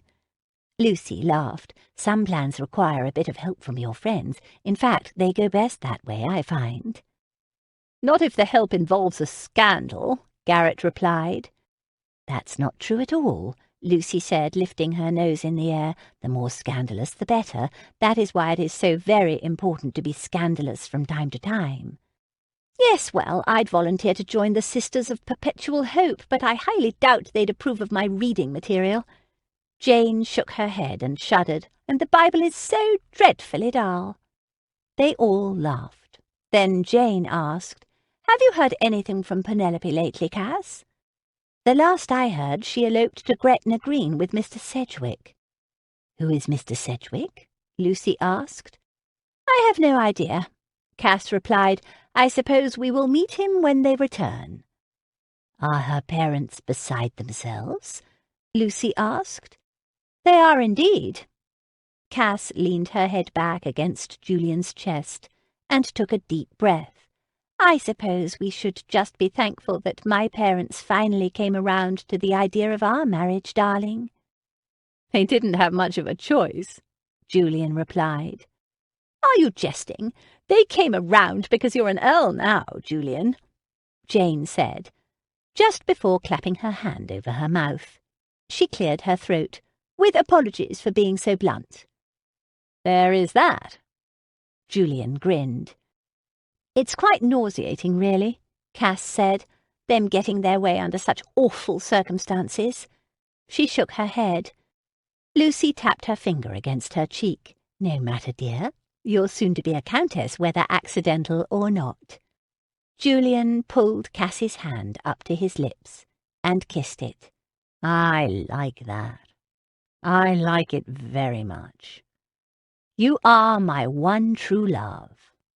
My Accidental Countess.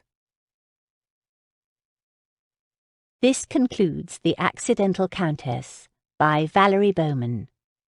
Narrated by Alison Larkin. Copyright 2014 by Valerie Bowman.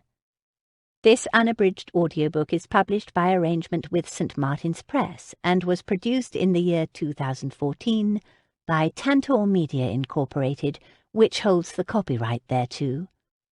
Please visit tantor.com for more information on our growing library of unabridged audiobooks and to take advantage of special offers, or call toll-free 8777 Tantor to request a catalogue.